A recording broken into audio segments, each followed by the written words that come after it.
The Economy of Machinery and Manufactures by Charles Babbage 1832. Preface.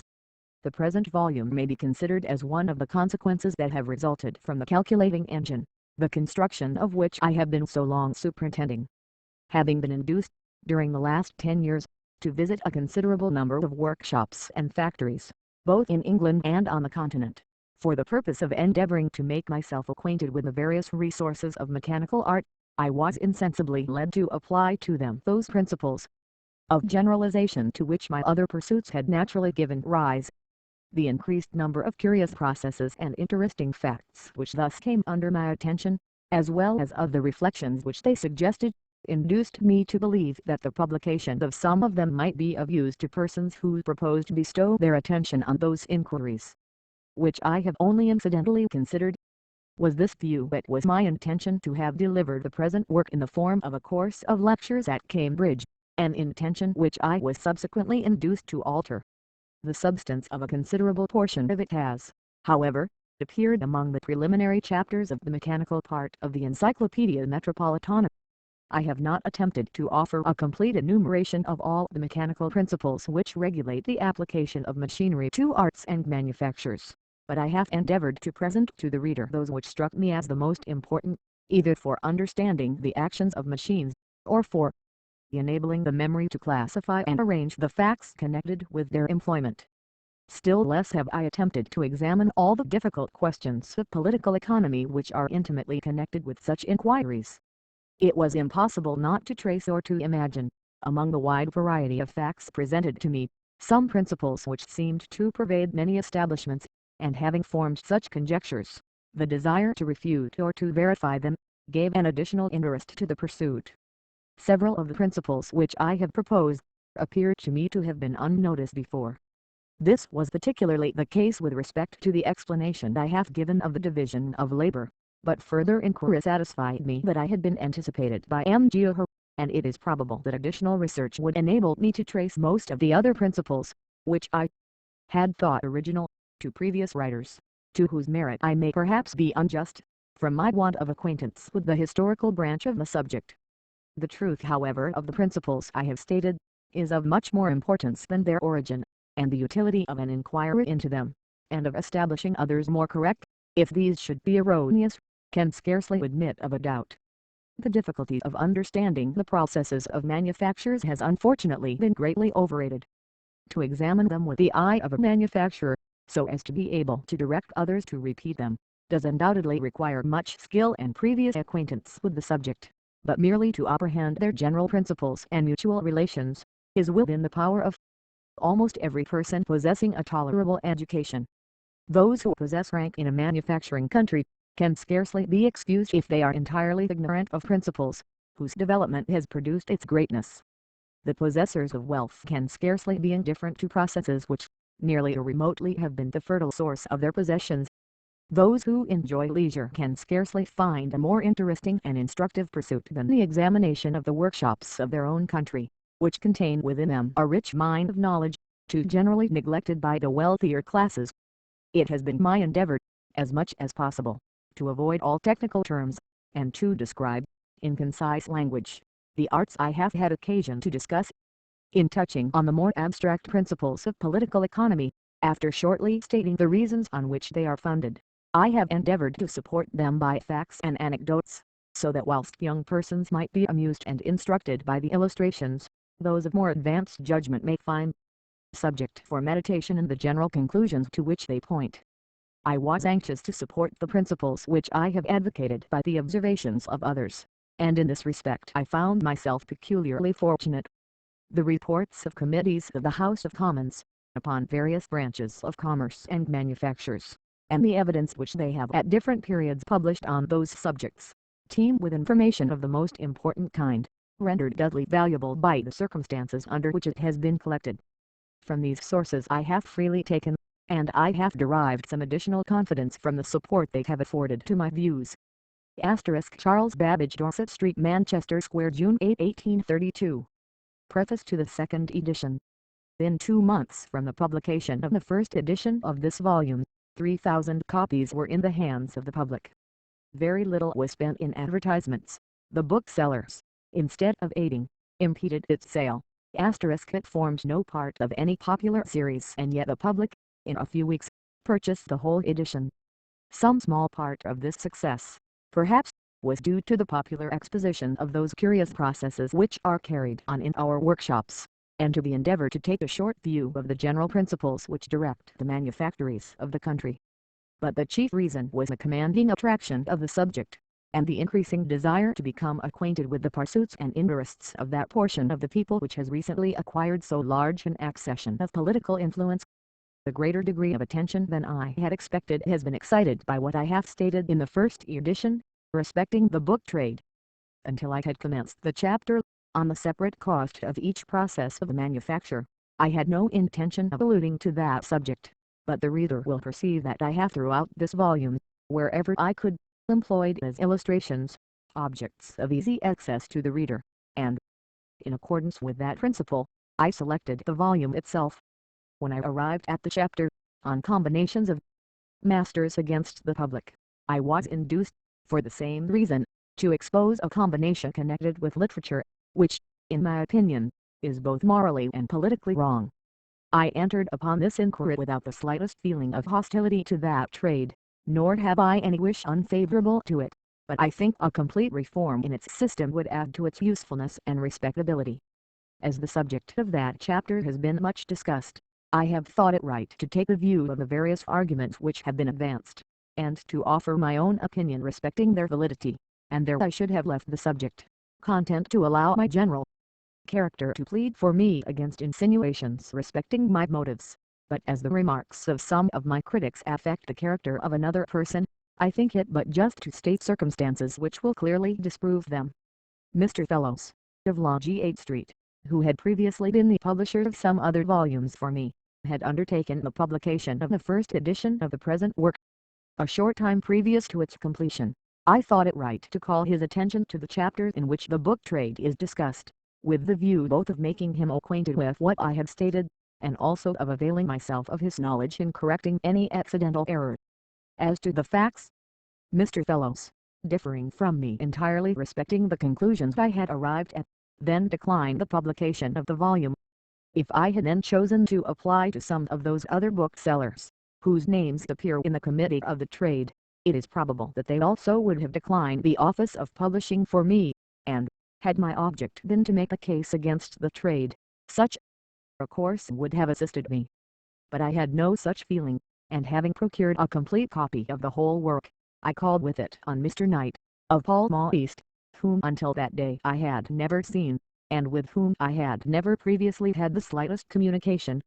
I left the book in Mr. Knight's hands, with a request that, when he had read it, I might be informed whether he would undertake the publication of it, and this he consented to do. Mr. Knight, therefore, is so far from being responsible for a single opinion in the present volume, that he saw it only for a short time, a few days previous to its publication. It has been objected to me that I have exposed too freely the secrets of trade. The only real secrets of trade are industry, integrity, and knowledge. To the possessors of these no exposure can be injurious, and they never fail to produce respect and wealth. The alterations in the present edition are so frequent, that I found it impossible to comprise them in a supplement. But the 3 new chapters, on money as a medium of exchange, on a new system of manufacturing, and on the effect of machinery in reducing the demand for labor, will shortly be printed separately, for the use of the purchasers of the first edition. I am inclined to attach some importance to the new system of manufacturing, and venture to throw it out with the hope of its receiving a full discussion among those who are most interested in the subject. I believe that some such system of conducting manufactories would greatly increase the productive powers of any country adopting it, and that our own possesses much greater facilities for its application than other countries, in the greater intelligence and superior education of the working classes. The system would naturally commence in some large town, by the union of some of the most prudent and active workmen, and their example, if successful, would be followed by others. The small capitalist would next join them, and such factories would go on increasing until competition compelled the large capitalist to adopt the same system, and, ultimately, the whole faculties of every man engaged in manufacture would be concentrated upon one object, the art of producing a good article, at the lowest possible cost, whilst the moral effect on that class of the population would be useful in the highest degree, since it would render character of far greater value to the workman than it is at present. To one criticism which has been made, this volume is perfectly open.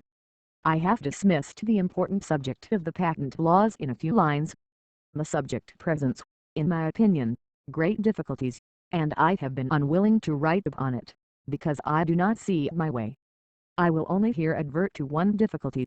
What constitutes an invention? Few simple mechanical contrivances are new, and most combinations may be viewed as species, and classed under genera of more or less generality, and may, in consequence, be pronounced old or new, according to the mechanical knowledge of the person who gives his opinion. Some of my critics have amused their readers with the wildness of the schemes I have occasionally thrown out, and I myself have sometimes smiled along with them. Perhaps it were wiser for present reputation to offer nothing but profoundly meditated plans, but I do not think knowledge will be most advanced by that course.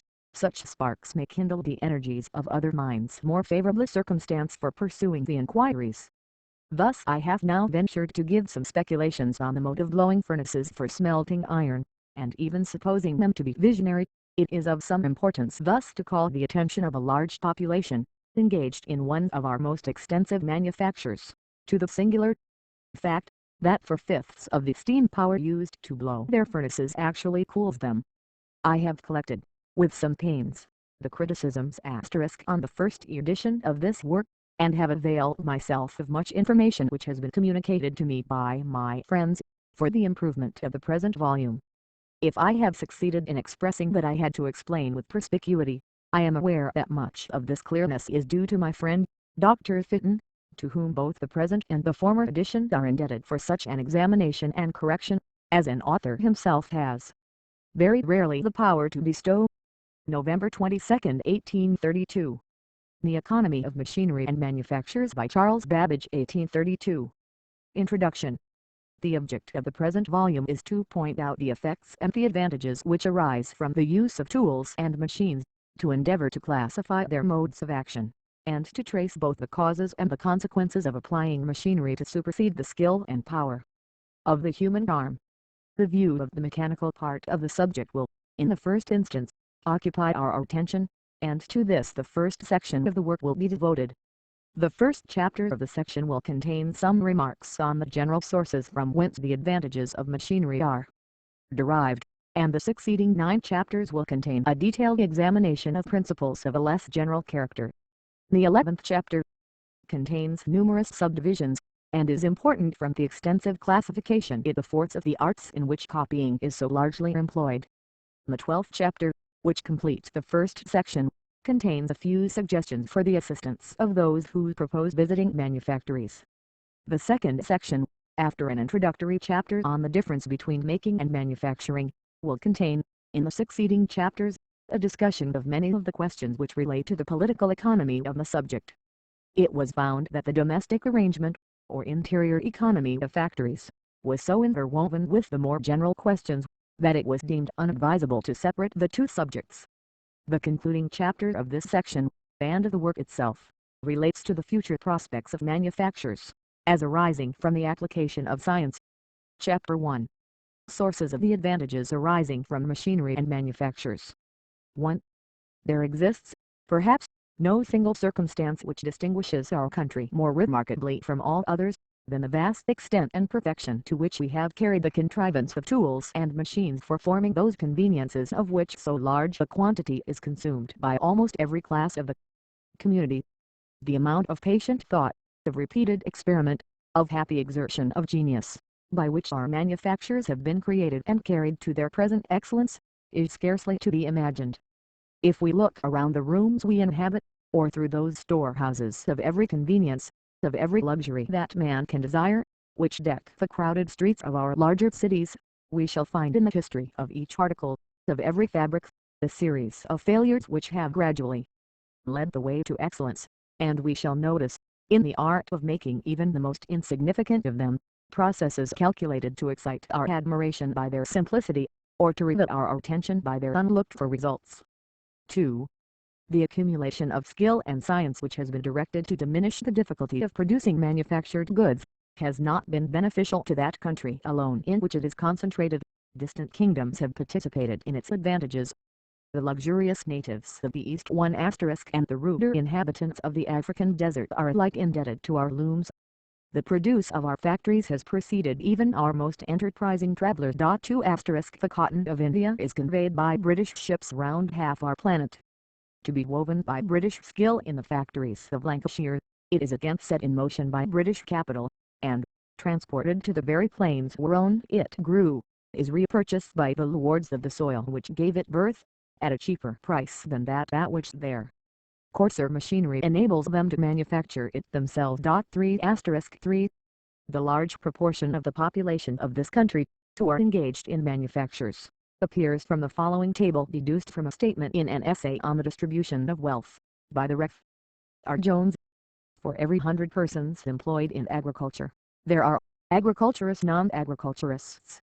In Bengal 125, in Italy 131, in France 150, in England 100,200. The fact that the proportion of non-agricultural to agricultural persons is continually increasing, appears both from the report of the Committee of the House of Commons upon Manufacturers' Employment, July, L. 830, and from the still later evidence of the last census, from which document the annexed table of the increase of population in our great manufacturing towns has been deduced. Increase of population percent. Names of places 180 L 11 18 11 to 21 L 821 31 total Manchester 22 40 47 151 Glasgow 30 46 38 161 Liverpool for asterisk 26 31 44 138 Nottingham 19 18 25 75 Birmingham 16 24 33 90 Great Britain 14.2 15.7 15.5 52.5. Thus, in 3 periods of 10 years, during each of which the general population of the country has increased about 15%, or about 52% upon the whole period of 30 years, the population of these towns has, on the average, increased 132%. After this statement, there requires no further argument to demonstrate the vast importance to the well-being of this country, of making the interests of its manufacturers well understood and attended to. For the advantages which are derived from machinery and manufactures seem to arise principally from 3 sources: the addition which they make to human power, the economy they produce of human time, the conversion of substances apparently common and worthless into valuable products. 5. Of additions to human power. With respect to the first of these causes, the forces derived from wind, from water, and from steam, present themselves to the mind of every one. These are, in fact, additions to human power, and will be considered in a future page. There are, however, other sources of its increase, by which the animal force of the individual is itself made to act with far greater than its unassisted power, and to these we shall at present confine our observations. The construction of palaces, of temples, and of tombs, seems to have occupied the earliest attention of nations just entering on the career of civilization, and the enormous blocks of stone moved from their native repositories to minister to the grandeur or piety of the builders, have remained to excite the astonishment of their posterity, long after the purposes of many of these records, as well as the names of their founders, have been forgotten. The different degrees of force necessary to move these ponderous masses will have varied according to the mechanical knowledge of the people employed in their transport, and that the extent of power required for this purpose is widely different under different circumstances, will appear from the following experiment, which is related by M. Rondelet, Suter Lard D. Battier. The block of squared stone was taken for the subject of experiment. LBS 1. Weight of stone 1082.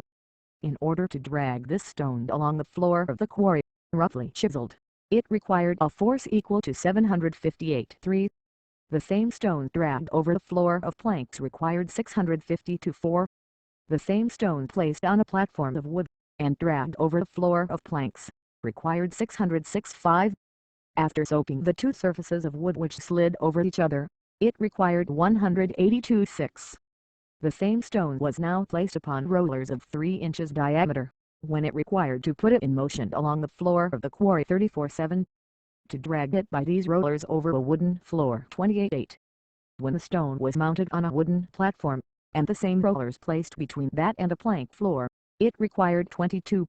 From this experiment it results that the force necessary to move a stone along part of its weight, the roughly chiseled floor of its quarry, is nearly 2/3 along the wooden floor, 3/5 by wood upon wood, 5/9 if the wooden surfaces are soaked, 1/6 with rollers on the floor of the quarry, 1/32 on rollers on wood, 1/40 on rollers between wood, 1/50. At each increase of knowledge, as well as on the contrivance of every new tool, human labor becomes abridged. The man who contrived rollers invented the tool by which his power was quintupled. The workman who first suggested the employment of soap or grease was immediately enabled to move, without exerting a greater effort, more than 3 times the weight he could before. 5*6. The economy of human time is the next advantage of machinery in manufactures. So extensive and important is this effect, that we might, if we were inclined to generalize, embrace almost all the advantages under this single head, but the elucidation of principles of less extent will contribute more readily to a knowledge of the subject, and, as numerous examples will be presented to the reader in the ensuing pages, we shall restrict our illustrations upon this point. As an example of the economy of time, the use of gunpowder in blasting rocks may be noticed. Several pounds of powder may be purchased for a sum acquired by a few days' labor, yet when this is employed for the purpose alluded to, effects are frequently produced which could not, even with the best tools, be accomplished by other means in less than many months. The dimensions of one of the blocks of limestone extracted from the quarries worked for the formation of the breakwater at Plymouth were 26½ feet long, 13 feet wide, and 16 feet deep. This mass, containing above 4,800 cubic feet, and weighing about 400 tons, was blasted 3 times. 2 charges of 50 lbs each were successively exploded in a hole 13 feet deep, the bore being 3 inches at top and 2½ inches at bottom. 100 lbs of powder were afterwards exploded in the rent formed by those operations. Each pound of gunpowder separated from the rock 2 tons of matter, or nearly 4,500 times its own weight. The expense of the powder was £6, or nearly 71/2d per pounds. The boring occupied 2 men during a day and a half, and cost about 9s, and the value of the produce was, at that time, about £45. 7.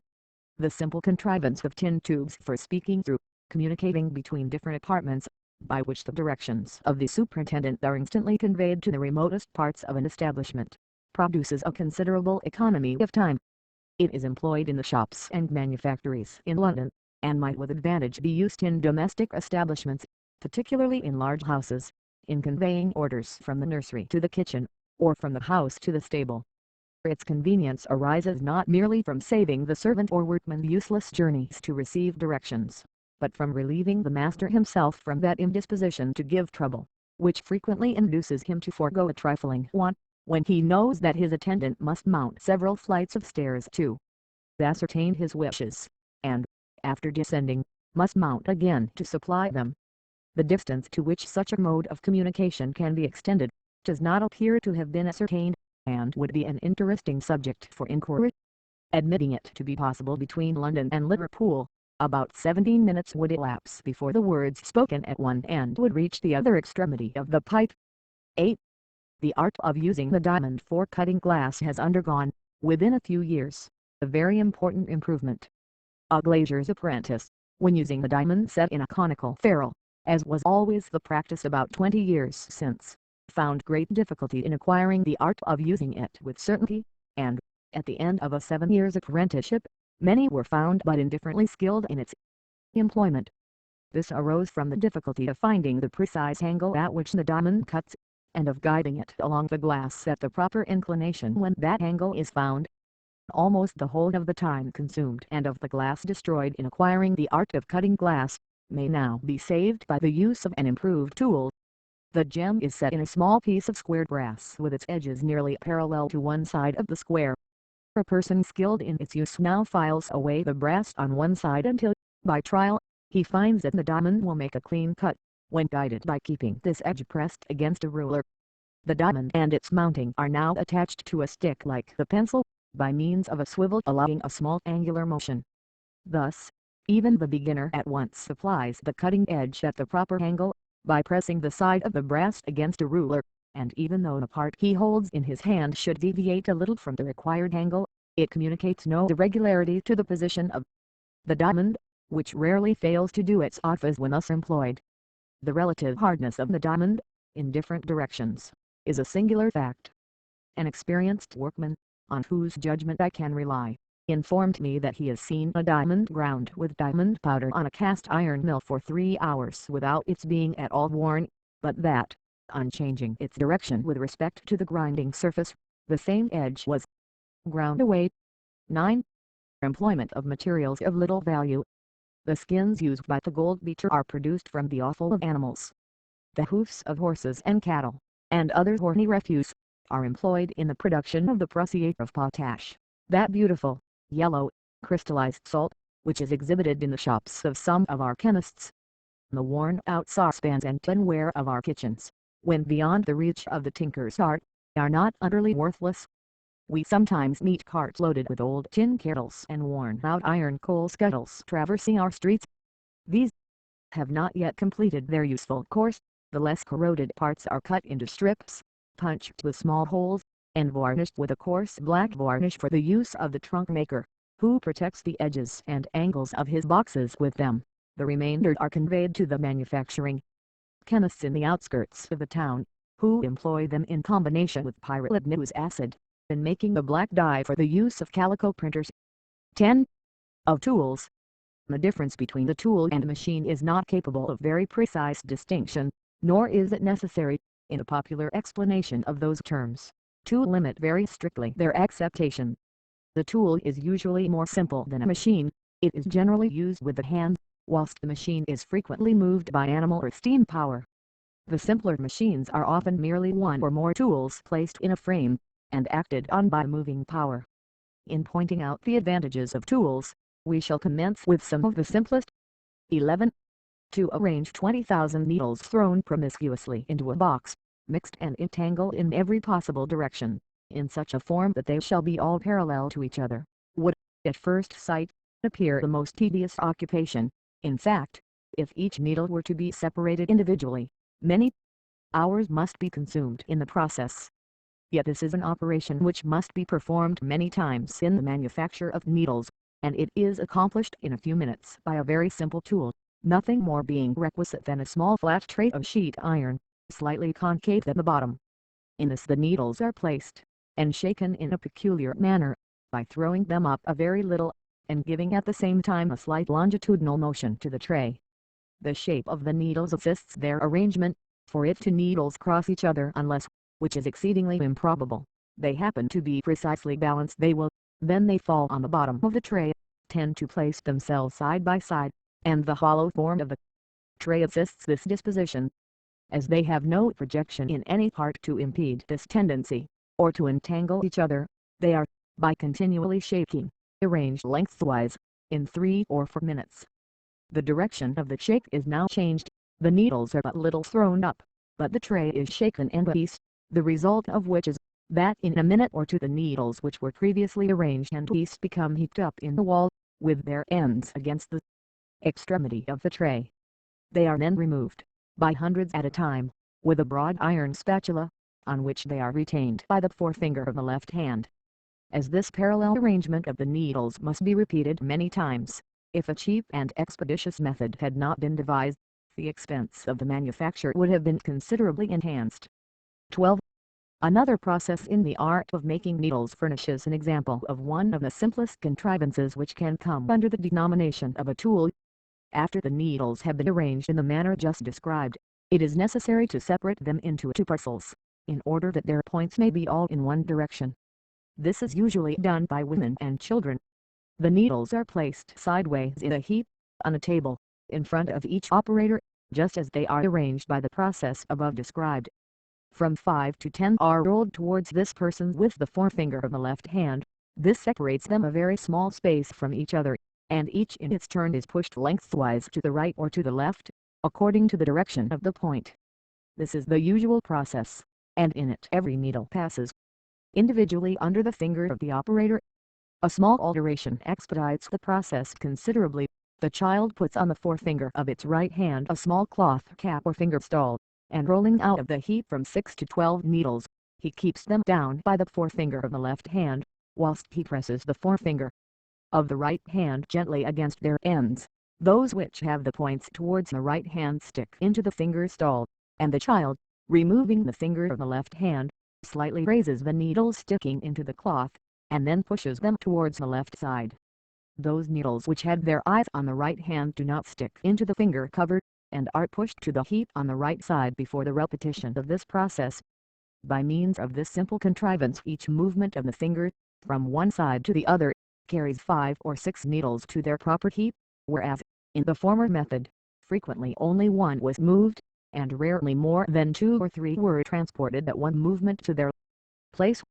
13. Various operations occur in the arts in which the assistance of an additional hand would be a great convenience to the workman, and in these cases tools or machines of the simplest structure come to our aid, vices of different forms, in which the material to be wrought is firmly grasped by screws, are of this kind, and are used in almost every workshop, but a more striking example may be found in the trade of a nail maker. Some kinds of nails, such as those used for defending the soles of coarse shoes, called hobnails, require a particular form of the head, which is made by the stroke of a die.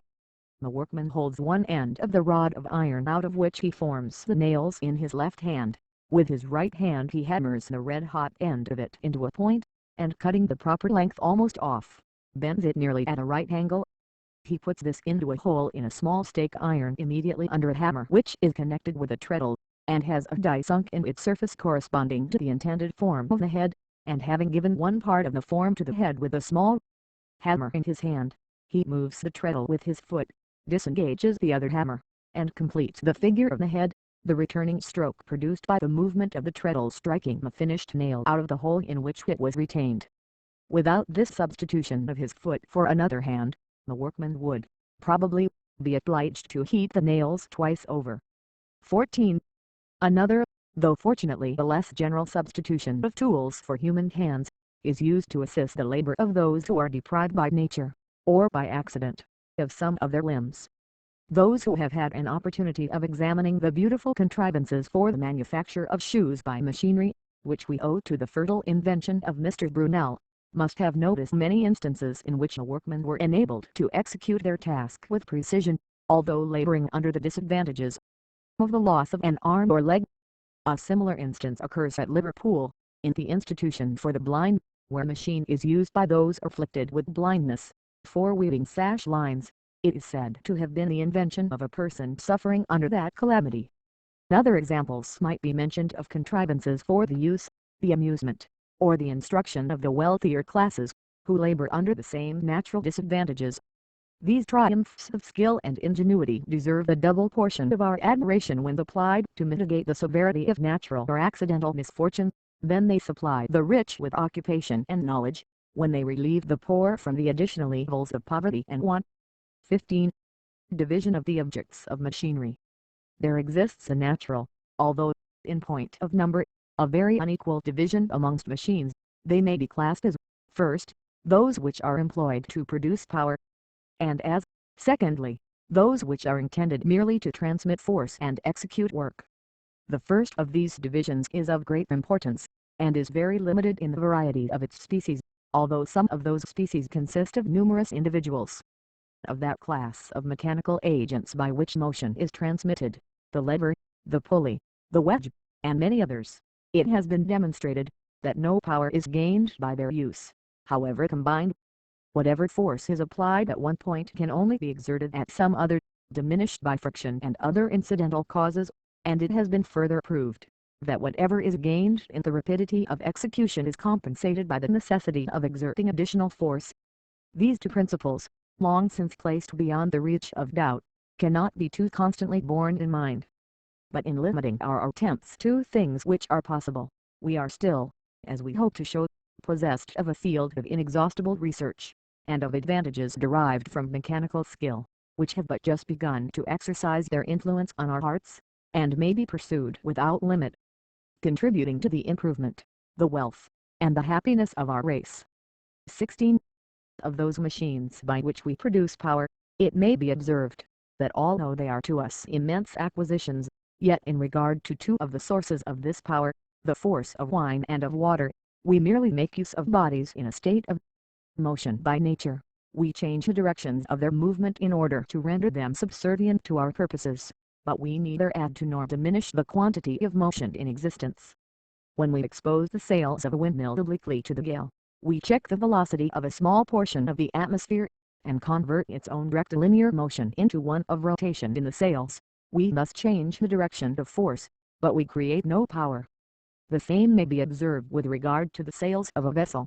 The quantity of motion given by them is precisely the same as that which is destroyed in the atmosphere. If we avail ourselves of a descending stream to turn a water wheel, we are appropriating the power which nature may appear, at first sight, to be uselessly and irrecoverably wasting, but which, upon due examination, we shall find she is ever regaining by other processes. The fluid which is falling from a higher to a lower level, carries with it the velocity due to its revolution with the earth at a greater distance from its center. It will therefore accelerate, although to an almost infinitesimal extent, the earth's daily rotation.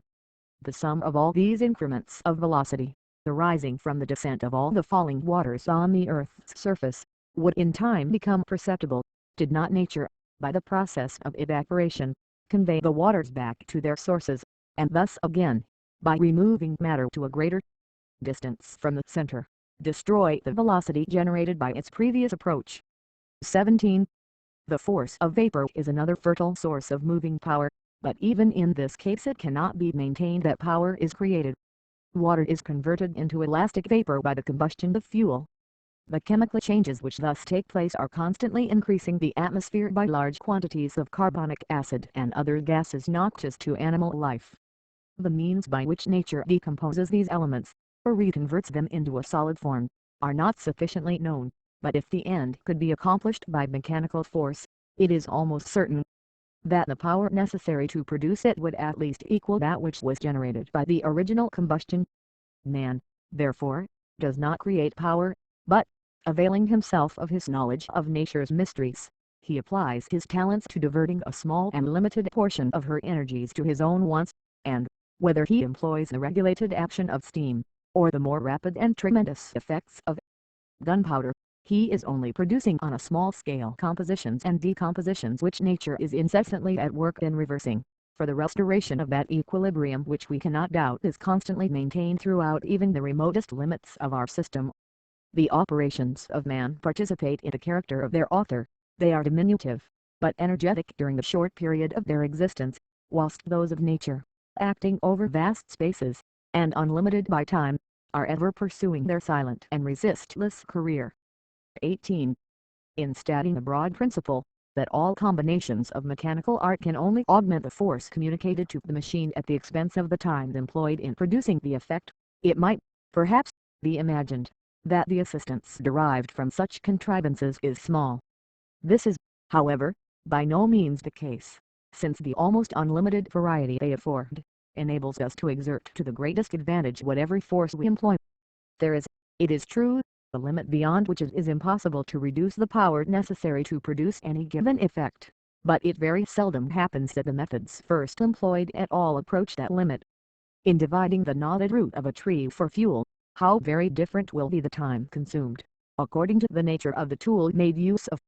The hatchet, or the axe, will divide it into small parts, but will consume a large portion of the workman's time. The saw will answer the same purpose more quickly and more effectually. This, in its turn, is superseded by the wedge, which rends it in a still shorter time. If the circumstances are favorable, and the workman skillful, the time and expense may be still further reduced by the use of a small quantity of gunpowder exploded in holes judiciously placed in the block. 19. When a mass of matter is to be removed, a certain force must be expended, and upon the proper economy of this force the price of transport will depend. The country must, however, have reached a high degree of civilization before it will have approached the limit of this economy.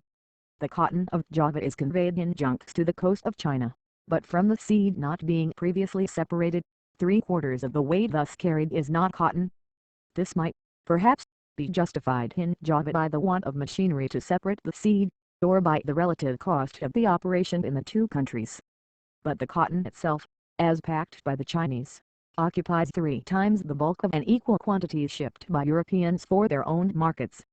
Thus the freight of a given quantity of cotton costs the Chinese nearly 12 times the price to which, by a proper attention to mechanical methods, it might be reduced.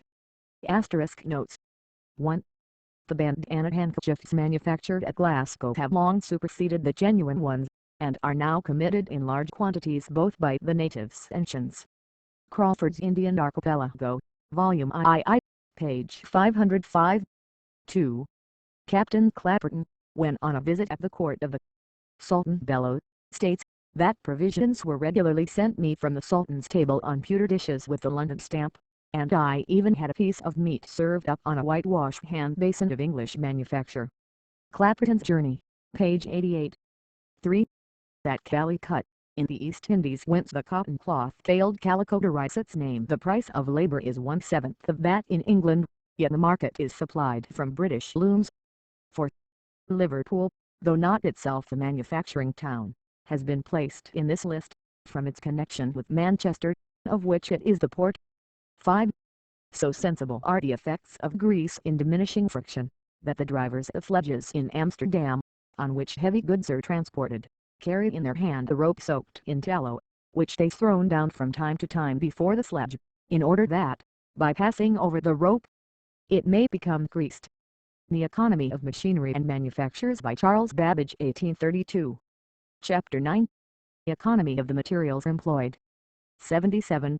The precision with which all operations by machinery are executed, and the exact similarity of the articles thus made, produce a degree of economy in the consumption of the raw material which is, in some cases, of great importance. The earliest mode of cutting the trunk of a tree into planks, was by the use of the hatchet or the adze. It might, perhaps, be first split into 3 or 4 portions, and then each portion was reduced to a uniform surface by those instruments. With such means the quantity of plank produced would probably not equal the quantity of the raw material wasted by the process, and, if the planks were thin, would certainly fall far short of it. An improved tool completely reverses the case. In converting the tree into thick planks, the saw causes the waste of a very small fractional part, and even in reducing it to planks of only an inch in thickness, does not waste more than an 1/8 part of the raw material.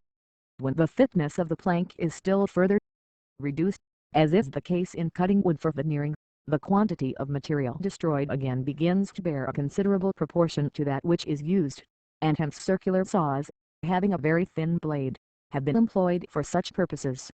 In order to economize still further the more valuable woods, Mr. Brunel contrived a machine which, by a system of blades, cut off the veneer in a continuous shaving, thus rendering the whole of the piece of timber available. 78. The rapid improvements which have taken place in the printing press during the last 20 years, afford another instance of saving in the materials consumed, which has been well ascertained by measurement, and is interesting from its connection with literature. In the old method of inking type, by large hemispherical balls stuffed and covered with leather, the printer, after taking a small portion of ink from the ink block, was continually rolling the balls in various directions against each other, in order that a thin layer of ink might be uniformly spread over their surface. This he again transferred to the type by a kind of rolling action. In such a process, even admitting considerable skill in the operator, it could not fail to happen that a large quantity of ink should get near the edges of the balls, which, not being transferred to the type, became hard and useless, and was taken off in the form of a thick black crust. Another inconvenience also arose, the quantity of ink spread on the block not being regulated by measure, and the number and direction of the transits of the inking balls over each other depending on the will of the operator, and being consequently irregular, it was impossible to place on the type a uniform layer of ink, of the quantity exactly sufficient for the impression. The introduction of cylindrical rollers of an elastic substance, formed by the mixture of glue and treacle, superseded the inking balls, and produced considerable saving in the consumption of ink, but the most perfect economy was only to be produced by mechanism. When printing presses, moved by the power of steam, were introduced, the action of these rollers was found to be well adapted to their performance, and a reservoir of ink was formed, from which a roller regularly abstracted a small quantity at each impression. From 3 to 5 other rollers spread this portion uniformly over the slab by most ingenious contrivances varied in almost each kind of press, and another traveling roller, having fed itself on the slab, passed and repassed over the type just before it gave the impression to the paper. In order to show that this plan of inking puts the proper quantity of ink upon the type, we must prove, first, that the quantity is not too little. This would soon have been discovered from the complaints of the public and the booksellers, and, secondly, that it is not too great. This latter point was satisfactorily established by an experiment. A few hours after one side of a sheet of paper has been printed upon, the ink is sufficiently dry to allow it to receive the impression upon the other, and, as considerable pressure is made use of, the tympan on which the side first printed is laid, is guarded from soiling it by a sheet of paper called the set-off sheet. This paper receives, in succession, every sheet of the work to be printed, acquiring from them more or less of the ink, according to their dryness, or the quantity upon them.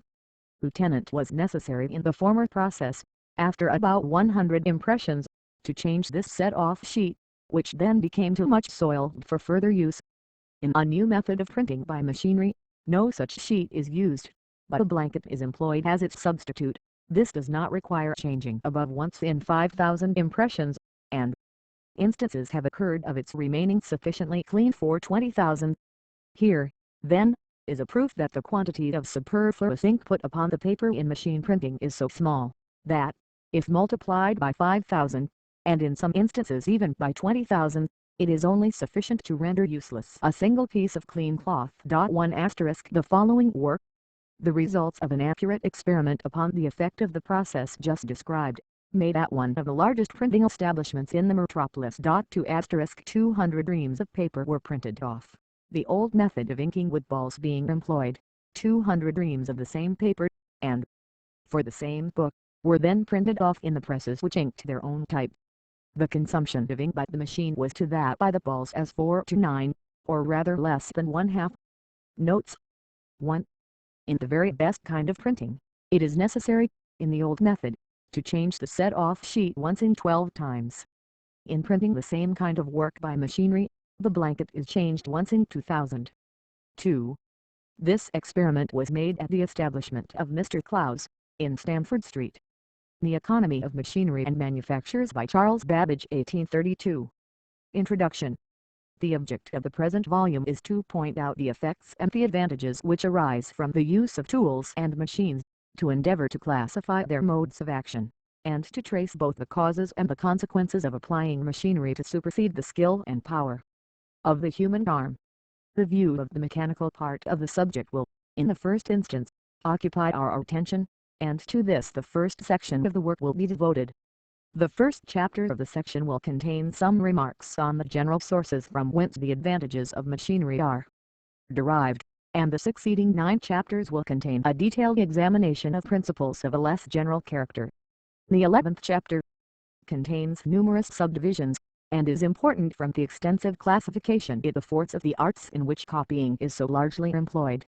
The 12th chapter, which completes the first section, contains a few suggestions for the assistance of those who propose visiting manufactories. The second section, after an introductory chapter on the difference between making and manufacturing, will contain, in the succeeding chapters, a discussion of many of the questions which relate to the political economy of the subject. It was found that the domestic arrangement, or interior economy of factories, was so interwoven with the more general questions, that it was deemed unadvisable to separate the two subjects. The concluding chapter of this section, and of the work itself, relates to the future prospects of manufactures, as arising from the application of science. Chapter 1. Sources of the advantages arising from machinery and manufactures. 1. There exists, perhaps, no single circumstance which distinguishes our country more remarkably from all others, than the vast extent and perfection to which we have carried the contrivance of tools and machines for forming those conveniences of which so large a quantity is consumed by almost every class of the community. The amount of patient thought, of repeated experiment, of happy exertion of genius, by which our manufactures have been created and carried to their present excellence, is scarcely to be imagined. If we look around the rooms we inhabit, or through those storehouses of every convenience, of every luxury that man can desire, which deck the crowded streets of our larger cities, we shall find in the history of each article, of every fabric, a series of failures which have gradually led the way to excellence, and we shall notice, in the art of making even the most insignificant of them, processes calculated to excite our admiration by their simplicity, or to rivet our attention by their unlooked-for results. 2. The accumulation of skill and science which has been directed to diminish the difficulty of producing manufactured goods, has not been beneficial to that country alone in which it is concentrated. Distant kingdoms have participated in its advantages. The luxurious natives of the East and the ruder inhabitants of the African desert are alike indebted to our looms. The produce of our factories has preceded even our most enterprising travelers. 2. The cotton of India is conveyed by British ships round half our planet. To be woven by British skill in the factories of Lancashire, it is again set in motion by British capital, and, transported to the very plains whereon it grew, is repurchased by the lords of the soil which gave it birth, at a cheaper price than that at which their coarser machinery enables them to manufacture it themselves. 3. The large proportion of the population of this country, who are engaged in manufactures, appears from the following table deduced from a statement in an essay on the distribution of wealth, by the Rev. R. Jones. For every 100 persons employed in agriculture, there are agriculturists non-agriculturists. In Bengal 125, in Italy 131, in France 150, in England 100,200. The fact that the proportion of non-agricultural to agricultural persons is continually increasing, appears both from the report of the Committee of the House of Commons upon Manufacturers' Employment, July, L. 830, and from the still later evidence of the last census, from which document the annexed table of the increase of population in our great manufacturing towns has been deduced. Increase of population %. Names of places 180 L 11 18 11 to 21 L 821 31 total Manchester 22 40 47 151 Glasgow 30 46 38 161 Liverpool for asterisk 26 31 44 138 Nottingham 19 18 25 75 Birmingham 16 24 33 90 Great Britain 14.2 15.7 15.5 52.5. Thus, in 3 periods of 10 years, during each of which the general population of the country has increased about 15%, or about 52% upon the whole period of 30 years, the population of these towns has, on the average, increased 132%. After this statement, there requires no further argument to demonstrate the vast importance to the well-being of this country, of making the interests of its manufacturers well understood and attended to. For the advantages which are derived from machinery and manufactures seem to arise principally from 3 sources: the addition which they make to human power, the economy they produce of human time, the conversion of substances apparently common and worthless into valuable products. 5. Of additions to human power. With respect to the first of these causes, the forces derived from wind, from water, and from steam, present themselves to the mind of every one. These are, in fact, additions to human power, and will be considered in a future page. There are, however, other sources of its increase, by which the animal force of the individual is itself made to act with far greater than its unassisted power, and to these we shall at present confine our observations. The construction of palaces, of temples, and of tombs, seems to have occupied the earliest attention of nations just entering on the career of civilization, and the enormous blocks of stone moved from their native repositories to minister to the grandeur or piety of the builders, have remained to excite the astonishment of their posterity, long after the purposes of many of these records, as well as the names of their funders, have been forgotten. The different degrees of force necessary to move these ponderous masses, will have varied according to the mechanical knowledge of the people employed in their transport, and that the extent of power required for this purpose is widely different under different circumstances, will appear from the following experiment, which is related by M. Rondelet, Suter Lard D. Battier. The block of squared stone was taken for the subject of experiment. LBS 1. Weight of stone 1082. In order to drag this stone along the floor of the quarry, roughly chiseled, it required a force equal to 758 The same stone dragged over the floor of planks required 652 The same stone placed on a platform of wood, and dragged over the floor of planks, required 606.5. After soaping the two surfaces of wood which slid over each other, it required 182.6.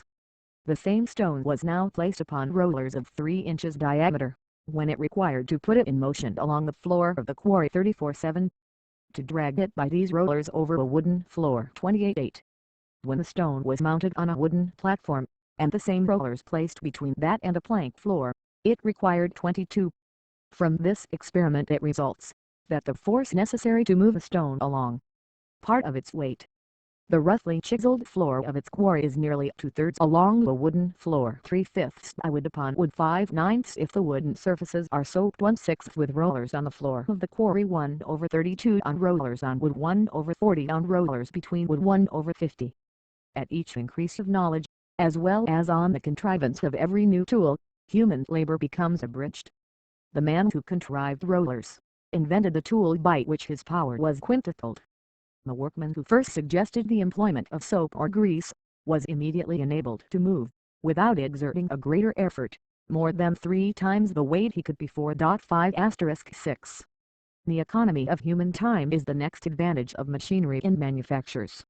So extensive and important is this effect, that we might, if we were inclined to generalize, embrace almost all the advantages under this single head, but the elucidation of principles of less extent will contribute more readily to a knowledge of the subject, and, as numerous examples will be presented to the reader in the ensuing pages, we shall restrict our illustrations upon this point.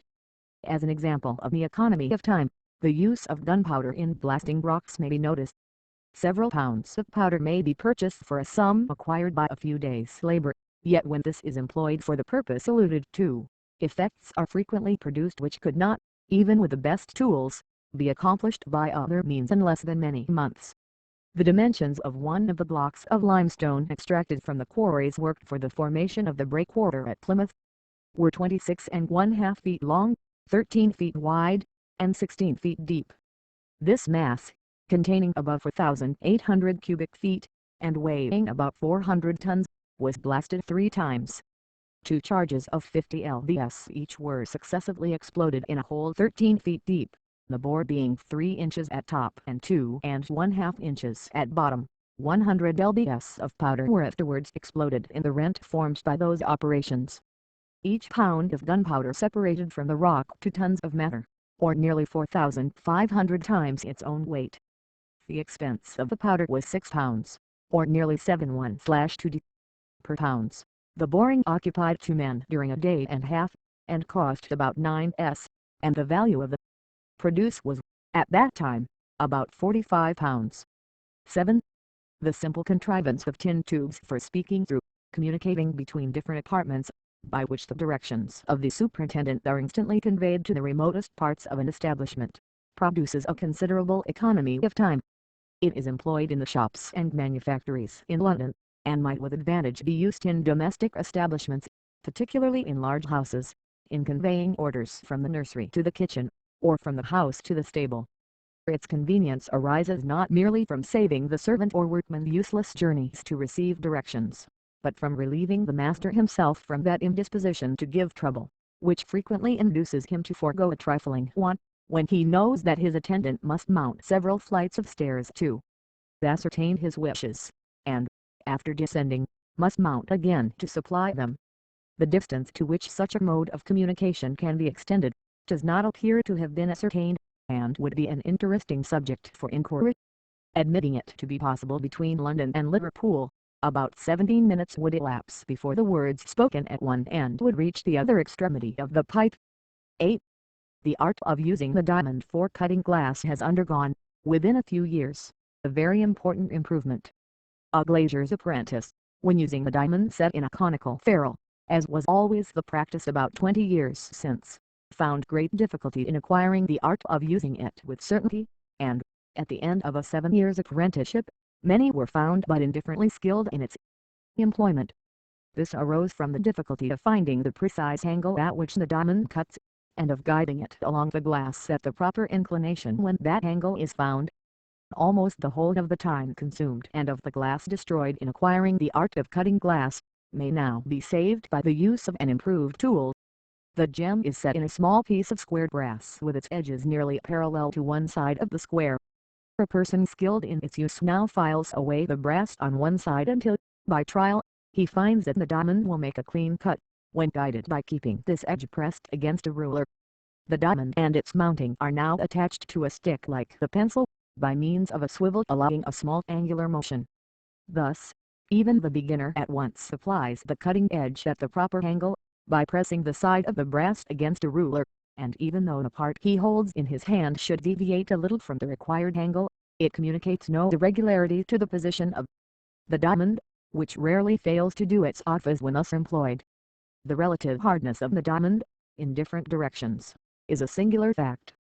An experienced workman, on whose judgment I can rely, informed me that he has seen a diamond ground with diamond powder on a cast iron mill for 3 hours without its being at all worn, but that, on changing its direction with respect to the grinding surface, the same edge was ground away. 9. Employment of materials of little value. The skins used by the gold beater are produced from the offal of animals. The hoofs of horses and cattle, and other horny refuse, are employed in the production of the prussiate of potash, that beautiful, yellow, crystallized salt, which is exhibited in the shops of some of our chemists.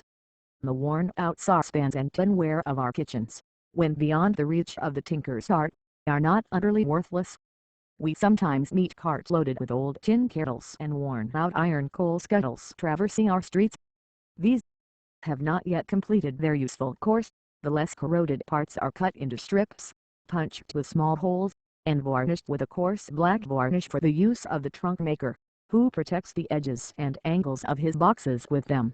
The remainder are conveyed to the manufacturing chemists in the outskirts of the town, who employ them in combination with pyridoxous acid, in making the black dye for the use of calico printers. 10. Of tools. The difference between the tool and machine is not capable of very precise distinction, nor is it necessary, in a popular explanation of those terms, to limit very strictly their acceptation. The tool is usually more simple than a machine. It is generally used with the hand, whilst the machine is frequently moved by animal or steam power. The simpler machines are often merely one or more tools placed in a frame, and acted on by moving power. In pointing out the advantages of tools, we shall commence with some of the simplest. 11. To arrange 20,000 needles thrown promiscuously into a box, mixed and entangled in every possible direction, in such a form that they shall be all parallel to each other, would, at first sight, appear the most tedious occupation. In fact, if each needle were to be separated individually, many hours must be consumed in the process. Yet this is an operation which must be performed many times in the manufacture of needles, and it is accomplished in a few minutes by a very simple tool, nothing more being requisite than a small flat tray of sheet iron, slightly concave at the bottom. In this the needles are placed, and shaken in a peculiar manner, by throwing them up a very little, and giving at the same time a slight longitudinal motion to the tray. The shape of the needles assists their arrangement, for if two needles cross each other unless, which is exceedingly improbable, they happen to be precisely balanced, they will, then they fall on the bottom of the tray, tend to place themselves side by side, and the hollow form of the tray assists this disposition. As they have no projection in any part to impede this tendency, or to entangle each other, they are, by continually shaking, arranged lengthwise, in 3 or 4 minutes. The direction of the shake is now changed, the needles are but little thrown up, but the tray is shaken end piece, the result of which is, that in a minute or two the needles which were previously arranged end piece become heaped up in the wall, with their ends against the extremity of the tray. They are then removed, by hundreds at a time, with a broad iron spatula, on which they are retained by the forefinger of the left hand. As this parallel arrangement of the needles must be repeated many times, if a cheap and expeditious method had not been devised, the expense of the manufacture would have been considerably enhanced. 12. Another process in the art of making needles furnishes an example of one of the simplest contrivances which can come under the denomination of a tool. After the needles have been arranged in the manner just described, it is necessary to separate them into 2 parcels, in order that their points may be all in one direction. This is usually done by women and children. The needles are placed sideways in a heap, on a table, in front of each operator, just as they are arranged by the process above described. From 5 to 10 are rolled towards this person with the forefinger of the left hand. This separates them a very small space from each other, and each in its turn is pushed lengthwise to the right or to the left, according to the direction of the point. This is the usual process, and in it every needle passes individually under the finger of the operator. A small alteration expedites the process considerably. The child puts on the forefinger of its right hand a small cloth cap or finger stall, and rolling out of the heap from 6 to 12 needles, he keeps them down by the forefinger of the left hand, whilst he presses the forefinger of the right hand gently against their ends. Those which have the points towards the right hand stick into the finger stall, and the child, removing the finger of the left hand, slightly raises the needles sticking into the cloth, and then pushes them towards the left side. Those needles which had their eyes on the right hand do not stick into the finger cover, and are pushed to the heap on the right side before the repetition of this process. By means of this simple contrivance each movement of the finger, from one side to the other, carries 5 or 6 needles to their proper heap, whereas, in the former method, frequently only one was moved, and rarely more than 2 or 3 were transported at one movement to their place. 13. Various operations occur in the arts in which the assistance of an additional hand would be a great convenience to the workman, and in these cases tools or machines of the simplest structure come to our aid.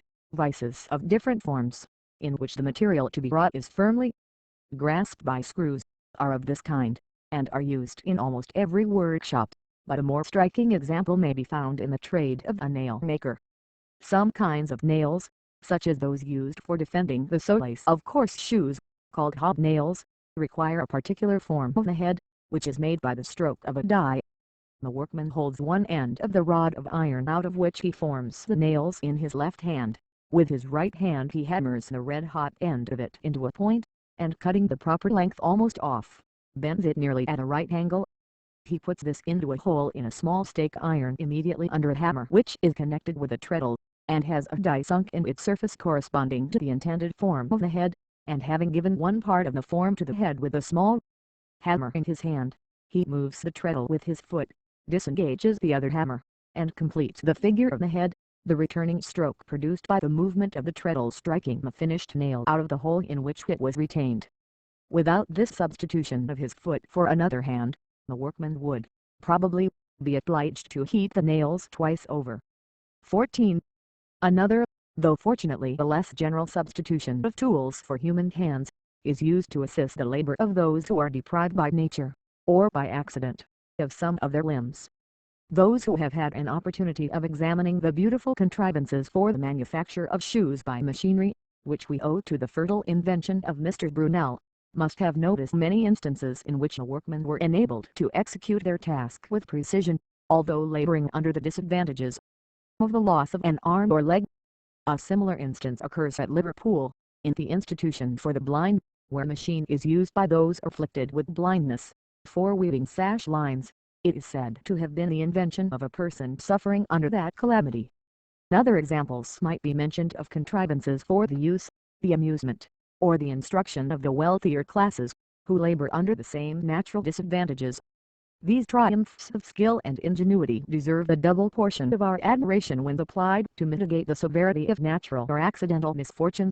Then they supply the rich with occupation and knowledge, when they relieve the poor from the additional evils of poverty and want. 15.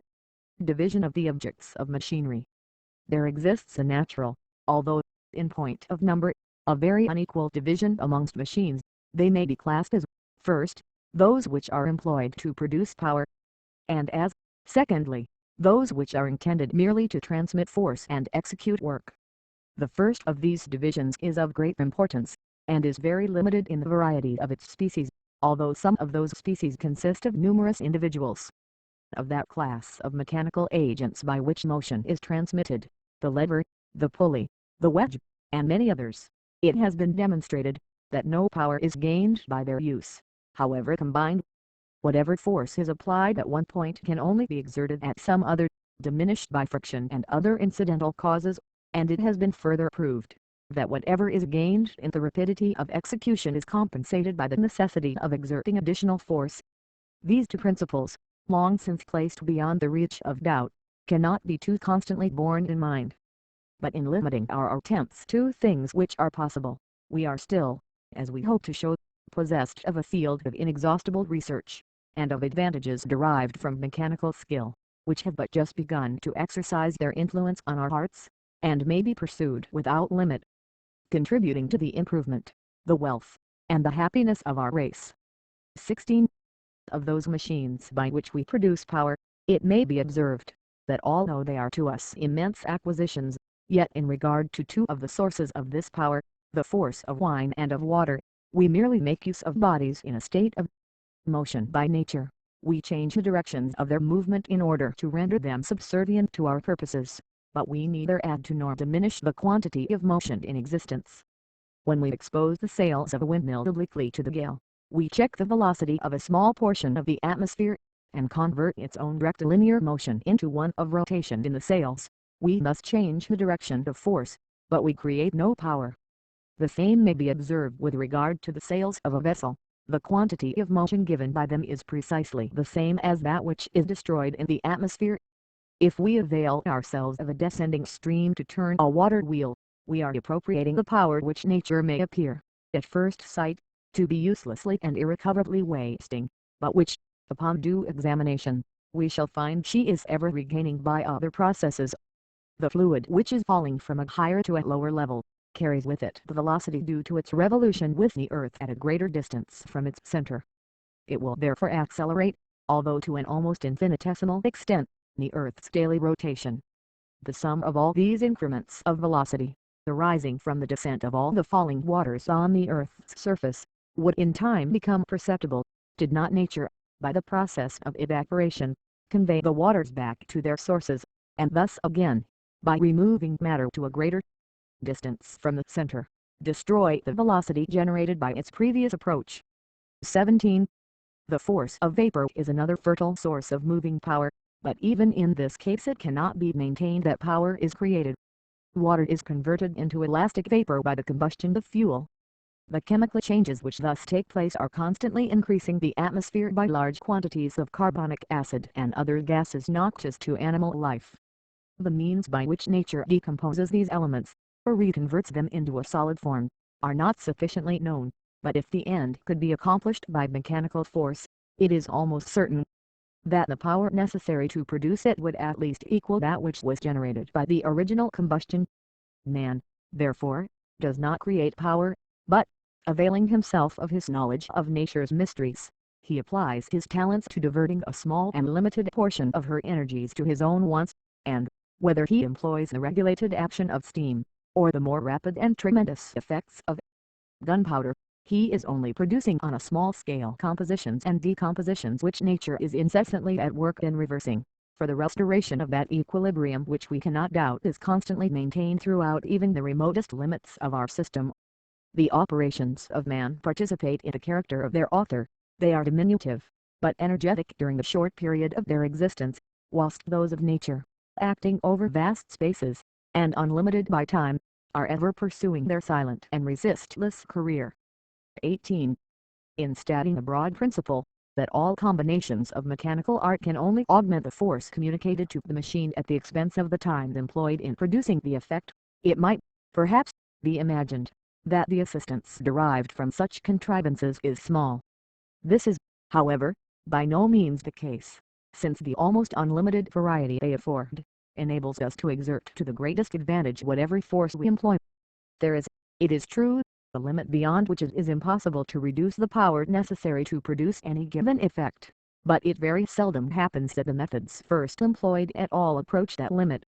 In dividing the knotted root of a tree for fuel, how very different will be the time consumed, according to the nature of the tool made use of.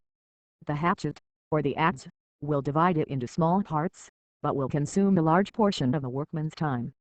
The saw will answer the same purpose more quickly and more effectually. This, in its turn, is superseded by the wedge, which rends it in a still shorter time. If the circumstances are favorable, and the workman skillful, the time and expense may be still further reduced by the use of a small quantity of gunpowder exploded in holes judiciously placed in the block. 19. When a mass of matter is to be removed, a certain force must be expended. and upon the proper economy of this force the price of transport will depend. The country must, however, have reached a high degree of civilization before it will have approached the limit of this economy. The cotton of Java is conveyed in junks to the coast of China, but from the seed not being previously separated, 3/4 of the weight thus carried is not cotton. This might, perhaps, be justified in Java by the want of machinery to separate the seed, or by the relative cost of the operation in the two countries. But the cotton itself, as packed by the Chinese, occupies 3 times the bulk of an equal quantity shipped by Europeans for their own markets. Thus the freight of a given quantity of cotton costs the Chinese nearly 12 times the price to which, by a proper attention to mechanical methods, it might be reduced. Asterisk notes. 1.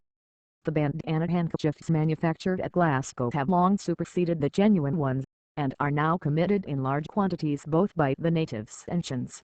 Crawford's Indian Archipelago, Volume II, page 505. 2. Captain Clapperton, when on a visit at the court of the Sultan Bellows, states that provisions were regularly sent me from the Sultan's table on pewter dishes with the London stamp, and I even had a piece of meat served up on a whitewash hand basin of English manufacture. Clapperton's Journey, page 88.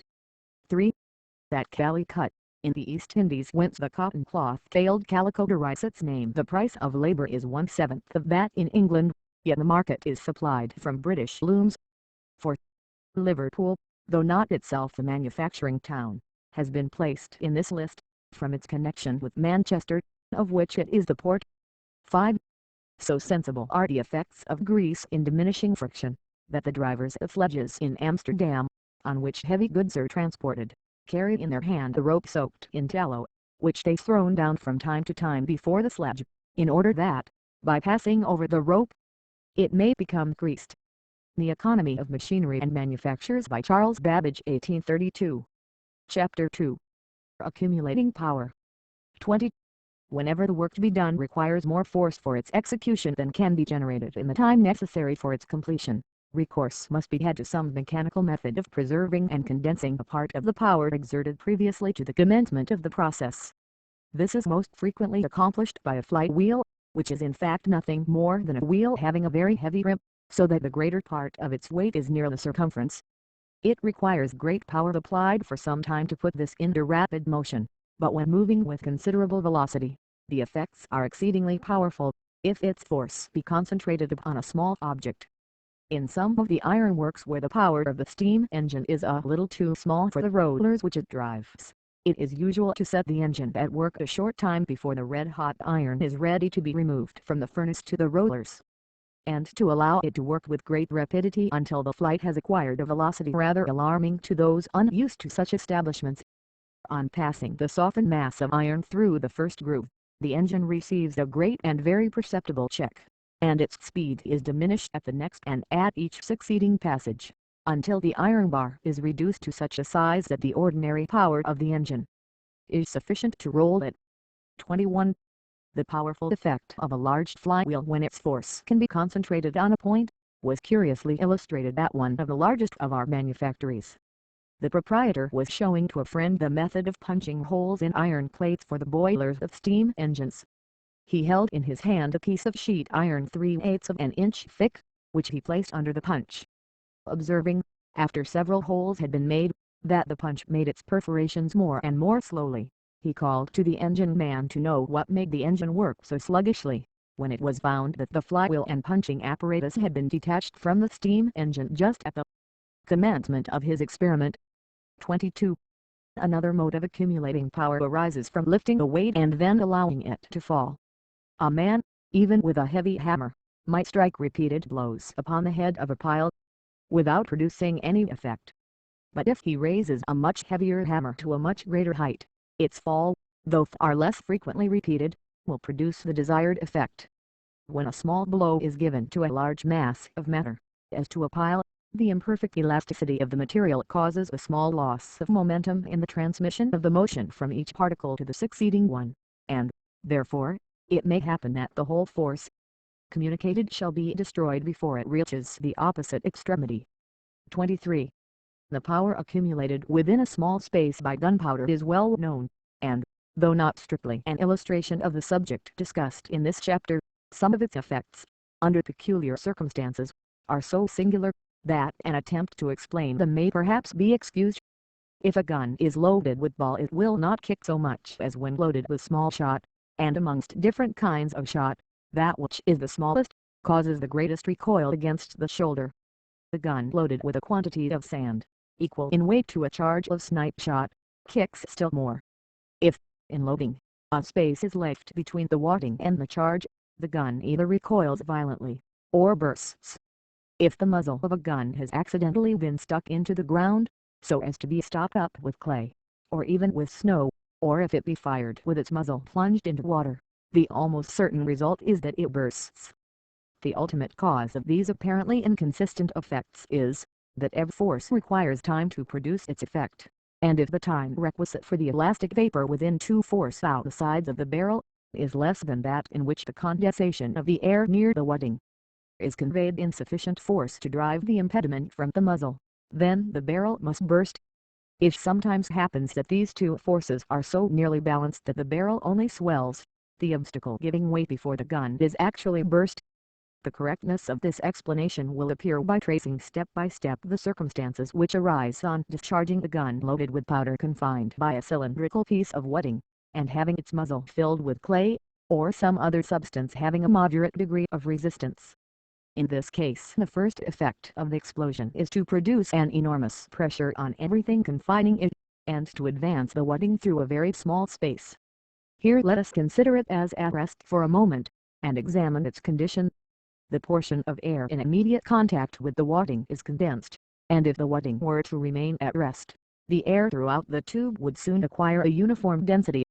But this would require a small interval of time, for the condensation next the wadding would travel with the velocity of sound to the other end, from whence, being reflected back, a series of waves would be generated, which, aided by the friction of the tube, would ultimately destroy the motion.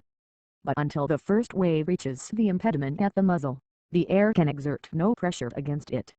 Now if the velocity communicated to the wadding is very much greater than that of sound, the condensation of the air immediately in advance of it may be very great before the resistance transmitted to the muzzle is at all considerable, in which case the mutual repulsion of the particles of air so compressed will offer an absolute barrier to the advance of the wadding. 1 *, if this explanation be correct, the additional recoil, when a gun is loaded with small shot or sand, may arise in some measure from the condensation of the air contained between their particles, but chiefly from the velocity communicated by explosion to those particles of the substances in immediate contact with the powder being greater than that with which a wave can be transmitted through them. It also affords a reason for the success of a method of blasting rocks by filling the upper part of the hole above the powder with sand, instead of clay ramped hard. That the destruction of the gun barrel does not arise from the property possessed by fluids, and in some measure also by sand and small shot, of pressing equally in all directions, and thus exerting a force against a large portion of the interior surface, seems to be proved by the circumstance mentioned by Levaillant and other travellers, that, for the purpose of taking birds without injuring their plumage, they filled the barrel of their fowling pieces with water, instead of loading them with a charge of shot. 24. The same reasoning explains a curious phenomenon which occurs in firing a still more powerfully explosive substance. If we put a small quantity of fulminating silver upon the face of an anvil, and strike it slightly with a hammer, it explodes, but instead of breaking either the hammer or the anvil, it is found that that part of the face of each in contact with the fulminating silver is damaged. In this case the velocity communicated by the elastic matter disengaged may be greater than the velocity of a wave traversing steel, so that the particles at the surface are driven by the explosion so near to those next adjacent, that when the compelling force is removed, the repulsion of the particles within the mass drives back those nearer to the surface, with such force, that they pass beyond the limits of attraction, and are separated in the shape of powder. 25. By the success of the experiment of firing a tallow candle through a deal board, would be explained in the same manner, by supposing the velocity of a wave propagated through deal to be greater than that of a wave passing through tallow. 25. The boiler of a steam engine sometimes bursts even during the escape of steam through the safety valve. If the water in the boiler is thrown upon any part which happens to be red hot, the steam formed in the immediate neighborhood of that part expands with greater velocity than that with which a wave can be transmitted through the less heated steam. Consequently, one particle is urged against the next, and an almost invincible obstacle is formed, in the same manner as described in the case of the discharge of a gun. If the safety valve is closed, it may retain the pressure thus created for a short time, and even when it is open the escape may not be sufficiently rapid to remove all impediment.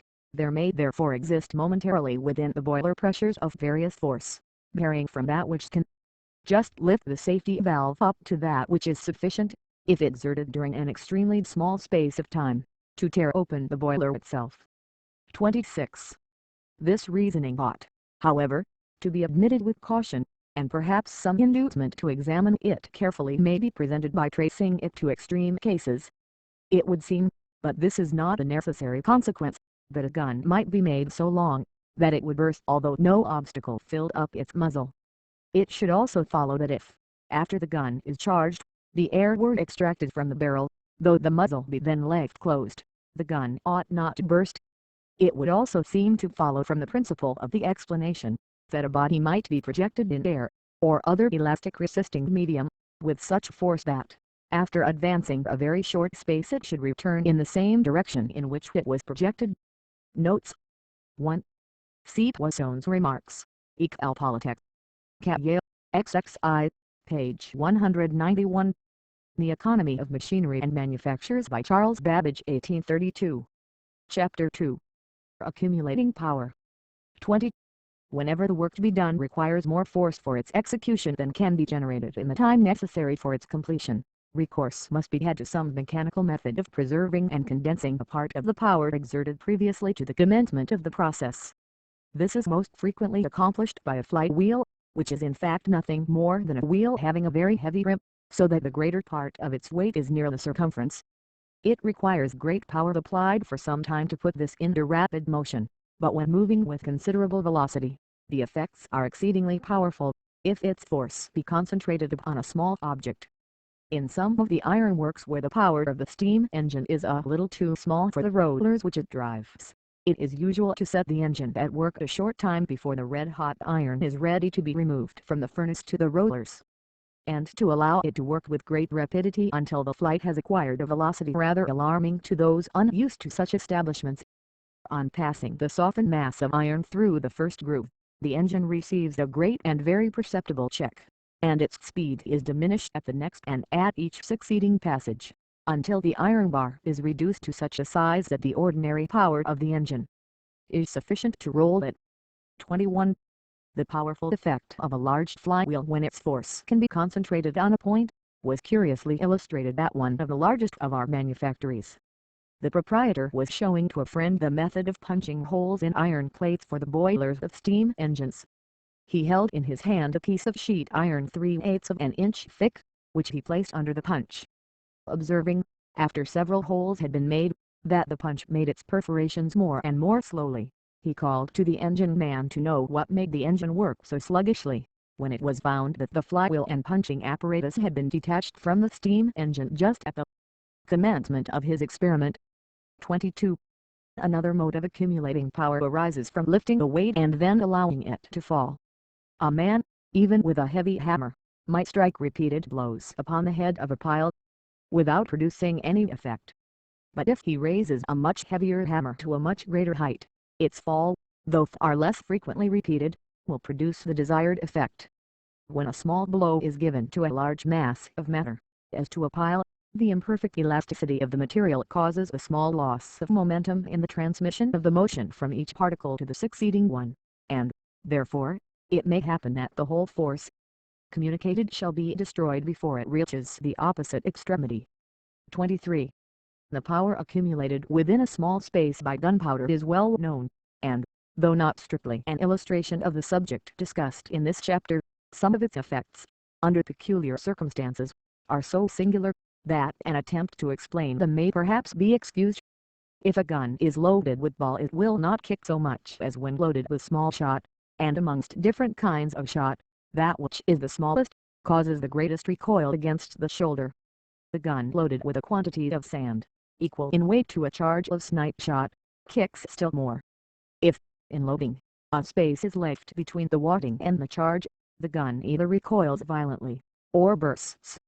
If the muzzle of a gun has accidentally been stuck into the ground, so as to be stopped up with clay, or even with snow, or if it be fired with its muzzle plunged into water, the almost certain result is that it bursts. The ultimate cause of these apparently inconsistent effects is, that every force requires time to produce its effect, and if the time requisite for the elastic vapor within to force out the sides of the barrel, is less than that in which the condensation of the air near the wadding is conveyed in sufficient force to drive the impediment from the muzzle, then the barrel must burst. It sometimes happens that these two forces are so nearly balanced that the barrel only swells, the obstacle giving way before the gun is actually burst.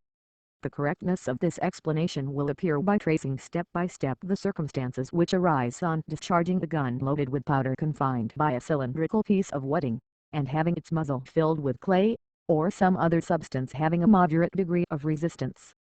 In this case the first effect of the explosion is to produce an enormous pressure on everything confining it, and to advance the wadding through a very small space.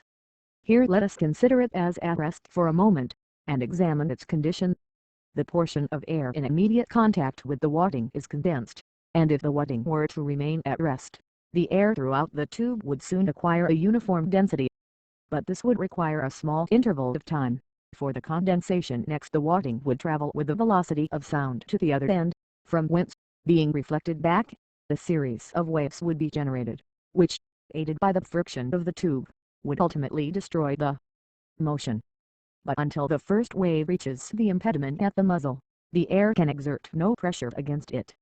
Now if the velocity communicated to the wadding is very much greater than that of sound, the condensation of the air immediately in advance of it may be very great before the resistance transmitted to the muzzle is at all considerable, in which case the mutual repulsion of the particles of air so compressed will offer an absolute barrier to the advance of the wadding. 1 If this explanation be correct, the additional recoil, when a gun is loaded with small shot or sand, may arise in some measure from the condensation of the air contained between their particles, but chiefly from the velocity communicated by explosion to those particles of the substances in immediate contact with the powder being greater than that with which a wave can be transmitted through them.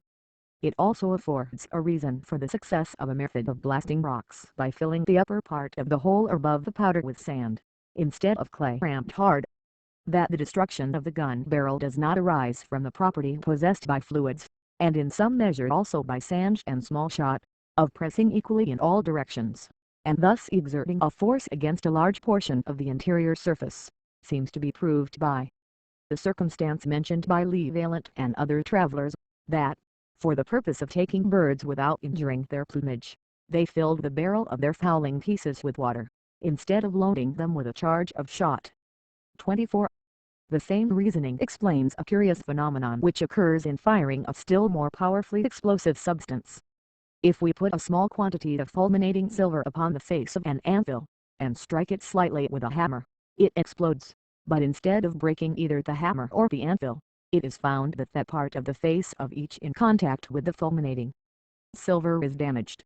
In this case the velocity communicated by the elastic matter disengaged may be greater than the velocity of a wave traversing steel, so that the particles at the surface are driven by explosion so near to those next adjacent, that when the compelling force is removed, the repulsion of the particles within the mass drives back those nearer to the surface, with such force, that they pass beyond the limits of attraction, and are separated in the shape of powder. 25. By the success of the experiment of firing a tallow candle through a deal board, would be explained in the same manner, by supposing the velocity of a wave propagated through deal to be greater than that of a wave passing through tallow. 25. The boiler of a steam engine sometimes bursts even during the escape of steam through the safety valve. If the water in the boiler is thrown upon any part which happens to be red hot, the steam formed in the immediate neighborhood of that part expands with greater velocity than that with which a wave can be transmitted through the less heated steam. Consequently one particle is urged against the next, and an almost invincible obstacle is formed, in the same manner as described in the case of the discharge of a gun. If the safety valve is closed, it may retain the pressure thus created for a short time, and even when it is open the escape may not be sufficiently rapid to remove all impediment. There may therefore exist momentarily within the boiler pressures of various force, varying from that which can just lift the safety valve up to that which is sufficient, if exerted during an extremely small space of time, to tear open the boiler itself. 26. This reasoning ought, however, to be admitted with caution, and perhaps some inducement to examine it carefully may be presented by tracing it to extreme cases. It would seem, but this is not a necessary consequence, that a gun might be made so long, that it would burst although no obstacle filled up its muzzle. It should also follow that if, after the gun is charged, the air were extracted from the barrel, though the muzzle be then left closed, the gun ought not to burst. It would also seem to follow from the principle of the explanation, that a body might be projected in air, or other elastic resisting medium, with such force that, after advancing a very short space it should return in the same direction in which it was projected. Notes 1. See Poisson's remarks, Ecole Politique. Cahiers, XXI, page 191. The Economy of Machinery and Manufactures by Charles Babbage 1832. Chapter 3. Regulating Power. 27. Uniformity and steadiness in the rate at which machinery works, are essential both for its effect and its duration. The first illustration which presents itself is that beautiful contrivance, the governor of the steam engine, which must immediately occur to all who are familiar with that admirable engine.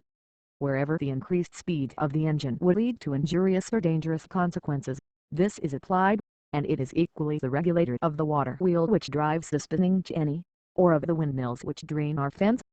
In the dockyard at Chatham, the descending motion of a large platform, on which timber is raised, is regulated by a governor, but as the weight is very considerable, the velocity of this governor is still further checked by causing its motion to take place in water. 28. Another very beautiful contrivance for regulating the number of strokes made by a steam engine, is used in Cornwall. It is called the cataract, and depends on the time required to fill a vessel plunged in water, the opening of the valve through which the fluid is admitted being adjustable at the will of the engine man. 29. The regularity of the supply of fuel to the fire under the boilers of steam engines is another mode of contributing to the uniformity of their rate, and also economizes the consumption of coal.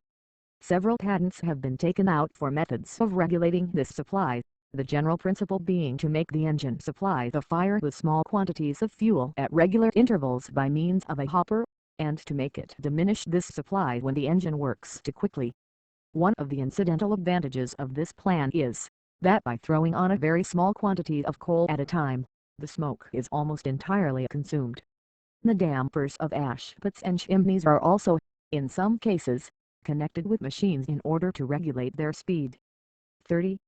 Another contrivance for regulating the effect of machinery consists in a vane or flight, of little weight, but presenting a large surface.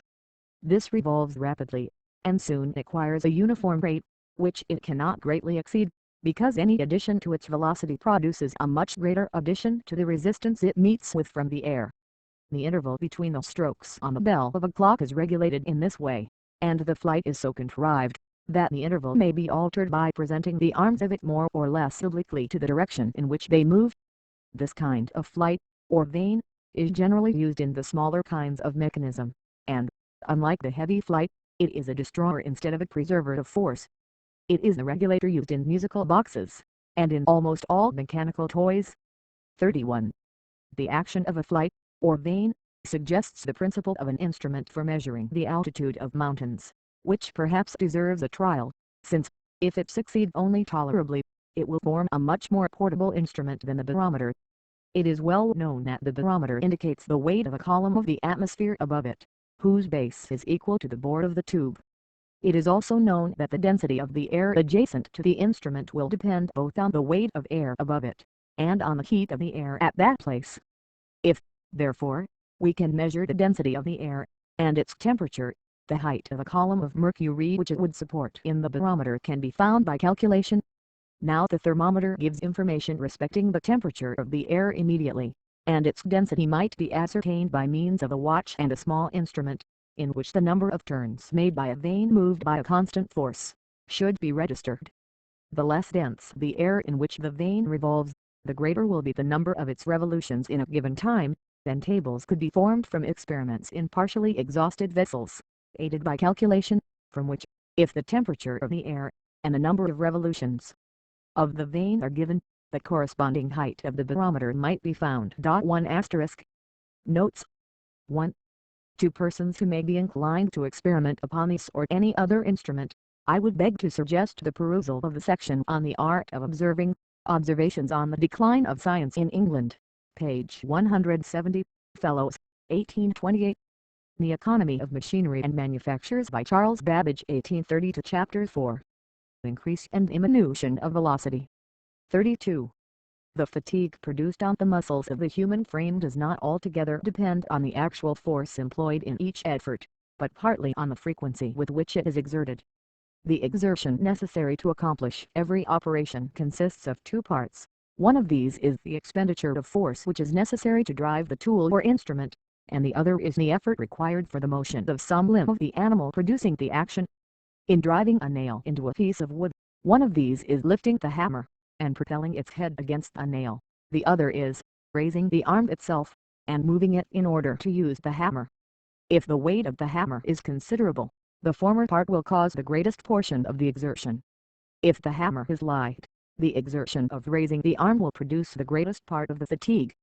It does therefore happen, that operations requiring very trifling force, if frequently repeated, will tire more effectually than more laborious work. There is also a degree of rapidity beyond which the action of the muscles cannot be pressed. 33.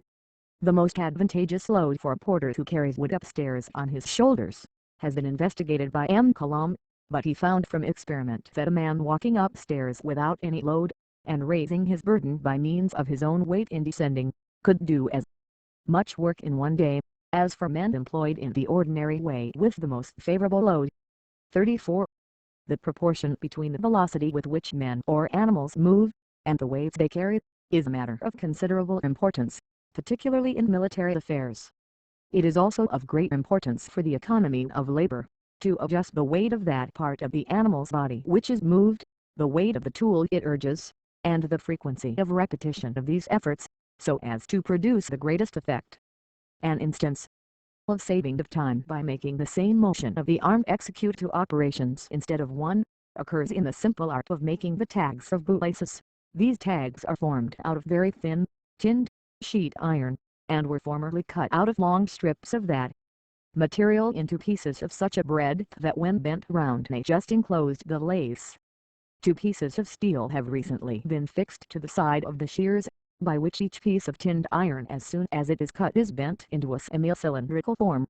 The additional power required for this operation is almost imperceptible, and it is executed by the same motion of the arm which produces the cut. The work is usually performed by women and children, and with the improved tool more than 3 times the quantity of tags is produced in a given time. 1 asterisk 35. Whenever the work is itself light, it becomes necessary, in order to economize time, to increase the velocity. Twisting the fibers of wool by the fingers would be a most tedious operation. In the common spinning wheel the velocity of the foot is moderate, but by a very simple contrivance that of the thread is most rapid. A piece of catgut passing round a large wheel, and then round a small spindle, effects this change. This contrivance is common to a multitude of machines, some of them very simple. In large shops for the retail of ribbons, it is necessary at short intervals to take stock, that is, to measure and rewind every piece of ribbon, an operation which, even with this mode of shortening it, is sufficiently tiresome, but without it would be almost impossible from its expense. The small balls of sewing cotton, so cheap and so beautifully wound, are formed by a machine on the same principle, and but a few steps more complicated. 36. In turning from the smaller instruments in frequent use to the larger and more important machines, the economy arising from the increase of velocity becomes more striking. In converting cast into wrought iron, a mass of metal, of about 100 weight, is heated almost to white heat, and placed under a heavy hammer moved by water or steam power. This is raised by a projection on a revolving axis, and if the hammer derived its momentum only from the space through which it fell, it would require a considerably greater time to give the blow. But as it is important that the softened mass of red-hot iron should receive as many blows as possible before it cools, The form of the cam or projection on the axis is such that the hammer, instead of being lifted to a small height, is thrown up with a jerk, and almost the instant after it strikes against a large beam, which acts as a powerful spring, and drives it down on the iron with such velocity that by these means about double the number of strokes can be made in a given time. In the smaller tilt hammers, this is carried still further. By striking the tail of the tilt hammer forcibly against a small steel anvil, it rebounds with such velocity that from 3 to 500 strokes are made in a minute. In the manufacture of anchors, an art in which a similar contrivance is of still greater importance, it has only been recently applied. 37. In the manufacture of scythes, the length of the blade renders it necessary that the workman should move readily, so as to bring every part of it on the anvil in quick succession. This is effected by placing him in a seat suspended by ropes from the ceiling, so that he is enabled, with little bodily exertion, to vary his distance, by pressing his feet against the block which supports the anvil, or against the floor. 38. An increase of velocity is sometimes necessary to render operations possible. Thus a person may skate with great rapidity over ice which would not support his weight if he moved over it more slowly. This arises from the fact that time is requisite for producing the fracture of the ice. As soon as the weight of the skater begins to act on any point, the ice, supported by the water, bends slowly under him, but if the skater's velocity is considerable, he has passed off from the spot which was loaded before the bending has reached the point which would cause the ice to break. 39. An effect not very different from this might take place if very great velocity were communicated to boats. Let us suppose a flat-bottomed boat, whose bow forms an inclined plane with the bottom, at rest in still water. If we imagine some very great force suddenly to propel this boat, the inclination of the plane at the fore part would cause it to rise in the water, and if the force were excessive, it might even rise out of the water, and advance, by a series of leaps, like a piece of slate or an oyster shell, thrown as a duck and drake. If the force were not sufficient to pull the boat out of the water, but were just enough to bring its bottom to the surface, it would be carried along with a kind of gliding motion with great rapidity, for at every point of its course it would require a certain time before it could sink to its usual draught of water, but before that time had elapsed, it would have advanced to another point, and consequently have been raised by the reaction of the water on the inclined plane at its forepart. 40. The same fact, that bodies moving with great velocity have not time to exert the full effect of their weight, seems to explain a circumstance which appears to be very unaccountable. It sometimes happens that when foot passengers are knocked down by carriages, the wheels pass over them with scarcely any injury, though, if the weight of the carriage had rested on their body, even for a few seconds, it would have crushed them to death. If the view above taken is correct, the injury in such circumstances will chiefly happen to that part of the body which is struck by the advancing wheel. 41. An operation in which rapidity is of essential importance is in bringing the produce of mines up to the surface. The shafts through which the produce is raised are sunk at a very great expense, and it is, of course, desirable to sink as few of them as possible. The matter to be extracted is therefore raised by steam engines with considerable, and without this many of our mines could not be worked velocity, with profit. 42. The effect of great velocity in modifying the form of a cohesive substance is beautifully shown in the process for making window glass, termed flashing, which is one of the most striking operations in our domestic arts. A workman having dipped his iron tube into the glass pot, and loaded it with several pounds of the melted metal, blows out a large globe, which is connected with his rod by a short thick hollow neck. Another workman now fixes to the globe immediately opposite to its neck, an iron rod, the extremity of which has been dipped in the melted glass, and when this is firmly attached, a few drops of water separate the neck of the globe from the iron tube. The rod with the globe attached to it is now held at the mouth of a glowing furnace, and by turning the rod the globe is made to revolve slowly, so as to be uniformly exposed to the heat. The first effect of this softening is to make the glass contract upon itself and to enlarge the opening of the neck. As the softening proceeds, the globe is turned more quickly on its axis, and when very soft and almost incandescent, it is removed from the fire, and the velocity of rotation being still continually increased, the opening enlarges from the effect of the centrifugal force, at first gradually, until at last the mouth suddenly expands or flashes out into one large circular sheet of red-hot glass. The neck of the original globe, which is to become the outer part of the sheet, is laid thick to admit of this expansion, and forms the edge of the circular plate of glass, which is called a table. The center presents the appearance of a thick boss or prominence, called the bull's eye, at the part by which it was attached to the iron rod. 43. The most frequent reason for employing contrivances for diminishing velocity arises from the necessity of overcoming great resistances with small power. Systems of pulleys, the crane, and many other illustrations, might also be adduced here as examples, but they belong more appropriately to some of the other causes which we have assigned for the advantages of machinery. The common smoke jack is an instrument in which the velocity communicated is too great for the purpose required, and it is transmitted through wheels which reduce it to a more moderate rate. 44. Telegraphs are machines for conveying information over extensive lines with great rapidity. They have generally been established for the purposes of transmitting information during war, but the increasing wants of man will probably soon render them subservient to more peaceful objects. A few years since the telegraph conveyed to Paris information of the discovery of a comet, by M. Gambert, at Marseilles. The message arrived during a sitting of the French Board of Longitude, and was sent in a note from the Minister of the Interior to Laplace, the President, who received it whilst the writer of these lines was sitting by his side. The object in this instance was, to give the earliest publicity to the fact, and to assure to M. Gambert the title of its first discoverer. At Liverpool the system of signals is established for the purposes of commerce, so that each merchant can communicate with his own vessel long before she arrives in the port. Notes 1. See Transactions of the Society of Arts, 1826. O governo teocrático do Brasil está avançando. Nós sabemos que o primeiro digital foi ENIAC. Qual será a forma mais perfeita digital? Leia a Bíblia dos Robôs. The Economy of Machinery and Manufactures by Charles Babbage, 1832. Chapter 6. Saving Time in Natural Operations. 47. The process of tanning will furnish us with a striking illustration of the power of machinery in accelerating certain processes in which natural operations have a principal effect. The object of this art is to combine the certain principle called tanning with every particle of the skins to be tanned.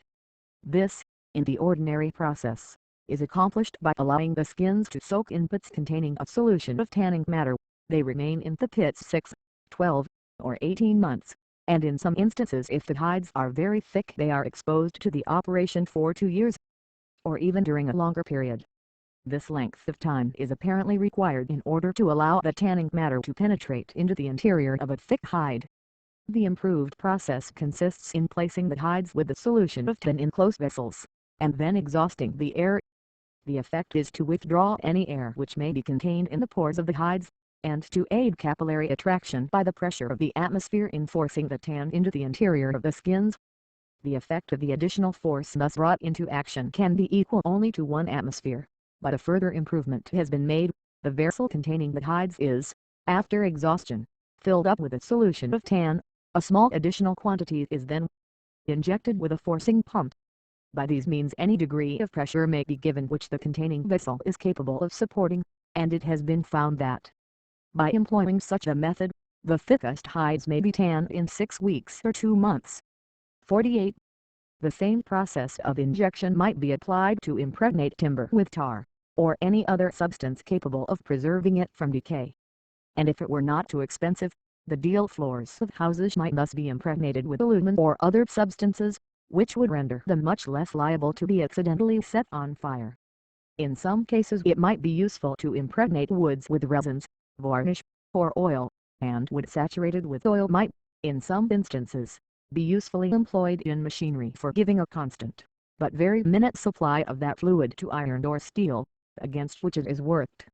Some idea of the quantity of matter which can be injected into wood by great pressure may be formed, from considering the fact stated by Mr. Scoresby respecting an accident which occurred to a boat of one of our whaling ships.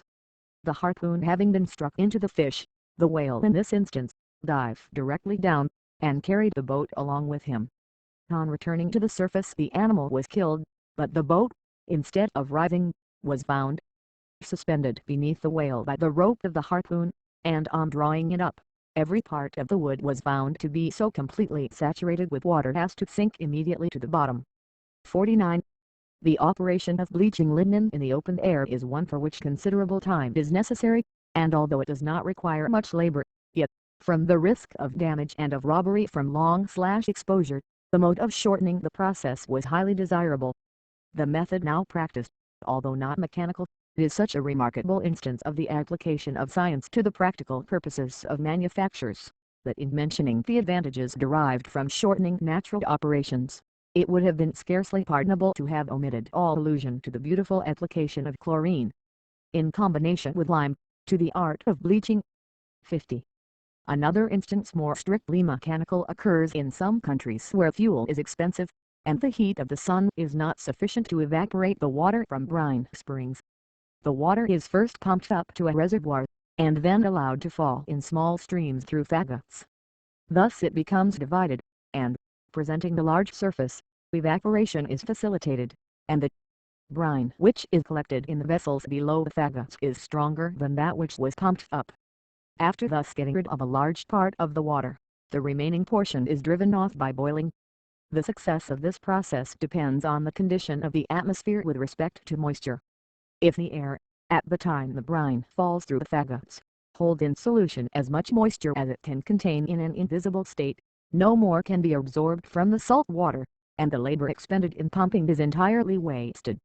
The state of the air, as to dryness, is therefore an important consideration in fixing the time when this operation is to be performed, and an attentive examination of its state, by means of the hygrometer, might be productive of some economy of labor. 51. In some countries, where wood is scarce, the evaporation of salt water is carried on by a large collection of ropes which are stretched perpendicularly. In passing down the ropes, the water deposits the sulfate of lime which it held in solution, and gradually encrusts them, so that in the course of 20 years, when they are nearly rotten, they are still sustained by the surrounding incrustation, thus presenting the appearance of a vast collection of small columns. 52. Amongst natural operations perpetually altering the surface of our globe, there are some which it would be advantageous to accelerate. The wearing down of the rocks which impede the rapids of navigable rivers, is one of this class. A very beautiful process for accomplishing this object has been employed in America. The boat is placed at the bottom of the rapid, and kept in its position by a long rope which is firmly fixed on the bank of the river near the top. An axis, having the wheel similar to the paddle wheel of a steamboat fixed at each end of it, is placed across the boat, so that the two wheels and their connecting axis shall revolve rapidly, being driven by the force of the passing current. Let us now imagine several beams of wood shod with pointed iron fixed at the ends of strong levers, projecting beyond the bow of the boat, as in the annexed representation. If these levers are at liberty to move up and down, and if one or more projecting pieces, called cams, are fixed on the axis opposite to the end of each lever, the action of the stream upon the wheels will keep up the perpetual succession of blows. The sharp pointed shoes striking upon the rock at the bottom, will continually detach small pieces, which the stream will immediately carry off. Thus, by the mere action of the river itself, a constant and most effectual system of pounding the rock at its bottom is established.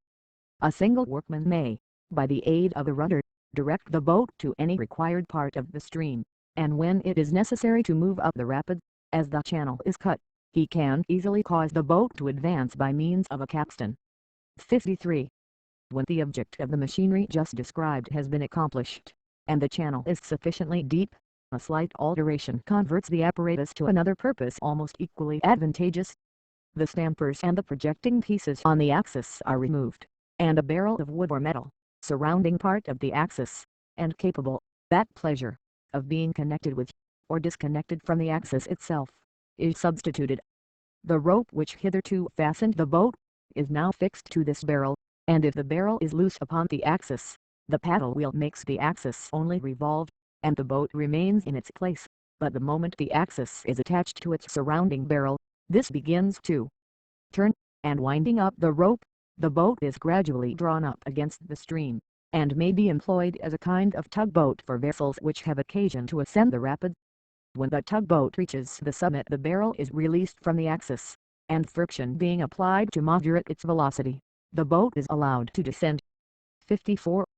Clocks occupy a very high place amongst instruments by means of which human time is economized, and their multiplication in conspicuous places in large towns is attended with many advantages.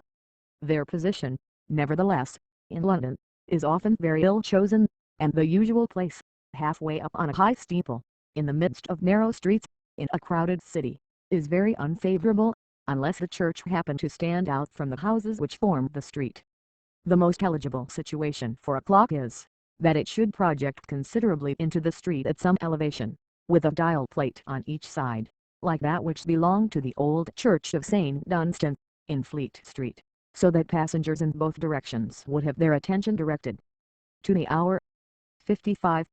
A similar remark applies, with much greater force, to the present defective mode of informing the public of the position of the receiving houses for the twopenny and general post. In the lowest corner of the window of some attractive shop is found a small slit, with a brass plate indicating its important office so obscurely, that it seems to be an object rather to prevent its being conspicuous. No striking sign assists the anxious inquirer, who, as the moments rapidly pass which precede the hour of closing, torments the passenger with his inquiries for the nearest post office. He reaches it, perhaps, just as it is closed, and must then either hasten to a distant part of the town in order to procure the admission of his letters, or give up the idea of forwarding them by that post, and thus, if they are foreign letters, he may lose, perhaps, a week or a fortnight by waiting for the next packet. The inconvenience in this and in some other cases, is of perpetual and everyday occurrence, and though, in the greater part of the individual cases, it may be of trifling moment, the sum of all these produces an amount, which it is always worthy of the government of a large and active population to attend to. The remedy is simple and obvious.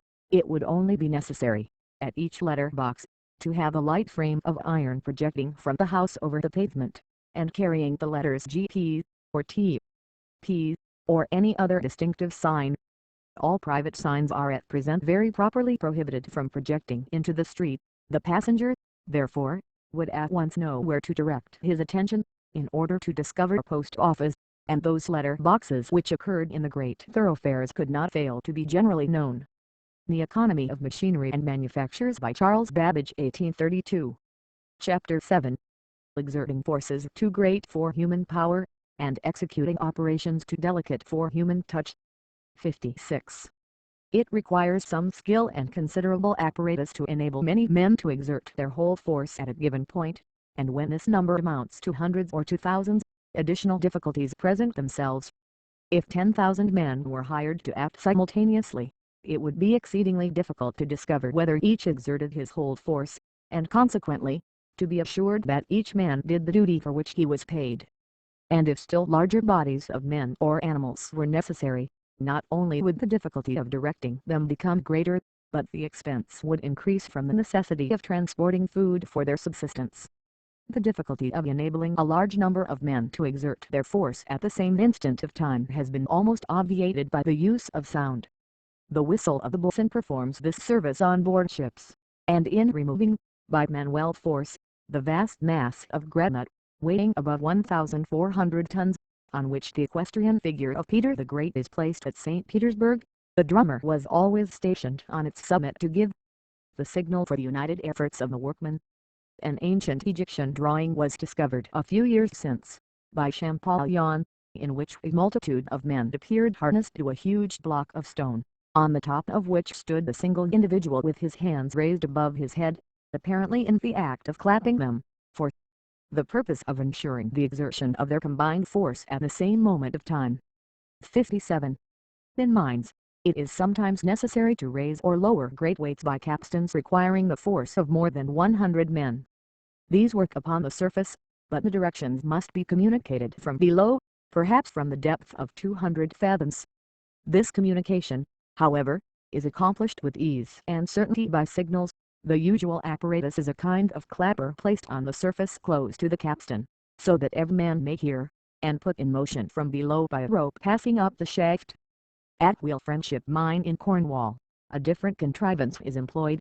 There is in that mine an inclined plane, passing underground about 2/3 of a mile in length. Signals are communicated by a continuous rod of metal, which being struck below, the blow is distinctly heard on the surface. 58. In all our larger manufactories numerous instances occur of the application of the power of steam to overcome resistances which it would require far greater expense to surmount by means of animal labor.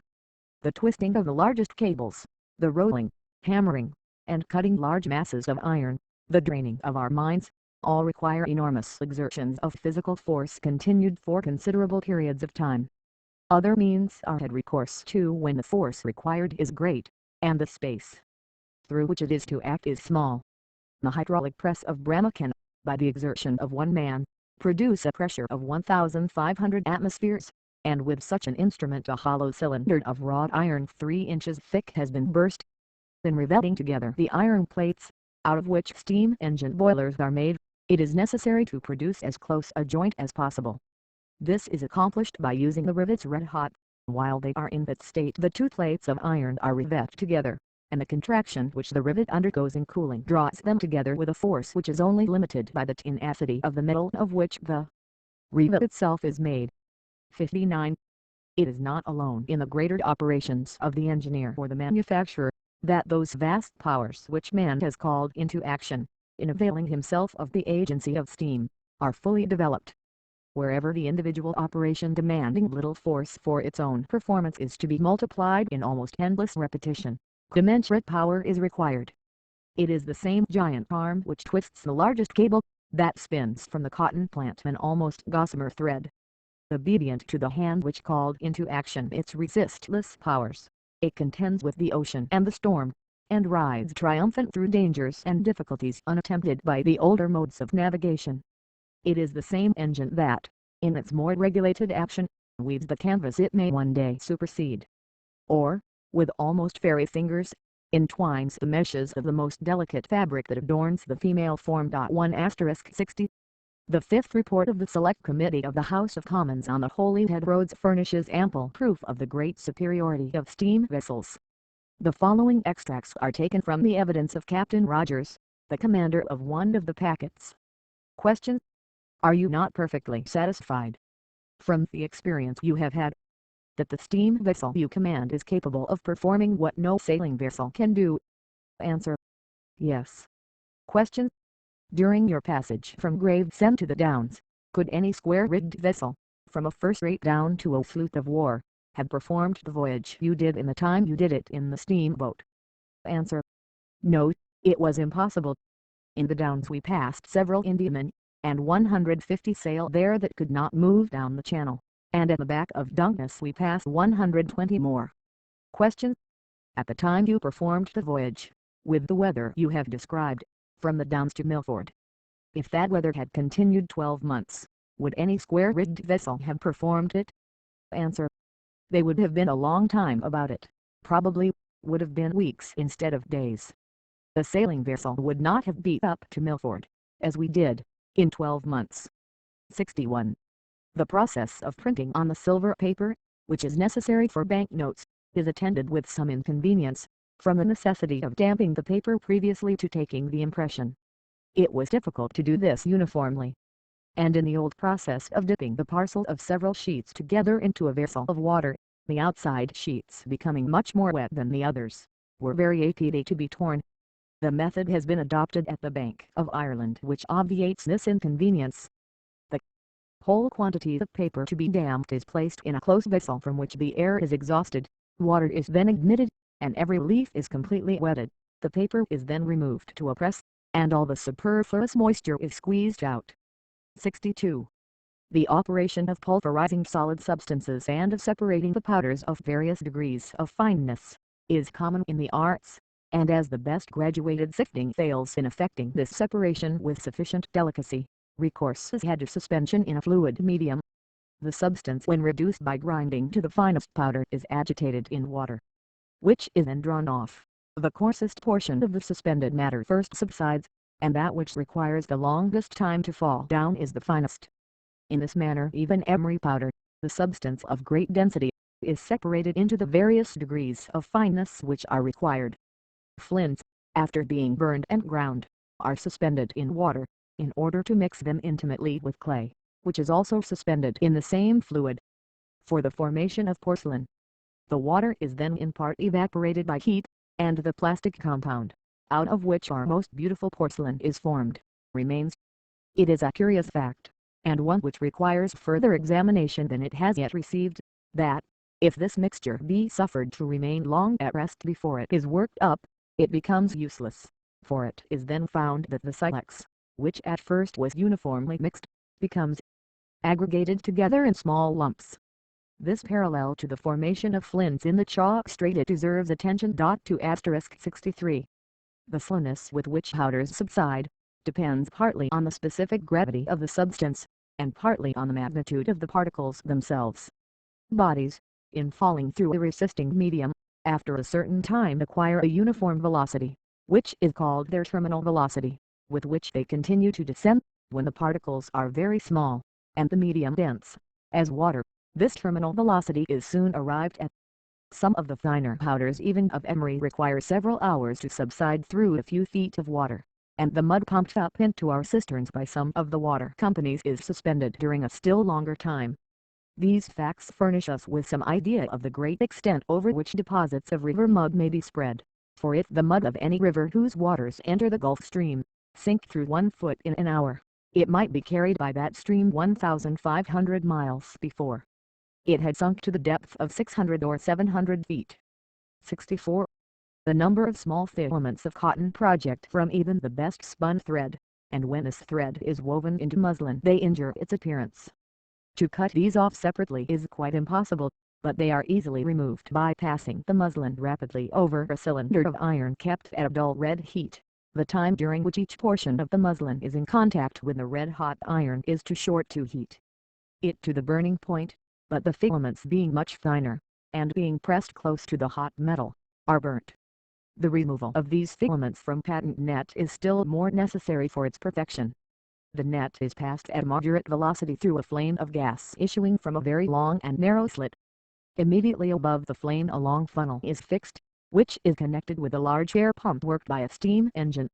The flame is thus drawn forcibly through the net, and all the filaments on both sides of it are burned off at one operation. Previously to this application of the air pump, the net acting in the same way, although not to the same extent, as a wire gauze in Davy's safety lamp, cool down the flame so as to prevent the combustion of the filaments on the upper side. The air pump, by quickening the current of ignited gas, remove this inconvenience. Notes: 1. The importance and diversified applications of the steam engine were most ably enforced in the speeches made at a public meeting held June 1824 for the purpose of proposing the erection of a monument to the memory of James Watt. These were subsequently printed. 2. Some observations on the subject, by Dr. Fitton, occur in the appendix to Captain King's Survey of the Coast of Australia, Volume II, page 397. London, 1826. The Economy of Machinery and Manufactures by Charles Babbage 1832. Chapter 8. Registering Operations. 65. One great advantage which we may derive from machinery is from the check which it affords against the inattention, the idleness, or the dishonesty of human agents. Few occupations are more wearisome than counting the series of repetitions of the same fact. The number of paces we walk affords a tolerably good measure of distance passed over, but the value of this is much enhanced by possessing an instrument, the pedometer, which will count for us the number of steps we have made. A piece of mechanism of this kind is sometimes applied to count the number of turns made by the wheel of a carriage, and thus to indicate the distance traveled. An instrument, similar in its object, but differing in its construction, has been used for counting the number of strokes made by a steam engine, and the number of coins struck in a press. One of the simplest instruments for counting any series of operations was contrived by Mr. Donkin. 1*66. Another instrument for registering is used in some establishments for calendaring and embossing. Many 100,000 yards of calicoes and stuffs undergo these operations weekly, and as the price paid for the process is small, the value of the time spent in measuring them would bear a considerable proportion to the profit. The machine has, therefore, been contrived for measuring and registering the length of the goods as they pass rapidly through the hands of the operator, by which all chance of erroneous counting is avoided. 67. Perhaps the most useful contrivance of this kind, is one for ascertaining the vigilance of the watchman. It is a piece of mechanism connected with a clock placed in an apartment to which the watchman has not access, but he is ordered to pull a string situated in a certain part of his round once in every hour. The instrument, aptly called a telltale, informs the owner whether the man has missed any, and what hours during the night. 68. It is often of great importance, both for regulations of excise as well as for the interest of the proprietor, to know the quantity of spirits or of other liquors which have been drawn off by those persons who are allowed to have access to the vessels during the absence of the inspectors or principals. This may be accomplished by a peculiar kind of stopcock, which will, at each opening, discharge only a certain measure of fluid. The number of times the cock has been turned being registered by a counting apparatus accessible only to the master. 69. The time and labor consumed in gauging the contents of casks partly filled, has led to an improvement which, by the simplest means, obviates a considerable inconvenience, and enables any person to read off, on a scale, the number of gallons contained in any vessel, as readily as he does the degree of heat indicated by his thermometer. A small stopcock connects the bottom of the cask with a glass tube of narrow bore fixed to a scale on the side of the cask, and rising a little above its top. The plug of the cock may be turned into 3 positions. In the first, it cuts off all communication with the cask. In the second, it opens the communication between the cask and the glass tube, and, in the third, it cuts off the connection between the cask and the tube, and opens the communication between the tube and any vessel held beneath the cock to receive its contents. The scale of the tube is graduated by pouring into the cask successive quantities of water, while the communication between the cask and the tube is open.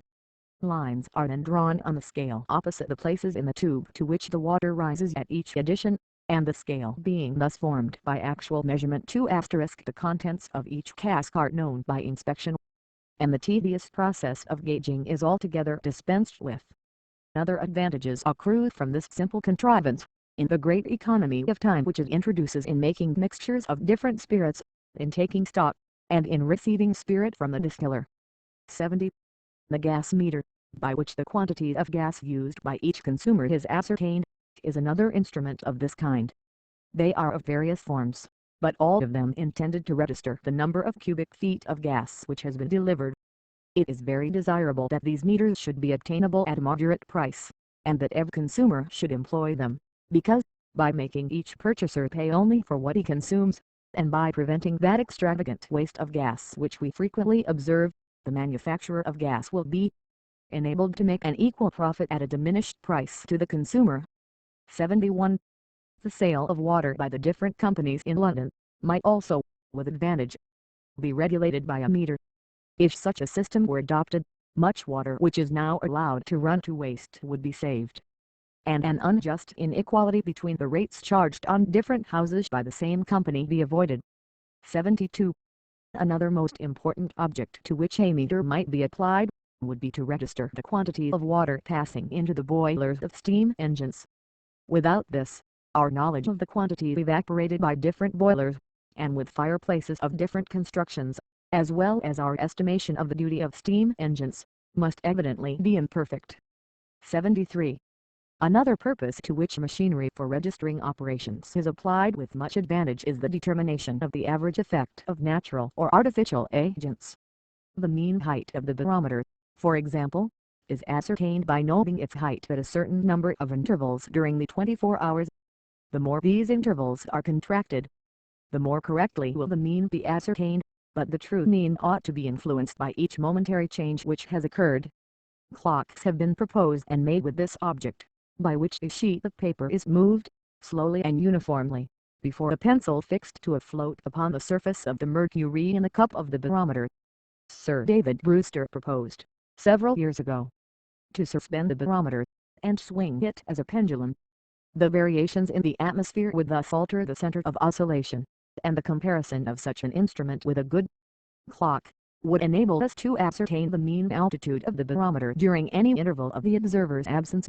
3 An instrument for measuring and registering the quantity of rain was invented by Mr. John Taylor, and described by him in the Philosophical Magazine.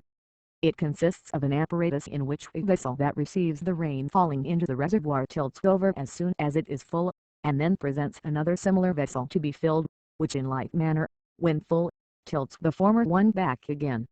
The number of times these vessels are emptied is registered by a train of wheels, and thus, without the presence of the observer, the quantity of rain falling during a whole year may be measured and recorded. Instruments might also be contrived to determine the average force of traction of horses, of the wind, of a stream, or of any irregular and fluctuating effort of animal or other natural force. 74. Clocks and watches may be considered as instruments for registering the number of vibrations performed by a pendulum or a balance. The mechanism by which these numbers are counted is technically called escapement. It is not easy to describe, but the various contrivances which have been adopted for this purpose are amongst the most interesting and most ingenious to which mechanical science has given birth. Working models, on an enlarged scale, are almost necessary to make their action understood by the unlearned reader, and, unfortunately, these are not often to be met with. A very fine collection of such models exists amongst the collection of instruments at the University of Prague. Instruments of this kind have been made to extend their action over considerable periods of time, and to register not merely the hour of the day, but the days of the week, of the month, of the year, and also to indicate the occurrence of several astronomical phenomena. Repeating clocks and watches may be considered as instruments for registering time, which communicate their information only when the owner requires it, by pulling a string, or by some similar application. An apparatus has recently been applied to watches, by which the hand which indicates seconds leaves a small dot of ink on the dial plate whenever a certain stop or detent is pushed in. Thus, whilst the eye is attentively fixed on the phenomenon to be observed, the finger registers on the face of the watch dial the commencement and the end of its appearance. 75. Several instruments have been contrived for awakening the attention of the observer at times previously fixed upon. The various kinds of alarms connected with clocks and watches are of this kind. In some instances it is desirable to be able to set them so as to give notice at many successive and distant points of time, such as those of the arrival of given stars on the meridian. A clock of this kind is used at the Royal Observatory at Greenwich. 76. An earthquake is a phenomenon of such frequent occurrence, and so interesting, both from its fearful devastations as well as from its connection with geological theories, that it becomes important to possess an instrument which shall, if possible, indicate the direction of the shock, as well as its intensity. An observation made a few years since at Odessa, after an earthquake which happened during the night, suggests a simple instrument by which the direction of the shock may be determined. A glass vase, partly filled with water, stood on the table of the room in the house at Odessa, and, from the coldness of the glass, the inner part of the vessel above the water was coated with dew. Several very perceptible shocks of an earthquake happened between 3 and 4 o'clock in the morning, and when the observer got up, he remarked that the dew was brushed off at two opposite sides of the glass by a wave which the earthquake had caused in the water. The line joining the two highest points of this wave was, of course, that in which the shock traveled. This circumstance, which was accidentally noticed by an engineer at Odessa suggests the plan of keeping, in countries subject to earthquakes, glass vessels partly filled with treacle, or some unctuous fluid, so that when any lateral motion is communicated to them from the earth, the adhesion of the liquid to the glass shall enable the observer, after some interval of time, to determine the direction of the shock. In order to obtain some measure of the vertical oscillation of the earth, the weight might be attached to a spiral spring, or a pendulum might be sustained in a horizontal position, and a sliding index be moved by either of them, so that the extreme deviations should be indicated by it. This, however, would not give even the comparative measure accurately, because a difference in the velocity of the rising or falling of the Earth's surface would affect the instrument. Notes 1. Transactions of the Society of Arts, 1819, page 116. 2. The contrivance is due to Mr. Hetty, of High Holborn, in whose establishment it is in constant use. 3. About 7 or 8 years since, without being aware of Sir David Brewster's proposal, I adapted the barometer, as a pendulum, to the works of a common 8-day clock. It remained in my library for several months, but I have mislaid the observations which were made. 4. Memoires de l'Académie des Sciences de Petersburg, 6 Ec. Tom. I. page 4. The Economy of Machinery and Manufactures by Charles Babbage 1832. Chapter 10. Of the identity of the work when it is of the same kind, and its accuracy when of different kinds. 79. Nothing is more remarkable, and yet less unexpected, than the perfect identity of things manufactured by the same tool. If the top of a circular box is to be made to fit over the lower part, it may be done in the lathe by gradually advancing the tool of the sliding press, the proper degree of tightness between the box and its lid being found by trial. After this adjustment, if 1,000 boxes are made, no additional care is required. The tool is always carried up to the stop, and each box will be equally adapted to every lid. The same identity pervades all the arts of printing. The impressions from the same block, or the same copper plate, have a similarity which no labor could produce by hand. The minutest traces are transferred to all the impressions, and no omission can arise from the inattention or unskillfulness of the operator. The steel punch, with which the card wedding for a fowling piece is cut, if it once perform its office with accuracy, constantly reproduces the same exact circle. 80. The accuracy with which machinery executes its work is, perhaps, one of its most important advantages. It may, however, be contended, that a considerable portion of this advantage may be resolved into saving of time, for it generally happens, that any improvement in tools increases the quantity of work done in a given time. Without tools, that is, by the mere efforts of the human hand, there are, undoubtedly, multitudes of things which it would be impossible to make. Add to the human hand the rudest cutting instrument, and its powers are enlarged. The fabrication of many things then becomes easy, and that of others possible with great labor. Add the saw to the knife or the hatchet, and other works become possible, and a new course of difficult operations is brought into view, whilst many of the former are rendered easy. This observation is applicable even to the most perfect tools or machines. It would be possible for a very skillful workman, with files and polishing substances, to form a cylinder out of a piece of steel, but the time which this would require would be so considerable, and the number of failures would probably be so great, that for all practical purposes, such a mode of producing the steel cylinder might be said to be impossible. The same process by the aid of the lathe and the sliding press is the everyday employment of hundreds of workmen. 81. Of all the operations of mechanical art, that of turning is the most perfect. If two surfaces are worked against each other, whatever may have been their figure at the commencement, there exists a tendency in them both to become portions of spheres. Either of them may become convex, and the other concave, with various degrees of curvature. A plane surface is the line of separation between convexity and concavity, and is most difficult to hit. It is more easy to make a good circle than to produce a straight line. A similar difficulty takes place in figuring specula for telescopes. The parabola is the surface which separates the hyperbolic from the elliptic figure, and is the most difficult to form. If a spindle, not cylindrical at its end, be pressed into a hole not circular, and kept constantly turning, there is a tendency in these bodies so situated to become conical, or to iron beadwork to have circular sections. If a triangular pointed piece of and it will round in a circular hole, the edges will gradually become conical.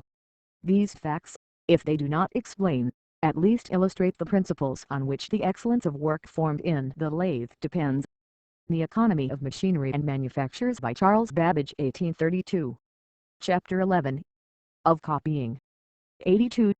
The two last mentioned sources of excellence in the work produced by machinery depend on a principle which pervades a very large portion of all manufactures, and is one upon which the cheapness of the articles produced seems greatly to depend. The principle alluded to is that of copying, taken in its most extensive sense. Almost unlimited pains are, in some instances, bestowed on the original, from which a series of copies is to be produced, and the larger the number of these copies, the more care and pains can the manufacturer afford to lavish upon the original. It may thus happen, that the instrument or tool actually producing the work, shall cost 5 or even 10,000 times the price of each individual specimen of its power. As the system of copying is of so much importance, and of such extensive use in the arts, it will be convenient to classify a considerable number of those processes in which it is employed. The following enumeration, however, is not offered as a complete list, and the explanations are restricted to the shortest possible detail which is consistent with a due regard to making the subject intelligible. The operations of copying are effected under the following circumstances: by printing from cavities, by stamping, by printing from surface, by punching, by casting with elongation, by molding with altered dimensions. Of printing from cavities. 83. The art of printing, in all its numerous departments, is essentially an art of copying. Under its two great divisions, printing from hollow lines, as in copper plate, and printing from surface, as in block printing, are comprised numerous arts. 84. Copper plate printing. In this instance, the copies are made by transferring to paper, by means of pressure, the thick ink, from the hollows and lines cut in the copper. An artist will sometimes exhaust the labor of 1 or 2 years upon engraving the plate, which will not, in some cases, furnish above 500 copies in a state of perfection. 85. Engravings on steel. This art is like that of engraving on copper, except that the number of copies is far less limited. The banknote engraved as a copper plate will not give above 3,000 impressions without a sensible deterioration. 2 impressions of a banknote engraved on steel were examined by one of our most eminent artists, who found it difficult to pronounce with any confidence which was the earliest impression. One of these was a proof from amongst the first 1,000, the other was taken after between 70 and 80,000 had been printed off. 86. Music printing. Music is usually printed from pewter plates, on which the characters have been impressed by steel punches. The metal, being much softer than copper, is liable to scratches, which detain a small portion of the ink. This is the reason of the dirty appearance of printed music. A new process has recently been invented by Mr. Cooper, by which this inconvenience will be avoided. The improved method, which gives sharpness to the characters, is still an art of copying, but it is effected by surface printing, nearly in the same manner as calico printing from blocks, to be described hereafter. 96. The method of printing music from pewter plates, although by far the most frequently made use of, is not the only one employed, for music is occasionally printed from stone. Sometimes also it is printed with movable type, and occasionally the musical characters are printed on the paper, and the lines printed afterwards. Specimens of both these latter modes of music printing may be seen in the splendid collection of impressions from the types of the press of Babbage at Parma, but notwithstanding the great care bestowed on the execution of that work, the perpetual interruption of continuity in the lines, arising from the use of movable types, when the characters and lines are printed at the same time, is apparent. 87. Calico printing from cylinders. Many of the patterns on printed calicos are copies by printing from copper cylinders about 4 or 5 inches in diameter, on which the desired pattern has been previously engraved. One portion of the cylinders is exposed to the ink, whilst an elastic scraper of very thin steel, by being pressed forcibly against another part, removes all superfluous ink from the surface previously to its reaching the cloth. A piece of calico 28 yards in length rolls through this press, and is printed in 4 or 5 minutes. 88. Printing from perforated sheets of metal, or stenciling. Very thin brass is sometimes perforated in the form of letters, usually those of a name. This is placed on any substance which it is required to mark, and a brush dipped in some paint is passed over the brass. Those parts which are cut away admit the paint, and thus a copy of the name appears on the substance below. This method, which affords rather a coarse copy, is sometimes used for paper with which rooms are covered, and more especially for the borders. If a portion be required to match an old pattern, this is, perhaps, the most economical way of producing it. 89. Colored impressions of leaves upon paper may be made by a kind of surface printing. Such leaves are chosen as have considerable inequalities. The elevated parts of these are covered, by means of an inking ball, with a mixture of some pigment ground up in linseed oil. The leaf is then placed between 2 sheets of paper, and being gently pressed, the impression from the elevated parts on each side appear on the corresponding sheets of paper. 90. The beautiful red cotton handkerchiefs dyed at Glasgow have their pattern given to them by a process similar to stenciling, except that instead of printing from a pattern, The reverse operation, that of discharging a part of the color from a cloth already dyed, is performed. The number of handkerchiefs are pressed with very great force between two plates of metal, which are similarly perforated with round or lozenge-shaped holes, according to the intended pattern. The upper plate of metal is surrounded by a rim, and a fluid which has the property of discharging the red dye is poured upon that plate. This liquid passes through the holes in the metal, and also through the calico, but, owing to the great pressure opposite all the parts of the plates not cut away, it does not spread itself beyond the pattern.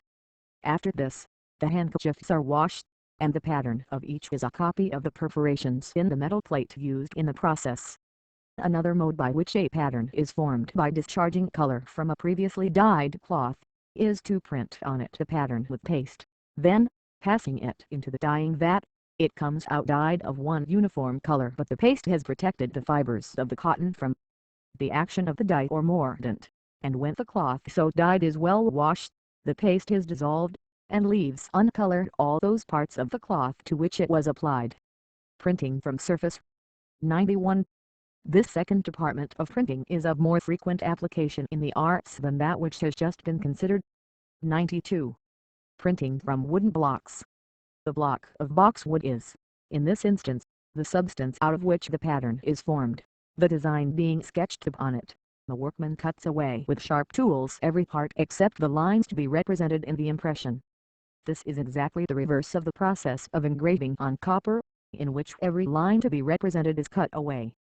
The ink, instead of filling the cavities cut in the wood, is spread upon the surface which remains, and is thence transferred to the paper. 93. Printing from movable types. This is the most important in its influence of all the arts of copying. It possesses a singular peculiarity, in the immense subdivision of the parts that form the pattern.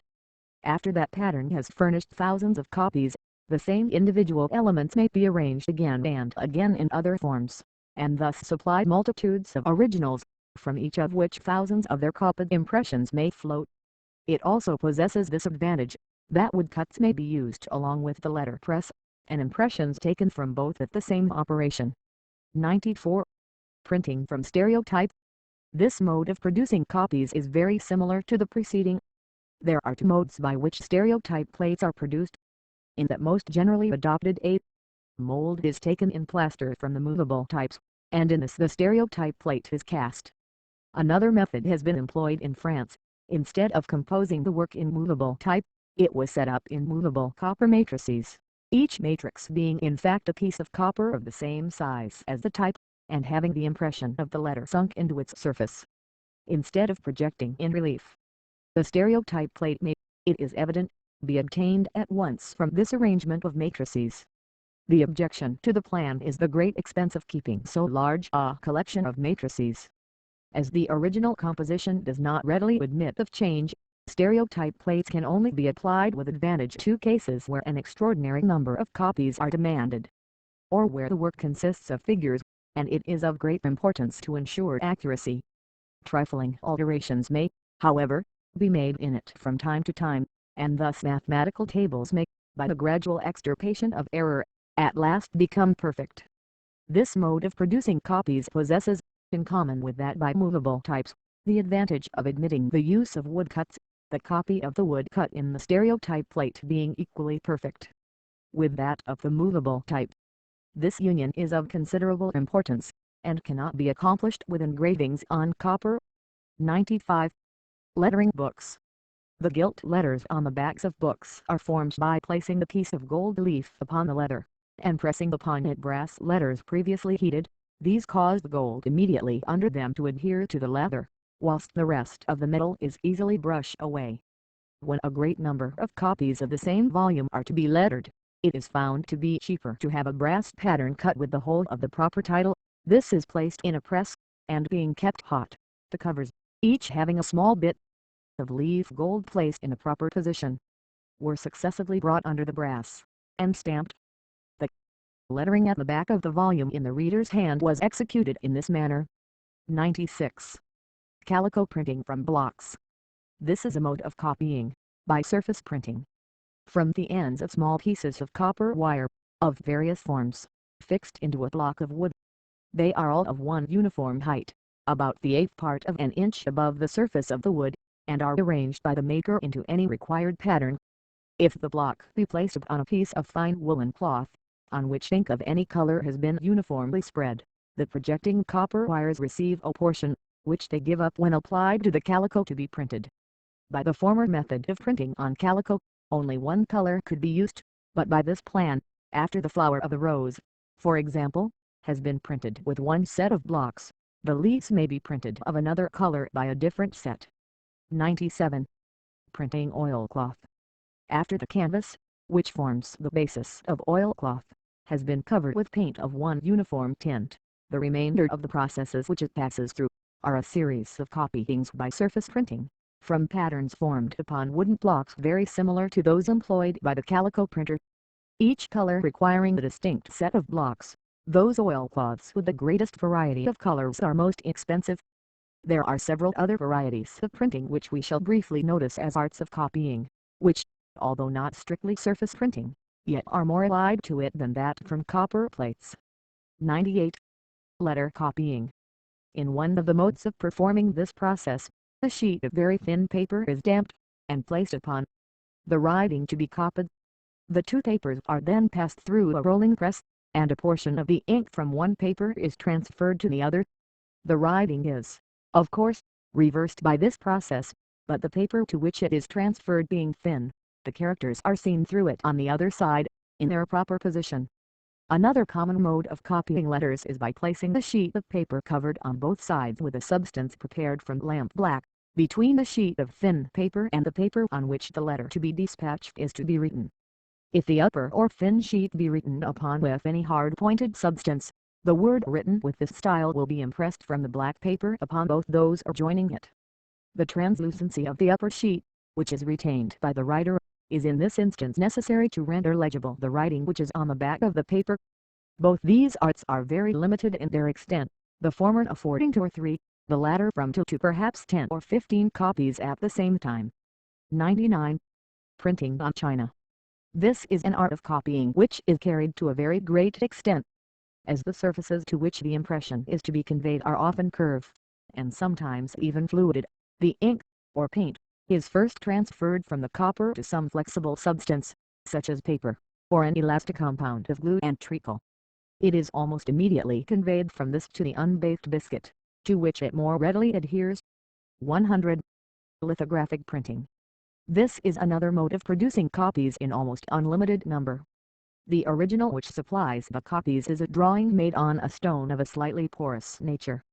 The ink employed for tracing it is made of such greasy materials that when water is poured over the stone it shall not wet the lines of the drawing.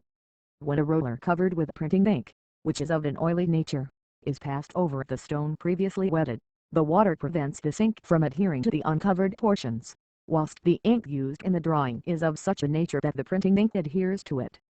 In this state, if a sheet of paper be placed upon the stone, and then passed under a press, the printing ink will be transferred to the paper, leaving the ink used in the drawing still adhering to the stone. 101. There is one application of lithographic printing which does not appear to have received sufficient attention, and perhaps further experiments are necessary to bring it to perfection. It is the reprinting of works which have just arrived from other countries. A few years ago one of the Paris newspapers was reprinted at Brussels as soon as it arrived by means of lithography. Whilst the ink is yet fresh, this may easily be accomplished. It is only necessary to place one copy of the newspaper on a lithographic stone, and by means of great pressure applied to it in a rolling press, a sufficient quantity of the printing ink will be transferred to the stone. By similar means, the other side of the newspaper may be copied on another stone, and these stones will then furnish impressions in the usual way. If printing from stone could be reduced to the same price per thousand as that from movable types, this process might be adopted with great advantage for the supply of works for the use of distant countries possessing the same language. For a single copy might be printed off with transfer ink, and thus an English work, for example, might be published in America from stone, whilst the original, printed from movable types, made its appearance on the same day in England. 102. It is much to be wished that such a method were applicable to the reprinting of facsimiles of old and scarce books.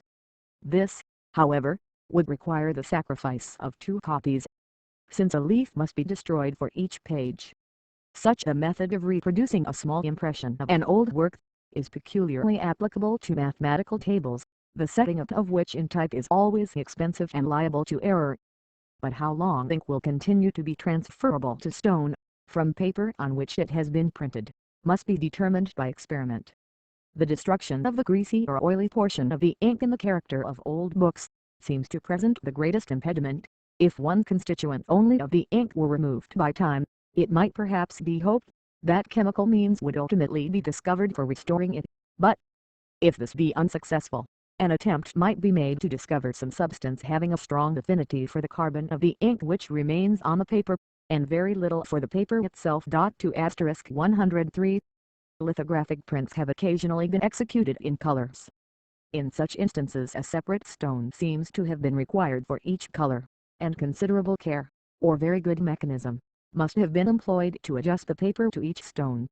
If any 2 kinds of ink should be discovered mutually inadhesive, 1 stone might be employed for 2 inks, or if the inking roller for the second and subsequent colors had portions cut away corresponding to those parts of the stone inked by the previous ones, then several colors might be printed from the same stone, but these principles do not appear to promise much, except for coarse subjects.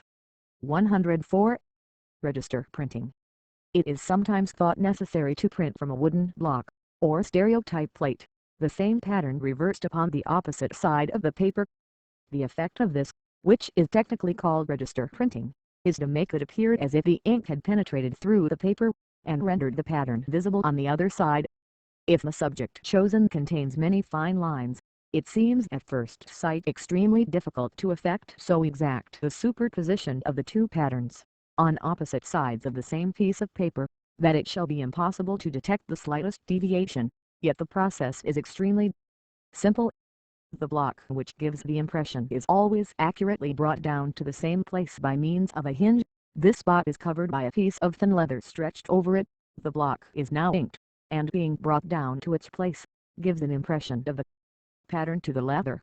It is then turned back, and being inked a second time, the paper intended to be printed is placed upon the leather.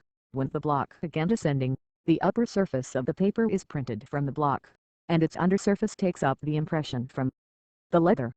It is evident that the perfection of this mode of printing depends in a great measure on finding some soft substance like leather, which will take as much ink as it ought from the block, and which will give it up most completely to paper.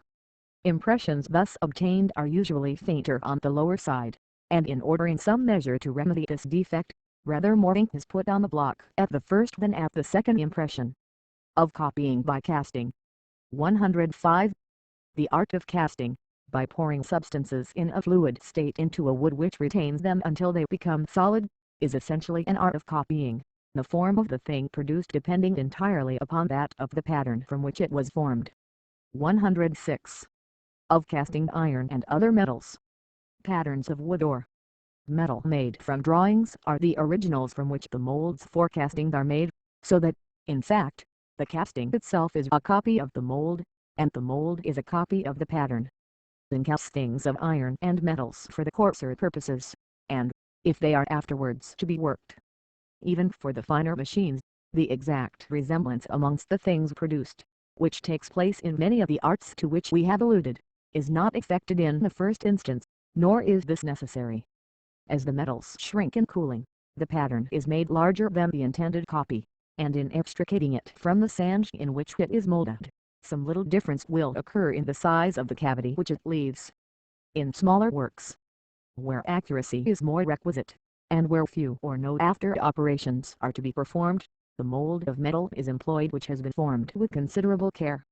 Thus, in casting bullets, which ought to be perfectly spherical and smooth, an iron instrument is used, in which a cavity has been cut and carefully ground, and, in order to obviate the contraction in cooling, a jet is left which may supply the deficiency of metal arising from that cause, and which is afterwards cut off.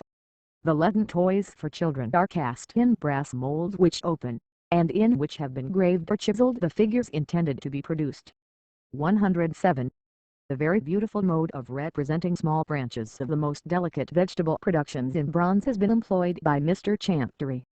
a small strip of a fir tree, a branch of holly, a curled leaf of broccoli, or any other vegetable production, is suspended by one end in a small cylinder of paper which is placed for support within a similarly formed tin case. The finest river silt, carefully separated from all the coarser particles, and mixed with water, so as to have the consistency of cream, is poured into the paper cylinder by small portions at a time, carefully shaking the plant a little after each addition, in order that its leaves may be covered, and that no bubbles of air may be left. The plant and its mold are now allowed to dry, and the yielding nature of the paper allows the loamy coating to shrink from the outside. When this is dry, it is surrounded by a coarser substance, and, finally, we have the twig with all its leaves embedded in a perfect mold.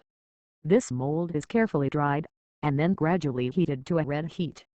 At the ends of some of the leaves or shoots, wires have been left to afford air holes by their removal, and in this state of strong ignition a stream of air is directed into the hole formed by the end of the branch. The consequence is, that the wood and leaves which had been turned into charcoal by the fire, are now converted into carbonic acid by the current of air, and, after some time, the whole of the solid matter of which the plant consisted is completely removed, leaving a hollow mold, bearing on its interior all the minutest traces of its late vegetable occupant. When this process is completed, the mold being still kept at nearly a red heat, receive the fluid metal, which, by its weight, either drives the very small quantity of air, which at that high temperature remains behind, out very through the air holes, or compresses it into the pores of very porous substance of which the mold is formed. 108. When the form of the object intended to be cast is such that the pattern cannot be extricated from its mold of sand or plaster, it becomes necessary to make the pattern with wax, or some other easily fusible substance. The sand or plaster is molded round this pattern, and, by the application of heat, the wax is extricated through an opening left purposely for its escape. 109. It is often desirable to ascertain the form of the internal cavities, inhabited by molluscous animals, such as those of spiral shells, and the various corals. This may be accomplished by filling them with fusible metal, and dissolving the substance of the shell by muriatic acid. Thus a metallic solid will remain which exactly filled all the cavities. If such forms are required in silver, or any other difficulty fusible metal, the shells may be filled with wax or resin, then dissolved away, and the remaining waxen form may serve as the pattern from which a plaster mold may be made for casting the metal. Some nicety will be required in these operations, and perhaps the minuter cavities can only be filled under an exhausted receiver. 110. Casting in plaster. This is a mode of copying applied to a variety of purposes, to produce accurate representations of the human form, of statues, or of rare fossils, to which latter purpose it has lately been applied with great advantage. In all casting, the first process is to make the mold, and plaster is the substance which is almost always employed for the purpose. The property which it possesses of remaining for a short time in a state of fluidity, renders it admirably adapted to this object, and adhesion, even to an original of plaster, is effectually prevented by oiling the surface on which it is poured. The mold formed round the subject which is copied, removed in separate pieces and then reunited, is that in which the copy is cast. This process gives additional utility and value to the finest works of art. The students of the Academy at Venice are thus enabled to admire the sculptured figures of Aegina, preserved in the gallery at Munich, as well as the marbles of the Parthenon, the pride of our own museum. Casts in plaster of the Elgin marbles adorn many of the academies of the continent, and the liberal employment of such presents affords us an inexpensive and permanent source of popularity. 111. Casting in wax. This mode of copying, aided by proper coloring, offers the most successful imitations of many objects of natural history, and gives an air of reality to them which might deceive even the most instructed. Numerous figures of remarkable persons, having the face and hands formed in wax, have been exhibited at various times, and the resemblances have, in some instances, been most striking. But whoever would see the art of copying in wax carried to the highest perfection, should examine the beautiful collection of fruit at the house of the Horticultural Society. The model of the magnificent flower of the new genus Rafflesia, the waxen models of the internal parts of the human body which adorn the anatomical gallery of the Jardin des Plantes at Paris, and the museum at Florence, or the collection of morbid anatomy at the University of Bologna. The art of imitation by wax does not usually afford the multitude of copies which flow from many similar operations. This number is checked by the subsequent stages of the process, which, ceasing to have the character of copying by a tool or pattern, become consequently more expensive. In each individual production, form alone is given by casting. The coloring must be the work of the pencil, guided by the skill of the artist. Of copying by molding. 112. This method of producing multitudes of individuals having an exact resemblance to each other in external shape, is adopted very widely in the arts. The substances employed are, either naturally or by artificial preparation, in a soft or plastic state. They are then compressed by mechanical force, sometimes assisted by heat, into a mold of the required form. 113. Of bricks and tiles. An oblong box of wood fitting upon the bottom fixed to the brickmaker's bench, is the mold from which every brick is formed. A portion of the plastic mixture of which the bricks consist is made ready by less skillful hands. The workman first sprinkles a little sand into the mold, and then throws the clay into it with some force, at the same time rapidly working it with his fingers, so as to make it completely close up to the corners. He next scrapes off, with a wetted stick, the superfluous clay, and shakes the new formed brick dexterously out of its mold upon a piece of board, on which it is removed by another workman to the place appointed for drying it. The very skillful molder has occasionally, in a long summer's day, delivered from 10 to 11,000 bricks, but a fair average day's work is from 5 to 6,000. Tiles of various kinds and forms are made of finer materials, but by the same system of molding. Among the ruins of the city of Gore, the ancient capital of Bengal, bricks are found having projecting ornaments in high relief.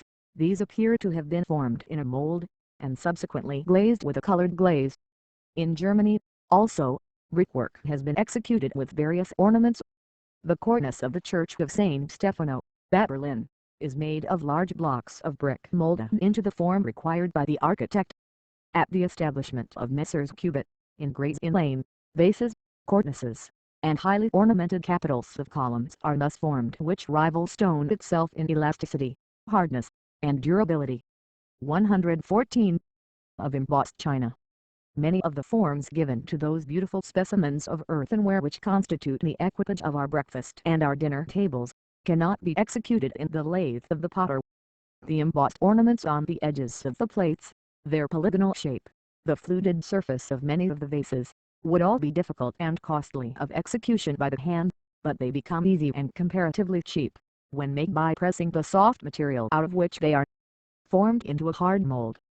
The care and skill bestowed on the preparation of that mold are repaid by the multitude it produces. In many of the works of the china manufactory, one part only of the article is molded, the upper surface of the plate, for example, whilst the underside is figured by the lathe. In some instances, the handle, or only a few ornaments, are molded, and the body of the work is turned. 115. Glass seals. The process of engraving upon gems requires considerable time and skill. The seals thus produced can therefore never become common. Imitations, however, have been made of various degrees of resemblance. The color which is given to glass is, perhaps, the most successful part of the imitation.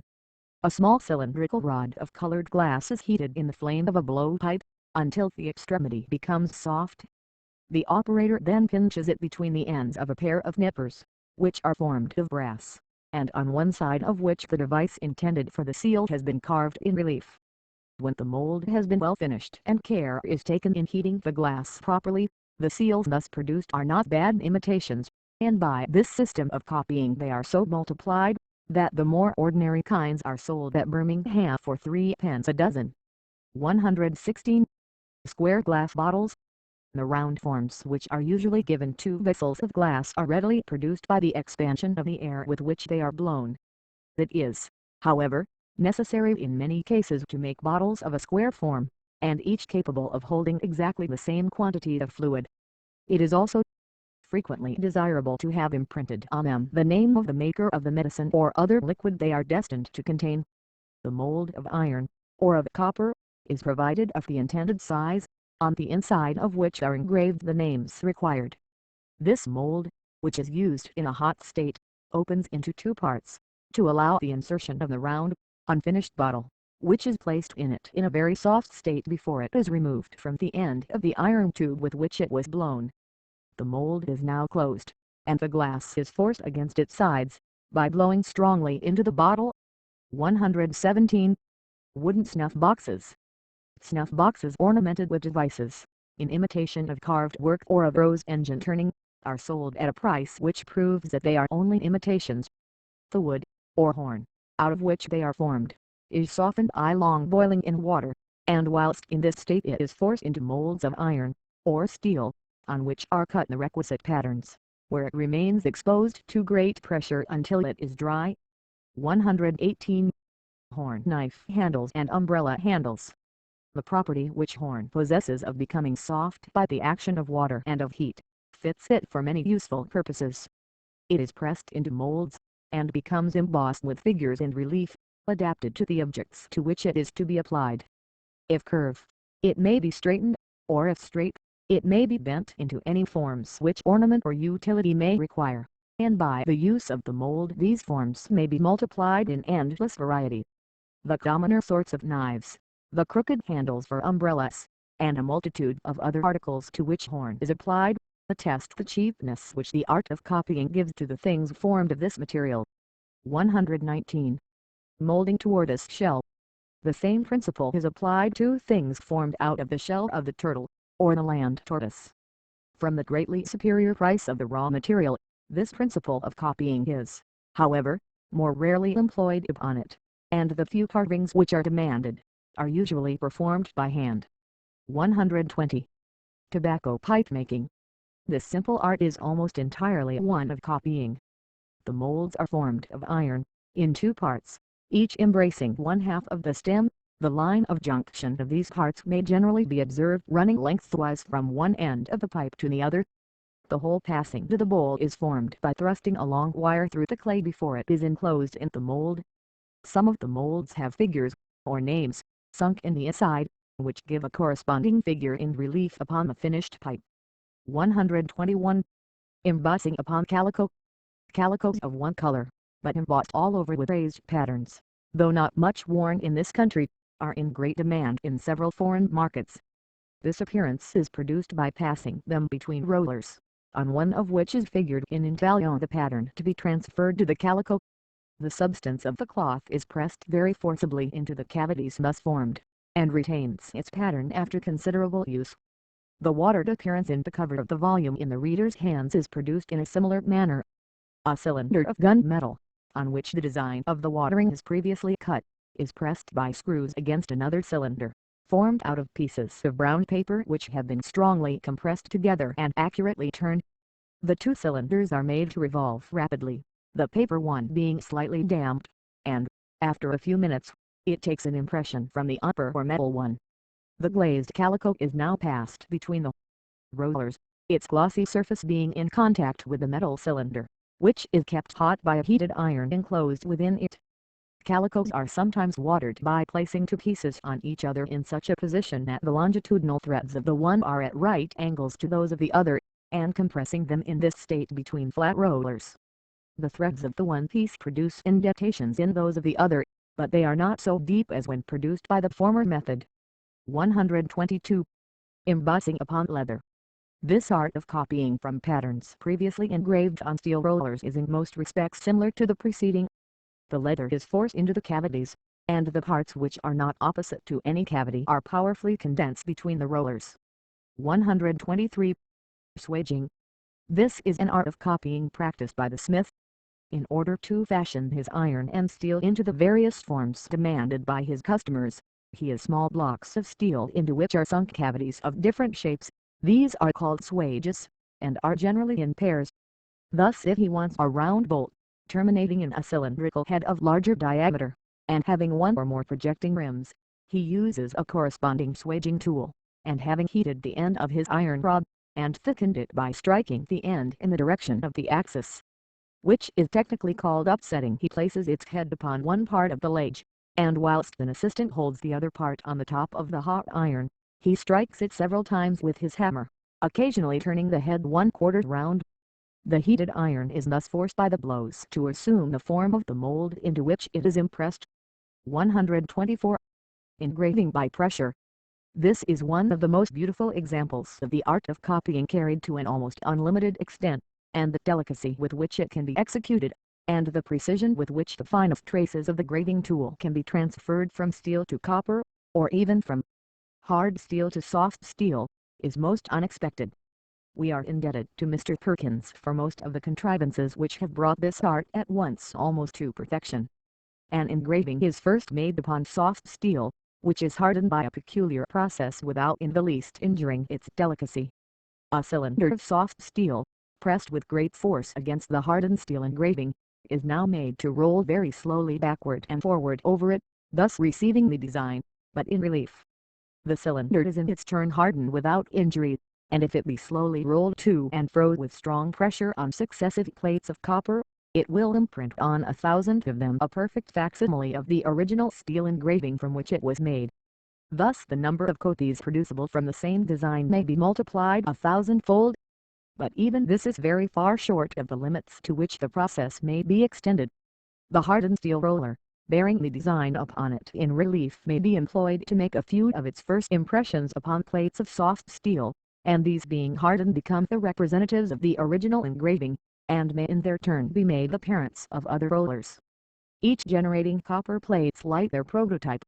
The possible extent to which facsimiles of one original engraving may thus be multiplied, almost confounds the imagination, and appears to be for all practical purposes unlimited. This beautiful art was first proposed by Mr. Perkins for the purpose of rendering the forgery of banknotes a matter of great difficulty, and there are two principles which peculiarly adapt it to that object. First, the perfect identity of all the impressions, so that any variation in the minutest line would at once cause detection. Secondly, that the original plates may be formed by the united labors of several artists most eminent in their respective departments, for as only one original of each design is necessary, the expense, even of the most elaborate engraving, will be trifling, compared with the multitude of copies produced from it. 125. It must, however, be admitted that the principle of copying itself furnishes an expedient for imitating any engraving or printed pattern, however complicated, and thus presents a difficulty which none of the schemes devised for the prevention of forgery appear to have yet effectually obviated. In attempting to imitate the most perfect banknote, the first process would be to place it with the printed side downwards upon a stone or other substance, on which, by passing it through a rolling press, it might be firmly fixed. The next object would be to discover some solvent which should dissolve the paper, but neither affect the printing ink, nor injure the stone or substance to which it is attached. Water does not seem to do this effectually, and perhaps weak alkaline or acid solutions would be tried. If, however, this could be fully accomplished, and if a stone or other substance, used to retain the impression, had those properties which enabled us to print from it, innumerable facsimiles of the note might obviously be made, and the imitation would be complete. Porcelain biscuit, which has recently been used with a black lead pencil for memorandum books, seems in some measure adapted for such trials, since its porosity may be diminished to any required extent by regulating the dilution of the glazing. 126. Gold and silver molding. Many of the moldings used by jewelers consist of thin slips of metal, which have received their form by passing between steel rollers, on which the pattern is embossed or engraved, thus taking a succession of copies of the devices intended. 127. Ornamental papers. Sheets of paper colored or covered with gold or silver leaf, and embossed with various patterns, are used for covering books, and for many ornamental purposes. The figures upon these are produced by the same process, that of passing the sheets of paper between engraved rollers. Of copying by stamping. 128. This mode of copying is extensively employed in the arts. It is generally executed by means of large presses worked with a screw and heavy flywheel. The materials on which the copies are impressed are most frequently metals, and the process is sometimes executed when they are hot, and in one case when the metal is in the state between solidity and fluidity. 129. Coins and medals. The whole of the coins which circulate as money are produced by this mode of copying. The screw presses are either worked by manual labor, by water, or by steam power. The mint which was sent a few years since to Calcutta was capable of coining 200,000 pieces a day. Medals, which usually have their figures in higher relief than coins, are produced by similar means, but a single blow is rarely sufficient to bring them to perfection, and the compression of the metal which arises from the first blow renders it too hard to receive many subsequent blows without injury to the die. It is therefore, after being struck, removed to a furnace, in which it is carefully heated red hot and annealed, after which operation it is again placed between the dies, and receives additional blows. For metals, on which the figures are very prominent, these processes must be repeated many times. One of the largest metals hitherto struck underwent them nearly 100 times before it was completed. 130. Ornaments for military accoutrements and furniture. These are usually of brass, and are stamped up out of solid or sheet brass by placing it between dies, and allowing the heavy weight to drop upon the upper die from a height of from 5 to 15 feet. 131. Buttons and nail heads. Buttons embossed with crests or other devices are produced by the same means, and some of those which are plain receive their hemispherical form from the dies in which they are struck. The heads of several kinds of nails which are portions of spheres, or polyhedrons, are also formed by these means. 132. Of a process for copying, called in France cliquet.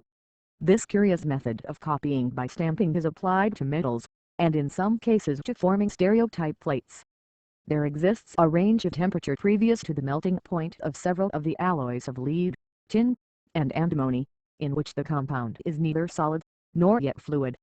In this kind of pasty state it is placed in a box under a die, which descends upon it with considerable force. The blow drives the metal into the finest lines of the die, and the coldness of the latter immediately solidifies the whole mass. A quantity of the half-melted metal is scattered in all directions by the blow, and is retained by the sides of the box in which the process is carried on. The work thus produced is admirable for its sharpness, but has not the finished form of a piece just leaving the coining press. The sides are ragged, and it must be trimmed, and its thickness equalized in the lathe. Of copying by punching. 133. This mode of copying consists in driving the steel punch through the substance to be cut, either by a blow or by pressure. In some cases the object is to copy the aperture, and the substance separated from the plate is rejected. In other cases the small pieces cut out are the objects of a workman's labor. 134. Punching iron plate for boilers. The steel punch used for this purpose is from 3/8 to 3/4 of an inch in diameter, and drives out the circular disc from a plate of iron from 1/4 to 5/8 of an inch thick. 135. Punching tinned iron. The ornamental patterns of open work which decorate the tin and Japan wares in general use, are rarely punched by the workman who makes them. In London the art of punching out these patterns in screw presses is carried on as a separate trade, and large quantities of sheet tin are thus perforated for cutlenders, wine strainers, borders of waiters, and other similar purposes. The perfection and the precision to which the art has been carried are remarkable. Sheets of copper, too, are punched with small holes about the 1/100th of an inch in diameter, in such multitudes that more of the sheet metal is removed than remains behind, and plates of tin have been perforated with above 3,000 holes in each square inch. 136. The inlaid plates of brass and rosewood, called buhl work, which ornament our furniture, are, in some instances, formed by punching, but in this case, both the parts cut out, and those which remain, are in many cases employed. In the remaining illustrations of the art of copying by punching, the part made use of is that which is punched out. 137. Cards for guns. The substitution of a circular disc of thin card instead of paper, for retaining in its place the charge of a fowling piece, is attended with considerable advantage. It would, however, be of little avail, unless an easy method was contrived of producing an unlimited number of cards, each exactly fitting the bore of the barrel. The small steel tool used for this purpose cuts out innumerable circles similar to its cutting end, each of which precisely fills the barrel for which it was designed. 138. Ornaments of gilt paper. The golden stars, leaves, and other devices, sold in shops for the purpose of ornamenting articles made of paper and pasteboard, and other fancy works, are cut by punches of various forms out of sheets of gilt paper. 139. Steel chains. The chain used in connecting the mainspring and fusee in watches and clocks is composed of small pieces of sheet steel, and it is of great importance that each of these pieces should be of exactly the same size. The links are of two sorts, one of them consisting of a single oblong piece of steel with two holes in it, and the other formed by connecting two of the same pieces of steel, placed parallel to each other, and at a small distance apart, by two rivets. The two kinds of links occur alternately in the chain, each end of the single pieces being placed between the ends of two others, and connected with them by a rivet passing through all three. If the rivet holes in the pieces for the double links are not precisely at equal distances, the chain will not be straight, and will, consequently, be unfit for its purpose. Copying with elongation. 140. In this species of copying there exists but little resemblance between the copy and the original. It is the cross-section only of the thing produced which is similar to the tool through which it passes. When the substances to be operated upon are hard, they must frequently pass in succession through several holes, and it is in some cases necessary to anneal them at intervals. 141. Wire drawing. The metal to be converted into wire is made of a cylindrical form, and drawn forcibly through circular holes in plates of steel. At each passage it becomes smaller, and, when finished, its section at any point is a precise copy of the last hole through which it passed. Upon the larger kinds of wire, fine lines may sometimes be traced, running longitudinally. These arise from slight imperfections in the holes of the draw plates. For many purposes of the arts, wire, the section of which is square or half round, is required. The same method of making it is pursued, except that the holes through which it is drawn are in such cases themselves square, or half round, or of whatever other form a wire is required to be. A species of wire is made, the section of which resembles a star with from 6 to 12 rays. This is called pinion wire, and is used by the clock makers. They file away all the rays from a short piece, except from about half an inch near one end. This becomes a pinion for a clock, and the leaves or teeth are already burnished and finished, from having passed through the draw plate. 142. Tube drawing. The art of forming tubes of uniform diameter is nearly similar in its mode of execution to wire drawing. The sheet brass is bent round and soldered so as to form a hollow cylinder, and if the diameter outside is that which is required to be uniform, it is drawn through a succession of holes, as in wire drawing. If the inside diameter is to be uniform, a succession of steel cylinders, called triplets, are drawn through the brass tube. In making tubes for telescopes, it is necessary that both the inside and outside should be uniform. The steel triplet, therefore, is first passed into the tube, which is then drawn through a succession of holes, until the outside diameter is reduced to the required size. The metal of which the tube is formed is condensed between these holes and the steel cylinder within, and when the latter is withdrawn the internal surface appears polished. The brass tube is considerably extended by this process, sometimes even to double its first length. 143. Leaden pipes. Leaden pipes for the conveyance of water were formerly made by casting, but it has been found that they can be made both cheaper and better by drawing them through holes in the manner last described. A cylinder of lead, of 5 or 6 inches in diameter and about 2 feet long, is cast with a small hole through its axis, and an iron triplet of about 15 feet in length is forced into the hole. It is then drawn through a series of holes, until the lead is extended upon the triplet from one end to the other, and is of the proper thickness in proportion to the size of the pipe. 144. Iron rolling. When cylinders of iron of greater thickness than wire are required, they are formed by passing wrought iron between rollers, each of which has sunk in it a semi-cylindrical groove, and as such rollers rarely touch accurately, the longitudinal line will usually be observed in the cylinders so manufactured. Bar iron is thus shaped into all the various forms of round, square, half-round, oval, etc. in which it occurs in commerce. A particular species of molding is thus made, which resembles, in its section, that part of the frame of a window which separates two adjacent panes of glass. Being much stronger than wood, it can be considerably reduced in thickness, and consequently offers less obstruction to the light. It is much used for skylights. 145. It is sometimes required that the iron thus produced should not be of uniform thickness throughout. This is the case in bars for railroads, where greater depth is required towards the middle of the rail, which is at the greatest distance from the supports. This form is produced by cutting the groove in the rollers deeper at those parts where additional strength is required, so that the hollow which surrounds the roller would, if it could be unwound, be a mold of the shape the iron is intended to fit. 146. Vermicelli. The various forms into which this paste is made are given by forcing it through holes in tin plate.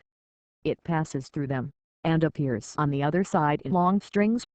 The cook makes use of the same method in preparing butter and ornamental pastry for the table, and the confectioner in forming cylindrical lozenges of various composition. Of copying with altered dimensions. 147. Of the pentagraph. This mode of copying is chiefly used for drawings or maps. The instrument is simple, and, although usually employed in reducing, is capable of enlarging the size of the copy. An automaton figure, exhibited in London a short time since, which drew profiles of its visitors, was regulated by a mechanism on this principle. The small aperture in the wall, opposite the seat in which the person is placed whose profile is taken, conceals a camera lucida, which is placed in an adjoining apartment, and an assistant, by moving the point, connected by a pentagraph with the hand of the automaton, over the outline of the head, causes the figure to trace a corresponding profile. 148. By turning. The art of turning might perhaps itself be classed amongst the arts of copying. The steel axis, called a mandrel, having a pulley attached to the middle of it, is supported at one end either by a conical point, or by a cylindrical collar, and at the other end by another collar, through which it passes. The extremity which projects beyond this last collar is formed into a screw, by which various instruments, called chucks, can be attached to it. These chucks are intended to hold the various materials to be submitted to the operation of turning, and have a great variety of forms. The mandrel with the chuck is made to revolve by a strap which passes over the pulley that is attached to it, and likewise over a larger wheel moved either by the foot, or by its connection with steam or water power. All work which is executed on a mandrel partakes in some measure of the irregularities in the form of that mandrel, and the perfect circularity of section which ought to exist in every part of the work, can only be ensured by an equal accuracy in the mandrel and its collar. 149. Rose engine turning. This elegant art depends in a great measure on copying. Circular plates of metal called rosettes, having various indentations on the surfaces and edges, are fixed on the mandrel, which admits of a movement either endwise or laterally, a fixed obstacle called the touch, against which the rosettes are pressed by a spring, obliges the mandrel to follow their indentations, and thus causes the cutting tool to trace out the same pattern on the work. The distance of the cutting tool from the center being usually less than the radius of the rosette, causes the copy to be much diminished. 150. Copying dies. A lathe has been long known in France, and recently been used at the English Mint for copying dies. A blunt point is carried by a very slow spiral movement successively over every part of the die to be copied, and is pressed by a weight into all the cavities, while a cutting point connected with it by the machine traverses the face of a piece of soft steel, in which it cuts the device of the original die on the same or on a diminished scale. The degree of excellence of the copy increases in proportion as it is smaller than the original. The die of a crown piece will furnish by copy a very tolerable die for a sixpence.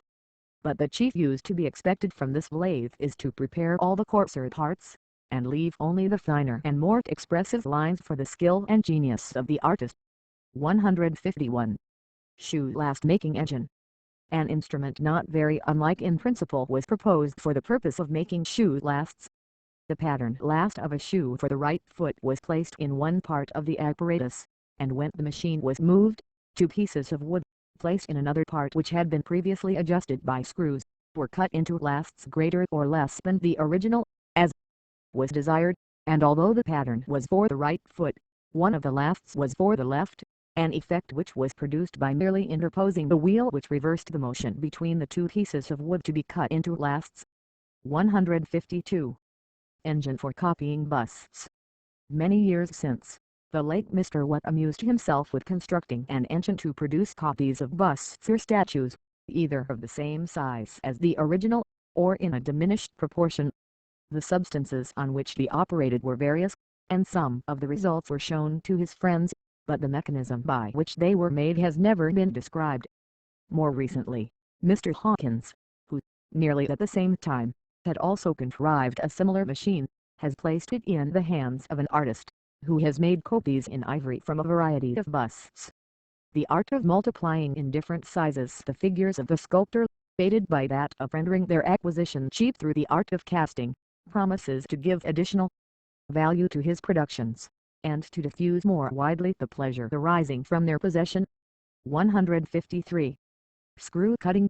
When this operation is performed in the lathe by means of a screw upon the mantle, it is essentially an art of copying, but it is only the number of threads in a given length which is copied, the form of the thread, and length as well as the diameter of the screw to be cut, are entirely independent of those from which the copy is made. There is another method of cutting screws in a lathe by means of one pattern screw, which, being connected by wheels with a mantle, guides the cutting point. In this process, unless the time of revolution of the mantle is the same as that of the screw which guides the cutting point, the number of threads in a given length will be different. If the mantle move quicker than the cutting point, the screw which is produced will be finer than the original.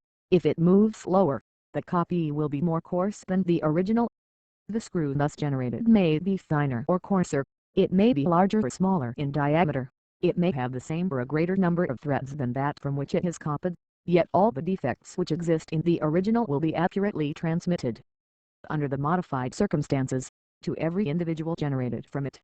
154. Printing from copper plates with altered dimensions. Some very singular specimens of an art of copying, not yet made public, were brought from Paris a few years since. The watchmaker in that city, of the name of Ganord, had contrived a method by which he could take from the same copper plate impressions of different sizes, either larger or smaller than the original design. Having procured 4 impressions of a parrot, surrounded by a circle, executed in this manner, I showed them to the late Mr. Lowry, an engraver equally distinguished for his skill, and for the many mechanical contrivances with which he enriched his art. The relative dimensions of the several impressions were 5.5, 6.3, 8.4, 15.0, so that the largest was nearly 3 times the linear size of the smallest, and Mr. Lowry assured me that he was unable to detect any lines in one which had not corresponding lines in the others. There appeared to be a difference in the quantity of ink, but none in the traces of the engraving, and, from the general appearance, it was conjectured that the largest but one was the original impression from the copper plate. The means by which this singular operation was executed have not been published, but 2 conjectures were formed at the time which merit notice. It was supposed that the artist was in possession of some method of transferring the ink from the lines of a copper plate to the surface of some fluid, and of retransferring the impression from the fluid to paper. If this could be accomplished, the print would, in the first instance, be of exactly the same size as the copper from which it was derived, but if the fluid were contained in a vessel having the form of an inverted cone, with a small aperture at the bottom, the liquid might be lowered or raised in the vessel by gradual abstraction or addition through the apex of the cone. In this case, the surface to which the printing ink adhered would diminish or enlarge, and in this altered state the impression might be retransferred to paper. It must be admitted that this conjectural explanation is liable to very considerable difficulties, for, although the converse operation of taking an impression from a liquid surface has a parallel in the art of marbling paper, the possibility of transferring the ink from the copper to the fluid requires to be proved. Another and more plausible explanation is founded on the elastic nature of the compound of glue and treacle, the substance already in use in transferring engravings to earthenware. It is conjectured that an impression from the copper plate is taken upon a large sheet of this composition, that this sheet is then stretched in both directions, and that the ink thus expanded is transferred to paper. If the copy is required to be smaller than the original, the elastic substance must first be stretched, and then receive the impression from the copper plate. On removing the tension it will contract, and thus reduce the size of the design. It is possible that one transfer may not in all cases suffice, as the extensibility of the composition of glue and treacle, although considerable, is still limited. Perhaps sheets of India rubber of uniform texture and thickness may be found to answer better than this composition, or possibly the ink might be transferred from the copper plate to the surface of a bottle of this gum, which bottle might, after being expanded by forcing air into it, give up the enlarged impression to paper. As it would require considerable time to produce impressions in this manner, and there might arise some difficulty in making them all of precisely the same size, the process might be rendered more certain and expeditious by performing that part of the operation which depends on the enlargement or diminution of the design only once, and, instead of printing from the soft substance, transferring the design from it to stone. Thus a considerable portion of the work would be reduced to an art already well known, that of lithography. This idea receives some confirmation from the fact that in another set of specimens, consisting of a map of St. Petersburg, of several sizes, a very short line, evidently an accidental defect, occurs in all the impressions of one particular size, but not in any of a different size. 155. Machine to produce engraving from metals. An instrument was contrived, a long time ago, and is described in the Manual D. Turner, by which copper plate engravings are produced from metals and other objects in relief. The metal and the copper are fixed onto sliding plates at right angles to each other, so connected that, when the plate on which the metal is fixed is raised vertically by a screw, the slide holding the copper plate is advanced by an equal quantity in the horizontal direction. The metal is fixed on the vertical slide with its face towards the copper plate, and a little above it.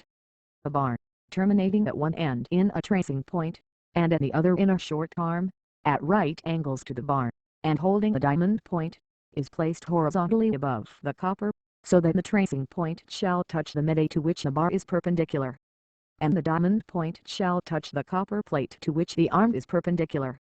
Under this arrangement, the bar being supposed to move parallel to itself, and consequently to the copper, if the tracing point pass over a flat part of the metal, the diamond point will draw a straight line of equal length upon the copper, but, if the tracing point pass over any projecting part of the metal, the deviation from the straight line by the diamond point will be exactly equal to the elevation of the corresponding point of the metal above the rest of the surface.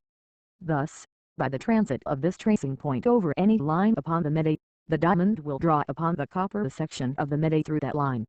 The screw is attached to the apparatus, so that if the metal be raised a very small quantity by the screw, the copper plate will be advanced by the same quantity, and thus the new line of section may be drawn, and, by continuing this process, the series of sectional lines on the copper produces the representation of the metal on a plane, the outline and the form of the figure arising from the sinuosities of the lines, and from their greater or less proximity. The effect of this kind of engraving is very striking, and in some specimens gives a high degree of apparent relief. It has been practiced on plate glass, and is then additionally curious from the circumstance of the fine lines traced by the diamond being invisible, except in certain lights. From this description, it will have been seen that the engraving on copper must be distorted, that is to say, that the projection on the copper cannot be the same as that which arises from a perpendicular projection of each point of the metal upon a plane parallel to itself. The position of the prominent parts will be more altered than that of the less elevated, and the greater the relief of the metal the more distorted will be its engraved representation. Mr. John Bate, son of Mr. Bate, of the Poultry, has contrived an improved machine, for which he has taken a patent, in which this source of distortion is remedied. The head, in the title page of the present volume, is copied from a medal of Roger Bacon, which forms one of a series of medals of eminent men, struck at the Royal Mint at Munich, and is the first of the published productions of this new art. 3 * The inconvenience which arises from too high a relief in the metal, or in the bust, might be remedied by some mechanical contrivance, by which the deviation of the diamond point from the right line which it would describe when the tracing point traverses a plane would be made proportional not to the elevation of the corresponding point above the plane of the metal, but to its elevation above some other parallel plane removed to a fit distance behind it. Thus busts and statues might be reduced to any required degree of relief. 156. The machine just described naturally suggests other views which seem to deserve some consideration, and, perhaps, some experiment. If a metal were placed under the tracing point of a pentagraph, an engraving tool substituted for the pencil, and a copper plate in the place of the paper, and if, by some mechanism, the tracing point, which slides in the vertical plane, could, as it is carried over the different elevations of the mede, increase or diminish the depth of the engraved line proportionally to the actual height of the corresponding point on the mede, then an engraving would be produced, free at least from any distortion, although it might be liable to objections of a different kind. If, by any similar contrivance, instead of lines, we could make on each point of the copper a dot, varying in size or depth with the altitude of the corresponding point of the metal above its plane, then a new species of engraving would be produced, and the variety of these might again be increased, by causing the graving point to describe very small circles, of diameters, varying with the height of the point on the metal above a given plane, or by making the graving tool consist of three equidistant points, whose distance increased or diminished according to some determinate law, dependent on the elevation of the point represented above the plane of the mede. It would, perhaps, be difficult to imagine the effects of some of these kinds of engraving, but they would all possess, in common, the property of being projections, by parallel lines, of the objects represented, and the intensity of the shade of the ink would either vary according to some function of the distance of the point represented from some given plane, or it would be a little modified by the distances from the same plane of a few of the immediately contiguous points. 157. The system of shading maps by means of lines of equal altitude above the sea bears some analogy to this mode of representing metals, and if applied to them would produce a different species of engraved resemblance. The projections on the plane of the mede, of the section of an imaginary plane, placed at successive distances above it, with the mede itself, would produce a likeness of the figure on the mede, in which all the inclined parts of it would be dark in proportion to their inclination. Other species of engraving might be conceived by substituting, instead of the imaginary plane, an imaginary sphere or other solid, intercepting the figure in the mede. 158. Lace made by caterpillars. The most extraordinary species of manufacture, which is in a slight degree connected with copying, has been contrived by an officer of engineers residing at Munich. It consists of lace, and veils, with open patterns in them, made entirely by caterpillars. The following is the mode of proceeding adopted. He makes a paste of the leaves of the plant, which is the usual food of the species of caterpillar for * he employs, and spreads it thinly over a stone, or other flat substance. He then, with a camel hair pencil dipped in olive oil, draws upon the coating of paste the pattern he wishes the insects to leave open. This stone is then placed in an inclined position, and a number of the caterpillars are placed at the bottom. A peculiar species is chosen, which spins a strong web, and the animals commencing at the bottom, eat and spin their way up to the top, carefully avoiding every part touched by the oil, but devouring all the rest of the paste. The extreme lightness of these veils, combined with some strength, is truly surprising. One of them, measuring 26½ inches by 17 inches, weighed only 1.51 grains, the degree of lightness which will appear more strongly by contrast with other fabrics. 1 square yard of the substance of which these veils are made weighs 4 1/3 grains, whilst 1 square yard of silk gauze weighs 137 grains, and 1 square yard of the finest patent net weighs 262½ grains. The ladies' colored muslin dresses, mentioned in the table subjoined, cost 10 shillings per dress, and each weigh 6 ounces, the cotton from which they are made weighing nearly 6 2/9 ounces avoirdupois weight. Weight of 1 square yard of each of the following articles 5*. Weight of whey cotton used value finished of in waking per yard 1 square description of goods measure yard SD. Troy grains Caterpillar veils, 4 1/3, silk gauze 3 to 4 wide 137, finest patent net, 262½ fine cambric muslin, 551. 640 HS jaconet muslin 2061367 ladies colored muslin dresses 307888756 640 HS cambric 1297 to 1069980 HS calico 0998810851 1/2 yard nankeen 0820 to 402432. 159. This enumeration, which is far from complete, of the arts in which copying is the foundation, may be terminated with an example which has long been under the eye of the reader, although few, perhaps, are aware of the number of repeated copyings of which these very pages are the subject. 1. They are copies, by printing, from stereotype plates. 2. These stereotype plates are copied, by the art of casting, from molds formed of plaster of Paris. 3. These molds are themselves copied by casting the plaster in a liquid state upon the movable types set up by the compositor. It is here that the union of the intellectual and the mechanical departments takes place. The mysteries, however, of an author's copying, form no part of our inquiry, although it may be fairly remarked, that, in numerous instances, the mental art eclipses the mechanical copyist. For these movable types, the obedient messengers of the most opposite thoughts, the most conflicting theories, are themselves copies by casting from molds of copper called matrices. 5. The lower part of those matrices, bearing the impressions of the letters or characters, are copies, by punching, from steel punches on which the same characters exist in relief. 6. These steel punches are not themselves entirely exempted from the great principle of art. Many of the cavities which exist in them, such as those in the middle of the punches for the letters A, B, D, E, G, etc., are produced from other steel punches in which these parts are in relief. We have thus traced through 6 successive stages of copying the mechanical art of printing from stereotype plates, the principle of copying contributing in this, as in every other department of manufacture, to the uniformity and the cheapness of the work produced. Notes. 1. The late Mr. Lowry. 2. I possess a lithographic reprint of a page of a table, which appears, from the type, to have been several years old. 3. The construction of the engraving becomes evident on examining it with a lens of sufficient power to show the continuity of the lines.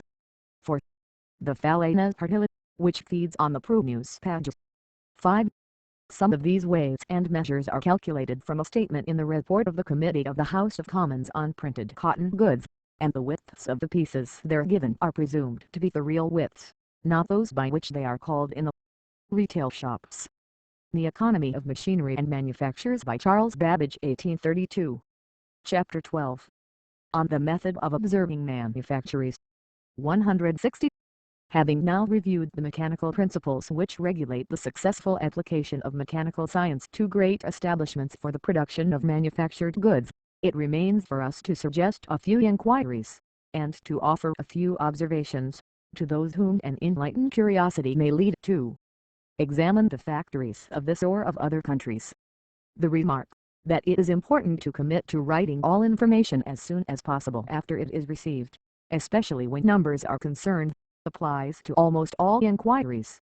It is frequently impossible to do this at the time of visiting an establishment, although not the slightest jealousy may exist. The mere act of writing information as it is communicated early, is a great interruption to the examination of machinery. In such cases, therefore, it is advisable to have prepared beforehand the questions to be asked, and to leave blanks for the answers, which may be quickly inserted, as, in a multitude of cases, they are merely numbers. Those who have not tried this plan will be surprised at the quantity of information which may, through its means, be acquired, even by a short examination. Each manufacture requires its own list of questions, which will be better drawn up after the first visit. The following outline, which is very generally applicable, may suffice for an illustration, and to save time, it may be convenient to have it printed, and to bind up, in the form of a pocket book, 100 copies of the skeleton forms for processes, with about 20 of the general inquiries. General inquiries outlines of a description of any of the mechanical arts ought to contain information on the following points. Brief sketch of its history, particularly the date of its invention, and of its introduction into England. Short reference to the previous states through which the material employed has passed, the places whence it is procured, the price of a given quantity. The various processes must now be described successively according to the plan which will be given in 161, after which the following information should be given. Are various kinds of the same article made in one establishment, or at different ones, and are there differences in the processes? To what defects are the goods liable? What substitutes or adulterations are used? What waste is allowed by the master? What tests are there of the goodness of the manufactured articles? The weight of a given quantity, or number, and a comparison with that of the raw material. The wholesale price at the manufactory. £SD per the usual retail price. £SD who provide tools. Master, or men. Who repair tools. Master, or men.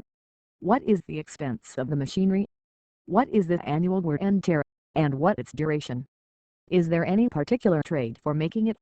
Where is it made and repaired at the manufactory? In any manufactory visited, state the number of processes, and the persons employed in each process, and the quantity of manufactured produce. What quantity is made annually in Great Britain? Is the capital invested in manufactories large or small? Mention the principal seats of this manufacture in England, and if it flourishes abroad, the places where it is established. The duty, excise, or bounty, if any, should be stated, and any alterations in past years, and also the amount exported or imported for a series of years. Whether the same article, but of superior, equal, or inferior make, is imported.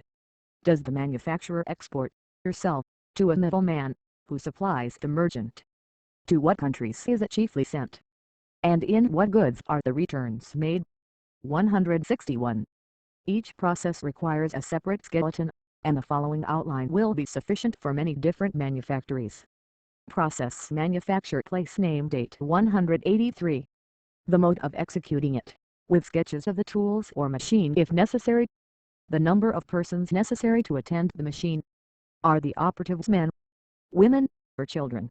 If mixed, what are the proportions? What is the pay of each?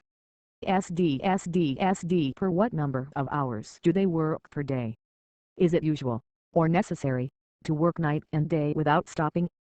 Is the labor performed by piece, or by day work? Who provide tools? Master, or men? Who repair tools? Master, or men? What degree of skill is required, and how many years apprenticeship? The number of times the operation is repeated per day or per hour.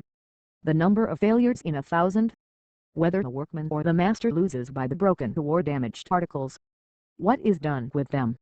If the same process is repeated several times, state the diminution or increase of measure, and the loss, if any, at each repetition. 162. In this skeleton, the answers to the questions are in some cases printed, as who repair the tools. Masters, men, in order that the proper answer may be underlined with a pencil. In filling up the answers which require numbers, some care should be taken. For instance, if the observer stands with his watch in his hand before a person heading the pin, the workman will almost certainly increase his speed, and the estimate will be too large. A much better average will result from inquiring what quantity is considered a fair day's work. When this cannot be ascertained, the number of operations performed in a given time may frequently be counted when the workman is quite unconscious that any person is observing him. Thus the sound made by the motion of a loom may enable the observer to count the number of strokes per minute, even though he is outside the building in which it is contained. M. Coulomb, who had great experience in making such observations, cautions those who may repeat his experiments against being deceived by such circumstances. Précésus qui voudront le répéter, s'ils n'ont pas le temps de mesurer les résultats après plusieurs d'un travail continu, d'observer les ouvriers. A difference reprises Dan's law journey, since QILs sachant QILs sont observes. Lent northeast put trop verdir combien risqué de southeast tromper en calculant, soit la vitesse, soit le temps effectif du travail, d'après une observation de quelques minutes. Memoirs de l'Institut. Volume II, page 247. It frequently happens that in a series of answers to such questions, there are some which, although given directly, may also be deduced by a short calculation from others that are given or known, and advantage should always be taken of these verifications, in order to confirm the accuracy of the statements, or, in case they are discordant, to correct the apparent anomalies. In putting lists of questions into the hands of a person undertaking to give information upon any subject, it is in some cases desirable to have an estimate of the soundness of his judgment. The questions can frequently be so shaped, that some of them may indirectly depend on others, and one or two may be inserted whose answers can be obtained by other methods, nor is this process without its advantages in enabling us to determine the value of our own judgment. The habit of forming an estimate of the magnitude of any object or the frequency of any occurrence, immediately previous to our applying to it measure or number, tends materially to fix the attention and to improve the judgment. The Economy of Machinery and Manufactures by Charles Babbage 1832. Section II. On the Domestic and Political Economy of Manufactures.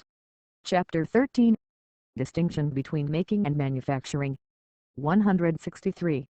The economical principles which regulate the application of machinery, and which govern the interior of all our great factories, are quite as essential to the prosperity of a great commercial country, as are those mechanical principles, the operation of which has been illustrated in the preceding section. The first object of every person who attempts to make any article of consumption, is, or ought to be, to produce it in a perfect form, but in order to secure to himself the greatest and most permanent profit, he must endeavor, by every means in his power, to render the new luxury or want which he has created, cheap to those who consume it. The larger number of purchasers thus obtained will, in some measure, secure him from the caprices of fashion, whilst it furnishes a far greater amount of profit, although the contribution of each individual is diminished. The importance of collecting data, for the purpose of enabling the manufacturer to ascertain how many additional customers he will acquire by a given reduction in the price of the article he makes, cannot be too strongly pressed upon the attention of those who employ themselves in statistical inquiries. In some ranks of society, no diminution of price can bring forward a great additional number of customers, whilst, amongst other classes, a very small reduction will so enlarge the sale, as to yield a considerable increase of profit. Material calculated to assist in forming the table of the numbers of persons who possess incomes of different amount, occur in the 14th Report of the Commissioners of Revenue Inquiry, which includes a statement of the amount of personal property proved at the Legacy Office during 1 year, the number of the various classes of testators, and an account of the number of persons receiving dividends from funded property, distributed into classes. Such a table, formed even approximately, and exhibited in the form of a curve, might be of service. 164. A considerable difference exists between the terms making and manufacturing. The former refers to the production of a small, the latter to that of a very large number of individuals, and the difference is well illustrated in the evidence, given before the Committee of the House of Commons, on the export of tools and machinery. On that occasion Mr. Maudsley stated, that he had been applied to by the Navy Board to make iron tanks for ships, and that he was rather unwilling to do so, as he considered it to be out of his line of business. However, he undertook to make one as the trial. The holes for the rivets were punched by hand punching with presses, and the 1680 holes which each tank required cost 7 shillings. The Navy Board, who required a large number, proposed that he should supply 40 tanks a week for many months. The magnitude of the order made it worth his while to commence manufacture, and to make tools for the express business. Mr. Maudsley therefore offered, if the board would give him an order for 2,000 tanks, to supply them at the rate of 80 per week. The order was given. He made tools, by which the expense of punching the rivet holes of each tank was reduced from 7 shillings to 9d. He supplied 98 tanks a week for 6 months, and the price charged for each was reduced from £17 to 15. 165. If, therefore, the maker of an article wished to become a manufacturer, in the more extended sense of the term, he must attend to other principles besides those mechanical ones on which the successful execution of his work depends, and he must carefully arrange the whole system of his factory in such a manner, that the article he sells to the public may be produced at as small a cost as possible. Should he not be actuated at first by motives so remote, he will, in every highly civilized country, be compelled, by the powerful stimulus of competition, to attend to the principles of the domestic economy of manufactures. At every reduction in price of the commodity he makes, he will be driven to seek compensation in a saving of expense in some of the processes, and his ingenuity will be sharpened in this inquiry by the hope of being able in his turn to undersell his rivals. The benefit of the improvements thus engendered is, for a short time, confined to those from whose ingenuity they derive their origin, but when a sufficient experience has proved their value, they become generally adopted, until in their turn they are superseded by other more economical methods. The Economy of Machinery and Manufactures by Charles Babbage 1832. Chapter 14. Of Money as a Medium of Exchange. 166. In the earlier stages of societies, the interchange of the few commodities required was conducted by barter. But as soon as their wants became more varied and extensive, the necessity of having some common measure of the value of all commodities, itself capable of subdivision, became apparent. Thus money was introduced. In some countries shells have been employed for this purpose, but civilized nations have, by common consent, adopted the precious metals. 1 The sovereign power has, in most countries, assumed the right of coining, or, in other words, the right of stamping with distinguishing marks, pieces of metal, having certain forms and weights and a certain degree of fineness, the marks becoming a guarantee, to the people amongst whom the money circulates, that each piece is of the required weight and quality.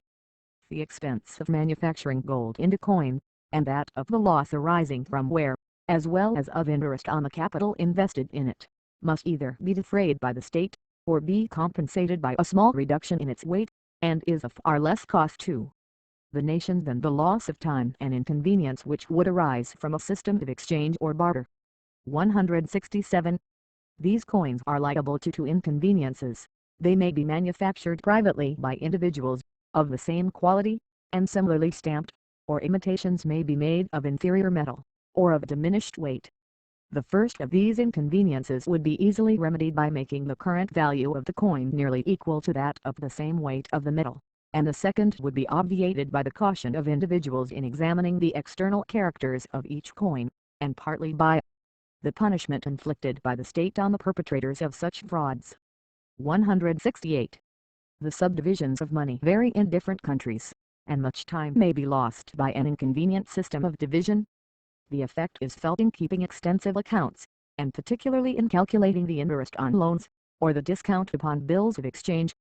The decimal system is the best adapted to facilitate all such calculations, and it becomes an interesting question to consider whether our own currency might not be converted into one decimally divided.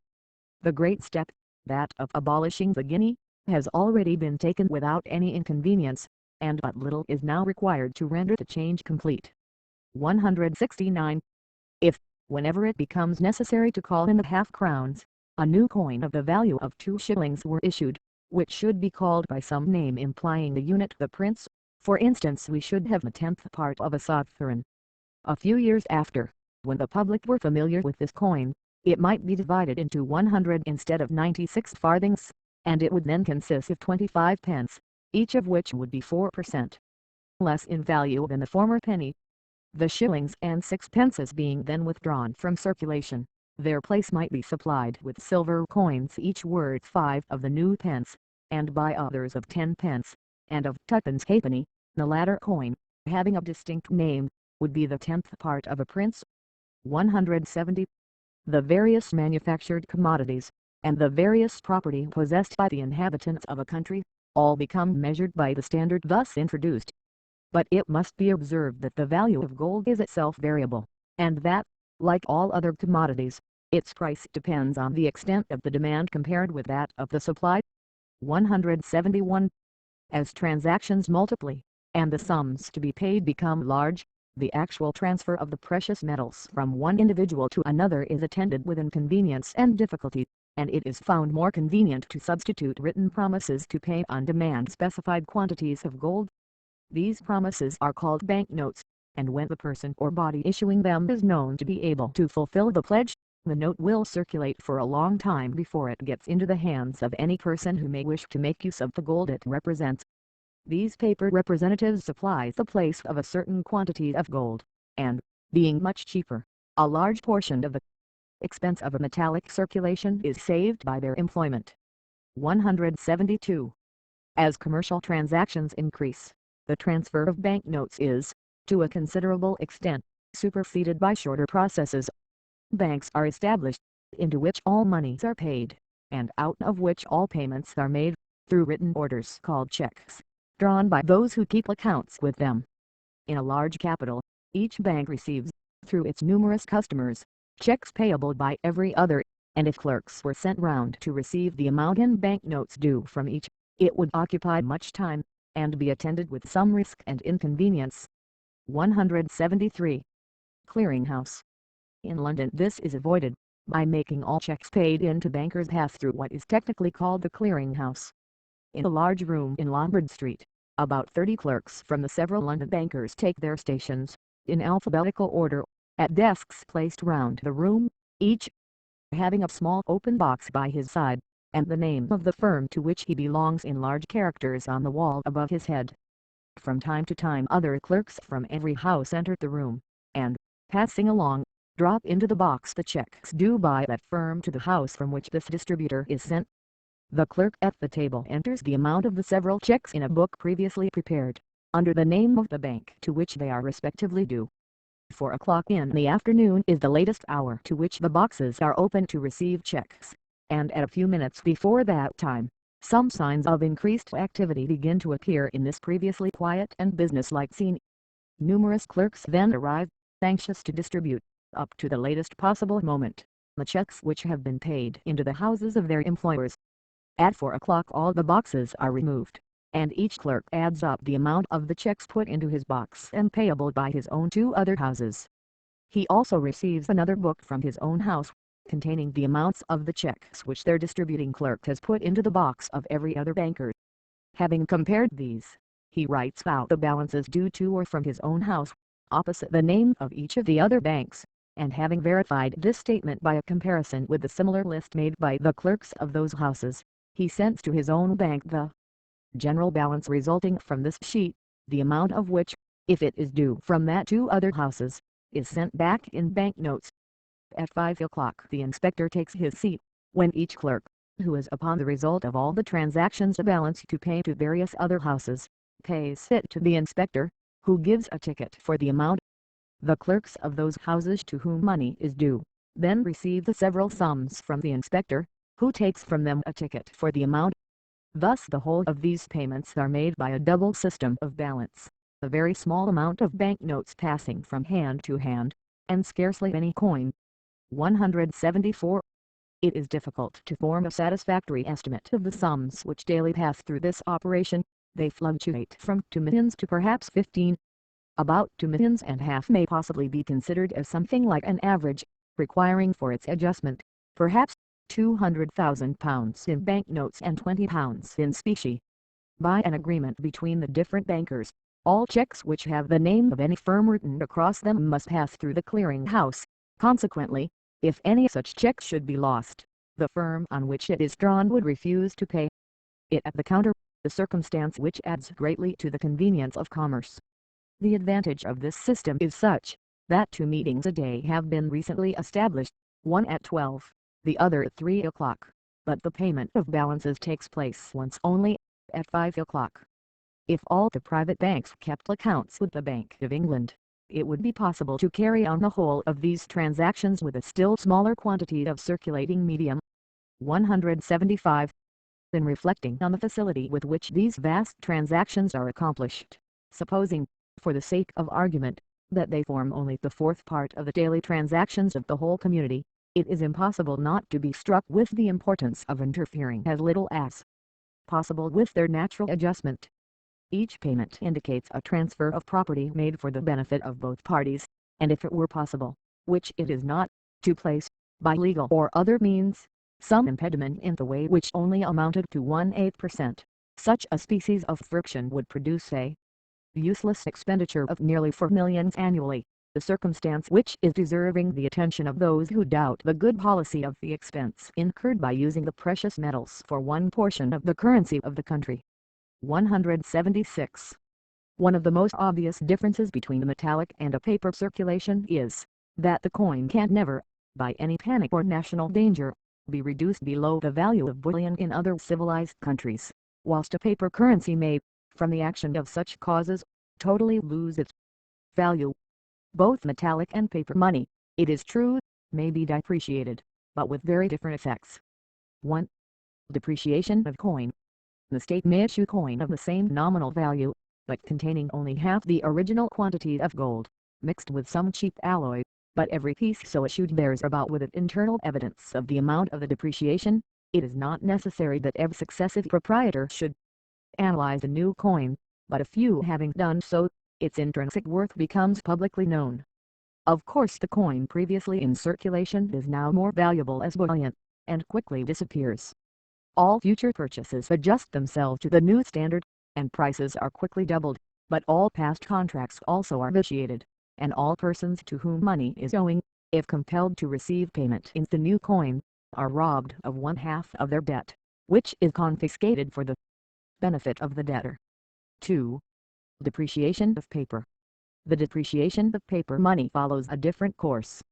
If, by any act of the government, paper is ordained to be a legal tender for debts, and, at the same time, ceases to be exchangeable for coin, those who have occasion to purchase of foreigners, who are not compelled to take the notes, will make some of their payments in gold, and if the issue of paper, unchecked by the power of demanding the gold it represents, be continued, the whole of the coin will soon disappear. But the public, who are obliged to take the notes, are unable, by any internal evidence, to detect the extent of their depreciation. It varies with the amount in circulation, and may go on till the notes shall be worth little more than the paper on which they are printed.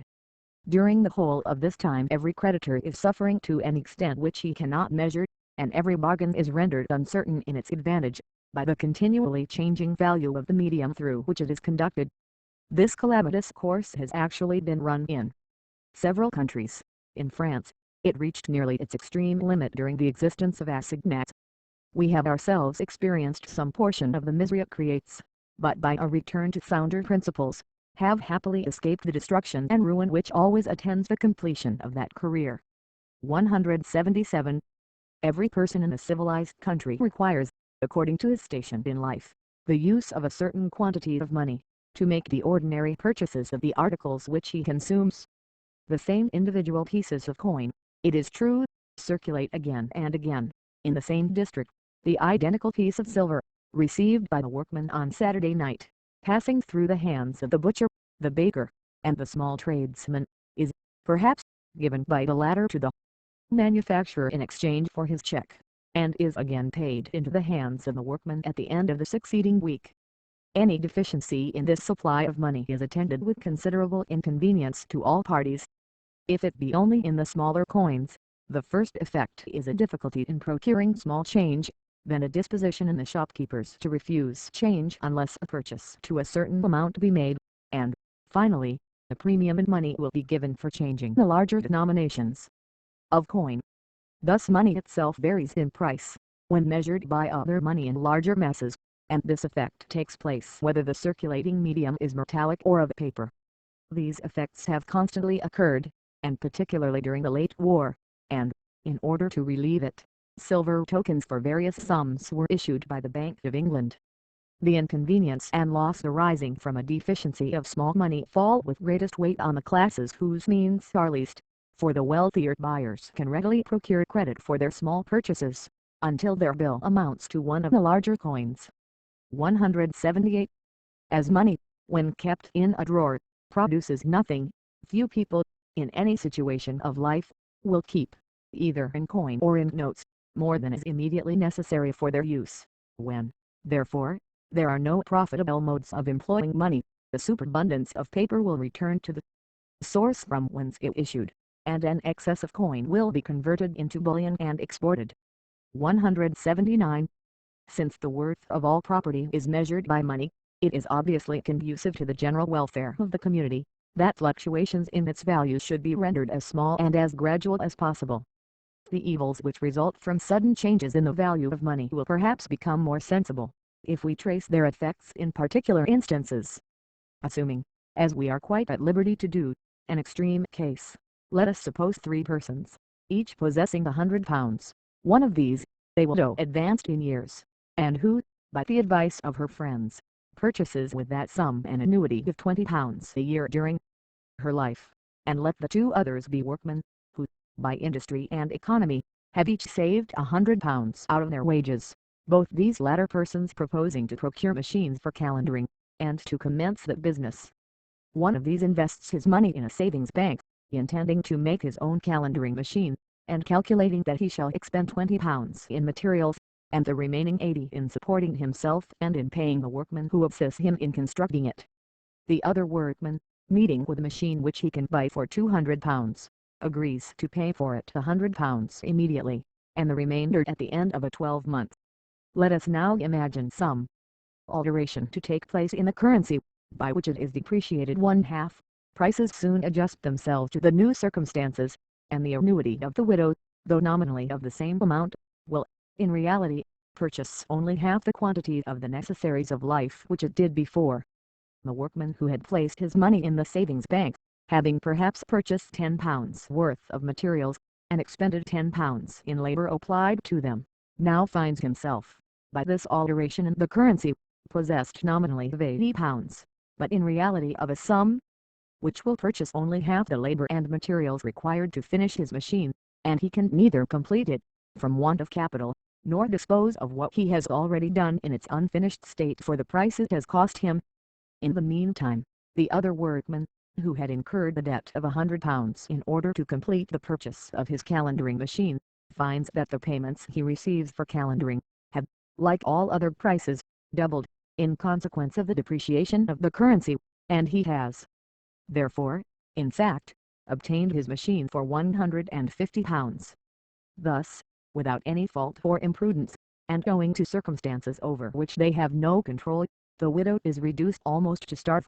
One workman is obliged to renounce, for several years, his hope of becoming a master, and another, without any superior industry or skill, but in fact, from having made, with reference to his circumstances, rather an imprudent bargain, finds himself unexpectedly relieved from half his debt, and the possessor of a valuable source of profit, whilst the former owner of the machine, if he also has invested the money arising from its sale in the savings bank, finds his property suddenly reduced one half.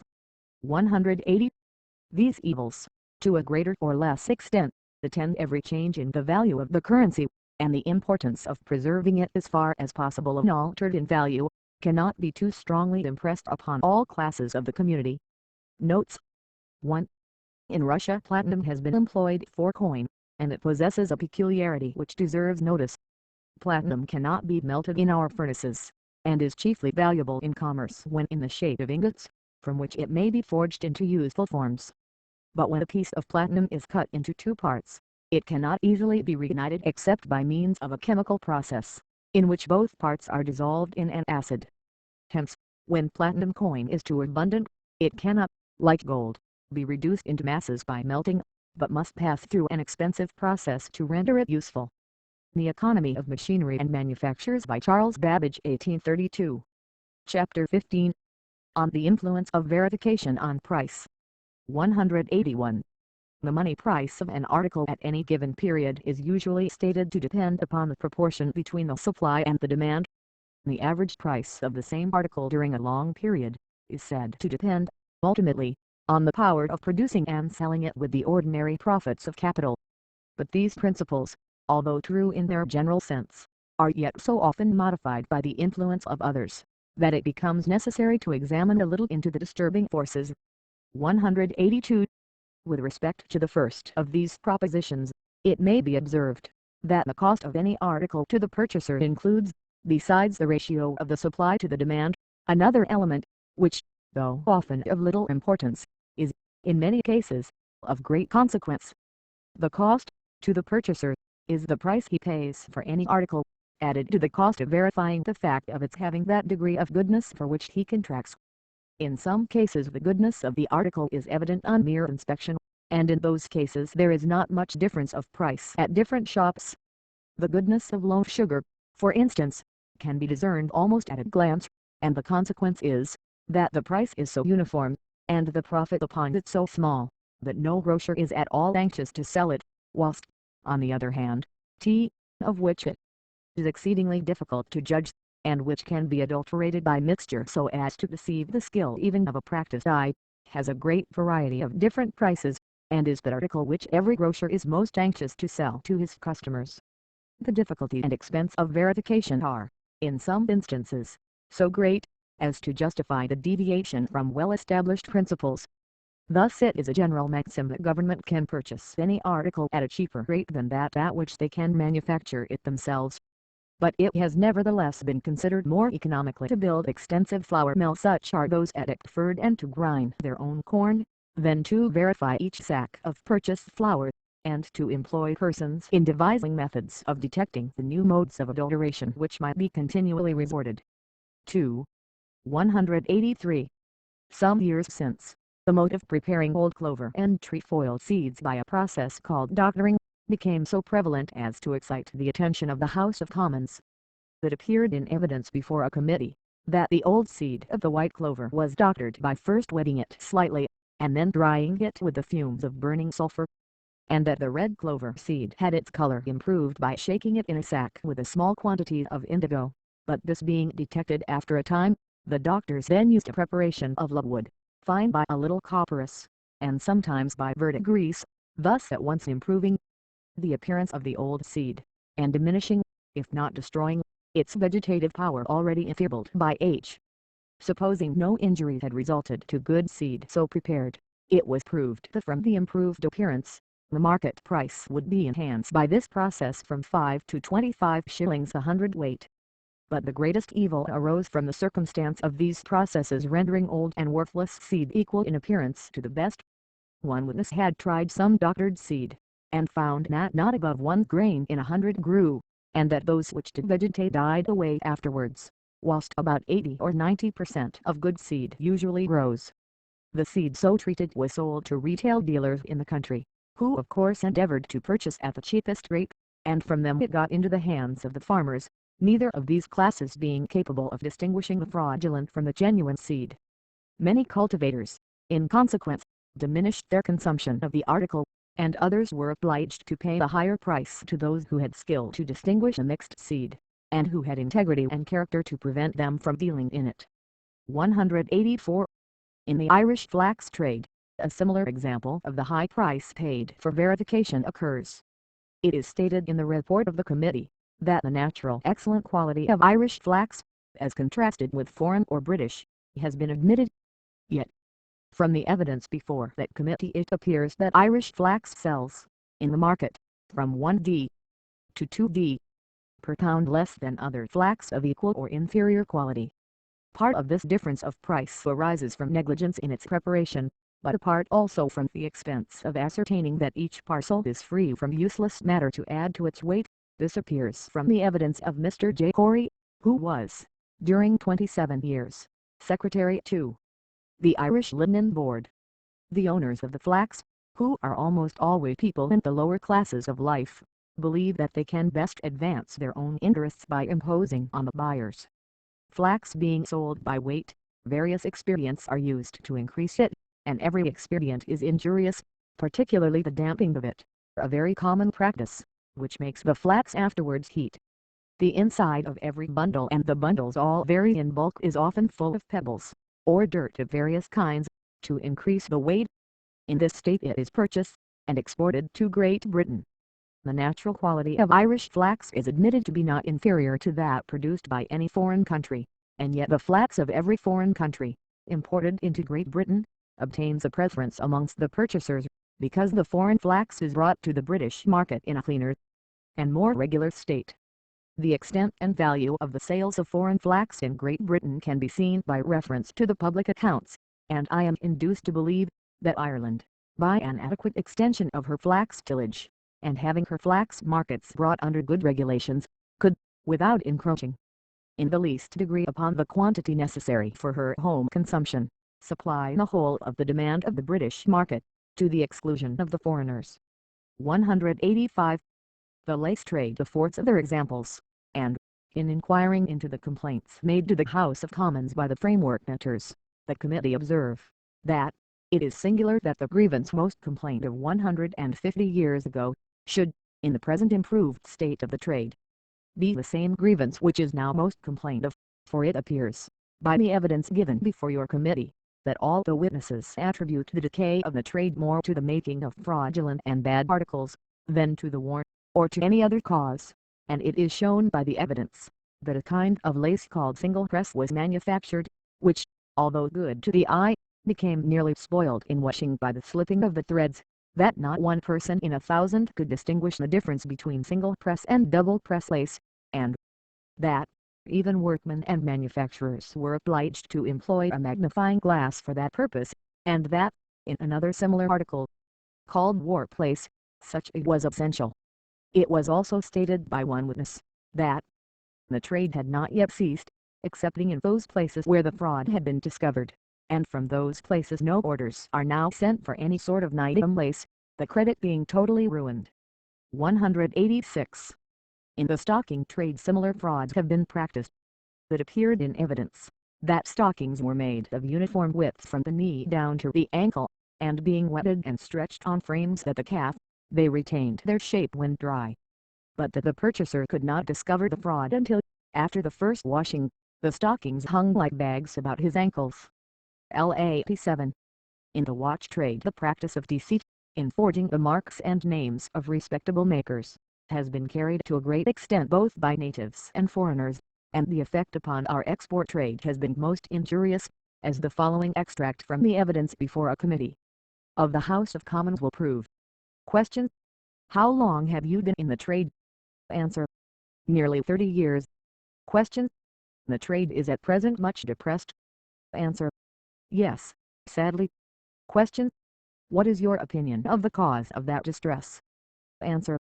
I think it is owing to a number of watches that have been made so exceedingly bad that they will hardly look at them in the foreign markets, all with a handsome outside show, and the works hardly fit for anything. Question. Do you mean to say that all the watches made in this country are of that description? Answer. No, only a number which are made up by some of the Jews, and other low manufacturers. I recollect something of the sort years ago, of a fall-off of the East India work, owing to there being a number of handsome-looking watches sent out, for instance, with hands-on and figures, as if they showed seconds, and had not any word regular to show the seconds. The hand went round, but it was not regular. Question. They had no perfect movements. Answer. No, they had not. That was a long time since, and we had not any East India work for a long time afterwards. In the home market, inferior but showy watches are made at a cheap rate, which are not warranted by the maker to go above half an hour, about the time occupied by the Jew peddler in deluding his country customer. 188. The practice, in retail linen drapers' shops, of calling certain articles yard wide when the real width is perhaps only 7/8 or 3/4, arose at first from fraud, which being detected, custom was pleaded in its defense, but the result is that the vendor is constantly obliged to measure the width of his goods in the customer's presence. In all these instances the object of the seller is to get a higher price than his goods would really produce if their quality were known, and the purchaser, if not himself a skillful judge, which rarely happens to be the case, must pay some person, in the shape of an additional money price, who has skill to distinguish, and integrity to furnish, articles of the quality agreed on. But as the confidence of persons in their own judgment is usually great, large numbers will always flock to the cheap dealer, who thus, attracting many customers from the honest tradesman, obliges him to charge a higher price for his judgment and character than, without such competition, he could afford to do. 189. There are few things which the public are less able to judge of than the quality of drugs, and when these are compounded into medicines it is scarcely possible, even for medical men, to decide whether pure or adulterated ingredients have been employed. This circumstance, concurrent with the present injudicious mode of paying for medical assistance, has produced a curious effect on the price of medicines. Apothecaries, instead of being paid for their services and skill, are remunerated by being allowed to place a high charge upon their medicines, which are confessedly of very small pecuniary value. The effect of such a system is an inducement to prescribe more medicine than is necessary, and in fact, even with the present charges, the apothecary, in 99 cases out of 100, cannot be fairly remunerated unless the patient either takes, or pays for, more physic than he really requires. The apparent extravagance of the charge of 18d for a 2-ounce phial 1* of medicine, is obvious to many who do not reflect on the fact that a great part of the charge is, in reality, payment for the exercise of professional skill. As the same charge is made by the apothecary, whether he attends the patient or merely prepares the prescription of a physician, the chemist and druggist soon offer to furnish the same commodity at a greatly diminished price. But the 18d charged by the apothecary might have been fairly divided into 2 parts, 3d for medicine and bottle, and 15d for attendance. The chemist, therefore, who never attends his customers, if he charges only a shilling for the same medicine, realizes a profit of 200 or 300% upon its value. This enormous profit has called into existence a multitude of competitors, and in this instance the impossibility of verifying has, in a great measure, counteracted the beneficial effects of competition. The general adulteration of drugs, even at the extremely high price at which they are retailed as medicine, enables those who are supposed to sell them in an unadulterated state to make large profits, whilst the same evil frequently disappoints the expectation, and defeats the skill, of the most eminent physician. It is difficult to point out a remedy for this evil without suggesting an almost total change in the system of medical practice. If the apothecary were to charge for his visits, and to reduce his medicines to 1/4 or 1/5 of their present price, he would still have an interest in procuring the best drugs, for the sake of his own reputation or skill. Or if the medical attendant, who is paid more highly for his time, were to have several pupils, he might himself supply the medicines without a specific charge, and his pupils would derive improvement from compounding them, as well as from examining the purity of the drugs he would purchase. The public would gain several advantages by this arrangement. In the first place, it would be greatly for the interest of the medical practitioner to have the best drugs.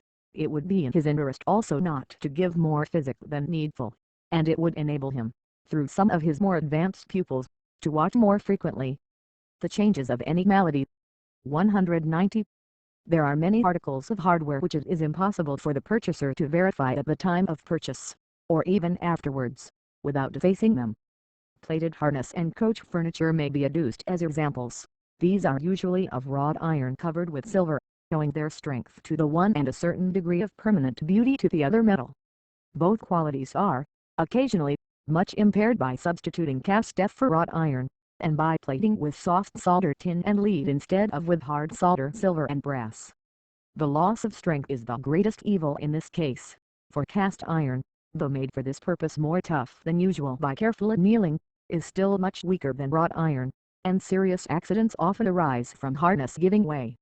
In plating with soft solder, a very thin plate of silver is made to cover the iron, but it is easily detached, particularly by a low degree of heat. Hard soldering gives a better coat of silver, which is very firmly attached, and is not easily injured unless by a very high degree of heat. The inferior can be made to look nearly as well as the better article, and the purchaser can scarcely discover the difference without cutting into it. 191. The principle that price, at any moment, is dependent on the relation of the supply to the demand, is true to the full extent only when the whole supply is in the hands of a very large number of small holders, and the demand is caused by the wants of another set of persons, each of whom requires only a very small quantity. And the reason appears to be, that it is only in such circumstances that a uniform average can be struck between the feelings, the passions, the prejudices, the opinions, and the knowledge, of both parties. If the supply, or present stock in hand, be entirely in the possession of one person, he will naturally endeavor to put such a price upon it as shall produce by its sale the greatest quantity of money, but he will be guided in this estimate of the price at which he will sell, both by the knowledge that increased price will cause a diminished consumption, and by the desire to realize his profit before a new supply shall reach the market from some other quarter. If, however, the same stock is in the hands of several dealers, there will be an immediate competition between them, arising partly from their different views of the duration of the present state of supply, and partly from their own peculiar circumstances with respect to the employment of their capital. 192.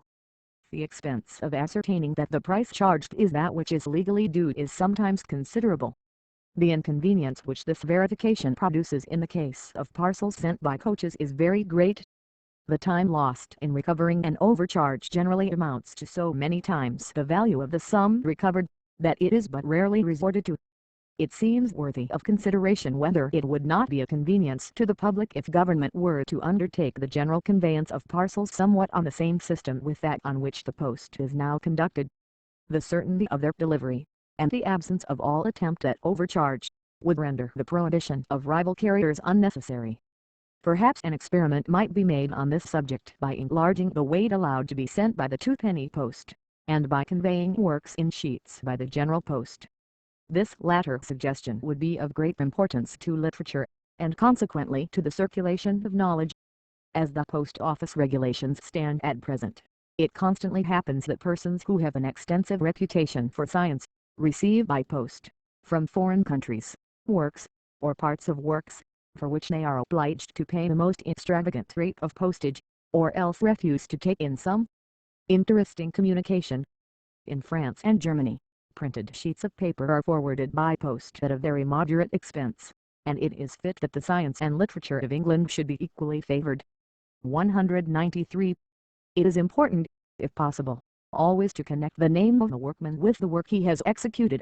This secures for him the credit or the blame he may justly deserve, and diminishes, in some cases, the necessity of verification. The extent to which this is carried in literary works, published in America, is remarkable. In the translation of the Mécanique Céleste by Mr. Babbage, not merely the name of the printer, but also those of the compositors, are mentioned in the work. 194. Again, if the commodity itself is of a perishable nature, such, for example, as a cargo of ice imported into the port of London from Norway a few summers since, then time will supply the place of competition, and, whether the article is in the possession of one or of many persons, it will scarcely reach a monopoly price.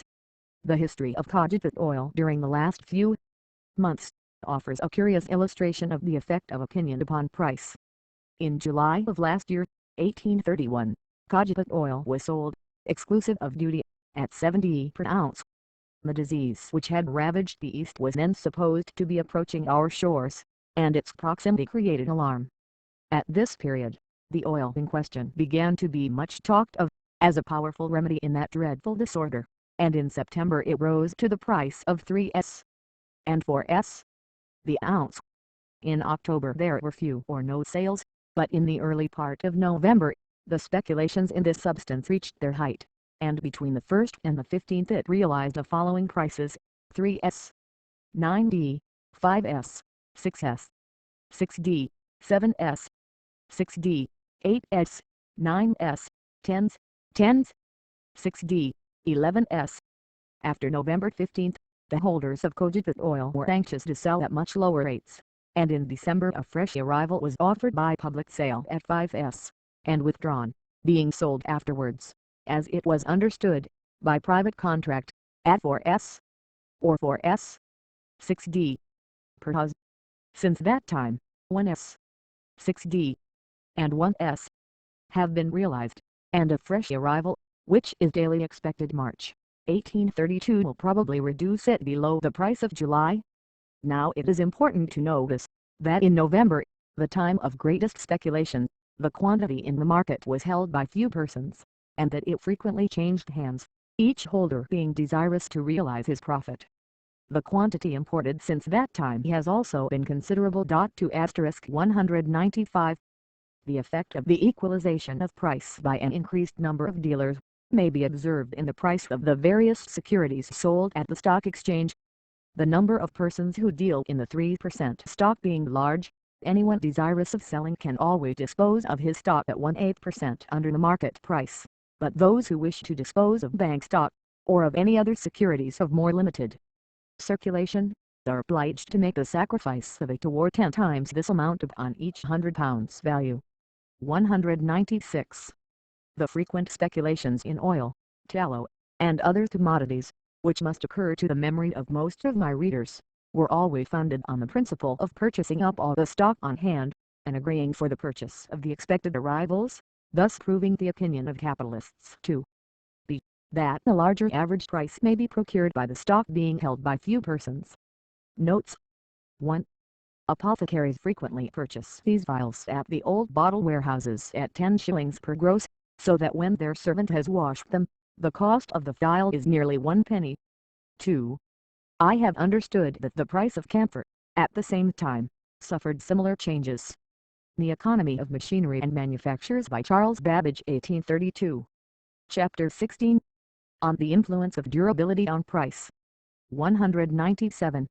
Having now considered the circumstances that modify what may be called the momentary amount of price, we must next examine the principle which seems to have an effect on its permanent average. The durability of any commodity influences its cost in a permanent manner. We have already stated that what may be called the momentary price of any commodity depends upon the proportion existing between the supply and demand, and also upon the cost of verification.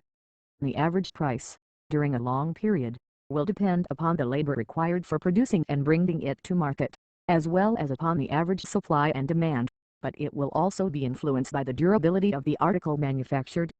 Many things in common use are substantially consumed in using. A phosphorus match, articles of food, and a cigar are examples of this description. Some things after use become inapplicable to their former purposes, as paper which has been printed upon, but it is yet available for the cheesemonger or the trunk maker. Some articles, as pens, are quickly worn out by use, and some are still valuable after a long continued wear. There are others, few perhaps in number, which never wear out. The harder precious stones, when well cut and polished, are of this later class. The fashion of the gold or silver mounting in which they are set may vary with the taste of the age, and such ornaments are constantly exposed for sale as second-hand, but the gems themselves, when removed from their supports, are never so considered. The brilliant which has successively graced the necks of 100 beauties, or glittered for a century upon patrician brows, is weighed by the diamond merchant in the same scale with another which has just escaped from the wheel of the lapidary, and will be purchased or sold by him at the same price per carat. The great mass of commodities is intermediate in its character between these two extremes, and the periods of respective duration are very various. It is evident that the average price of those things which are consumed in the act of using them, can never be less than that of the labor of bringing them to market. They may for a short time be sold for less, but under such circumstances their production must soon cease altogether. On the other hand, if an article never wears out, its price may continue permanently below the cost of the labor expended in producing it, and the only consequence will be, that no further production will take place. Its price will continue to be regulated by the relation of the supply to the demand, and should not at any after-time rise, for a considerable period, above the cost of production, it will be again produced. 198. Articles become old from actual decay, or the wearing out of their parts, from improved modes of constructing them, or from changes in their form and fashion, required by the varying taste of the age. In the two latter cases, their utility is but little diminished, and, being less sought after by those who have hitherto employed them, they are sold at a reduced price to a class of society rather below that of their former possessors. Many articles of furniture, such as well-made tables and chairs, are thus found in the rooms of those who would have been quite unable to have purchased them when new, and we find constantly, even in the houses of the more opulent, large-looking glasses which have passed successively through the hands of several possessors, changing only the fashion of their frames, and in some instances even this alteration is omitted, an additional coat of gilding saving them from the character of being second-hand. Thus the taste for luxuries is propagated downwards in society, and, after a short period, the numbers who have acquired new wants become sufficient to excite the ingenuity of the manufacturer to reduce the cost of supplying them, whilst he is himself benefited by the extended scale of demand. 199. There is a peculiarity in looking glasses with reference to the principle just mentioned. The most frequent occasion of injury to them arises from accidental violence, and the peculiarity is, that, unlike most other articles, when broken they are still of some value. If a large mirror is accidentally cracked, it is immediately cut into two or more smaller ones, each of which may be perfect. If the degree of violence is so great as to break it into many fragments, these smaller pieces may be cut into squares for dressing glasses, and if the silvering is injured, it can either be resold or used as plate glass for glazing windows. The addition from our manufactories to the stock of plate glass in the country is annually about 250,000 square feet. It would be very difficult to estimate the quantities annually destroyed or exported, but it is probably small, and the effect of these continual additions is seen in the diminished price and increased consumption of the article. Almost all the better order of shop fronts are now glazed with it. If it were quite indestructible, the price would continually diminish, and unless an increased demand arose from new uses, or from a greater number of customers, a single manufactory, unchecked by competition, would ultimately be compelled to shut up, driven out of the market by the permanence of its own productions. 200. The metals are in some degree permanent, although several of them are employed in such forms that they are ultimately lost.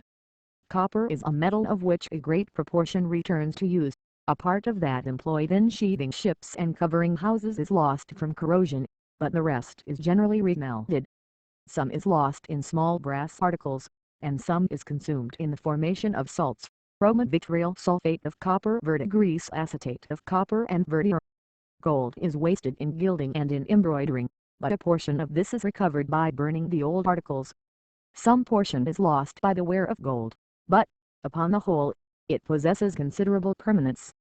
Iron. A proportion of this metal is wasted by oxidation, in small nails, in fine wire, by the wear of tools, and the tire of wheels, and by the formation of some dyes, but much, both of cast, and of wrought iron, returns to use. Lead is wasted in great quantities.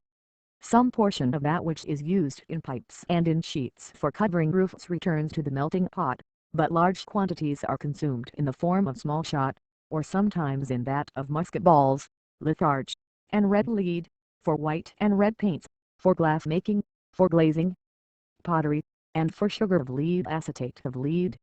Silver is rather a permanent metal. Some portion is consumed in the wear of coin, in that of silver plate, and a portion in silvering and embroidering. Tin. The chief waste of this metal arises from tinned iron. Some is lost in solder and in solutions for the dyers. The Economy of Machinery and Manufactures by Charles Babbage 1832. Chapter 17. Of price is measured by money. 201. The money price at which an article sells furnishes us with comparatively little information respecting its value, if we compare distant intervals of time and different countries.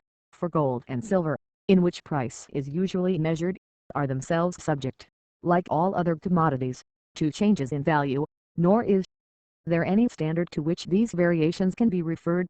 The average price of a certain quality of different manufactured articles, or of raw produce, has been suggested as a standard, but a new difficulty then presents itself, for the improved methods of producing such articles render their money price extremely variable within very limited periods. The annexed table will afford a striking instance of this kind of change within a period of only 12 years. Prices of the following articles at Birmingham, in the under-mentioned years. Description: 1818, 1824, 1828, 1830, SD. Anvil CWB 25 020 016 013 0 balls, polished, Liverpool gross to 6 to 0161 to bed screws, 6 inches long gross 18 015 06050 bits, tin. 4 bridle dozen 505033 to 6 bolts for doors, 6 inches dozen 6050 to 316 braces for carpenters, with 12 bits set 90 for 0 for 235 buttons, for coats gross for 66330, to 2 buttons, small, for waistcoats gross to 6 to 01 to 08 candlesticks, 6 inches, brass pair to 1121712 curry combs, 6 barred dozen to 9 to 615011 frying pans CWB 25 021 018 16 gun blocks, single roller each 605 to 110 16 hammers. Shoe, number 0 dozen 693933029. Description: 1818, 1824, 1828, 1830 SD. Hinges, cast butts, 1 inch dozen 0 10 0 and 71 halves 0 and 31 fourths 0 and 21 fourths knobs, brass, 2 inches for commodes dozen for 0 3 6 1 6 1 2 latches for doors, bright thumb dozen to 3 2 2 1 0 0 9 locks for doors, iron rim, 6 inches dozen 38 0 32. 015 013 6 sad irons and other castings CWB 22 620 014 011 6 shovel and tongs, fire irons pair 10100906 spoons, tin table gross 17 615 010 070 stirrups, plated pair for 639. 1611 trace chains CWB 28 025 019 616 6 trays, Japan T. 30 inches each for 630 to 015 vices for blacksmiths CWB 30 028 022 019 6 wire, brass pounds 110 1 for 100. 9. Iron, number 6 bund. 16-013-09070. 202. I have taken some pains to assure myself of the accuracy of the above table. At different periods of the years quoted the prices may have varied, but I believe it may be considered as a fair approximation. In the course of my inquiries I have been favored with another list, in which many of the same articles occur, but in this last instance the prices quoted are separated by an interval of 20 years. It is extracted from the books of a highly respectable house at Birmingham, and the prices confirm the accuracy of the former table, so far as they relate to the articles which are found in that list. Prices of 1812 and 1832 reduction percent in price of description 1812 1832 1812 SD Anvil CWB 25 014 040 for alls. Liverpool blades gross 361071 candlesticks, iron, plain 3 103/4 2 31/2 41 screwed 6 41/2 3 941 bed screws, 6-inch square head gross 76 for 640 flat head gross 86 for 845 curry combs, 6 barred, dozen 4 1/2 1075. Reduction percent in price of description 1812 1832 1812 SD curry combs, 8 barred dozen 5 51/2 1570 for patent, 6 barred dozen 7 11/2 1588 barred dozen 8 63/4 11079 fire irons, iron head, number 1. 1 41/2 0 73/4 53 number 2 160 80/1/2 53 number 3 1 80/4 0 90/1/2 53 number 4 1 100/1/2 0 100/1/2 53 gun locks, single roller each 7 20/1/2 111/73 locks, 1 1/4 brass, port, pad 16-0 to 685 2 1/2 inch 3-keyed till locks each to 20965 shoe tacks gross 50 to 060 spoons, tinned, iron table gross 22 670 stirrups, tinned, 2 bar dozen 70 to 961 trace chains, iron CWB 46 90/1/2 15068. Prices of the principal materials used in mines in Cornwall. At different periods I am indebted to Mr. John Taylor for this interesting table. All delivered at the mines. Description 1800 1810 1820 1830 1832 SD coals weigh 81 785 553 for 51 040 timber balk foot to 0 for 0 15100 10 oak foot 3 31/2 303633 ropes CWB 66 084 048 640 40 iron common bar CWB 26 14 6 11 0 7 0 66 common castings CWB 16 0 15 0 8 0 66 pumps CWB 16S and 17S, 17S and 18S, 12S and 15S. 66610 gunpowder 100 pounds 114 to 117 668 050 to 649 0 candles 9310 0895 11 410 tallow CWB 70 to 084 065 850 to 643 0 leather pounds 242 324 22 21 blistered steel CWB 50 044 038 02S nails CWB 30 to 028 622 017 016 6. 203. I cannot omit availing myself of this opportunity of calling the attention of the manufacturers, merchants, and factors, in all our manufacturing and commercial towns, to the great importance, both for their own interests, and for that of the population to which their capital gives employment, of collecting with care such averages from the actual sales registered in their books. Nor, perhaps, would it be without its use to suggest, that such averages would be still more valuable if collected from as many different quarters as possible, that the quantity of the goods from which they are deduced, together with the greatest deviations from the mean, ought to be given, and that if a small committee were to undertake the task, it would give great additional weight to the information.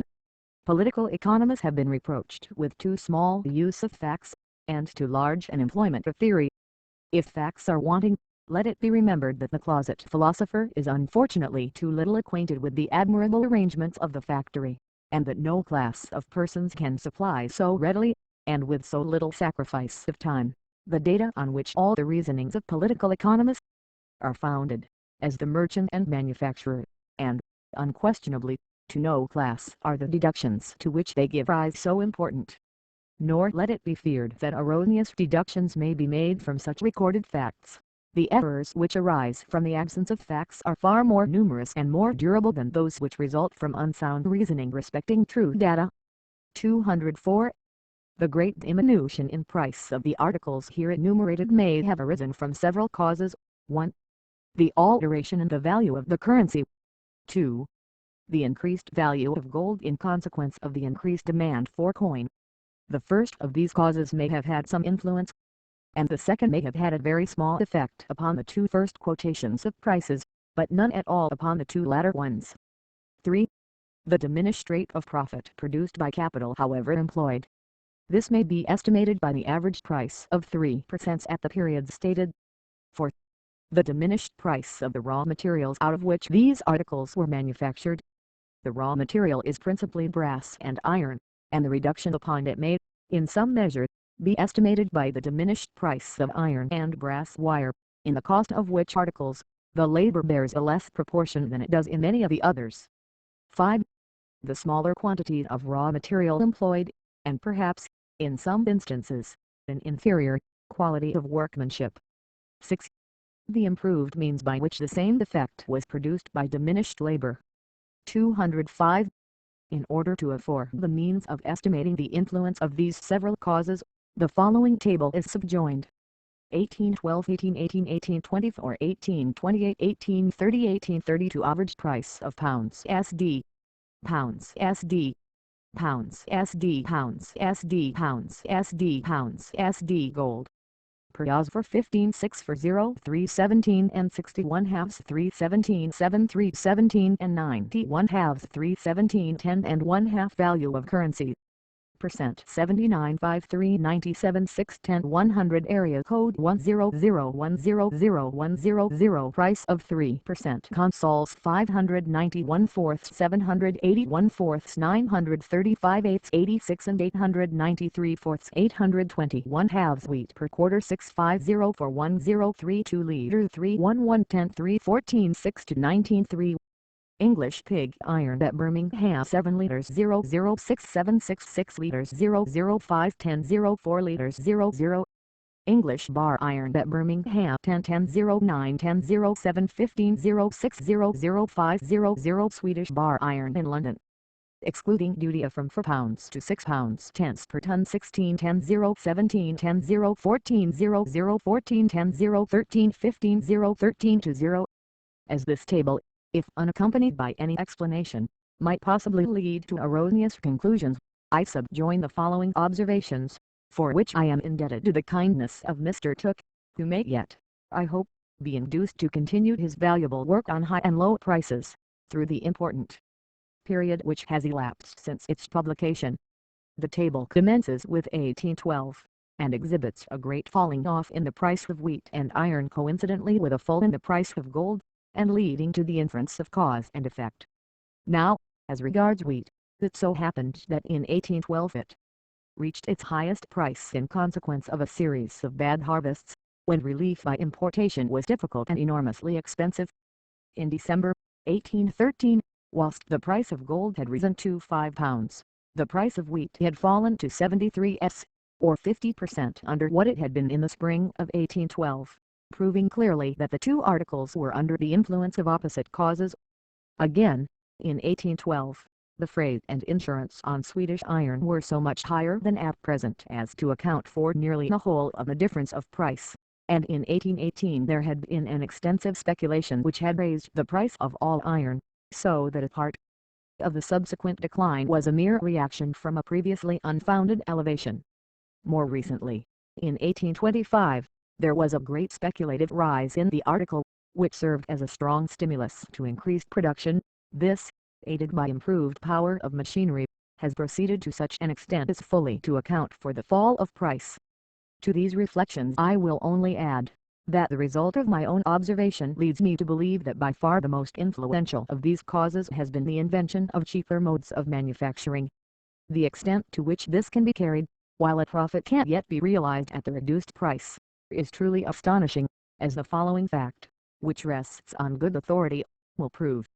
20 years since, the brass knob for the locks of doors was made at Birmingham, the price, at that time, being 13s. for d. per dozen. The same article is now manufactured, having the same weight of metal, and an equal, or in fact a slightly superior finish, at 1s. 91/ for d. per dozen. One circumstance which has produced this economy in the manufacture is, that the lathe on which these knobs are finished is now turned by a steam engine, so that the workman, relieved from that labor, can make them 20 times as fast as he did formerly. 206. The difference of price of the same article, when of various dimensions at different periods in the same country, and in different countries, is curiously contrasted in the annexed table. Comparative price of plate glass, at the manufactories of London, Paris, Berlin, and Petersburg. Dimensions: London, Paris, Berlin, Petersburg. Height: breadth 1771, 1794, 1832, 1825, 1835, 1828, 1825. In inches, pounds, SD pounds, SD pounds, SD pounds, SD pounds, SD pounds, SD pounds, SD 16, 16, 0, 1, 0, 3, 0, 1, 0, 1, 0, 1, 7, 6, 0, 8, 7, 0, 7, 6, 0, 8, 1, 0, 4, 1, 0, 30, 20. 146 230 to 26 10 11610 17 10 0 1 0 6 12 10 50 30 24 to 4 11 5 0 6 12 10 9 0 5 5 0 3 8 13 0 5 15 0 60 40 67 14 10 27 0 0 13 9 6 22 7 5 10 4 3 21 18 0 12 9 0 76 40 43 6 0 19 to 9 36 4 5 14 17 5 35 to 11 17 5 0 90 50 84 8 0 30 for 12 9 71 3 8 28 13 for 33 18 7 175 275 0 0 70 for 5 10 210 13 379 7 120 75 97 15 9 354 3 to 98 310. The price of silvering these plates is 20% on the cost price for English glass, 10% on the cost price for Paris plates, and 12.5% on those of Berlin. The following table shows the dimensions and price, when silvered, of the largest plates of glass ever made by the British Plate Glass Company, which are now at their warehouse in London. Height: breadth. Price when silvered: inches pounds SD 132 84 208 0 146 81 227 0 149 84 239 16 130 183 239 10 7 168 0 246 15 4. The prices of the largest glass in the Paris lists when silvered, and reduced to English measure, were: here inches price when silvered: pounds SD 1825 128 80 629 12 0 1835 128 80 136 19 0 207. If we wish to compare the value of any article at different periods of time, it is clear that neither any one substance, nor even the combination of all manufactured goods, can furnish us with an invariable unit by which to form our scale of estimation. Mr. Malthus has proposed for this purpose to consider a day's labor of an agricultural laborer, as the unit to which all value should be referred. Thus, if we wish to compare the value of 20 yards of broadcloth in Saxony at the present time, with that of the same kind and quantity of cloth fabricated in England 2 centuries ago, we must find the number of days' labor the cloth would have purchased in England at the time mentioned, and compare it with the number of days' labor which the same quantity of cloth will now purchase in Saxony. Agricultural labor appears to have been selected, because it exists in all countries, and employs a large number of persons, and also because it requires a very small degree of previous instruction. It seems, in fact, to be merely the exertion of a man's physical force, and its value above that of a machine of equal power arises from its portability, and from the facility of directing its efforts to arbitrary and continually fluctuating purposes. It may perhaps be worthy of inquiry, whether a more constant average might not be deduced from combining with this species of labor those trades which require but moderate exertion of skill and which likewise exist in all civilized countries, such as those of the blacksmith and carpenter, etc. 1 asterisk. In all such comparisons there is, however, another element, which, though not essentially necessary, will yet add much to our means of judging. It is an estimate of the quantity of that food on which the laborer usually subsists, which is necessary for his daily support, compared with the quantity which his daily wages will purchase. 208. The existence of a class of middlemen, between small producers and merchants, is frequently advantageous to both parties, and there are certain periods in the history of several manufactures which naturally call that class of traders into existence. There are also times when the advantage ceasing, the custom of employing them also terminates. The middlemen, especially when numerous, as they sometimes are in retail trades, enhancing the price without equivalent good. Thus, in the recent examination by the House of Commons into the state of the coal trade, it appears that 5/6 of the London public is supplied by a class of middlemen who are called in the trade brass plate coal merchants. These consist principally of merchants' clerks, gentlemen's servants, and others, who have no wharfs of their own, but merely give their orders to some true coal merchant, who sends in the coals from his wharf. The brass plate coal merchants, of course, receiving a commission for his agency. 209. In Italy this system is carried to a great extent amongst the voituriers, or persons who undertake to convey travellers. There are some possessed of greater fluency and a more persuasive manner who frequent the inns where the English resort, and who, as soon as they have made a bargain for the conveyance of a traveller, go out amongst their countrymen and procure some other voiturier to do the job, for a considerably smaller sum, themselves pocketing the difference. A short time before the day of starting, the contractor appears before his customer in great distress, regretting his inability to perform the journey on account of the dangerous illness of the mother or some relative, and requesting to have his cousin or brother substituted for him. The English traveller rarely fails to acquiesce in this change, and often praises the filial piety of the rogue who has deceived him. Notes 1. Much information for such an inquiry is to be found, for the particular period to which it refers, in the report of the Committee of the House of Commons on Manufacturers' Employment, July 2, 1830.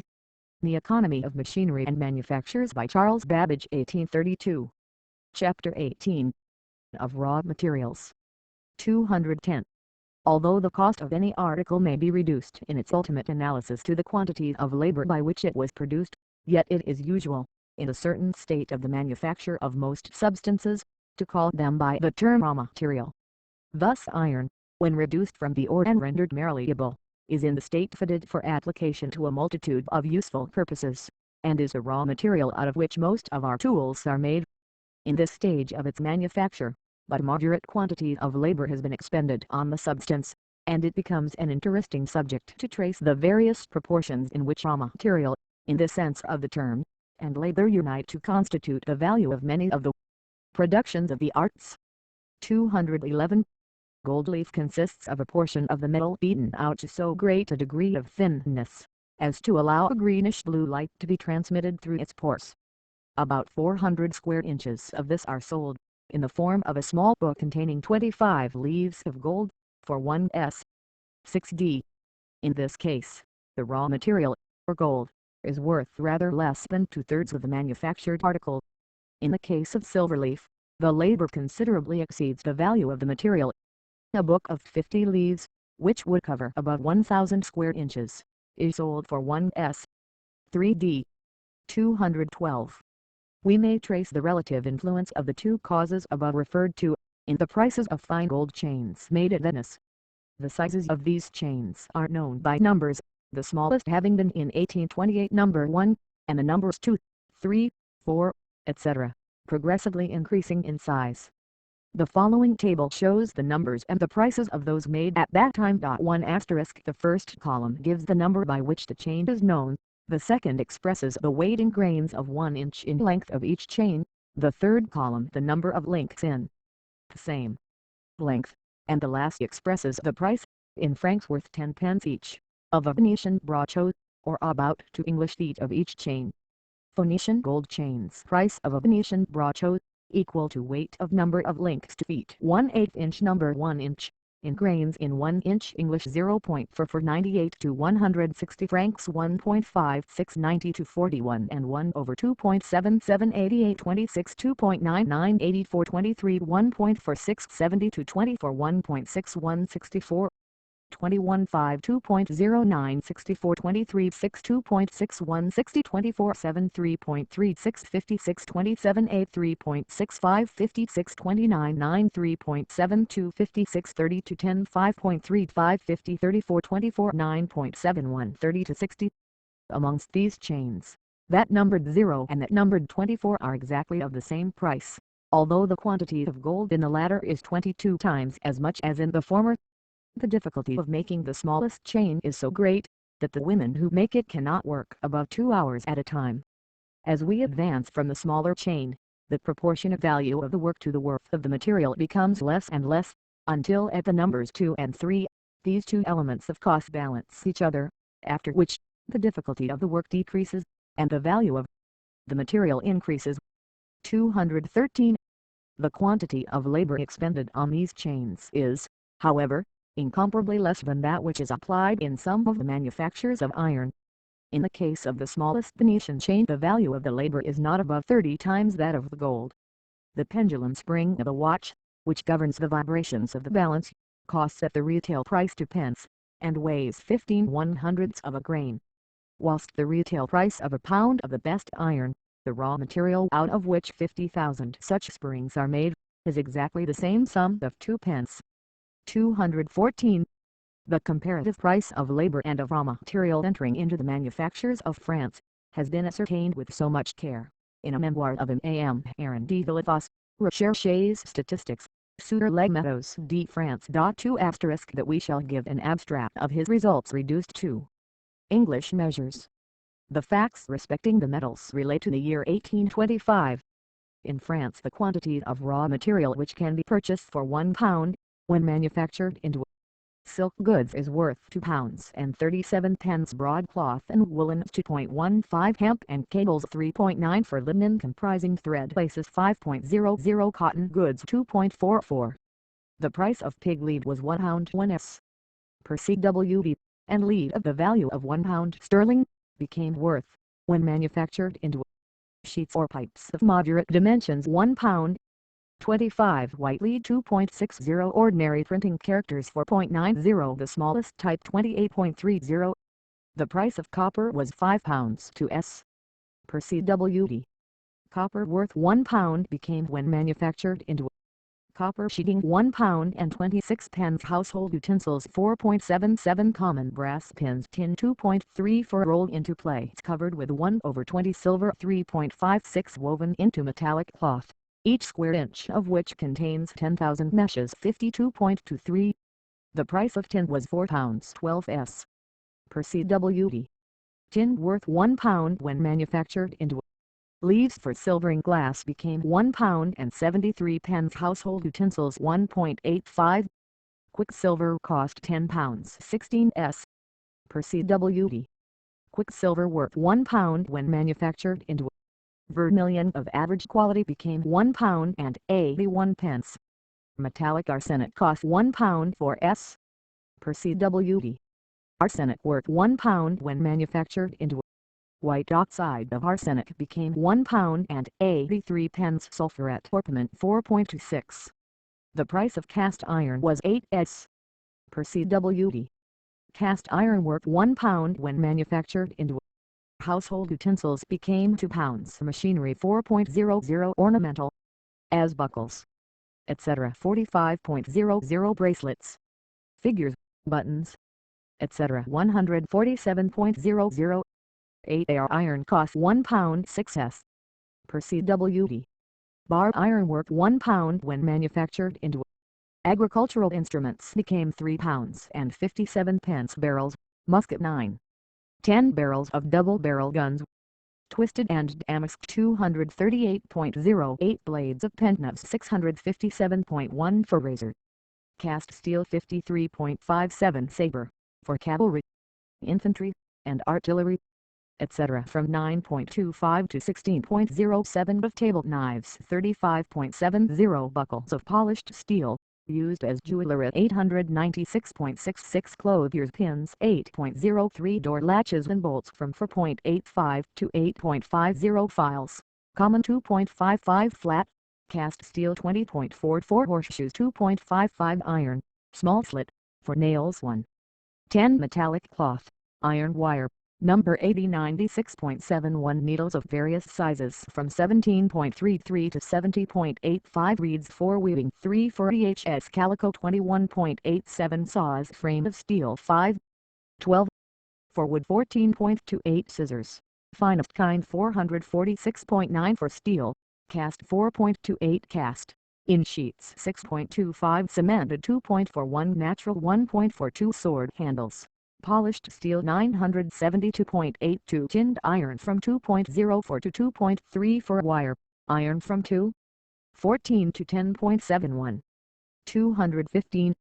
The following is stated by M.D. Villafos to be the price of bar iron at the forges of various countries. In January, L. 825 per ton pounds SD. France 2610 Belgium and Germany 1614 Sweden and Russia, at Stockholm and St. Petersburg 1313 England, at Cardiff 1010. The price of the article in 1832 was 500. M.D. Villafos states that in France bar iron, made as it usually is with charcoal, costs 3 times the price of the cast iron out of which it is made, whilst in England, where it is usually made with coke, the cost is only twice the price of cast iron. 216. The present price L 832 of lead in England is £13 per ton, and the worth of £1 of it manufactured into milled sheet lead becomes pounds L.08. The present price of cake copper is £84 per ton, and the worth of £1 of it manufactured into sheet copper becomes £1 and 11 pence. Notes. 1. A still finer chain is now manufactured 1832. 2.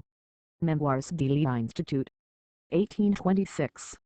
The Economy of Machinery and Manufactures by Charles Babbage 1832.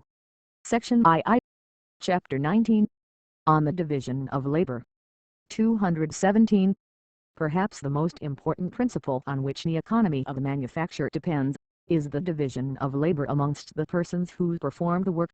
The first application of this principle must have been made in a very early stage of society, for it must soon have been apparent that a larger number of comforts and conveniences could be acquired by each individual, if one man restricted his occupation to the art of making bows, another to that of building houses, a third boats, and so on. This division of labor into trades was not, however, the result of an opinion that the general riches of the community would be increased by such an arrangement, but it must have arisen from the circumstance of each individual so employed. Discovering that he himself could thus make a greater profit of his labor than by pursuing more varied occupations. Society must have made considerable advances before this principle could have been carried into the workshop, for it is only in countries which have attained a high degree of civilization, and in articles in which there is a great competition amongst the producers, that the most perfect system of the division of labor is to be observed.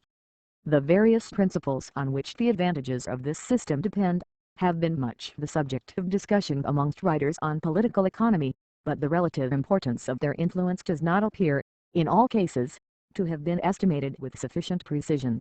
It is my intention, in the first instance, to state shortly those principles, and then to point out what appears to me to have been omitted by those who have previously treated the subject. 218. 1. Of the time required for learning.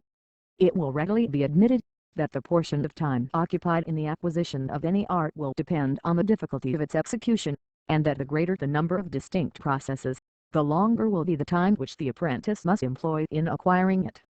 5 or 7 years have been adopted, in a great many trades, as the time considered requisite for a lad to acquire a sufficient knowledge of his art, and to enable him to repay by his labor, during the latter portion of his time, the expense incurred by his master at its commencement.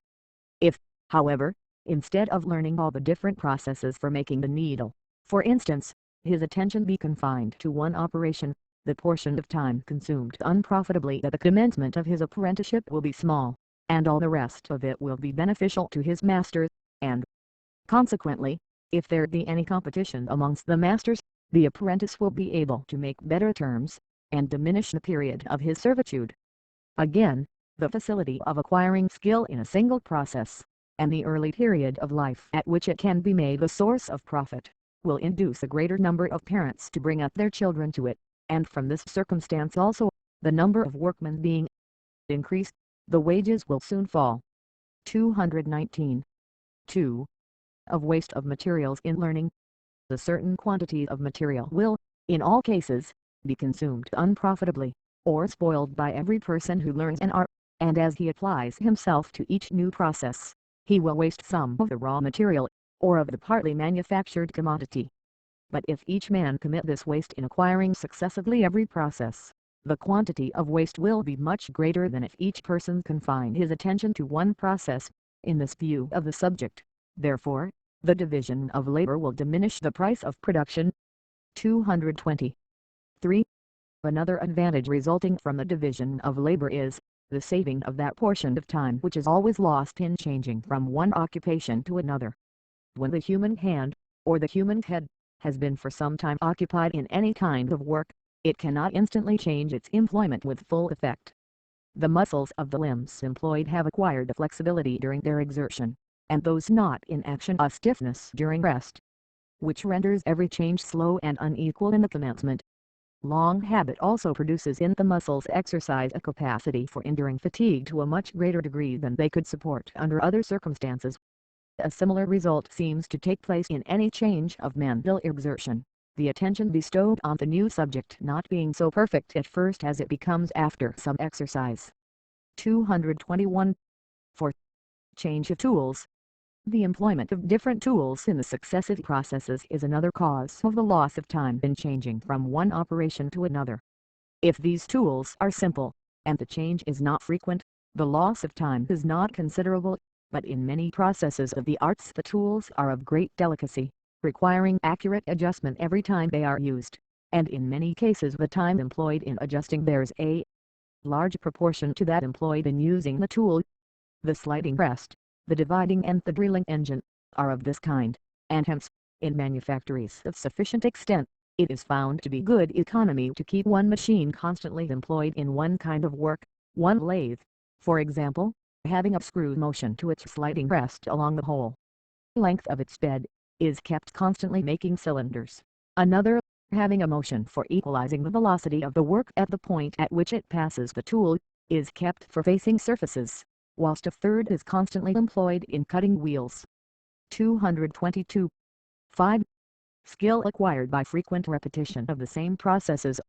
The constant repetition of the same process necessarily produces in the workman the degree of excellence and rapidity in his particular department, which is never possessed by a person who is obliged to execute many different processes. This rapidity is still further increased from the circumstance that most of the operations in factories, where the division of labor is carried to a considerable extent, are paid for as piecework. It is difficult to estimate in numbers the effect of this cause upon production.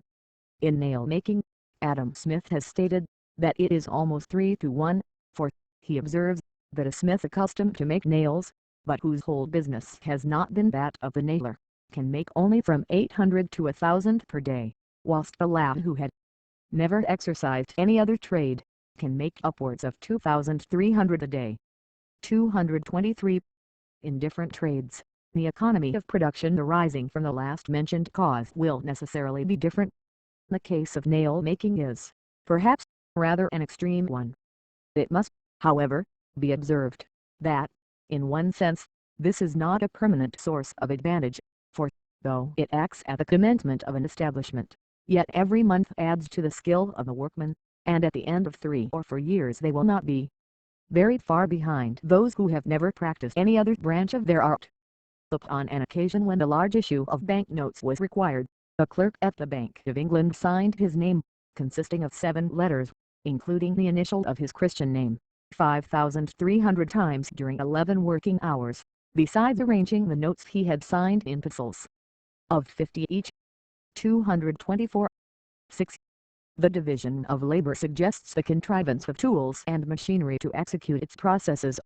When each processes, by which any article is produced, is the sole occupation of one individual, his whole attention being devoted to a very limited and simple operation, improvements in the form of his tools, or in the mode of using them, are much more likely to occur to his mind, than if it were distracted by a greater variety of circumstances. Such an improvement in the tool is generally the first step towards a machine.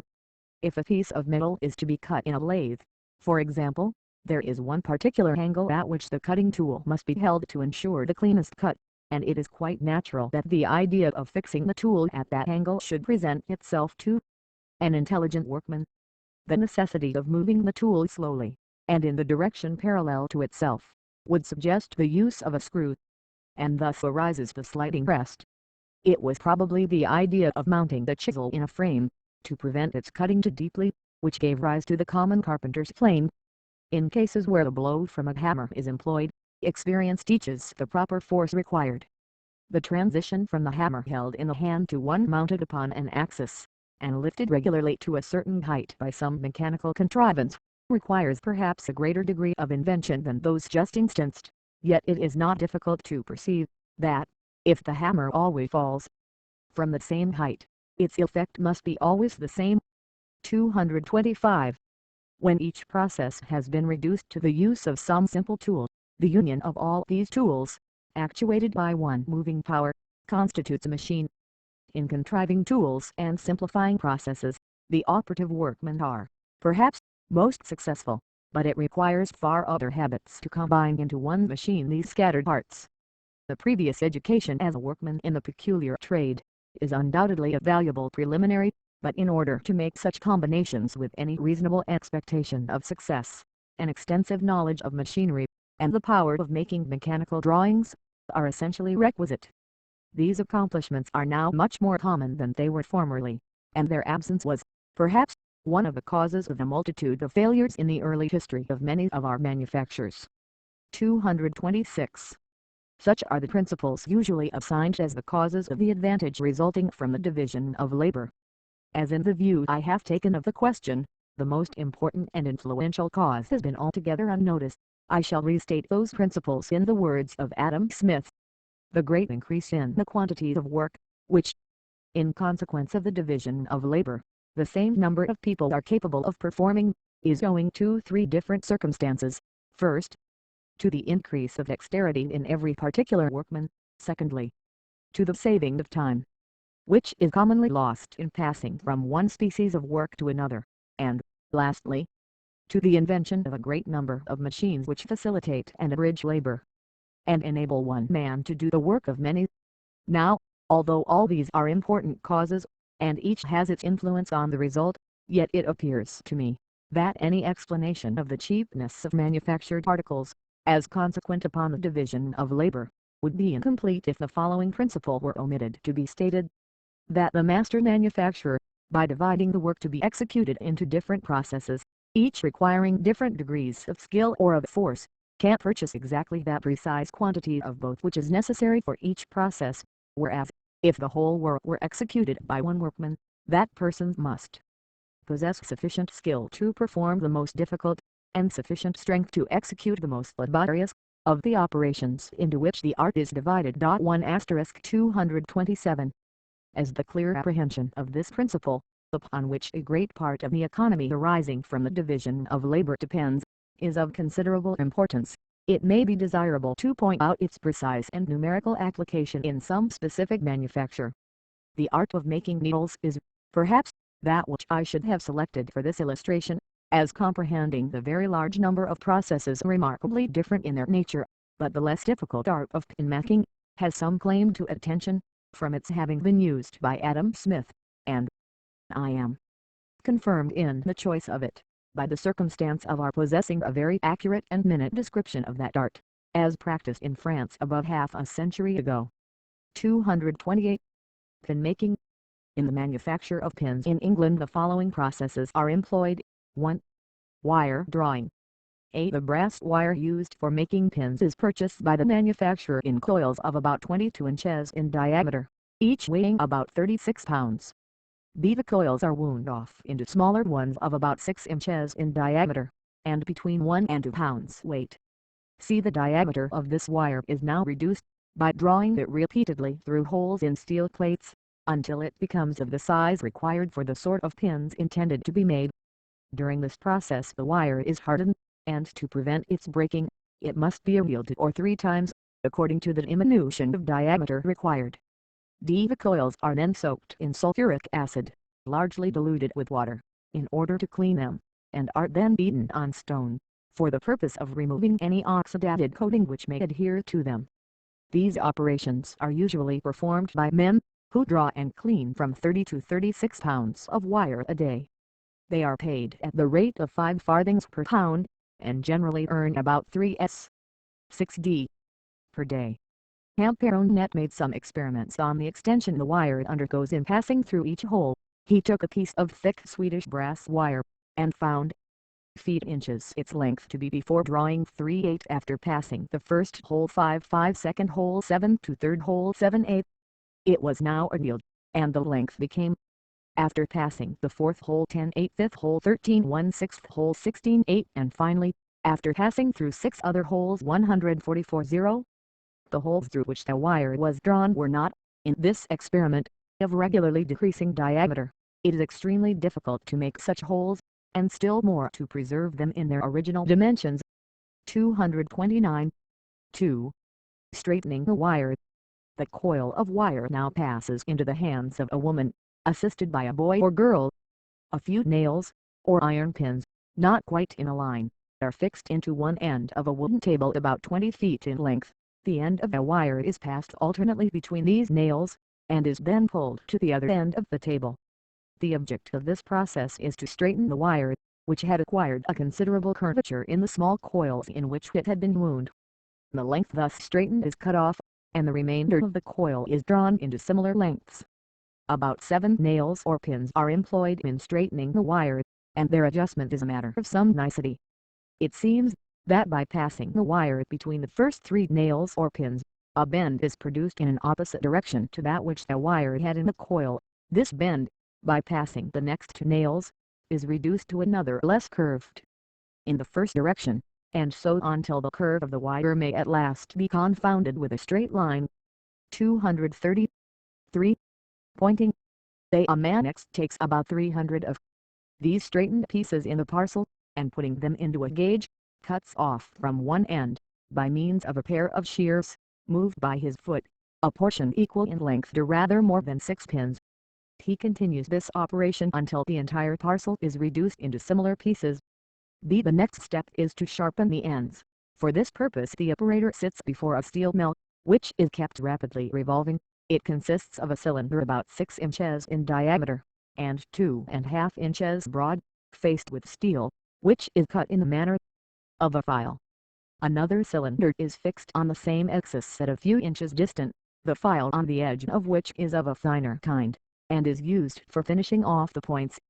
The workman now takes up the parcel of the wires between the finger and thumb of each hand, and presses the ends obliquely on the mill, taking care with his fingers and thumbs to make each wire slowly revolve upon its axis. Having thus pointed all the pieces at one end, he reverses them, and performs the same operation on the other. This process requires considerable skill, but it is not unhealthy, whilst the similar process in needle macking is remarkably destructive of health.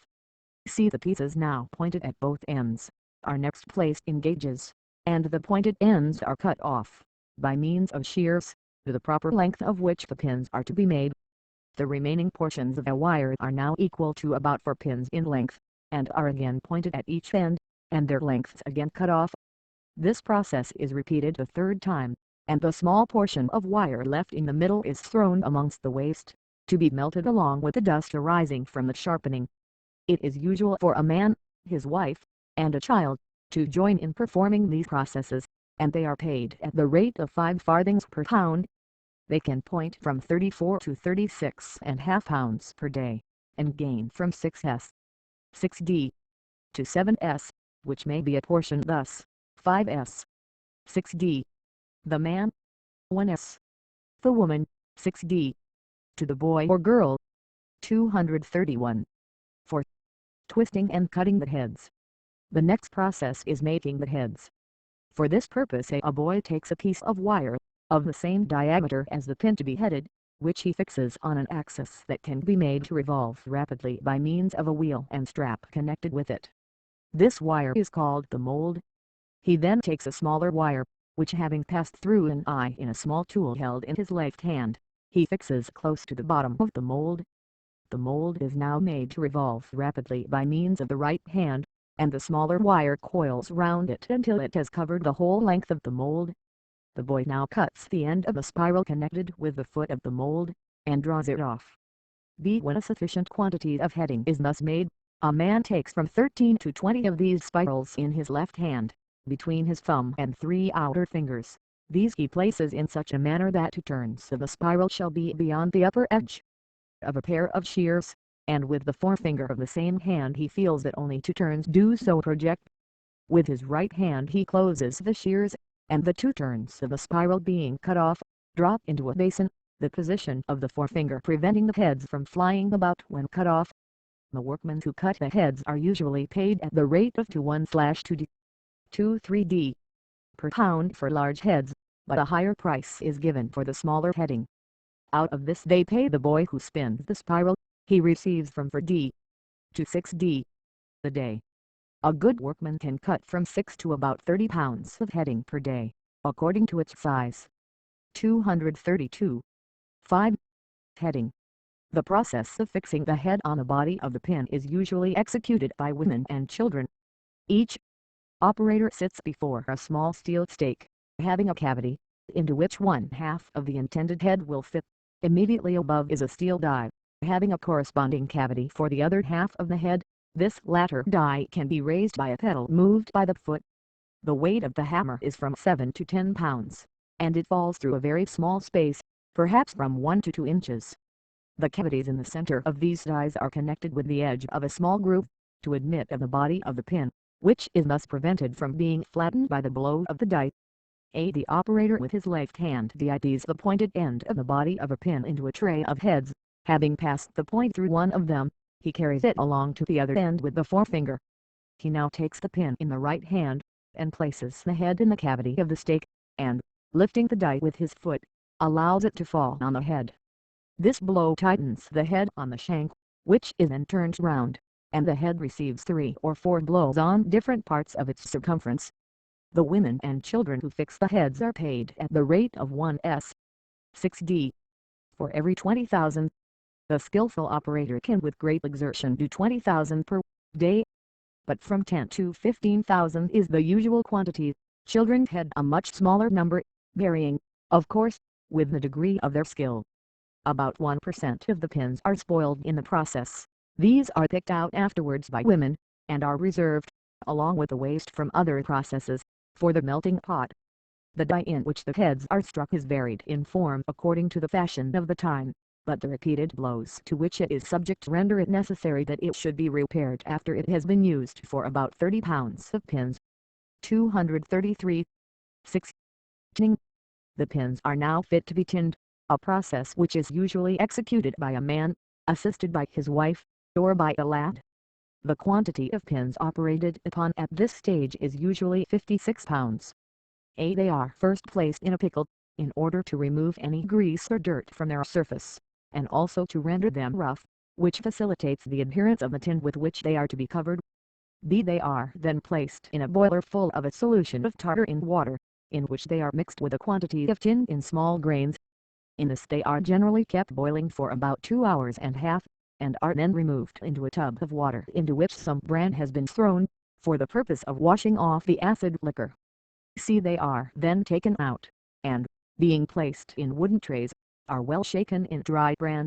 This removes any water adhering to them, and by giving the wooden tray a peculiar kind of motion, the pins are thrown up, and the bran gradually flies off, and leaves them behind in the tray. The man who pickles and tins the pins usually gets 1 penny per pound for the work, and employs himself, during the boiling of one batch of pins, in drying those previously tinned. He can earn about 9s. per day, but out of this he pays about 3s. for his assistant. 234. 7. Papering. The pins come from the tinner in wooden bowls, with the points projecting in all directions. The arranging of them side by side in paper is generally performed by women. A woman takes up some, and places them on a comb, and shaking them, some of the pins fall back into the bowl, and the rest, being caught by their heads, are detained between the teeth of the comb. Having thus arranged them in the parallel direction, she fixes the requisite number between two pieces of iron, having 25 small grooves, at equal distances, and having previously doubled the paper, she presses it against the points of the pins until they have passed through the two folds which are to retain them. The pins are then relieved from the grasp of the tool, and the process is repeated. A woman gains about 1s. per day by papering, but children are sometimes employed, who earn from 6d. per day, and upwards. 235. Having thus generally described the various processes of pin making, and having stated the usual cost of each, it will be convenient to present a tabular view of the time occupied by each process, and its cost, as well as the sums which can be earned by the persons who confine themselves solely to each process. As the rate of wages is itself fluctuating, and as the prices paid and quantities executed have been given only between certain limits, it is not to be expected that this table can represent the cost of each part of the work with the minutest accuracy, nor even that it shall accord perfectly with the prices above given, but it has been drawn up with some care, and will be quite sufficient to serve as the basis of those reasonings which it is meant to illustrate. The table nearly similar will be subjoined, which has been deduced from a statement of Imperonet, respecting the art of pin making in France, above 70 years ago. English manufacture. 236. Pins, 11s, 55/46 weigh 1 pound, 1 dozen equals 69/32 pins weigh 20 ounces, and require 6 ounces of paper. Name of the process. Workman. Time for making 1 pound of pins. Hours. Cost of making 1 pound of pins. Pens. Workman earns per day. SD. Price of making each part of a single pin, in millionths of a penny. 1. Drawing wire 224 man. 36 1.250033 225 2. Straightening wire 225 woman. 3000. 2841 051 girl. 3000. 1420 06 26 3. Pointing 226 man. 3001.775053 319 4. Twisting and cutting heads boy. 0 for 0 0. 01 for 704 and 1/2 3 227 man. 0 for 0 0. 210354 and 1/2 38 5. Heading 228 woman 4.00005.000013901 tinning or widening man. 1071. 66 liters 229 woman. 1071. 33 3067. Papering 230 woman 2.131 for 3.19731 576 7.689 2 liters to 8732. 2320 Number of persons employed, men 4, women 4, children 2. Total 10. French manufacture. 237. Cost of 12,000 pins, number 6, each being 8/10 of an English inch in length as they were manufactured in France about 1760, with the cost of each operation, deduced from the observations and statement of Imperonet. Name of the process. Time for making 12,000 pins. Hours. Cost of making 12,000 pins. Pens. Workman usually earns per day. Pens. Expense of tools and materials. Pence. 1. Wire, 24.752. Straightening and cutting 1.2. 5 4.5, 3. Coarse pointing 1.2.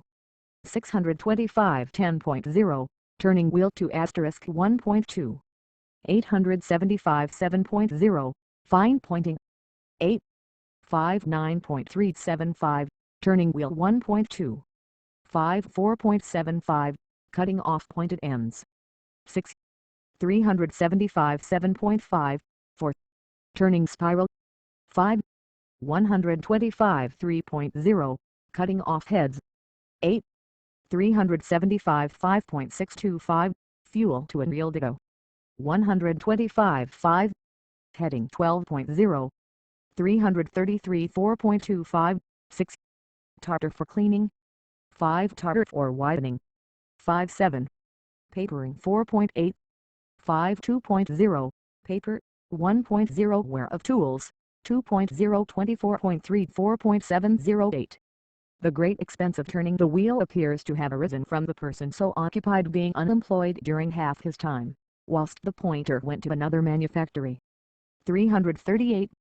It appears from the analysis we have given of the art of pin making, that it occupies rather more than 7 hours and half of time, for 10 different individuals working in succession on the same material, to convert it into a pound of pins, and that the total expense of their labor, each being paid in the joint ratio of his skill and of the time he is employed, amounts very nearly to 1s. 1d. But from an examination of the first of these tables, it appears that the wages earned by the persons employed vary from 1/2d per day up to 6s, and consequently the skill which is required for their respective employments may be measured by those sums. Now it is evident, that if one person were required to make the whole pound of pins, he must have skill enough to earn about 5s. 3d per day, whilst he is pointing the wires or cutting off the heads from the spiral coils, and 6s when he is widening the pins, which 3 operations together would occupy little more than a 17th part of his time. It is also apparent, that during more than 1/2 of his time he must be earning only 1s. 3d per day, in putting on the heads, although his skill, if properly employed, would, in the same time, produce nearly 5 times as much. If, therefore, we were to employ, for all the processes, the man who whitens the pins, and who earns 6s per day, even supposing that he could make the pound of pins in an equally short time, yet we must pay him for his time 46.14 pence, or about 3s. 10d. The pins would therefore cost, in making, 3 times and 3/4 as much as they now do by the application of the division of labor.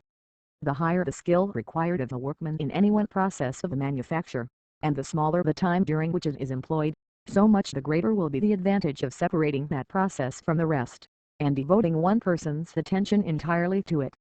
Had we selected the art of needle making as our illustration, the economy arising from the division of labor would have been still more striking, for the process of tempering the needles requires great skill, attention, and experience, and although from 3 to 4,000 are tempered at once, the workman is paid a very high rate of wages. In another process of the same manufacture, dry pointing, which also is executed with great rapidity, the wages earned by the workman reach from 7s to 12s, 15s, and even, in some instances, to 20s per day, whilst other processes are carried on by children paid at the rate of 6d per day. 239. Some further reflections suggested by the preceding analysis will be reserved until we have placed before the reader a brief description of a machine for making pins, invented by an American. It is highly ingenious in point of contrivance, and, in respect to its economical principles, will furnish a strong and interesting contrast with the manufacture of pins by the human hand. In this machine a coil of brass wire is placed on an axis. One end of this wire is drawn by a pair of rollers through a small hole in a plate of steel, and is held there by a forceps. As soon as the machine is put in action, the forceps draws the wire onto a distance equal in length to 1 pin. A cutting edge of steel then descends close to the hole through which the wire entered, and severs the piece drawn out. 2. The forceps holding the piece thus separated moves on, till it brings the wire to the center of the chuck of a small lathe, which opens to receive it. Whilst the forceps is returning to fetch another piece of wire, the lathe revolves rapidly, and grinds the projecting end of the wire upon the steel mill, which advances towards it. 3. After this first or coarse pointing, the lathe stops, and another forceps takes hold of the half-pointed pin, which is instantly released by the opening of the chuck and conveys it to a similar chuck of an adjacent lathe, which receives it, and finishes the pointing on a finer steel mill. 4. This mill again stops, and another forceps removes the pointed pin into a pair of strong steel clams, having a small groove in them by which they hold the pin very firmly. A part of this groove, which terminates at the edge of the steel clamps which is intended to form the head of the pin, is made conical. A small round steel punch is now driven forcibly against the end of a wire thus clamped, and the head of the pin is partially formed by compressing the wire into the conical cavity. Notes 1.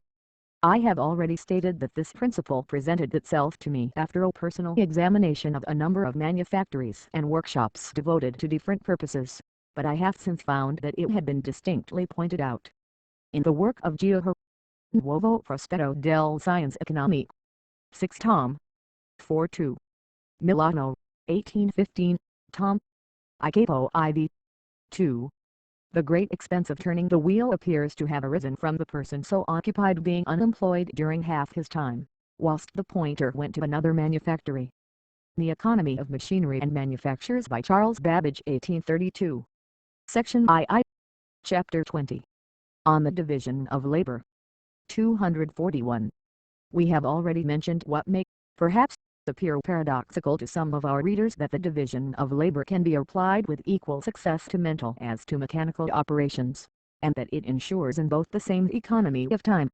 A short account of its practical application, in the most extensive series of calculations ever executed, will offer an interesting illustration of this fact, whilst at the same time it will afford an occasion for showing that the arrangements which ought to regulate the interior economy of a manufactory are founded on principles of deeper root than may have been supposed, and are capable of being usefully employed in preparing the road to some of the sublimest investigations of the human mind. 242.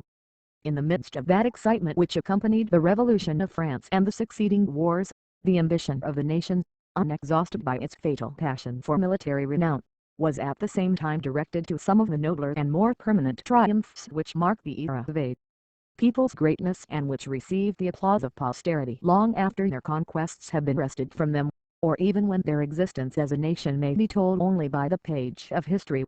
Amongst their enterprises of science, the French government was desirous of producing a series of mathematical tables, to facilitate the application of the decimal system which they had so recently adopted. They directed, therefore, their mathematicians to construct such tables, on the most extensive scale. Their most distinguished philosophers, responding fully to the call of their country, invented new methods for this laborious task, and a work, completely answering the large demands of the government, was produced in a remarkably short period of time. Camproni, to whom the superintendence of this great undertaking was confided, in speaking of its commencement, observes, J'aime de livre I avec taler de dont j'ai toys capable, yet je m'occupe de bord du plan général de l'exécution.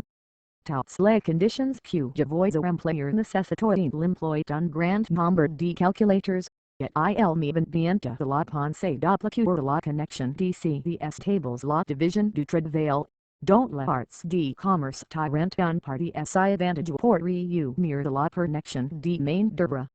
L'économie de la dépense du temps. The circumstance which gave rise to this singular application of the principle of the division on labor is so interesting, that no apology is necessary for introducing it from a small pamphlet printed at Paris a few years since, when a proposition was made by the English to the French government, that the two countries should print these tables at their joint expense. 243. The origin of the idea is related in the following extract. C'est un chapitre d'un ouvrage anglais 1 justement célèbre. Accuse probablement de l'existence de l'ouvrage dont le gouvernement britannique veut faire junior le mont savant. Voici l'anecdote.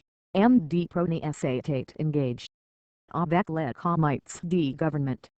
A composer or la division centesimale du cercle, de tables logarithmiques et trigonometriques, qui, non seulement northeast les centrines de desire quant à l'exactitude, mais qui formassent les monuments de calcul 1 plus vaste et le plus imposant qui jamais et execute, ou même conçu.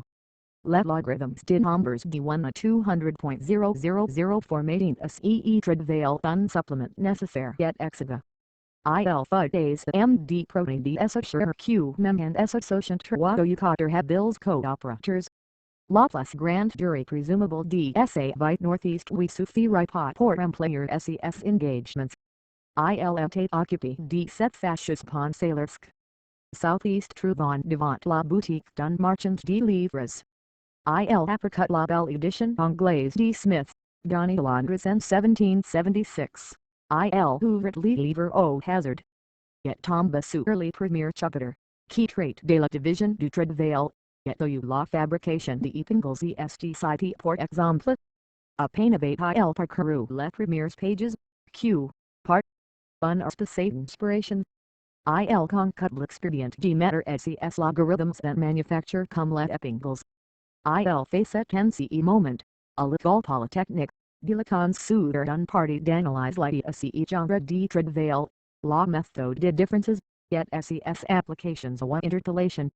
Il valait passer quelques jours sur la campagne. Yet revint à Paris avec les plans de fabrication. Qui est suivi dans l'exécution. Il rassemble du ateliers. Qui faisait d'autant séparément les mêmes calculs. Yet southeast surveillant de verification réciproque. To asterisk 244. The ancient methods of computing tables were altogether inapplicable to such a proceeding. Camproni, therefore, wishing to avail himself of all the talent of his country in devising new methods, formed the first section of those who were to take part in this enterprise out of 5 or 6 of the most eminent mathematicians in France. First section. The duty of this first section was to investigate, amongst the various analytical expressions which could be found for the same function, that which was most readily adapted to simple numerical calculation by many individuals employed at the same time. This section had little or nothing to do with the actual numerical work. When its labors were concluded, the formulae on the use of which it had decided, were delivered to the second section. Second section. This section consisted of 7 or 8 persons of considerable acquaintance with mathematics, and their duty was to convert into numbers the formulae put into their hands by the first section, an operation of great labor, and then to deliver out these formulae to the members of the third section, and receive from them the finished calculations. The members of this second section had certain means of verifying the calculations without the necessity of repeating, or even of examining, the whole of the work done by the third section. Third section. The members of this section, whose number varied from 60 to 80, received certain numbers from the second section, and, using nothing more than simple addition and subtraction, they returned to that section the tables in a finished state.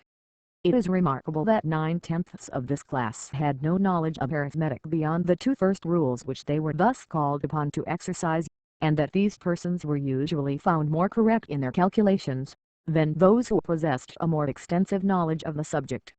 245. When it is stated that the tables thus computed occupy 17 large folio volumes, some idea may perhaps be formed of the labor from that part executed by the third class, which may almost be termed mechanical, requiring the least knowledge and by far the greatest exertions. The first class were entirely exempt. Such labor can always be purchased at an easy rate. The duties of the second class, although requiring considerable skill in their arithmetical operations, were yet in some measure relieved by the higher interest naturally felt in those more difficult operations. The exertions of the first class are not likely to require, upon another occasion, so much skill and labor as they did upon the first attempt to introduce such a method, but when the completion of a calculating engine shall have produced a substitute for the whole of the third section of computers, the attention of analysts will naturally be directed to simplifying its application, by a new discussion of the methods of converting analytical formulae into numbers. 246. The proceeding of Amproni, in this celebrated system of calculation, much resembles that of the skillful person about to construct a cotton or silk mill, or any similar establishment. Having, by his own genius, or through the aid of his friends, found that some improved machinery may be successfully applied to his pursuit, he makes drawings of his plans of the machinery, and may himself be considered as constituting the first section. He next requires the assistance of operative engineers capable of executing the machinery he has designed, some of whom should understand the nature of the processes to be carried on, and these constitute his second section.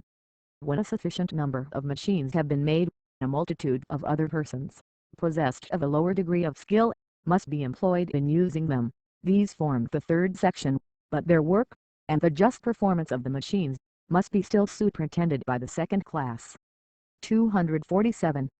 As the possibility of performing arithmetical calculations by machinery may appear to non-mathematical readers to be rather too large a postulate, and as it is connected with the subject of the division of labor, I shall here endeavor, in a few lines, to give some slight perception of the manner in which this can be done, and thus to remove a small portion of the veil which covers that apparent mystery. 248.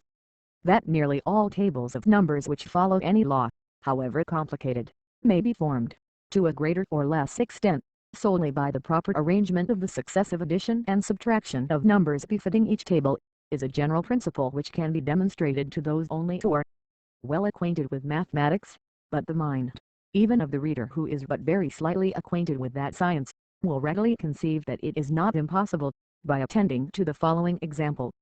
The subjoined table is the beginning of one in very extensive use, which has been printed and reprinted very frequently in many countries, and is called the table of square numbers.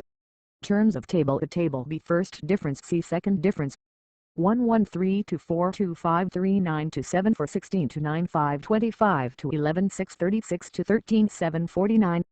Any number in the table, column A, may be obtained by multiplying the number which expresses the distance of that term from the commencement of the table by itself. Thus, 25 is the fifth term from the beginning of the table, and 5 multiplied by itself, or by 5, is equal to 25. Let us now subtract each term of this table from the next succeeding term, and place the results in another column B, which may be called first difference column. If we again subtract each term of this first difference from the succeeding term, we find the result is always the number 2, column C, and that the same number will always recur in that column, which may be called the second difference, will appear to any person who takes the trouble to carry on the table a few terms further.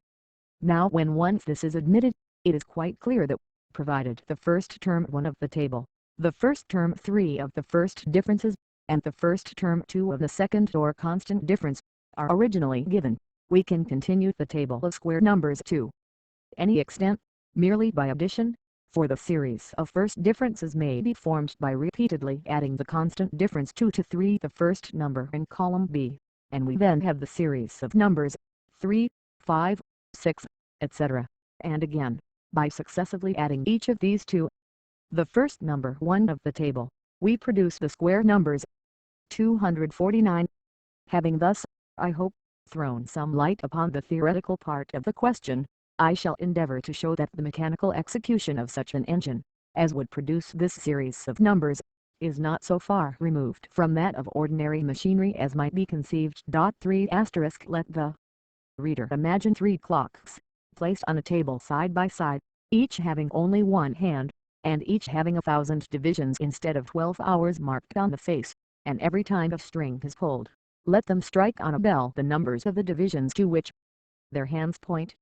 Let him further suppose that 2 of the clocks, for the sake of distinction called B and C, have some mechanism by which the clock C advances the hand of the clock B 1 division, for each stroke it makes upon its own bell, and let the clock B by a similar contrivance advance the hand of the clock the 1 division, for each stroke it makes on its own bell.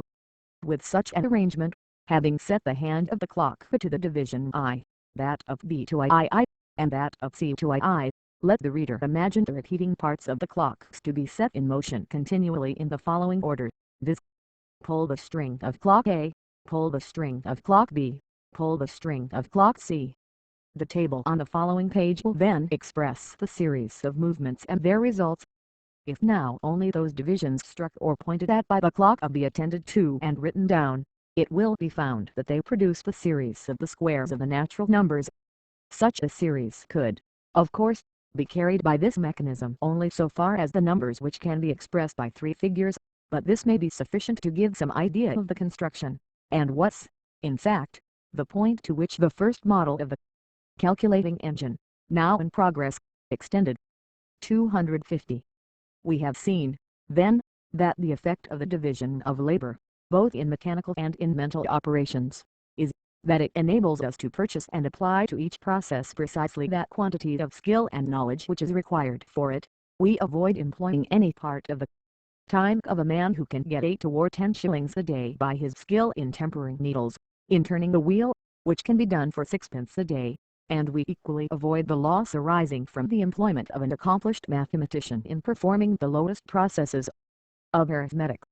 251. The division of labor cannot be successfully practiced unless there exists a great demand for its produce, and it requires a large capital to be employed in those arts in which it is used. In watchmaking it has been carried, perhaps, to the greatest extent. It was stated in evidence before a committee of the House of Commons, that there are 102 distinct branches of this art, to each of which a boy may be put apprentice, and that he only learns his master's department, and is unable, after his apprenticeship has expired, without subsequent instruction, to work at any other branch. The watch finisher, whose business is to put together the scattered parts, is the only one, out of the 102 persons, who can work in any other department than his own. 252. In one of the most difficult arts, that of mining, great improvements have resulted from the judicious distribution of the duties, and under the arrangements which have gradually been introduced, the whole system of the mine and its government is now placed under the control of the following officers. 1. The manager, who has the general knowledge of all that is to be done, and who may be assisted by one or more skillful persons. 2. Underground captains direct the proper mining operations, and govern the working miners. 3. The purser and bookkeeper manage the accounts. 4. The engineer directs the engines, and superintends the men who work them. 5. The chief pitman has charge of the pumps and the apparatus of the shafts. 6. The surface captain, with assistants, receives the ores raised, and directs the dressing department, the object of which is to render them marketable. 7. The head carpenter superintends many constructions. 8. The foreman of the smiths regulates the iron work and tools. 9. The materials man selects, purchases, receives and delivers all articles required. 10. The roper has charge of ropes and cordage of all sorts. Notes. 1. An Inquiry into the Nature and Causes of the Wealth of Nations, by Adam Smith. 2. Notes sur la publication, proposi par le gouvernement anglais des grands tables logarithmiques et trigonometriques de probabilium primaire df. December 1, 1829, page 7. 3. Since the publication of the second edition of this work, one portion of the engine which I have been constructing for some years past has been put together. It calculates, in 3 columns, the table with its first and second differences. Each column can be expressed as far as 5 figures, so that these 15 figures constitute about 1/9 part of the larger engine. The ease and precision with which it works leave no room to doubt its success in the more extended form. Besides tables of squares, cubes, and portions of logarithmic tables, it possesses the power of calculating certain series whose differences are not constant, and it has already tabulated parts of series formed from the following equations. The third differential of Ux equals units figure of delta Ux. The third differential of Ux equals nearest whole number to 1/10,000 delta Ux. The subjoined is one amongst the series which it has calculated.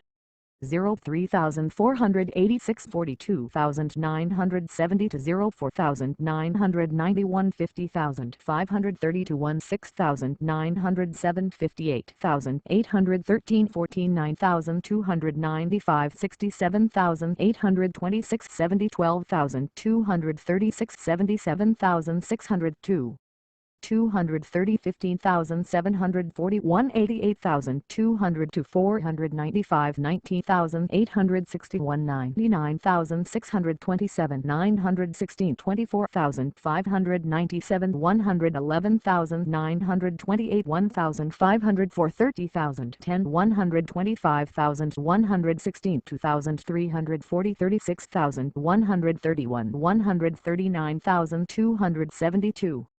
The general term of this is Ux equals xx1 x2/1 x2 x3 plus the whole number in x/10 plus 10 sigma circumflex accent 3 units figure of xx1/2. The Economy of Machinery and Manufactures by Charles Babbage 1832. Section II. Chapter 21. On the cost of each separate process in a manufacture. 253. The great competition introduced by machinery, and the application of the principle of the subdivision of labor, render it necessary for each producer to be continually on the watch, to discover improved methods by which the cost of the article he manufactures may be reduced, and, was this view, it is of great importance to know the precise expense of every process, as well as of the wear and tear of machinery which is due to it.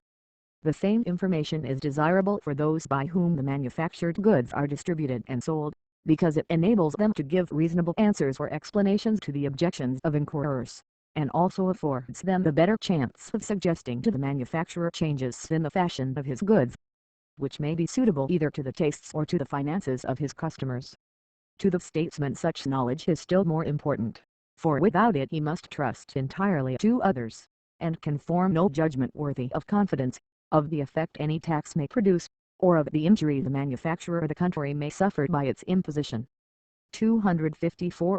One of the first advantages which suggests itself as likely to arise from a correct analysis of the expense of the several processes of any manufacture, is the indication which it would furnish of the course in which improvement should be directed. If a method could be contrived of diminishing by 1/4 the time required for fixing on the heads of pins, the expense of making them would be reduced about 13%, whilst the reduction of 1/2 the time employed in spinning the coil of wire out of which the heads are cut, would scarcely make any sensible difference in the cost of manufacturing of the whole article.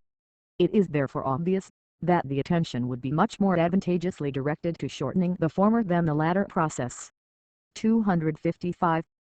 The expense of manufacturing, in a country where machinery is of the rudest kind, and manual labor is very cheap, is curiously exhibited in the price of cotton cloth in the island of Java. The cotton, in the seed, is sold by the pickle, which is a weight of about 133 pounds. Not above 1/4 or 1/5 of this weight, however, is cotton. The natives, by means of rude wooden rollers, can only separate about 1 1/4 pounds of cotton from the seed by 1 day's labor. The pickle of cleansed cotton, therefore, is worth between 4 and 5 times the cost of the impure article, and the prices of the same substance, in its different stages of manufacture, are, for 1 pickle, dollars cotton in the seed to 2-3 clean cotton 10 to 11, cotton thread 24 cotton thread dyed blue 35 good ordinary cotton cloth 50. Thus it appears that the expense of spinning in Java is 117% on the value of the raw material. The expense of dyeing thread blue is 45% on its value, and that of weaving cotton thread into cloth 117% on its value. The expense of spinning cotton into a fine thread is, in England, about 33%. 256. As an example of the cost of the different processes of manufacture, perhaps an analytical statement of the expense of the volume now in the reader's hands may not be uninteresting, more especially as it will afford an insight into the nature and extent of the taxes upon literature. It is found economically to print it upon paper of a very large size, so that although 32 pages, instead of 16, are really contained in each sheet, this work is still called octavo. Pounds SD. To printer, for composing per sheet of 32 pages 3 pounds ls. 101/2 sheets 30 to 06. This relates to the ordinary size of the type used in the volume. To printer for composing small type, as in extracts and to 03 contents, extra per sheet, 3s. 10d. To printer, for composing table work, extra per sheet, to 1795s. 6d. Average charge for corrections, per sheet, 3 pounds to s. 10d. 3300 press work, 3000 being printed off, per sheet, 3 pounds 10. 3615 paper for 3000, at 1 pound 11s. 6d. Per ream, weighing 28 lbs, the duty on paper at 3d. Per pounds amounts to 7s. Per ream, so that the 63 reams which are required for the work will cost. Paper 7736 excise duty 20 to 10. Total expense of paper 99 for 6. Total expense of printing and paper 205.18. Steel plate 4 title page 076 engraving on ditto. Head of vacant to 20 ditto letters 110. Total expense of title page 310. Printing title page, that 6s. Per 109.00 paper for ditto, that 1s. 9d. Per 100 to 12.6 expenses of advertising 40.00 sundries. 500. Total expense in sheets 266.10. Cost of a single copy in sheets 30.50 to being printed. including the Overplus 019 Extra Boarding 006. Cost of each copy, boarded to *0 to 3. 257. This analysis requires some explanation. The printer usually charges for composition by the sheet, supposing the type to be all of one kind, and as this charge is regulated by the size of the letter, on which the quantity in a sheet depends, little dispute can arise after the price is agreed upon. If there are but few extracts, or other parts of the work, which require to be printed in smaller type, or if there are many notes, or several passages in Greek, or in other languages, requiring a different type, these are considered in the original contract, and a small additional price per sheet allowed. If there is a large portion of small type, it is better to have a specific additional charge for it per sheet. If any work with irregular lines and many figures, and what the printers call rules, occurs, it is called table work, and is charged at an advanced price per sheet. Examples of this are frequent in the present volume. If the page consists entirely of figures, as in mathematical tables, which require very careful correction, the charge for composition is usually doubled. A few years ago I printed a table of logarithms, on a large-sized page, which required great additional labor and care from the reader's 3* in rendering the proofs correct, and for which, although new punches were not required, several new types were prepared, and for which stereotype plates were cast, costing about £2 per sheet. In this case £11 per sheet were charged, although ordinary composition, with the same size letter, in my octavo, could have been executed at 38 shillings per sheet, but as the expense was ascertained before commencing the work, it gave rise to no difficulties. 258. The charge for corrections and alterations is one which, from the difficulty of measuring them, gives rise to the greatest inconvenience, and is as disagreeable to the publisher if he be the agent between the author and the printer, and to the master printer or his foreman, as it is to the author himself. If the author study economy, he should make the whole of his corrections in the manuscript, and should copy it out fairly. It will then be printed correctly, and he will have little to pay for corrections. But it is scarcely possible to judge of the effect of any passage correctly, without having it set up in type, and there are few subjects, upon which an author does not find he can add some details or explanation, when he sees his views in print. If, therefore, he wish to save his own labor in transcribing, and to give the last polish to the language, he must be content to accomplish these objects at an increased expense. If the printer possess a sufficient stock of type, it will contribute still more to the convenience of the author to have his whole work put up in what are technically called slips for asterisk, and then to make all the corrections, and to have as few revises as he can. The present work was set up in slips, but the corrections have been unusually large, and the revises frequent. 259. The press work, or printing off, is charged at a price agreed upon for each 250 sheets, and any broken number is still considered as 250. When a large edition is required, the price for 250 is reduced. Thus, in the present volume, 250 copies, if printed alone, would have been charged 11 shillings per sheet, instead of 5s. 10d. The actual charge. The principle of this mode of charging is good, as it obviates all disputes, but it is to be regretted that the custom of charging the same price for any small number as for 250, is so pertinaciously adhered to, that the workman will not agree to any other terms when only 20 or 30 copies are required, or even when only 3 or 4 are wanted for the sake of some experiment. Perhaps if all numbers above 50 were charged as 250, and all below as for half 250, both parties would derive an advantage. 260. The effect of the excise duty is to render the paper thin, in order that it may weigh little, but this is counteracted by the desire of the author to make his book look as thick as possible, in order that he may charge the public as much as he decently can, and so on that ground alone the duty is of no importance. There is, however, another effect of this duty, which both the public and the author feel, for they pay, not merely the duty which is charged, but also the profit on that duty, which the papermaker requires for the use of additional capital, and also the profit to the publisher and bookseller on the increased price of the volume. 261. The estimated charge for advertisements is, in the present case, about the usual allowance for such a volume, and, as it is considered that advertisements in newspapers are the most effectual, where the smallest pays a duty of 3s. 6d.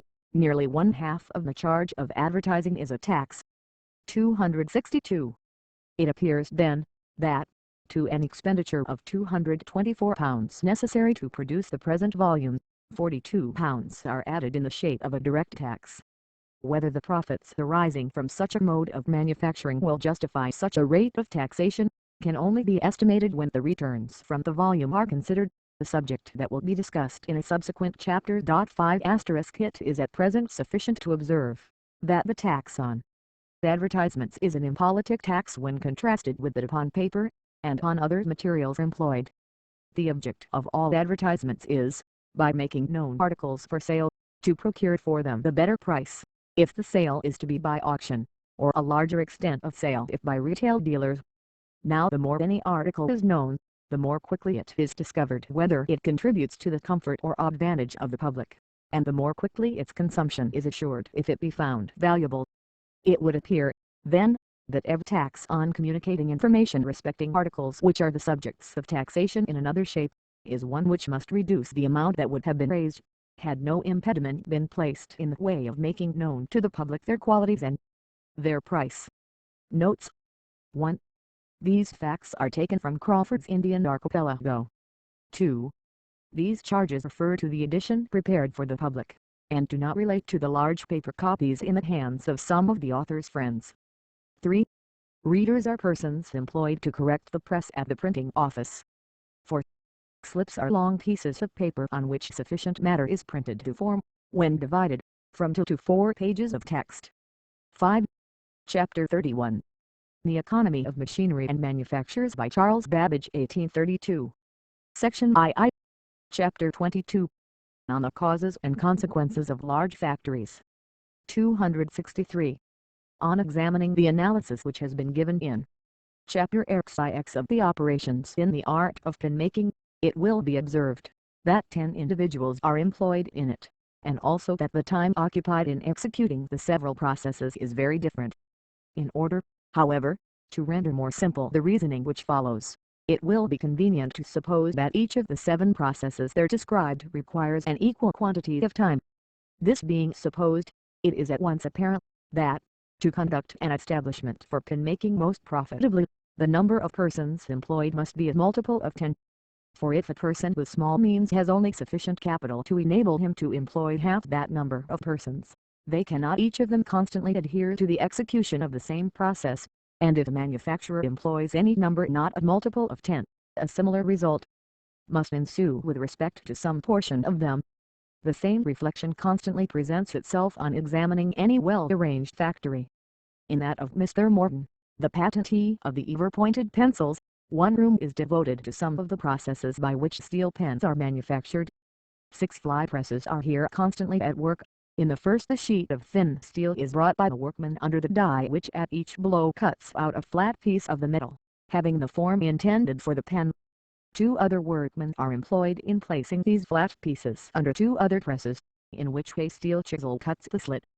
3 other workmen occupy other presses, in which the pieces so prepared receive their semi-cylindrical form. The longer time required for adjusting the small pieces in the 2 latter operations renders them less rapid in execution than the first, so that 2 workmen are fully occupied in slitting, and 3 in bending the flat pieces, which one man can punch out of the sheet of steel.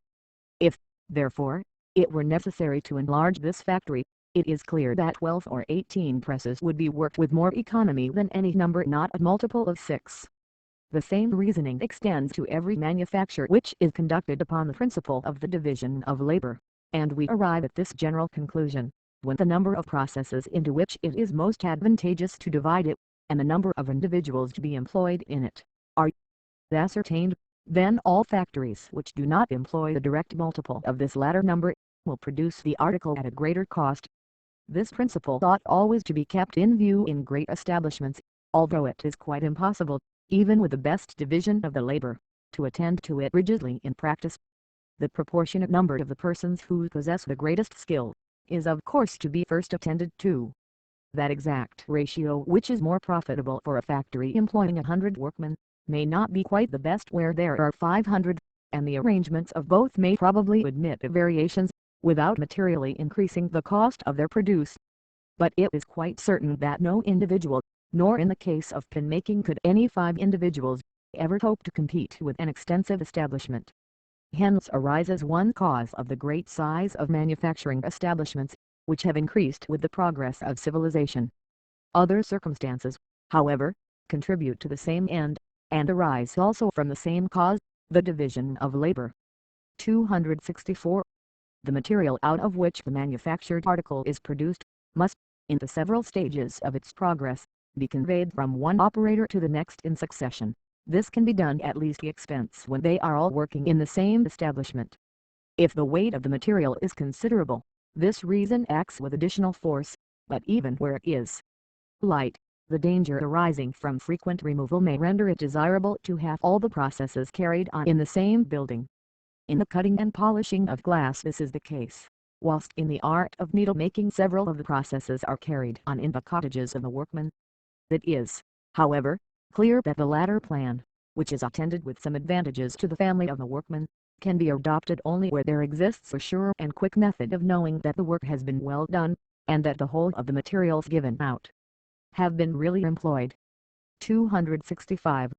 The inducement to contrive machines for any process of manufacture increases with the demand for the article, and the introduction of machinery, on the other hand, tends to increase the quantity produced, and to lead to the establishment of large factories. An illustration of these principles may be found in the history of the manufacture of patent net. The first machines for weaving this article were very expensive, costing from £1,000 to £1,200 or £1,300.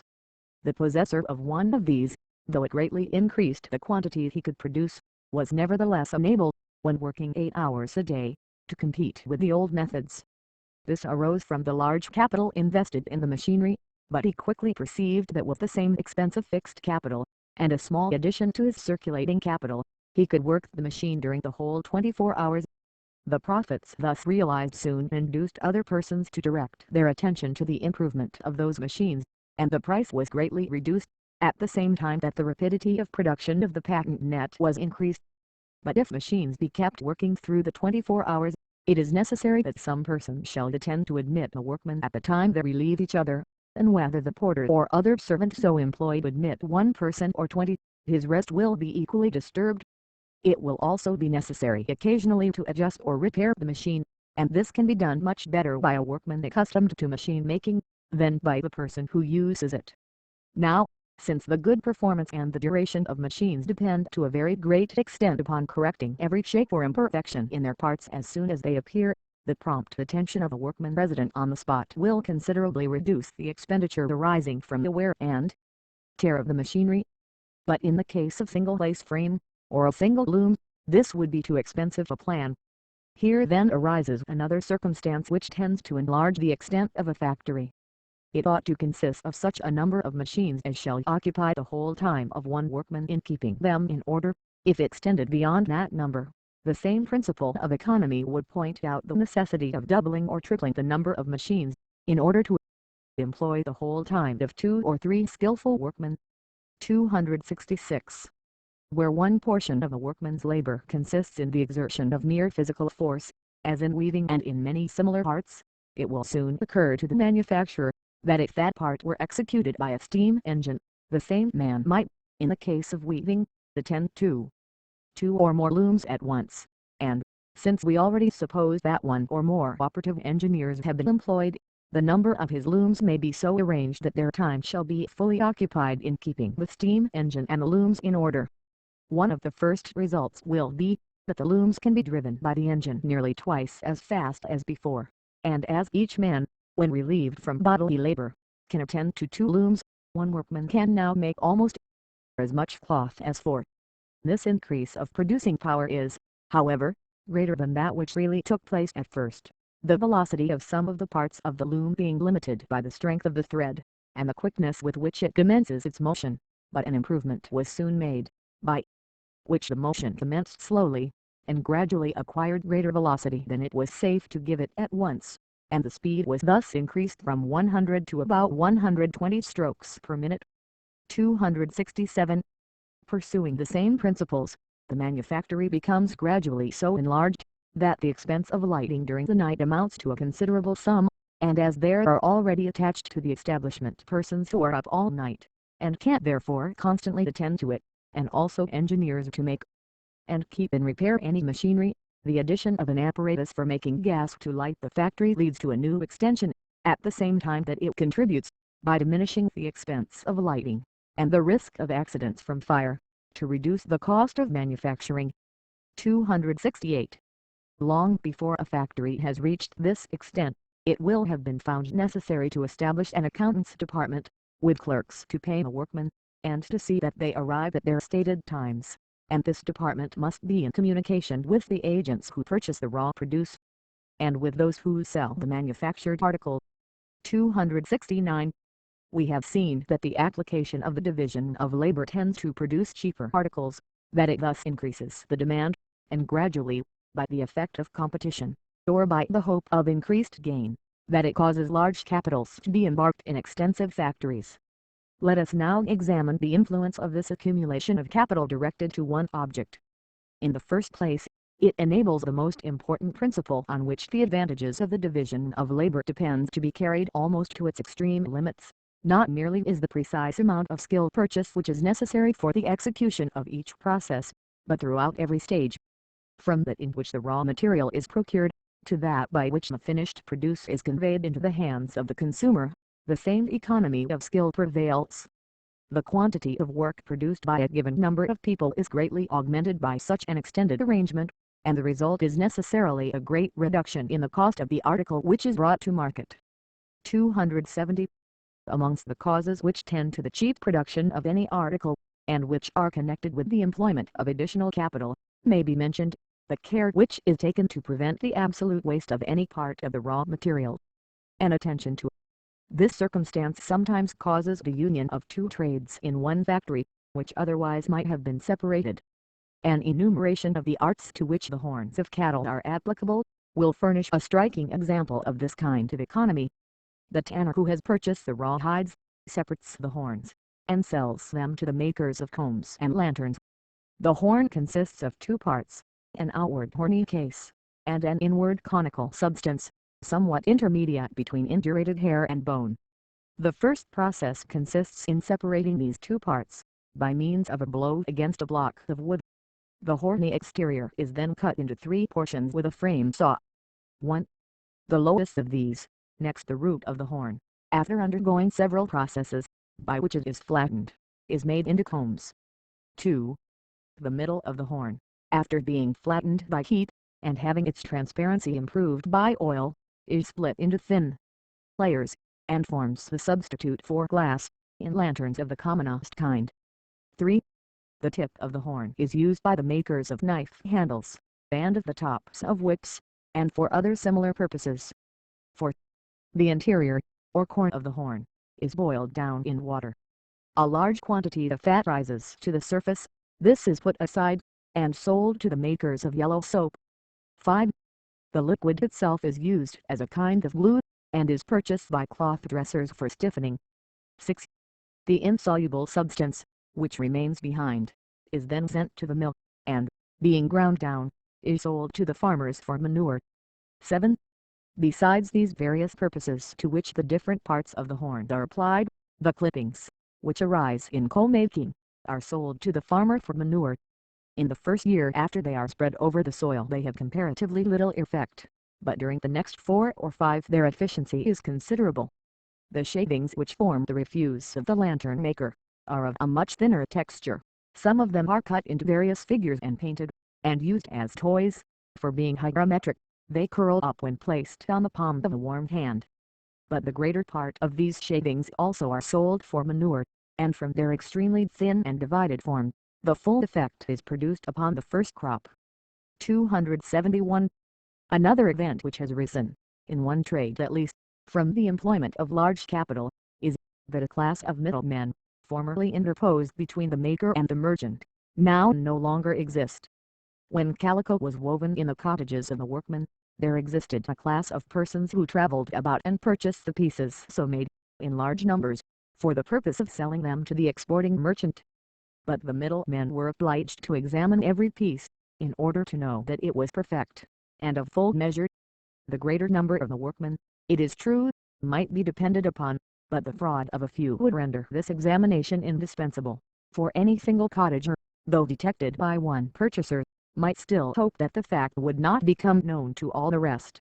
The value of character, though great in all circumstances of life, can never be so fully experienced by persons possessed of small capital, as by those employing much larger sums, whilst these larger sums of money for which the merchant deals, render his character for punctuality more studied and known by others.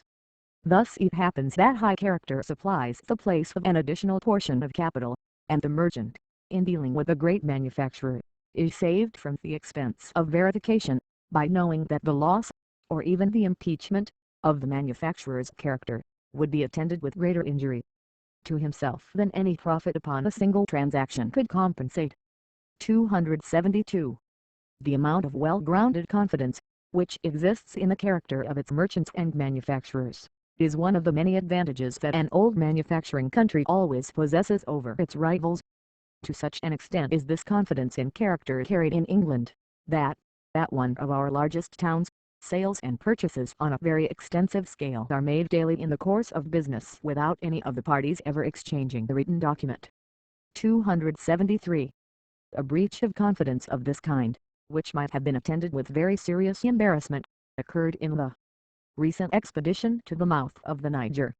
We brought with us from England, Mr. Lander states, nearly 100,000 needles of various sizes, and amongst them was a great quantity of white apple sharps warranted superfine, and not to cut in the eye. Thus highly recommended, we imagined that these needles must have been excellent indeed, but what was our surprise, some time ago, when a number of them which we had disposed of were returned to us, with a complaint that they were all eyeless, thus redeeming with a vengeance the pledge of the manufacturer, that they would not cut in the eye. On examination afterwards, we found the same fault with the remainder of the white apple sharps, so that to save our credit we have been obliged to throw them away. 274. The influence of established character in producing confidence operated in a very remarkable manner at the time of the exclusion of British manufactures from the continent during the last war. One of our largest establishments had been in the habit of doing extensive business with a house in the center of Germany, but, on the closing of the continental ports against our manufactures, heavy penalties were inflicted on all those who contravened the Berlin and Milan decrees. The English manufacturer continued, nevertheless, to receive orders, with directions how to consign them, and appointments for the time and mode of payment, in letters, the handwriting of which was known to him, but which were never signed, except by the Christian name of one of the firm, and even, in some instances they were without any signature at all. These orders were executed, and in no instance was there the least irregularity in the payments. 275. Another circumstance may be noticed, which to a small extent is more advantageous to large than to small factories.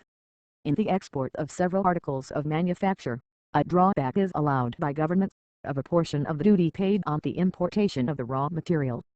In such circumstances, certain forms must be gone through in order to protect the revenue from fraud, and a clerk, or one of the partners, must attend at the custom house.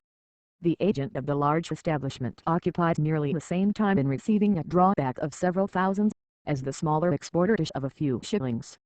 But if the quantity exported is inconsiderable, the small manufacturer frequently does not find the drawback will repay him for the loss of time. 276. In many of the large establishments of our manufacturing districts, substances are employed which are the produce of remote countries, and which are, in several instances, almost peculiar to a few situations. The discovery of any new locality, where such articles exist in abundance, is a matter of great importance to any establishment which consumes them in large quantities, and it has been found, in some instances, that the expense of sending persons to great distances, purposely to discover and to collect such produce, has been amply repaid. Thus it has happened, that the snowy mountains of Sweden and Norway, as well as the warmer hills of Corsica, have been almost stripped of one of their vegetable productions, by agents sent expressly from one of our largest establishments for the dyeing of calicoes. Owing to the same command of capital, and to the scale upon which the operations of large factories are carried on, their returns admit of the expense of sending out agents to examine into the wants and tastes of distant countries, as well as of trying experiments, which, although profitable to them, would be ruinous to smaller establishments possessing more limited resources. These opinions have been so well expressed in the report of the Committee of the House of Commons on the Wool Trade, in L. 806, that we shall close this chapter with an extract, in which the advantages of great factories are summed up. Your committee have the satisfaction of seeing that the apprehensions entertained of factories are not only vicious in principle, but they are practically erroneous to such a degree that even the very opposite principles might be reasonably entertained.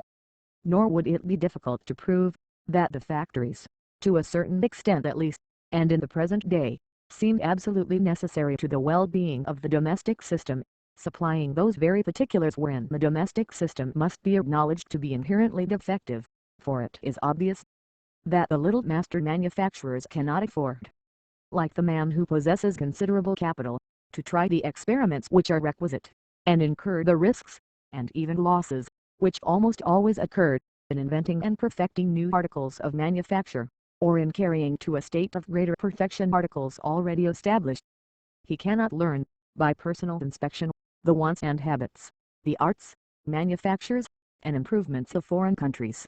Diligence, economy, and prudence are the requisites of his character, not invention, taste, and enterprise, nor would he be warranted in hazarding the loss of any part of his small capital. He walks in the sure road as long as he treads in the beaten track, but he must not deviate into the paths of speculation. The owner of a factory, on the contrary, being commonly possessed of a large capital, and having all his workmen employed under his own immediate superintendence, may make experiments, hazard speculation, invent shorter or better modes of performing old processes, may introduce new articles, and improve and perfect old ones, thus giving the range to his taste and fancy, and, thereby alone enabling our manufacturers to stand the competition with their commercial rivals in other countries. Meanwhile, as if well worthy of remark and experience abundantly warrants the assertion, many of these new fabrics and inventions, when their success is once established, become general amongst the whole body of manufacturers, the domestic manufacturers themselves thus benefiting, in the end, from those very factories which had been at first the objects of their jealousy. The history of almost all our other manufactures, in which great improvements have been made of late years, in some cases at an immense expense, and after numbers of unsuccessful experiments, strikingly illustrates and enforces the above remarks. It is besides an acknowledged fact, that the owners of factories are often amongst the most extensive purchasers at the halls, where they buy from the domestic clothier the established articles of manufacture, or are able at once to answer a great and sudden order, whilst, at home, and under their own superintendence, they make their fancy goods, and any articles of a newer, more costly, or more delicate quality, to which they are enabled by the domestic system to apply a much larger proportion of their capital. Thus, the two systems, instead of rivaling, are mutual aid to each other, each supplying the other's defects, and promoting the other's prosperity. Notes 1. Lander's Journal of an Expedition to the Mouth of the Niger, Volume II, page 42. The Economy of Machinery and Manufactures by Charles Babbage, 1832. Section 2. Chapter 23. On the Position of Large Factories. 277. It is found in every country, that the situation of large manufacturing establishments is confined to particular districts. In the earlier history of the manufacturing community, before cheap modes of transport have been extensively introduced, it will almost always be found that manufactories are placed near those spots in which nature has produced the raw material, especially in the case of articles of great weight, and in those, the value of which depends more upon the material than upon the labor expended on it. Most of the metallic ores being exceedingly heavy, and being mixed up with large quantities of weighty and useless materials, must be smelted at no great distance from the spot which affords them. Fuel and power are the requisites for reducing them, and any considerable fall of water in the vicinity will naturally be resorted to for aid in the coarser exertions of physical force, for pounding the ore, for blowing the furnaces, or for hammering and rolling out the iron. There are indeed peculiar circumstances which will modify this. Iron, coal, and limestone commonly occur in the same tracks, but the union of the fuel in the same locality with the ore does not exist with respect to other metals. The tracks generally the most productive of metallic ores are, geologically speaking, different from those affording coal. Thus in Cornwall there are veins of copper and of tin, but no beds of coal.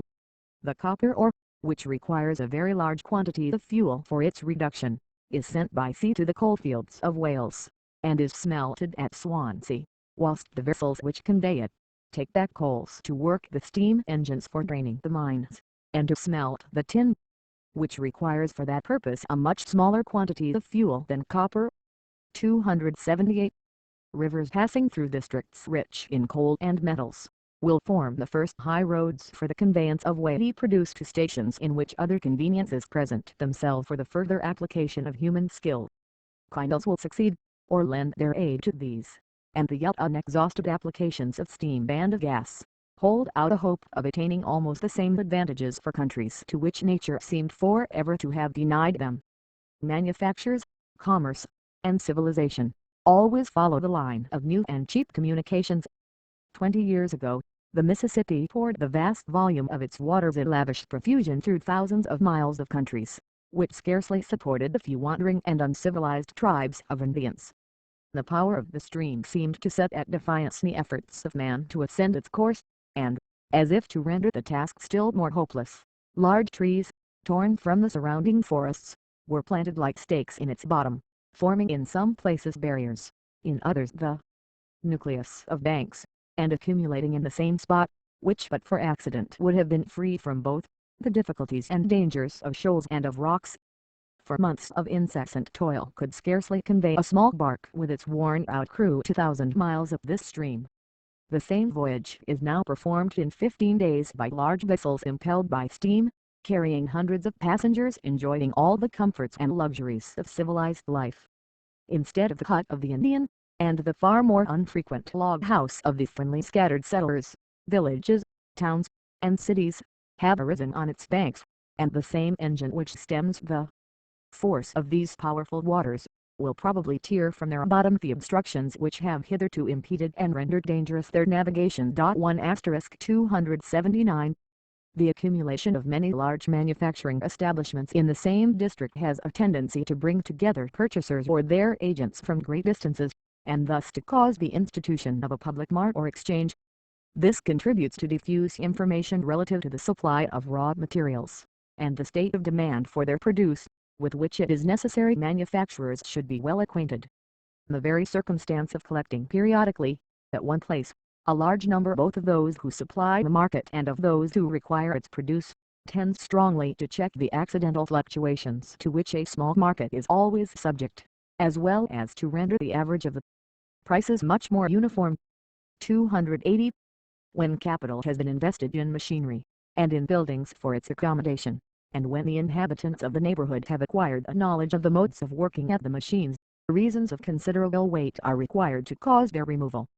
Such changes of position do however occur, and they have been alluded to by the Committee on the Fluctuation of Manufacturers' Employment, as one of the causes interfering most materially with an uniform rate of wages. It is therefore of particular importance to the workman to be acquainted with the real causes which have driven manufactures from their ancient seats. The migration or change of place of any manufacture has sometimes arisen from improvements of machinery not applicable to the spot where such manufacture was carried on, as appears to have been the case with the woolen manufacture, which has in great measure migrated from Essex, Suffolk, and other southern counties, to the northern districts, where coal for the use of the steam engine is much cheaper. But this change has, in some instances, been caused or accelerated by the conduct of the workmen, in refusing a reasonable reduction of wages, or opposing the introduction of some kind of improved machinery or process, so that, during the dispute, another spot has in great measure supplied their place. In the market, any violence used by the workmen against the property of their masters, and any unreasonable combination on their part, is almost sure thus to be injurious to themselves. 281. These removals become of serious consequence when the factories have been long established, because a population commensurate with their wants invariably grows up around them. The combinations in Nottinghamshire, of persons under the name of Laudites, drove a great number of lace frames from that district, and caused establishments to be formed in Devonshire. We ought also to observe, that the effect of driving any establishment into a new district, where similar works have not previously existed, is not merely to place it out of the reach of such combinations, but, after a few years, the example of its success will most probably induce other capitalists in the new district to engage in the same manufacture, and thus, although one establishment only should be driven away, the workmen, through whose combination its removal is effected, will not merely suffer by the loss of that portion of demand for their labor which the factory caused, but the value of that labor will itself be reduced by the competition of a new field of production. 282. Another circumstance which has its influence on this question, is the nature of the machinery. Heavy machinery, such as stamping mills, steam engines, etc., cannot readily be moved, and must always be taken to pieces for that purpose, but when the machinery of a factory consists of a multitude of separate engines, each complete in itself, and all put in motion by one source of power, such as that of steam, then the removal is much less inconvenient. Thus, stocking frames, lace machines, and looms, can be transported to more favorable positions, with but a small separation of their parts. 283. It is of great importance that the more intelligent amongst the class of workmen should examine into the correctness of these views, because, without having their attention directed to them, the whole class may, in some instances, be led by designing persons to pursue a course, which, although plausible in appearance, is in reality at variance with their own best interests. I confess I am not without a hope that this volume may fall into the hands of workmen, perhaps better qualified than myself to reason upon a subject which requires only plain common sense, and whose powers are sharpened by its importance to their personal happiness. In asking their attention to the preceding remarks, and to those which I shall offer respecting combinations, I can claim only one advantage over them, namely, that I never have had, and in all human probability never shall have, the slightest pecuniary interest, to influence even remotely, or by anticipation, the judgments I have formed on the facts which have come before me. Notes. 1. The amount of obstructions arising from the casual fixing of trees in the bottom of the river, may be estimated from the proportion of steamboats destroyed by running upon them. The subjoined statement is taken from the American Almanac for 1832. Between the years 1811 and 1831, 348 steamboats were built on the Mississippi and its tributary streams. During that period 150 were lost or worn out. Of this 150, worn out 63 lost by snags, 36 burnt, 14 lost by collision, 3 by accidents not ascertained, 36 or nearly one-fourth, being destroyed by accidental obstruction. Snag is the name given in America to trees which stand nearly upright in the stream with their roots fixed at the bottom. It is usual to divide off at the bow of the steamboats a watertight chamber, in order that when a hole is made in it by running against the snags, the water may not enter the rest of the vessel and sink it instantly. The Economy of Machinery and Manufactures by Charles Babbage, 1832. Section 2.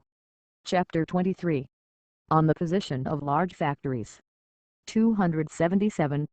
It is found in every country, that the situation of large manufacturing establishments is confined to particular districts.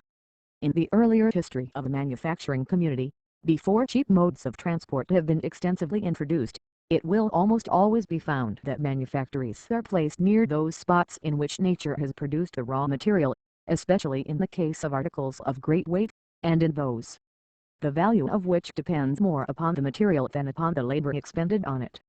Most of the metallic ores being exceedingly heavy, and being mixed up with large quantities of weighty and useless materials, must be smelted at no great distance from the spot which affords them.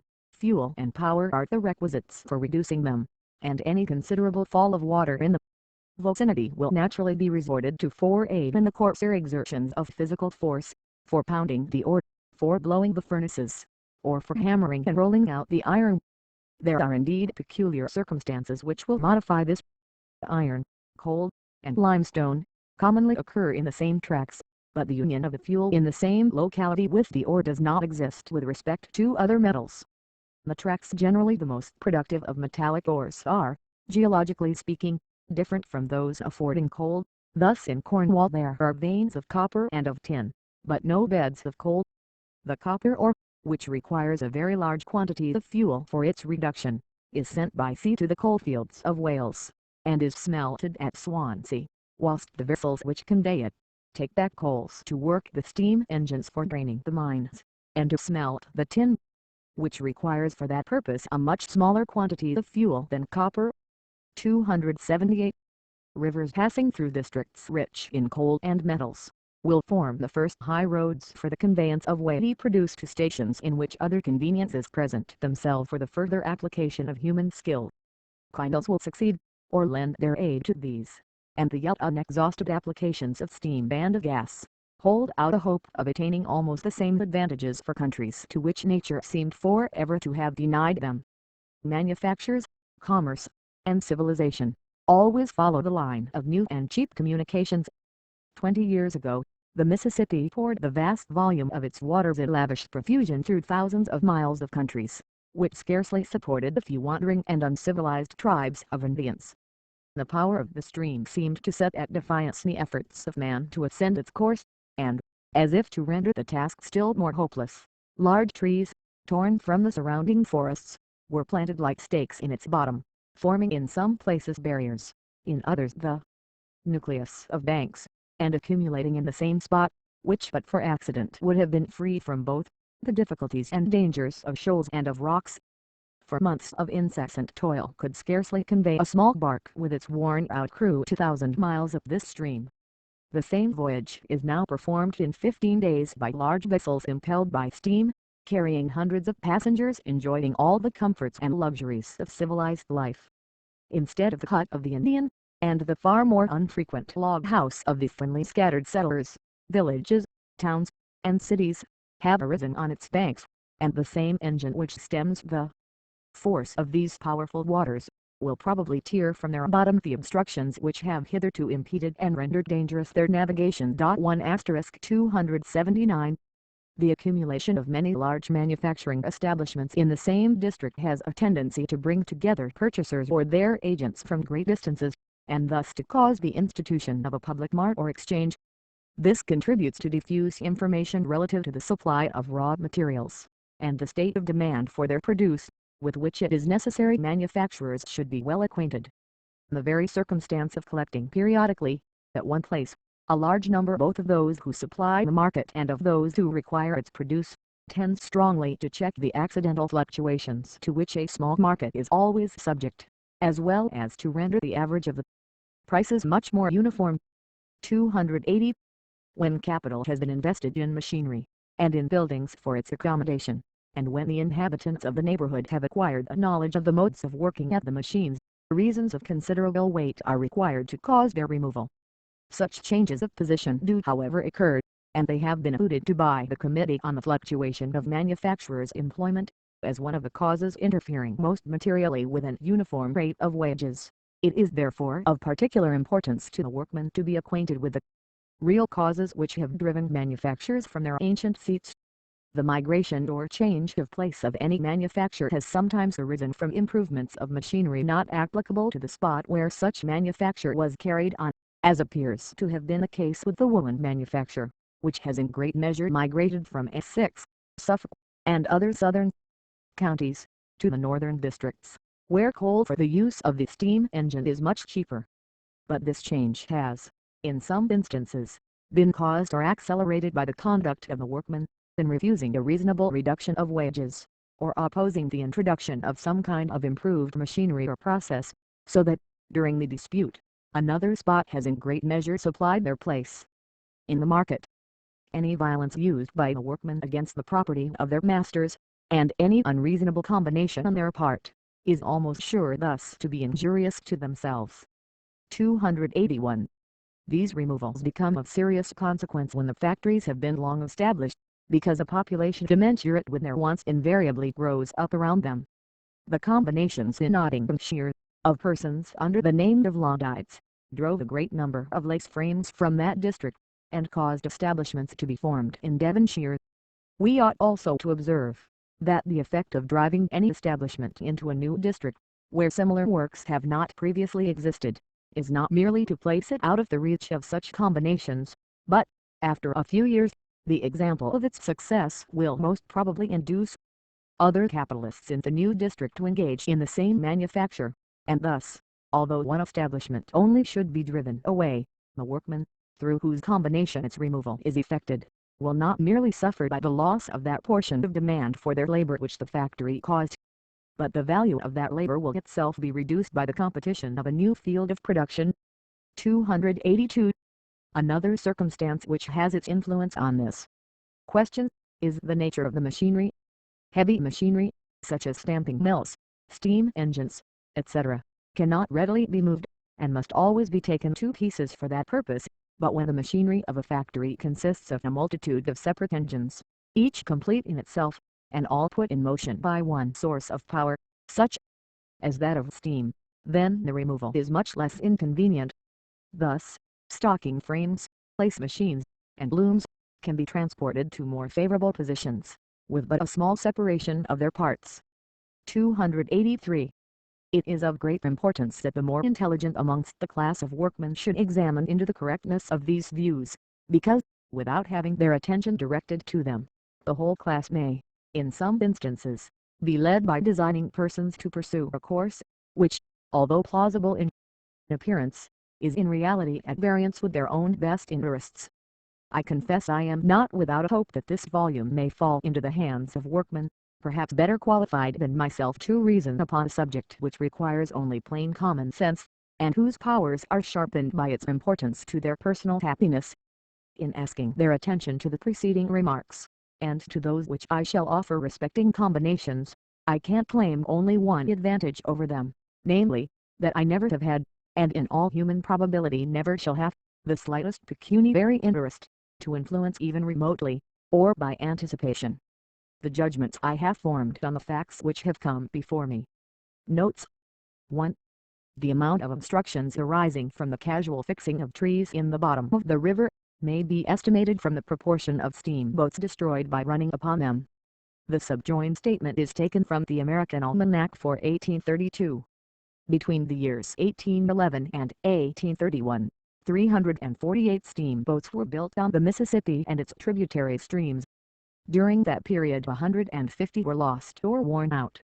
Of this 150, worn out 63 lost by snags, 36 burnt, 14 lost by collision, 3 by accidents not ascertained, 36 or nearly one-fourth, being destroyed by accidental obstruction. Snag is the name given in America to trees which stand nearly upright in the stream with their roots fixed at the bottom. It is usual to divide off at the bow of the steamboats a watertight chamber, in order that when a hole is made in it by running against the snags, the water may not enter the rest of the vessel and sink it instantly. The Economy of Machinery and Manufactures by Charles Babbage, 1832. Section 2. Chapter 24. On Over-Manufacturing. 284. One of the natural and almost inevitable consequences of competition is the production of a supply much larger than the demand requires. This result usually arises periodically, and it is equally important, both to the masters and to the workmen, to prevent its occurrence, or to foresee its arrival. In situations where a great number of very small capitalists exist, where each master works himself and is assisted by his own family, or by a few journeymen, and where a variety of different articles is produced, a curious system of compensation has arisen which in some measure diminishes the extent to which fluctuations of wages would otherwise reach. This is accomplished by a species of middlemen or factors, persons possessing some capital, who, whenever the price of any of the articles in which they deal is greatly reduced, purchase it on their own account, in the hopes of selling at a profit when the market is better. These persons, in ordinary times, act as salesmen or agents, and make up assortments of goods at the market price, for the use of the home or foreign dealer. They possess large warehouses in which to make up their orders, or keep in store articles purchased during periods of depression, thus acting as a kind of flight wheel in equalizing the market price. 285. The effect of over-manufacturing upon great establishments is different. When an oversupply has reduced prices, one of two events usually occurs. The first is a diminished payment for labor, the other is a diminution of the number of hours during which the laborers work. together with a diminished rate of wages. In the former case, production continues to go on at its ordinary rate; in the latter, the production itself being checked, the supply again adjusts itself to the demand as soon as the stock on hand is worked off, and prices then regain their former level. The latter course appears, in the first instance, to be the best both for masters and men, but there seems to be a difficulty in accomplishing this, except where the trade is in few hands. In fact, it is almost necessary, for its success, that there should be a combination amongst the masters or amongst the men, or, what is always far preferable to either, the mutual agreement for their joint interests. Combination amongst the men is difficult, and is always attended with the evils which arise from the ill will excited against any persons who, in the perfectly justifiable exercise of their judgment, are disposed not to act with the majority. The combination of the masters, on the other hand, is unavailing, unless the whole body of them agree. For if any one master can procure more labor for his money than the rest, he will be able to undersell them. 286. If we look only at the interests of the consumer, the case is different. When too large a supply has produced a great reduction of price, it opens the consumption of the article to a new class, and increases the consumption of those who previously employed it. It is therefore against the interest of both these parties that a return to the former price should occur. It is also certain, that by the diminution of profit which the manufacturer suffers from the diminished price, his ingenuity will be additionally stimulated, that he will apply himself to discover other and cheaper sources for the supply of his raw material, that he will endeavor to contrive improved machinery, which shall manufacture it at a cheaper rate, or try to introduce new arrangements into his factory, which shall render the economy of it more perfect. In the event of his success, by any of these courses or by their joint effects, the real and substantial good will be produced. A larger portion of the public will receive advantage from the use of the article, and they will procure it at a lower price, and the manufacturer, though his profit on each operation is reduced, will yet, by the more frequent returns on the larger produce of his factory, find his real gain at the end of the year nearly the same as it was before, whilst the wages of the workmen will return to their level, and both the manufacturer and the workman will find the demand less fluctuating, from its being dependent on a larger number of customers. 287.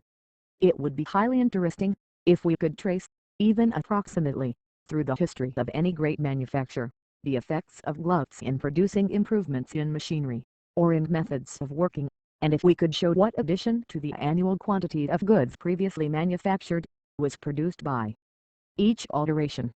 It would probably be found, that the increased quantity manufactured by the same capital, when worked with the new improvement, would produce nearly the same rate of profit as other modes of investment. Perhaps the manufacture of iron 1* would furnish the best illustration of this subject, because, by having the actual price of pig and bar iron at the same place and at the same time, the effect of a change in the value of currency, as well as several other sources of irregularity, would be removed. 288. At the present moment, whilst the manufacturers of iron are complaining of the ruinously low price of their produce, a new mode of smelting iron is coming into use, which, if it realizes the statement of the patentees, promises to reduce greatly the cost of production. The improvement consists in heating the air previously to employing it for blowing the furnace. One of the results is that coal may be used instead of coke, and this, in its turn, diminishes the quantity of limestone which is required for the fusion of the ironstone. The following statement by the proprietors of the patent is extracted from Brewster's Journal, 1832, page 349. Comparative view of the quantity of materials required at the Clyde Iron Works to smelt a ton of foundry pig iron, and of the quantity of foundry pig iron smelted from each furnace weekly. Fuel in tons of 20 cwv each cwv 112 lbs. Ironstone, limestone cwv, weekly produce in pig iron tons. 1. With air not heated and coke, 7 3/4, 15, 45 2. With air heated and coke, 4 3/4, 3 1/4, 10, 63. With air heated and coals not coked, 2 1/4, 3 1/4, 7 1/2, 65. Notes. 1. To the coals stated in the second and third lines, must be added 5 cwv of small coals. required to heat the air. 2. The expense of the apparatus for applying the heated air will be from £200 to £300 per furnace. 3. No coals are now cooked at the Clyde Iron Works. At all the 3 furnaces the iron is smelted with coals. 4. The 3 furnaces are blown by a double-powered steam engine, with a steam cylinder 50 inches in diameter, and a blowing cylinder 80 inches in diameter, which compresses the air so as to carry 2½ lbs per square inch. There are 2 tuyeres to each furnace. The muzzles of the blowpipes are 3 inches in diameter. 5. The air heated to upwards of 600 degrees Fahrenheit. It will melt lead at the distance of 3 inches from the orifice through which it issues from the pipe. 289. The increased effect produced by thus heating the air is by no means an obvious result, and an analysis of its action will lead to some curious views respecting the future application of machinery for blowing furnaces. Every cubic foot of atmospheric air, driven into a furnace, consists of 2 gases. 2 * about 1/5 being oxygen, and 4/5 azote. According to the present state of chemical knowledge, the oxygen alone is effective in producing heat, and the operation of blowing the furnace may be thus analyzed. 1. The air is forced into the furnace in a condensed state, and, immediately expanding, abstracts heat from the surrounding bodies. 2. Being itself of moderate temperature, it would, even without expansion, still require heat to raise it to the temperature of the hot substances to which it is to be applied. 3. On coming into contact with the ignited substances in the furnace, the oxygen unites with them, parting at the same moment with a large portion of its latent heat, and forming compounds which have less specific heat than their separate constituents. Some of these pass up the chimney in a gaseous state, whilst others remain in the form of melted slags, floating on the surface of the iron, which is fused by the heat thus set at liberty. 4. The effects of the azote are precisely similar to the first and second of those above described. It seems to form no combinations, and contributes nothing, in any stage, to augment the heat. The plan, therefore, of heating the air before driving it into the furnace saves, obviously, the whole of that heat which the fuel must have supplied in raising it from the temperature of the external air up to that of 600 degrees Fahrenheit, thus rendering the fire more intense, and the glassy slags more fusible, and perhaps also more effectually decomposing the iron ore. The same quantity of fuel, applied at once to the furnace, would only prolong the duration of its heat, not augment its intensity. 290. The circumstance of so large a portion of the air 3 * driven into furnaces being not merely useless, but acting really as a cooling, instead of a heating, cause, added to so great a waste of mechanical power in condensing it, amounting, in fact, to 4/5 of the whole, clearly shows the defects of the present method, and the want of some better mode of exciting combustion on a large scale. The following suggestions are thrown out as likely to lead to valuable results, even though they should prove ineffectual for their professed object. 291. The great difficulty appears to be to separate the oxygen, which aids combustion, from the azote which impedes it. If either of those gases becomes liquid at a lower pressure than the other, and if those pressures are within the limits of our present powers of compression, the object might be accomplished. Let us assume, for example, that oxygen becomes liquid under a pressure of 200 atmospheres, whilst azote requires a pressure of 250. Then if atmospheric air be condensed to the 200th part of its bulk, the oxygen will be found in a liquid state at the bottom of the vessel in which the condensation is effected, and the upper part of the vessel will contain only azote in the state of gas. The oxygen, now liquefied, may be drawn off for the supply of the furnace, but as it ought when used to have a very moderate degree of condensation, its expansive force may be previously employed in working the small engine. The compressed azote also in the upper part of the vessel, though useless for combustion, may be employed as a source of power, and, by its expansion, work another engine. By these means the mechanical force exerted in the original compression would all be restored, except that small part retained for forcing the pure oxygen into the furnace, and the much larger part lost in the friction of the apparatus. 292. The principal difficulty to be apprehended in these operations is that of packing the working piston, so as to bear the pressure of 200 or 300 atmospheres, but this does not seem insurmountable. It is possible also that the chemical combination of the two gases which constitute common air may be affected by such pressures. If this should be the case, it might offer a new mode of manufacturing nitrous or nitric acids. The result of such experiments might take another direction. If the condensation were performed over liquids, it is possible that they might enter into new chemical combinations. Thus, if air were highly condensed in a vessel containing water, the latter might unite with an additional dose of oxygen, which might afterwards be easily disengaged for the use of the furnace. 293. The further cause of the uncertainty of the results of such an experiment arises from the possibility that azote may really contribute to the fusion of the mixed mass in the furnace, though its mode of operating is at present unknown. An examination of the nature of the gases issuing from the chimneys of iron foundries might perhaps assist in clearing up this point, and, in fact, if such inquiries were also instituted upon the various products of all furnaces, we might expect the elucidation of many points in the economy of the metallurgic art. 294. It is very possible also, that the action of oxygen in a liquid state might be exceedingly corrosive, and that the containing vessels must be lined with platinum or some other substance of very difficult oxidation, and most probably new and unexpected compounds would be formed at such pressures. In some experiments made by Count Rumford in 1797, on the force of fired gunpowder, he noticed a solid compound, which always appeared in the gun barrel when the ignited powder had no means of escaping, and, in those cases, the gas which escaped on removing the restraining pressure was usually inconsiderable. 295.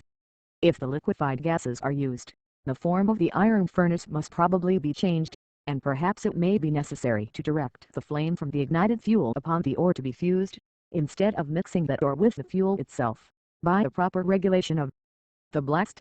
An oxygenating or a deoxygenating flame might be procured, and from the intensity of the flame, combined with its chemical agency, we might expect the most refractory ore to be smelted, and that ultimately the metals at present almost infusible, such as platinum, titanium, and others, might be brought into common use, and thus effect a revolution in the arts. 296. Supposing, on the occurrence of a glut, that new and cheaper modes of producing are not discovered, and that the production continues to exceed the demand, then it is apparent that too much capital is employed in the trade, and after a time, the diminished rate of profit will drive some of the manufacturers to other occupations. What particular individuals will leave it must depend on a variety of circumstances. Superior industry and attention will enable some factories to make a profit rather beyond the rest. Superior capital in others will enable them, without these advantages, to support competition longer, even at a loss, with the hope of driving the smaller capitalists out of the market, and then reimbursing themselves by an advanced price. It is, however, better for all parties, that this contest should not last long, and it is important that no artificial restraint should interfere to prevent it. An instance of such restriction, and of its injurious effect, occurs at the port of Newcastle, where a particular Act of Parliament requires that every ship shall be loaded in its turn. The Committee of the House of Commons, in their report on the coal trade, state that, under the regulations contained in this Act, if more ships enter into the trade than can be profitably employed in it, the loss produced by detention in port, and waiting for a cargo, which must consequently take place, instead of falling, as it naturally would, upon particular ships, and forcing them from the trade, is now divided evenly amongst them, and the loss thus created is shared by the whole number. Report, page 6. 297. It is not pretended, in this short view, to trace out all the effects or remedies of over-manufacturing. The subject is difficult, and, unlike some of the questions already treated, requires a combined view of the relative influence of many concurrent causes. Notes. 1. The average price per ton of pig iron, bar iron, and coal, together with the price paid for labor at the works, for long series of years, would be very valuable, and I shall feel much indebted to anyone who will favor me with it for any, even short, period. 2. The accurate proportions are, by measure, oxygen 21, azote 79. 3. A similar reasoning may be applied to lamps. An argand burner, whether used for consuming oil or gas, admits almost an unlimited quantity of air. It would deserve inquiry, whether a smaller quantity might not produce greater light, and, possibly, a different supply furnish more heat with the same expenditure of fuel. 4. Deutoxide of hydrogen, the oxygenated water of Thenard. The Economy of Machinery and Manufactures by Charles Babbage 1832. Section 2. Chapter 25. Inquiries previous to commencing any manufactory. 298. There are many inquiries which ought always to be made previous to the commencement of the manufacture of any new article. These chiefly relate to the expense of tools, machinery, raw materials, and all the outgoings necessary for its production, to the extent of demand which is likely to arise, to the time in which the circulating capital will be replaced, and to the quickness or slowness with which the new article will supersede those already in use. 299. The expense of tools and of new machines will be more difficult to ascertain, in proportion as they differ from those already employed, but the variety in constant use in our various manufactories is such, that few inventions now occur in which considerable resemblance may not be traced to others already constructed. The cost of the raw material is usually less difficult to determine, but cases occasionally arise in which it becomes important to examine whether the supply, at the given price, can be depended upon, for, in the case of a small consumption, the additional demand arising from a factory may produce a considerable temporary rise, though it may ultimately reduce the price. 300. The quantity of any new article likely to be consumed is a most important subject for the consideration of the projector of a new manufacture.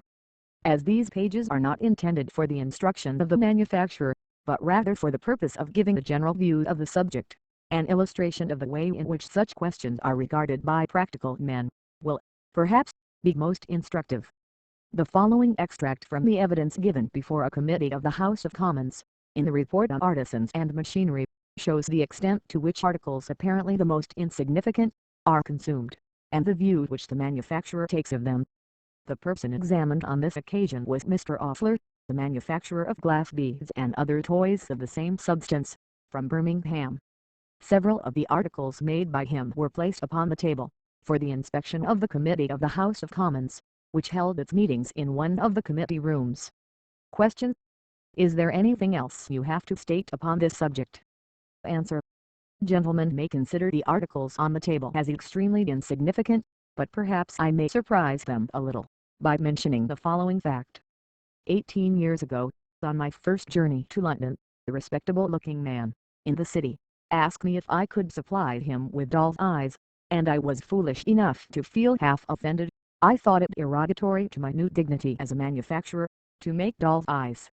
He took me into a room quite as wide, and perhaps twice the length of this, and we had just room to walk between stacks, from the lower to the ceiling, of parts of dolls. He said, "These are only the legs and arms, the trunks are below," but I saw enough to convince me that he wanted the great many eyes, and, as the article appeared quite in my own line of business, I said I would take an order by way of experiment, and he showed me several specimens. I copied the order. He ordered various quantities, and of various sizes and qualities. On returning to the Tavistock Hotel, I found that the order amounted to upwards of £500. I went into the country, and endeavored to make them. I had some of the most ingenious glass toy makers in the kingdom in my service, but when I showed it to them, they shook their heads, and said they had often seen the article before, but could not make it. I engaged them by presents to use their best exertions, but after trying and wasting a great deal of time for 3 or 4 weeks, I was obliged to relinquish the attempt. Soon afterwards I engaged in another branch of business, chandelier furniture, and took no more notice of it. About 18 months ago I resumed the trinket trade, and then determined to think of the doll's eyes, and about 8 months since, by accident he met with a poor fellow who had impoverished himself by drinking, and who was dying in a consumption, in a state of great want. I showed him 10 sovereigns, and he said he would instruct me in the process. He was in such a state that he could not bear the effluvia of his own lamp. But though I was very conversant with the manuel part of the business, and it related to things I was daily in the habit of seeing, I felt I could do nothing from his description. I mention this to show how difficult it is to convey, by description, the mode of working. He took me into his garret, where the poor fellow had economized to such a degree, that he actually used the entrails and fat of poultry from Leadenhall Market to save oil, the price of the article having been lately so much reduced by the competition at home. In an instant, before I had seen him make 3, I felt competent to make a gross, and the difference between his mode and that of my own workman was so trifling, that I felt the utmost astonishment. Question. You can now make doll's eyes? Answer. I can. As it was 18 years ago that I received the order I have mentioned, and feeling doubtful of my own recollection, though very strong, and suspecting that it could not have been to the amount stated, I last night took the present very reduced price of that article less than half now of what it was then, and calculating that every child in this country not using a doll till 2 years old, and throwing it aside at 7, and having a new one annually, I satisfied myself that the eyes alone would produce a circulation of a great many £1,000. I mention this merely to show the importance of trifles, and to assign one reason, amongst many, for my conviction, that nothing but personal communication can enable our manufactures to be transplanted. 301. In many instances it is exceedingly difficult to estimate beforehand the sale of an article, or the effects of a machine. The case, however, occurred during a recent inquiry, which, although not quite appropriate as an illustration of probable demand, is highly instructive as to the mode of conducting investigations of this nature. A committee of the House of Commons was appointed to inquire into the tolls proper to be placed on steam carriages, a question, apparently, of difficult solution, and upon which widely different opinions had been formed, if we may judge by the very different rate of tolls imposed upon such carriages by different turnpike trusts. The principles on which the committee conducted the inquiry were, that the only ground on which a fair claim to toll can be made on any public road, is to raise a fund, which, with the strictest economy, shall be just sufficient, first, to repay the expense of its original formation, secondly, to maintain it in good and sufficient repair. They first endeavored to ascertain, from competent persons, the effect of the atmosphere alone in deteriorating the well-constructed road. The next step was, to determine the proportion in which the road was injured, by the effect of the horses' feet compared with that of the wheels. Mr. McNeil, the superintendent, under Mr. Telford, of the Holyhead roads, was examined, and proposed to estimate the relative injury, from the comparative quantities of iron worn off from the shoes of the horses, and from the tire of the wheels. From the data he possessed, respecting the consumption of iron for the tire of the wheels, and for the shoes of the horses, of one of the Birmingham day coaches, he estimated the wear and tear of roads, arising from the feet of the horses, to be 3 times as great as that arising from the wheels. Supposing repairs amounting to £100 to be required on a road travelled over by a fast coach at the rate of 10 miles an hour, and the same amount of injury to occur on another road, used only by wagons, moving at the rate of 3 miles an hour, Mr. McNeil divides the injuries in the following proportions. Injuries arising from fast coach, heavy wagon, atmospheric changes 20-20, wheels 20-35.5, horses feet drawing 60-44.5, total injury 100-100. Supposing it, therefore, to be ascertained that the wheels of steam carriages do no more injury to roads than other carriages of equal weight traveling with the same velocity, the committee now possessed the means of approximating to a just rate of toll for steam carriages. 1*302. As connected with this subject, and as affording most valuable information upon points in which, previous to experiment, widely different opinions have been entertained, the following extract is inserted from Mr. Telford's report on the state of the Holyhead and Liverpool roads. The instrument employed for the comparison was invented by Mr. McNeil, and the road between London and Shrewsbury was selected for the place of experiment. The general results, when a wagon weighing 21 cwt was used on different sorts of roads, are as follows. LBS1. On well-made pavement, the draft is 33.2. On a broken stone surface, or old flint road 65.3. On a gravel road 147.4. On a broken stone road, upon a rough pavement foundation 46.5. On a broken stone surface, upon a bottoming of concrete, formed of Parker's cement and gravel 46. The following statement relates to the force required to draw a coach weighing 18 cwt, exclusive of 7 passengers, up roads of various inclinations. Inclination: force required at 6 miles per hour, force at 8 miles per hour, force at 10 miles per hour, LDS 1 in 20 area code to 682963181 in 26 area code to 132192251 in 30 area code 16519620001 in 40 area code 160166171 in 600 area code 111120128. 303. In establishing a new manufactory, the time in which the goods produced can be brought to market and the returns be realized, should be thoroughly considered, as well as the time the new article will take to supersede those already in use. If it is destroyed in using, the new produced will be much more easily introduced. Steel pens readily took the place of quills, and a new form of pen would, if it possessed any advantage, as easily supersede the present one.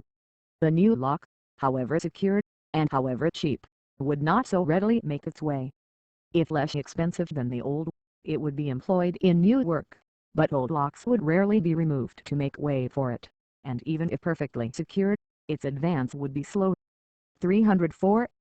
Another element in this question which should not be altogether omitted, is the opposition which the new manufacturer may create by its real or apparent injury to other interests, and the probable effect of that opposition. This is not always foreseen, and when anticipated is often inaccurately estimated. On the first establishment of steamboats from London to Margate, the proprietors of the coaches running on that line of road petitioned the House of Commons against them, as likely to lead to the ruin of the coach proprietors. It was, however, found that the fear was imaginary, and in a very few years, the number of coaches on that road was considerably increased, apparently through the very means which were thought to be adverse to it. The fear, which is now entertained, that steam power and railroads may drive out of employment a large proportion of the horses at present in use, is probably not less unfounded. On some particular lines such an effect might be produced, but in all probability the number of horses employed in conveying goods and passengers to the great lines of railroad, would exceed that which is at present used. Notes 1. One of the results of these inquiries is, that every coach which travels from London to Birmingham distributes about 11 pounds of wrought iron, along with the line of road between the two places. The Economy of Machinery and Manufactures by Charles Babbage 1832. Section 2 Chapter 26. On a New System of Manufacturing. 305. The most erroneous and unfortunate opinion prevails amongst workmen in many manufacturing countries, that their own interest and that of their employers are at variance. The consequences are that valuable machinery is sometimes neglected, and even privately injured, that new improvements, introduced by the masters, do not receive a fair trial, and that the talents and observations of the workmen are not directed to the improvement of the processes in which they are employed. This error is, perhaps, most prevalent where the establishment of manufactories has been of recent origin, and where the number of persons employed in them is not very large. Thus, in some of the Prussian provinces on the Rhine it prevails to a much greater extent than in Lancashire. Perhaps its diminished prevalence in our own manufacturing districts arises partly from the superior information spread amongst the workmen, and partly from the frequent example of persons, who by good conduct and an attention to the interests of their employers for a series of years, have become foremen, or who have ultimately been admitted into advantageous partnerships. Convinced as I am, from my own observation, that the prosperity and success of the master manufacturer is essential to the welfare of the workman, I am yet compelled to admit that this connection is, in many cases, too remote to be always understood by the latter. And whilst it is perfectly true that workmen, as a class, derive advantage from the prosperity of their employers, I do not think that each individual partakes of that advantage exactly in proportion to the extent to which he contributes towards it, nor do I perceive that the resulting advantage is as immediate as it might become under a different system. 306. It would be of great importance, if, in every large establishment the mode of payment could be so arranged, that every person employed should derive advantage from the success of the whole, and that the profits of each individual should advance, as the factory itself produced profit, without the necessity of making any change in the wages. This is by no means easy to effect, particularly amongst that class whose daily labor procures for them their daily food. The system which has long been pursued in working the Cornish mines, although not exactly fulfilling these conditions, yet possesses advantages which make it worthy of attention, as having nearly approached towards them, and as tending to render fully effective the faculties of all who are engaged in it. I am the more strongly induced to place before the reader a short sketch of this system, because its similarity to that which I shall afterwards recommend for trial, will perhaps remove some objections to the latter, and may also furnish some valuable hints for conducting any experiment which might be undertaken. 307. In the mines of Cornwall, almost the whole of the operations, both above and below ground, are contracted for. The manner of making the contract is nearly as follows. At the end of every 2 months, the work which it is proposed to carry on during the next period is marked out. It is of 3 kinds. 1. To work, which consists in sinking shafts, driving levels, and making excavations. This is paid for by the fathom in depth, or in length, or by the cubic fathom. 2. Tribute, which is payment for raising and dressing the ore, by means of a certain part of its value when rendered merchantable. It is this mode of payment which produces such admirable effects.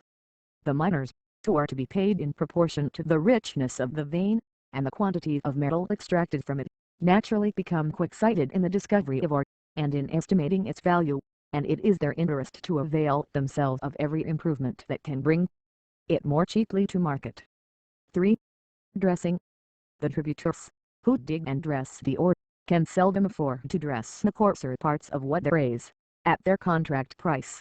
This portion, therefore, is again let out to other persons, who agree to dress it at an advanced price. The lots of ore to be dressed, and the works to be carried on, having been marked out some days before, and having been examined by the men, a kind of auction is held by the captains of the mine, in which each lot is put up, and bid for, by different gangs of men. The work is then offered, at a price usually below that bid at the auction, to the lowest bidder, who rarely declines it at the rate proposed. The tribute is a certain sum out of every 20 shillings worth of ore raised, and may vary from 3d to 14 or 15 shillings. The rate of earnings in tribute is very uncertain. If a vein, which was poor when taken, becomes rich, the men earn money rapidly, and instances have occurred in which each miner of a gang has gained £100 in the 2 months. These extraordinary cases are, perhaps, of more advantage to the owners of the mine than even to the men, for whilst the skill and industry of the workmen are greatly stimulated, the owner himself always derives still greater advantage from the improvement of the vein. 1 *. This system has been introduced by Mr. Taylor into the lead mines of Flintshire, into those at Skipton in Yorkshire, and into some of the copper mines of Cumberland, and it is desirable that it should become general, because no other mode of payment affords to the workmen the measure of success so directly proportioned to the industry, the integrity, and the talent which they exert. 308. I shall now present the outline of a system which appears to me to be pregnant with the most important results, both to the class of workmen and to the country at large, and which, if acted upon, would, in my opinion, permanently raise the working classes, and greatly extend the manufacturing system. The general principles on which the proposed system is funded are 1. That a considerable part of the wages received by each person employed should depend on the profits made by the establishment, and 2. That every person connected with it should derive more advantage from applying any improvement he might discover to the factory in which he is employed than he could by any other course. 309.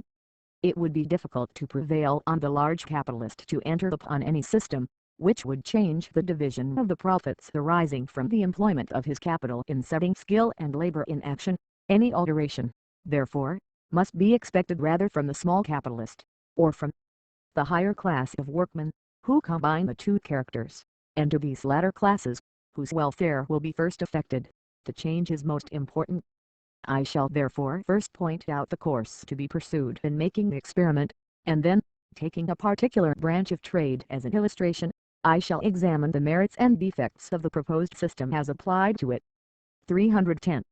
Let us suppose, in some large manufacturing town, 10 or 12 of the most intelligent and skillful workmen to unite, whose characters for sobriety and steadiness are good, and are well known among their own class. Such persons will each possess some small portion of capital, and let them join with one or two others who have raised themselves into the class of small master manufacturers, and, therefore, possess rather a larger portion of capital. Let these persons, after well considering the subject, agree to establish a manufactory of fire irons and fenders, and let us suppose that each of the 10 workmen can command 40 pounds, and each of the small capitalists possesses 200 pounds. Thus they have a capital of 800 pounds with which to commence business, and, for the sake of simplifying, let us further suppose the labor of each of these 12 persons to be worth 2 pounds a week.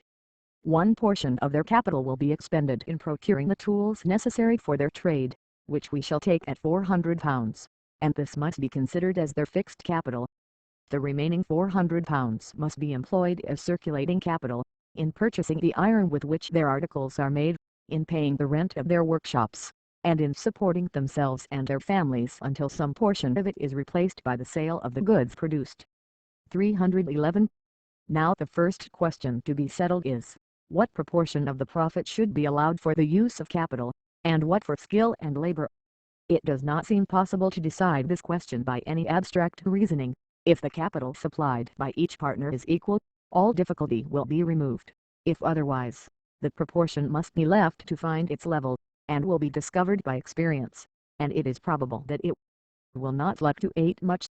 Let us suppose it to be agreed that the capital of 800 pounds shall receive the wages of one workman. At the end of each week every workman is to receive 1 pound as wages, and 1 pound is to be divided amongst the owners of the capital. After a few weeks the returns will begin to come in, and they will soon become nearly uniform.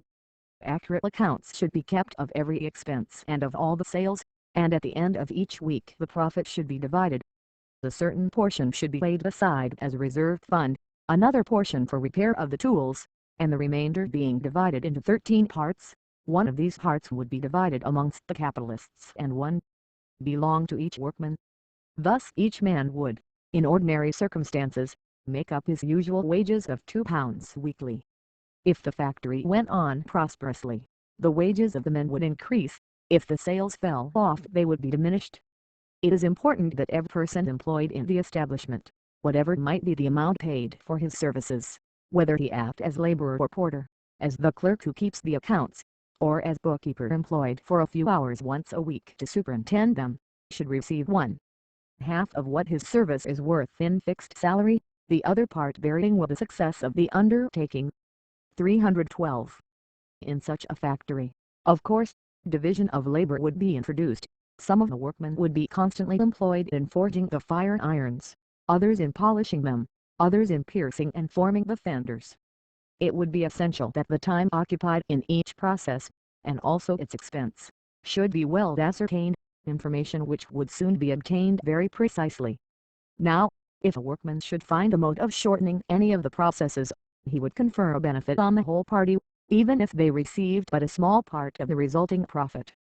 For the promotion of such discoveries, it would be desirable that those who make them should either receive some reward, to be determined after a sufficient trial by a committee assembling periodically, or if they be of high importance, that the discoverer should receive 1/2, or 2/3, of the profit resulting from them during the next year, or some other determinate period, as might be found expedient.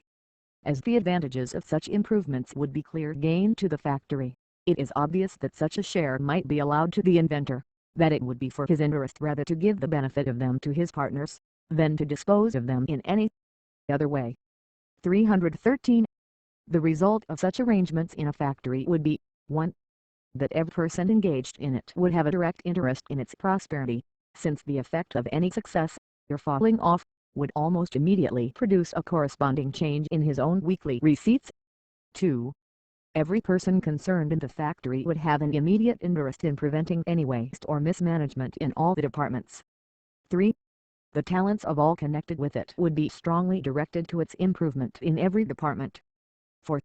None but workmen of high character and qualifications could obtain admission into such establishments, because when any additional hands were required, it would be the common interest of all to admit only the most respectable and skillful, and it would be far less easy to impose upon a dozen workmen than upon the single proprietor of a factory. 5. When any circumstance produced a glut in the market, more skill would be directed to diminishing the cost of production, and a portion of the time of the men might then be occupied in repairing and improving their tools, for which a reserved fund would pay, thus checking present, and at the same time facilitating future production. 6. Another advantage, of no small importance, would be the total removal of all real or imaginary causes for combinations. The workman and the capitalist would so shade into each other, would so evidently have a common interest, and their difficulties and distresses would be mutually so well understood that, instead of combining to oppress one another, the only combination which could exist would be a most powerful union between both parties to overcome their common difficulties. 314. One of the difficulties attending such a system is, that capitalists would at first fear to embark in it, imagining that the workman would receive too large a share of the profits, and it is quite true that the workman would have a larger share than at present, but, at the same time, it is presumed the effect of the whole system would be, that the total profits of the establishment being much increased, the smaller proportion allowed to capital under this system would yet be greater in actual amount, than that which results to it from the larger share. In the system now existing. 315. It is possible that the present laws relating to partnerships might interfere with factories so conducted. If this interference could not be obviated by confining their purchases under the proposed system to ready money, it would be desirable to consider what changes in the law would be necessary to its existence, and this furnishes another reason for entering into the question of limited partnerships. 316.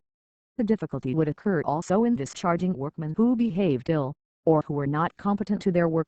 This would arise from their having a certain interest in the reserved fund, and, perhaps, from their possessing a certain portion of the capital employed, but without entering into detail. It may be observed, that such cases might be determined on by meetings of the whole establishment, and that if the policy of the laws favored such establishments, it would scarcely be more difficult to enforce just regulations, than it now is to enforce some which are unjust, by means of combinations either amongst the masters or the men. 317. Some approach to this system is already practiced in several trades. The mode of conducting the Cornish mines has already been alluded to.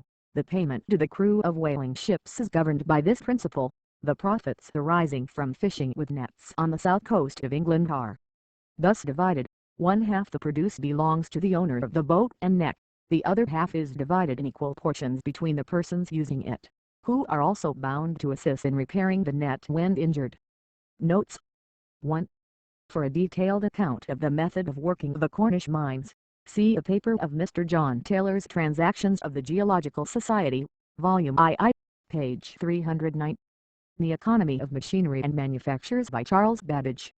1832. Section 2. Chapter 27. Non-contriving machinery. 318.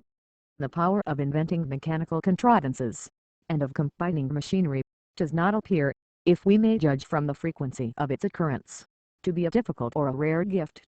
Of the vast multitude of inventions which have been produced almost daily for a series of years, a large part has failed from the imperfect nature of the first trials, whilst a still larger portion, which had escaped the mechanical difficulties, failed only because the economy of their operations was not sufficiently attended to. The commissioners appointed to examine into the methods proposed for preventing the forgery of banknotes, state in their report, that out of 178 projects communicated to the bank and to the commissioners, there were only 12 of superior skill, and 9 which it was necessary more particularly to examine. 319. It is however a curious circumstance, that although the power of combining machinery is so common, yet the more beautiful combinations are exceedingly rare. Those which command our admiration equally by the perfection of their effects and the simplicity of their means, are found only amongst the happiest productions of genius. To produce movements even of a complicated kind is not difficult. There exist a great multitude of known contrivances for all the more usual purposes, and if the exertion of moderate power is the end of the mechanism to be contrived, it is possible to construct the whole machine upon paper, and to judge of the proper strength to be given to each part as well as to the framework which supports it, and also of its ultimate effect, long before a single part of it has been executed. In fact, all the contrivance, and all the improvements, ought first to be represented in the drawings. 320. On the other hand, there are effects dependent upon physical or chemical properties for the determination of which no drawings will be of any use. These are the legitimate objects of direct trial. For example, If the ultimate result of an engine is to be that it shall impress letters on a copper plate by means of steel punches forced into it, all the mechanism by which the punches and the copper are to be moved at stated intervals, and brought into contact, is within the province of drawing, and the machinery may be arranged entirely upon paper. But a doubt may reasonably spring up, whether the bird that will be raced round the letter, which has been already punched upon the copper, may not interfere with the proper action of the punch for the letter which is to be punched next adjacent to it. It may also be feared that the effect of punching the second letter, if it be sufficiently near to the first, may distort the form of that first figure. If neither of these evils should arise, still the bird produced by the punching might be expected to interfere with the goodness of the impression produced by the copper plate, and the plate itself, after having all but its edge covered with figures, might change its form, from the unequal condensation which it must suffer in this process, so as to render it very difficult to take impressions from it at all. It is impossible by any drawings to solve difficulties such as these. Experiment alone can determine their effect. Such experiments having been made, it is found that if the sides of the steel punch are nearly at right angles to the face of the letter, the bird produced is very inconsiderable, that at the depth which is sufficient for copper plate printing, no distortion of the adjacent letters takes place, although those letters are placed very close to each other, that the small bird which arises may easily be scraped off, and that the copper plate is not distorted by the condensation of the metal in punching, but is perfectly fit to print from, after it has undergone that process. 321. The next stage in the progress of an invention, after the drawings are finished and the preliminary experiments have been made, if any such should be requisite, is the execution of the machine itself. It can never be too strongly impressed upon the minds of those who are devising new machines, that to make the most perfect drawings of every part tends essentially both to the success of the trial, and to economy in arriving at the result. The actual execution from working drawings is comparatively an easy task, provided always that good tools are employed, and that methods of working are adopted, in which the perfection of a part constructed depends less on the personal skill of the workman, than upon the certainty of the method employed. 322. The causes of failure in this stage most frequently derive their origin from errors in the preceding one, and it is sufficient merely to indicate a few of their sources.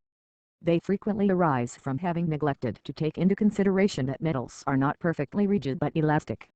The steel cylinder of small diameter must not be regarded as an inflexible rod, but in order to ensure its perfect action as an axis, it must be supported at proper intervals. Again, the strength and stiffness of the framing which supports the mechanism must be carefully attended to. It should always be recollected that the addition of superfluous matter to the immovable parts of machine produces no additional momentum, and therefore is not accompanied with the same evil that arises when the moving parts are increased in weight. The stiffness of the framing in a machine produces an important advantage. If the bearings of the axis, those places at which they are supported, are once placed in a straight line, they will remain so, if the framing be movable, whereas if the framework changes its form, though ever so slightly, considerable friction is immediately produced. This effect is so well understood in the districts where spinning factories are numerous, that, in estimating the expense of working a new factory, it is allowed that 5% on the power of the steam engine will be saved if the building is fireproof, for the greater strength and rigidity of a fireproof building prevents the movement of the long shafts or axes which drive the machinery, from being impeded by the friction that would arise from the slightest deviation in any of the bearings. 323. In conducting experiments upon machinery, it is quite a mistake to suppose that any imperfect mechanical work is good enough for such a purpose. If the experiment is worth making, it ought to be tried with all the advantages of which the state of mechanical art admits, for an imperfect trial may cause an idea to be given up, which better workmanship might have proved to be practicable. On the other hand, when once the efficiency of a contrivance has been established, with good workmanship, it will be easy afterwards to ascertain the degree of perfection which will suffice for its due action. 324. It is partly owing to the imperfection of the original trials, and partly to the gradual improvements in the art of making machinery, that many inventions which have been tried, and given up in one state of art, have at another period been eminently successful. The idea of printing by means of movable types had probably suggested itself to the imagination of many persons conversant with impressions taken either from blocks or seals. We find amongst the instruments discovered in the remains of Pompeii and Herculaneum, stamps for words formed out of one piece of metal, and including several letters. The idea of separating these letters, and of recombining them into other words, for the purpose of stamping a book, could scarcely have failed to occur to many, but it would almost certainly have been rejected by those best acquainted with the mechanical arts of that time, for the workmen of those days must have instantly perceived the impossibility of producing many thousand pieces of wood or metal, fitting so perfectly and arranging so uniformly, as the types or blocks of wood now used in the art of printing. The principle of the press, which bears the name of Bramah, was known about a century and a half before the machine, to which it gave rise, existed, but the imperfect state of mechanical art in the time of the discoverer would have effectually deterred him, if the application of it had occurred to his mind, from attempting to employ it in practice as an instrument for exerting force. These considerations prove the propriety of repeating, at the termination of intervals during which the art of making machinery has received any great improvement, the trails of methods which, although founded upon just principles, had previously failed. 325. When the drawings of a machine have been properly made, and the parts have been well executed, and even when the work it produces possesses all the qualities which were anticipated, still the invention may fail, that is, it may fail of being brought into general practice. This will most frequently arise from the circumstance of its producing its work at a greater expense than that at which it can be made by other methods. 326. Whenever the new, or improved machine, is intended to become the basis of the manufacture, it is essentially requisite that the whole expense attending its operations should be fully considered before its construction is undertaken. It is almost always very difficult to make this estimate of the expense. The more complicated the mechanism, the less easy is the task, and in cases of great complexity and extent of machinery it is almost impossible. It has been estimated roughly, that the first individual of any newly invented machine will cost about 5 times as much as the construction of the second, an estimate which is, perhaps, sufficiently near the truth. If the second machine is to be precisely like the first, the same drawings, and the same patterns will answer for it, but if, as usually happens, some improvements have been suggested by the experience of the first, these must be more or less altered. When, however, 2 or 3 machines have been completed, and many more are wanted, they can usually be produced at much less than 1/5 of the expense of the original invention. 327. The arts of contriving, of drawing, and of executing, do not usually reside in their greatest perfection in one individual, and in this, as in other arts, the division of labor must be applied. The best advice which can be offered to a projector of any mechanical invention, is to employ a respectable draftsman, who, if he has had a large experience in his profession, will assist in finding out whether the contrivance is new, and can then make working drawings of it. The first step, however, the ascertaining whether the contrivance has the merit of novelty, is most important, for it is a maxim equally just in all the arts, and in every science, that the man who aspires to fortune or to fame by new discoveries, must be content to examine with care the knowledge of his contemporaries, or to exhaust his efforts in inventing again, what he will most probably find has been better executed before. 328. This, nevertheless, is a subject upon which even ingenious men are often singularly negligent. There is, perhaps, no trade or profession existing in which there is so much quackery, so much ignorance of the scientific principles, and of the history of their own art, with respect to its resources and extent, as are to be met with amongst mechanical projectors. The self-constituted engineer, dazzled with the beauty of some, perhaps, really original contrivance, assumes his new profession with and little suspicion that previous instruction, that thought, and painful labor, are necessary to its successful exercise, as does the statesman or the senator. Much of this false confidence arises from the improper estimate which is entertained of the difficulty of invention in mechanics. It is, therefore, of great importance to the individuals and to the families of those who are too often led away from more suitable pursuits, the dupes of their own ingenuity and of the popular voice, to convince both them and the public that the power of making new mechanical combinations is a possession common to a multitude of minds, and that the talents which it requires are by no means of the highest order. It is still more important that they should be impressed with the conviction that the great merit, and the great success of those who have attained to eminence in such matters, was almost entirely due to the unremitted perseverance with which they concentrated upon their successful inventions the skill and knowledge which years of study had matured. The Economy of Machinery and Manufactures by Charles Babbage. 1832. Section 2. Chapter 28. Proper Circumstances for the Application of Machinery. 329. The first object of machinery, the chief cause of its extensive utility, is the perfection and the cheap production of the articles which it is intended to make. Whenever it is required to produce a great multitude of things, all of exactly the same kind, the proper time has arrived for the construction of tools or machines by which they may be manufactured. If only a few pairs of cotton stockings should be required, it would be an absurd waste of time, and of capital, to construct a stocking frame to weave them, when, for a few pence, steel wires can be procured by which they may be knit. If, on the other hand, many thousand pairs were wanted, the time employed, and the expense incurred in constructing the stocking frame, would be more than repaid by the saving of time in making that large number of stockings. The same principle is applicable to the copying of letters. If 3 or 4 copies only are required, the pen and the human hand furnish the cheapest means of obtaining them. If hundreds are called for, lithography may be brought to our assistance, but if hundreds of thousands are wanted, the machinery of a printing establishment supplies the most economical method of accomplishing the object. 330. There are, however, many cases in which machines or tools must be made, in which economical production is not the most important object. Whenever it is required to produce a few articles parts of machinery, for instance, which must be executed with the most rigid accuracy or be perfectly alike, it is nearly impossible to fulfill this condition, even with the aid of the most skillful hands, and it becomes necessary to make tools expressly for the purpose, although those tools should, as frequently happens, cost more in constructing than the things they are destined to make. 331.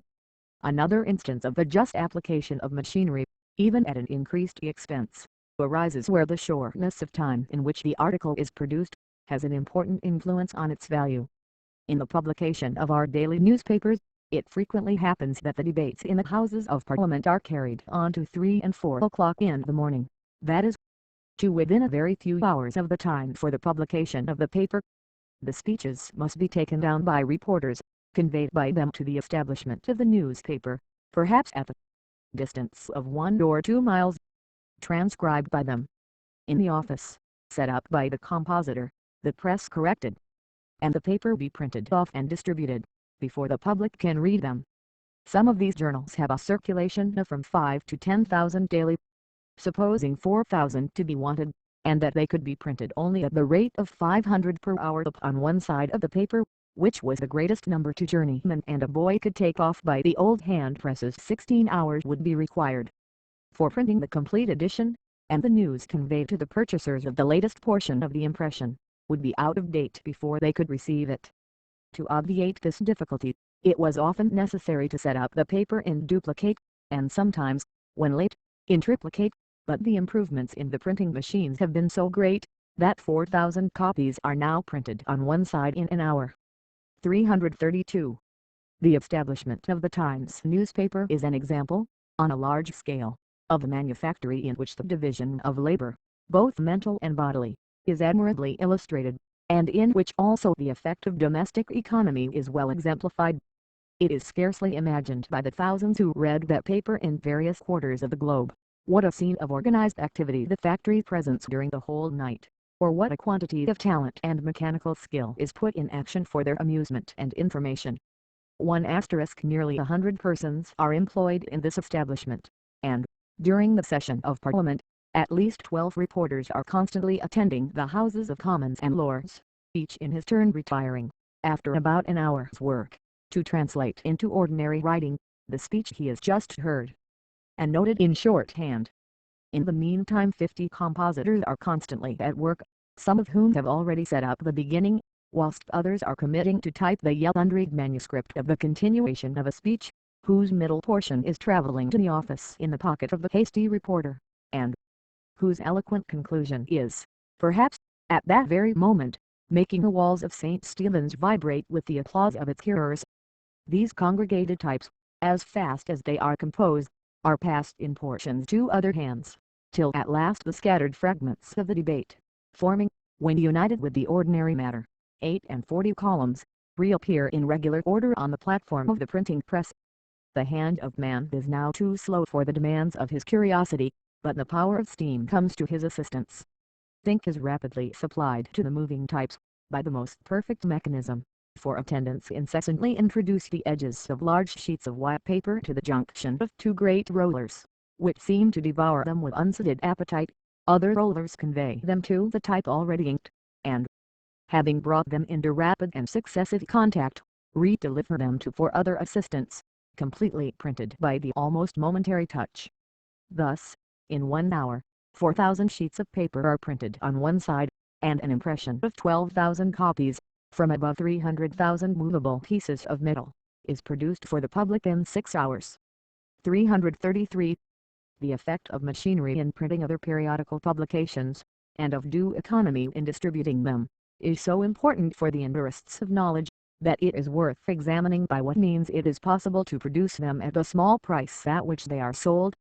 Chambers' Journal, which is published at Edinburgh, and sold at 3 halfpence a number, will furnish an example. Soon after its commencement in 1832, the sale in Scotland reached 30,000, and in order to supply the demand in London it was reprinted, but on account of the expense of composition it was found that this plan would not produce any profit, and the London edition was about to be given up, when it occurred to the proprietor to stereotype it at Edinburgh, and cast 2 copies of the plates. This is now done about 3 weeks before the day of publication, one set of plates being sent up to London by the mail. An impression is printed off by steam. The London agent has then time to send packages by the cheapest conveyances to several of the large towns, and other copies go through the booksellers' parcels to all the smaller towns.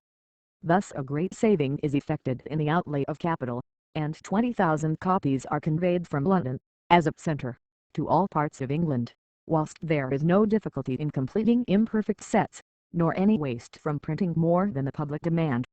334. The conveyance of letters is another case, in which the importance of saving time would allow of great expense in any new machinery for its accomplishment. There is a natural limit to the speed of horses, which even the greatest improvements in the breed, aided by an increased perfection in our roads, can never surpass, and from which, perhaps, we are at present not very remote. When we reflect upon the great expense of time and money which the last refinements of a theory or an art usually require, it is not unreasonable to suppose that the period has arrived in which the substitution of machinery for such purposes ought to be tried. 335. The post-bag dispatched every evening by the mail to one of our largest cities, Bristol, usually weighs less than 100 pounds. Now, the first reflection which naturally presents itself is, that, in order to transport these letters 120 miles, the coach and apparatus, weighing above 1300 weight, are put in motion, and also conveyed over the same space. To asterisk it is obvious that, amongst the conditions of machinery for accomplishing such an object, it would be desirable to reduce the weight of matter to be conveyed along with the letters. It would also be desirable to reduce the velocity of the animal power employed, because the faster a horse is driven, the less weight he can draw. Amongst the variety of contrivances which might be imagined for this purpose, we will mention one, which, although by no means free from objections, fulfills some of the prescribed conditions, and it is not a purely theoretical speculation, since some few experiments have been made upon it, though on an extremely limited scale. 336. Let us imagine a series of high pillars erected at frequent intervals, perhaps every 100 feet, and as nearly as possible in a straight line between 2 post towns. An iron or steel wire must be stretched over proper supports, fixed on each of these pillars, and terminating at the end of every 3 or 5 miles, as may be found expedient, in a very strong support, by which it may be stretched. At each of these latter points the man ought to reside in a small station house. A narrow cylindrical tin case, to contain the letters, might be suspended by 2 wheels rolling upon this wire, the cases being so constructed as to enable the wheels to pass unimpeded by the fixed supports of the wire. An endless wire of much smaller size must pass over 2 drums, one at each end of the station. This wire should be supported on rollers, fixed to the supports of the great wire, and at a short distance below it. There would thus be two branches of the smaller wire always accompanying the larger one, and the attendant at either station, by turning the drum, might cause them to move with great velocity in opposite directions.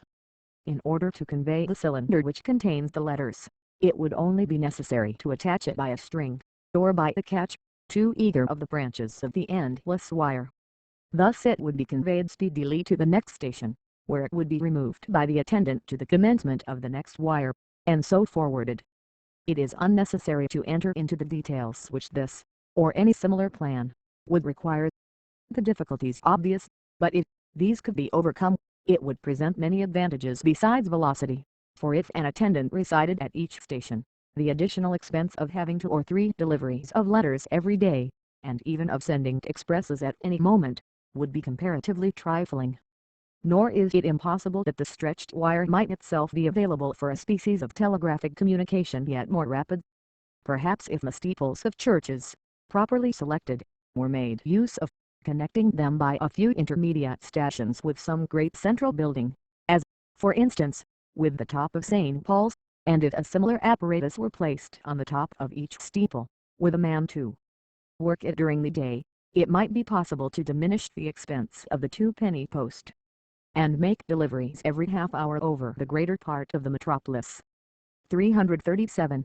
The power of steam, however, bids fair almost to rival the velocity of these contrivances, and the fitness of its application to the purposes of conveyance, particularly where great rapidity is required, begins now to be generally admitted.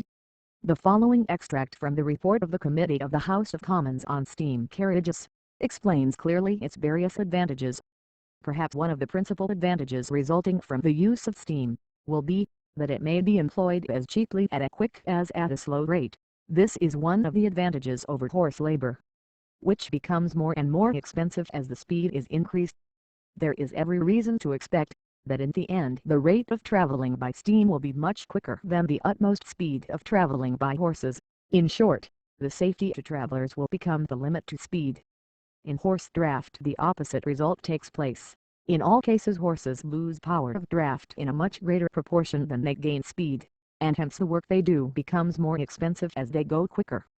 Without increase of cost, then, we shall obtain the power which will ensure the rapidity of internal communication far beyond the utmost speed of horses in draft, and although the performance of these carriages may not have hitherto attained this point, when once it has been established, that at equal speed we can use steam more cheaply in draft than horses, we may fairly anticipate that every day's increased experience in the management of the engines, will induce greater skill, greater confidence, and greater speed.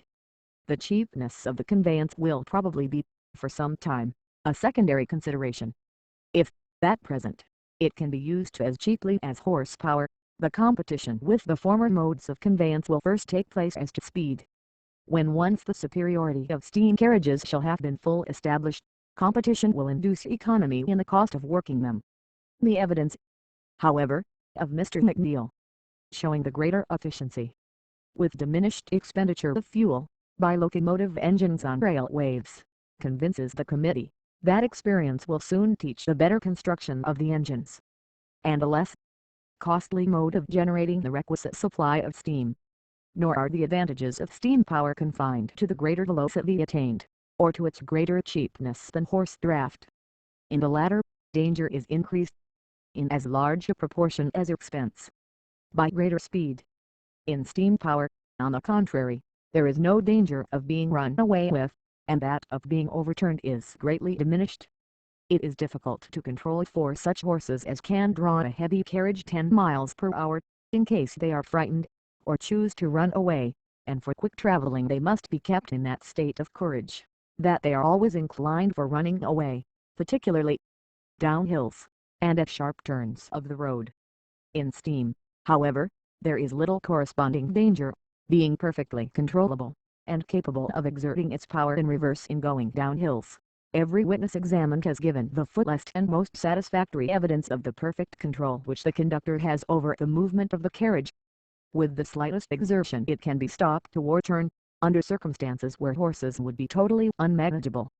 338. Another instance may be mentioned in which the object to be obtained is so important, that although it might be rarely wanted, yet machinery for that purpose would justify considerable expense. A vessel to contain men, and to be navigated at some distance below the surface of the sea, would, in many circumstances, be almost invaluable. Such a vessel, evidently, could not be propelled by any engine requiring the aid of fire. If, however, by condensing air into a liquid, and carrying it in that state, a propelling power could be procured sufficient for moving the vessel through a considerable space, the expense would scarcely render its occasional employment impossible. 339. Slide of Alpnach. Amongst the forests which flank many of the lofty mountains of Switzerland, some of the finest timber is found in positions almost inaccessible. The expense of roads, even if it were possible to make them in such situations, would prevent the inhabitants from deriving any advantages from these almost inexhaustible supplies. Placed by nature at a considerable elevation above the spot at which they can be made use of, they are precisely in fit circumstances for the application of machinery to their removal, and the inhabitants avail themselves of the force of gravity to relieve them from some portion of this labor. The inclined planes which they have established in various forests, by which the timber has been sent down to the watercourses, have excited the admiration of every traveler, and in addition to the merit of simplicity, the construction these slides requires scarcely anything beyond the material which grows upon the spot. Of all these specimens of carpentry, the slide of Alpnach was the most considerable, from its great length, and from the almost inaccessible position from which it descended. The following account of it is taken from Gilbert's Annalen, 1819, which is translated in the second volume of Brewster's Journal. For many centuries, the rugged flanks and the deep gorges of Mount Pilatus were covered with impenetrable forests, which were permitted to grow and to perish, without being of the least utility to man, till the foreigner, who had been conducted into their wild recesses in the pursuit of the chamois, directed the attention of several Swiss gentlemen to the extent and superiority of the timber. The most skillful individuals, however, considered it quite impracticable to avail themselves of such inaccessible stores. It was not till the end of 1816, that Rupp and 3 Swiss gentlemen, entertaining more sanguine hopes, purchased a certain extent of the forests, and began the construction of the slide, which was completed in the spring of 1818. The slide of Alpnach is formed entirely of about 25,000 large pine trees, deprived of their bark, and united together in a very ingenious manner, without the aid of iron. It occupied about 160 workmen during 18 months, and cost nearly 100,000 francs, or £4,250.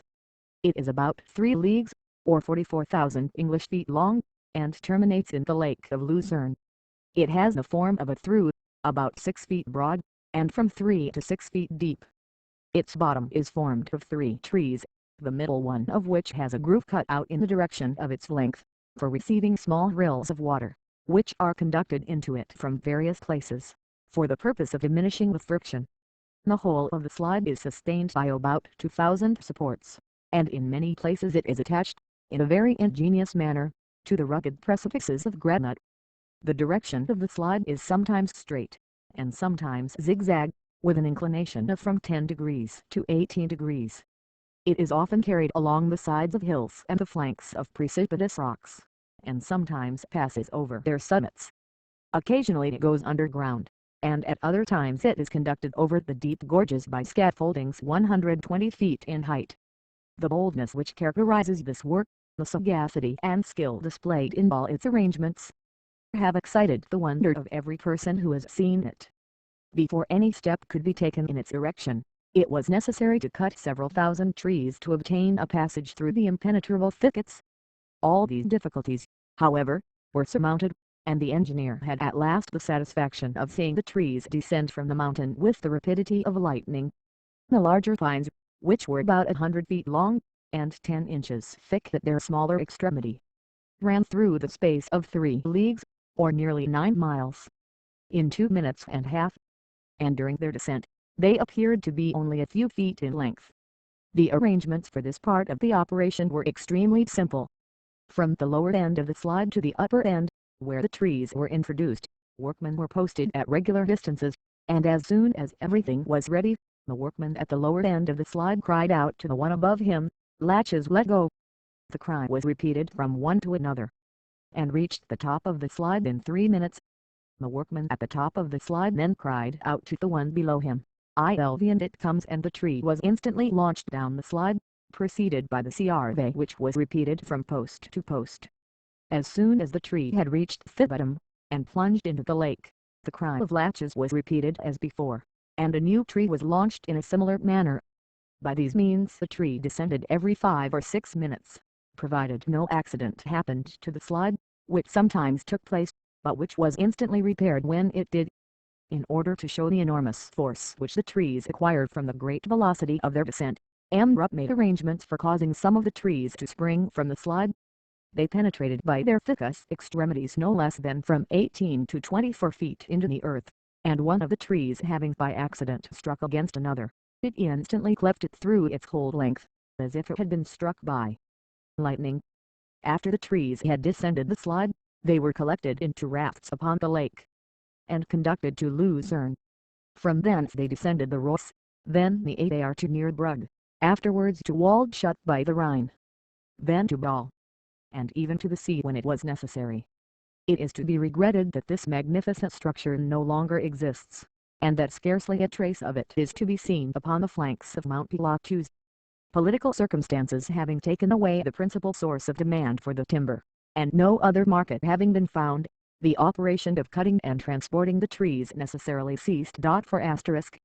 Professor Playfair, who visited this singular work, states that 6 minutes was the usual time occupied in the descent of a tree, but that in wet weather, it reached the lake in 3 minutes. Notes 1. The author of these pages, with one of his friends, was recently induced to visit this most interesting establishment, after midnight, during the progress of a very important debate. The place was illuminated with gas, and was light as the day. There was neither noise nor bustle, and the visitors were received with such calm and polite attention, that they did not, until afterwards, become sensible of the inconvenience which such intruders, at a moment of the greatest pressure, must occasion, nor reflect the tranquillity which they admired, was a result of intense and regulated occupation. But the effect of such checks in the current of business will appear on recollecting that, as 4,000 newspapers are printed off on one side within the hour, every minute is attended with a loss of 66 impressions. The quarter of an hour, therefore, which the stranger may think it not unreasonable to claim for the gratification of his curiosity, and to him this time is but a moment, may cause a failure in the delivery of 1,000 copies, and disappoint a proportionate number of expectant readers. In some of our distant towns, to which the morning papers are dispatched by the earliest and most rapid conveyances of each day, this note is inserted with the further and more general purpose of calling the attention of those, especially foreigners, who are desirous of inspecting our larger manufactories, to the chief cause of the difficulty which frequently attends their introduction. When the establishment is very extensive, and its departments skillfully arranged, the exclusion of visitors arises, not from any illiberal jealousy, nor, generally, from any desire of concealment, which would, in most cases, be absurd, but from the substantial inconvenience and loss of time, throughout an entire series of well-combined operations, which must be occasioned even by short and casual interruptions. 2. It is true that the transport of letters is not the only object which this apparatus answers, but the transport of passengers, which is a secondary object, does in fact put a limit to the velocity of that of the letters, which is the primary one. 3. A proposal for such a vessel, and description of its construction, by the author of this volume, may be found in the Encyclopedia Metropolitana, Art. Diving Bell. 4. The mines of Bolanos in Mexico are supplied with timber from the adjacent mountains by a slide similar to that of Alpnach. It was constructed by M. Florisi, a gentleman well acquainted with Switzerland. The Economy of Machinery and Manufactures by Charles Babbage. 1832. Section 2. Chapter 29. On the duration of machinery. 340. The time during which a machine will continue to perform its work effectually, will depend chiefly upon the perfection with which it was originally constructed, upon the care taken to keep it in proper repair, particularly to correct every shake or looseness in the axes, and upon the smallness of the mass and of the velocity of its moving parts. Everything approaching to a blow, all sudden change of direction, is injurious. Engines for producing power, such as windmills, water mills, and steam engines, usually last a long time. 1*341. Many of the improvements which have taken place in steam engines have arisen from an improved construction of the boiler or the fireplace. The following table of the work done by steam engines in Cornwall, whilst it proves the importance of constantly measuring the effects of machinery, shows also a gradual advance which has been made in the art of constructing and managing those engines.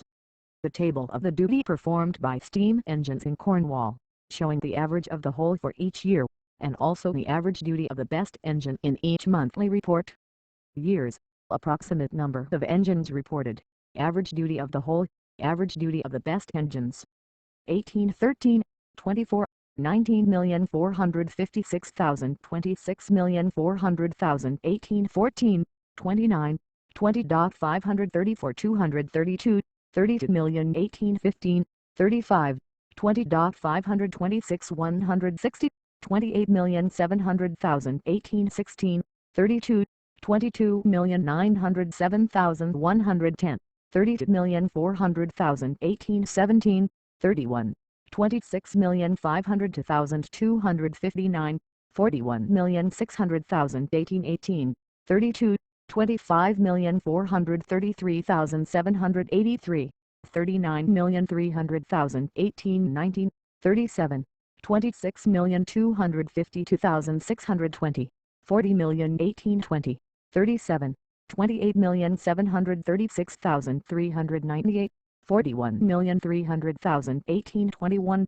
39, 28,223,382, 42,800,000, 1822, 45, 28,887,216, 42,500.000, 1823, 45, 28,156,162, 42L22,000, 1824, 45, 28,326,140, 43,500,000, 1825, 50, 30,741, 45,400,000, 1826, 48, 30,486,630, 45,200,000, 1827, 47, 30,100,000, 59,700,000, 1828, 54, 37,100,000, 76,763,000, 1829,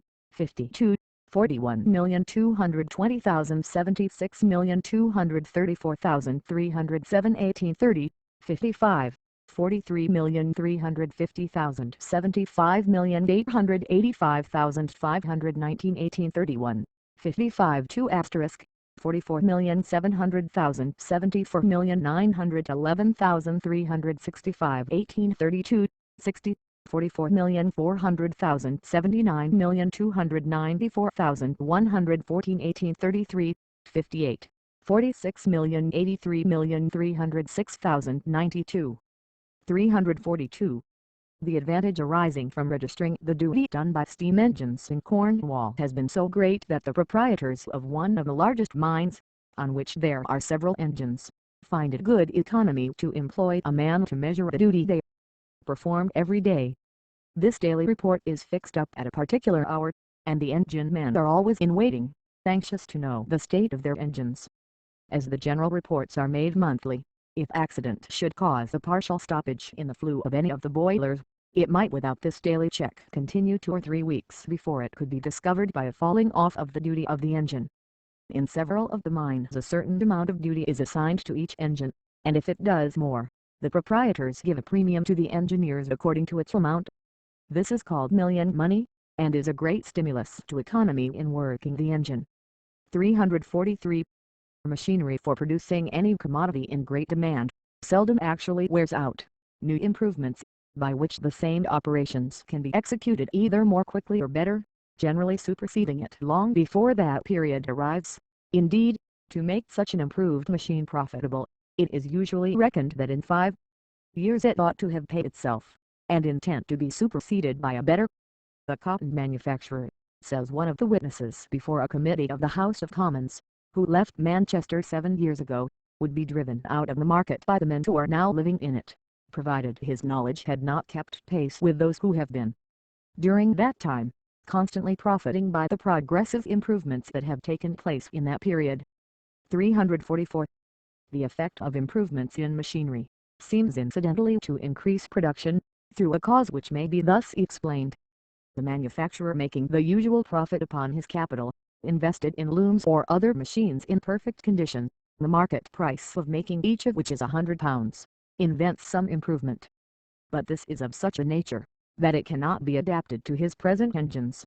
He finds upon calculation, that at the rate at which he can dispose of his manufactured produce, each new engine would repay the cost of its making, together with the ordinary profit of capital, in 3 years.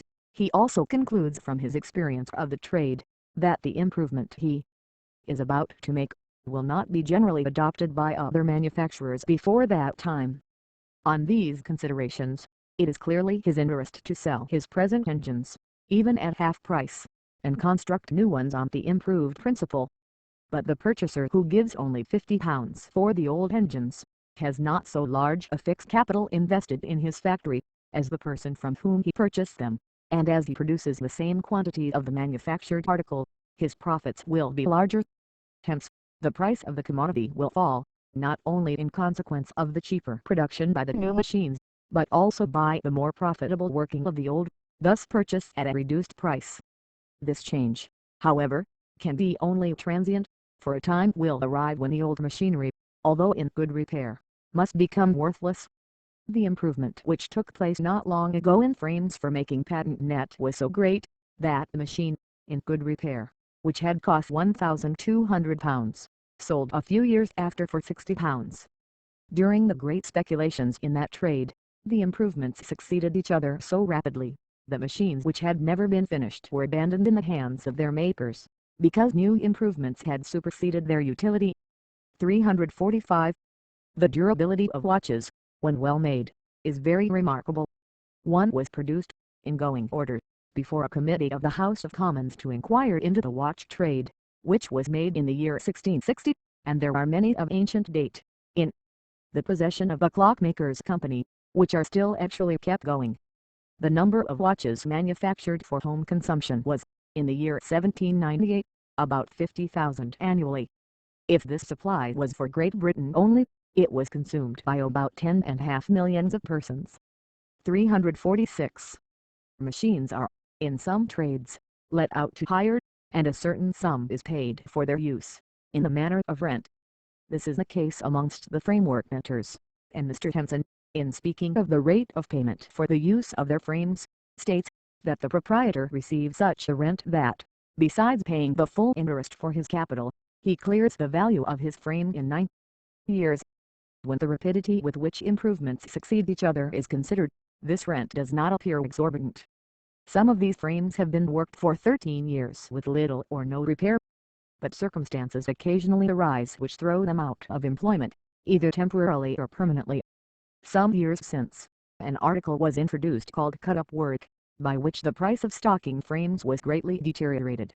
From the evidence of Mr. J. Rawson, it appears that, in consequence of this change in the nature of the work, each frame could do the work of 2, and many stocking frames were thrown out of employment, and their value reduced full 3/4. This information is of great importance. If the numbers here given are nearly correct, and if no other causes intervene to diminish the price of frames, for it shows the numerical connection between the increased production of those machines and their diminished value. 347. The great importance of simplifying all transactions between masters and workmen, and of dispassionately discussing with the latter the influence of any proposed regulations connected with their trade, is well exemplified by a mistake into which both parties unintentionally fell, and which was productive of very great misery in the lace trade. Its history is so well told by William Allen, a framework knitter, who was a party to it, that an extract from his evidence, as given before the Framework Knitters Committee of 1812, will best explain it.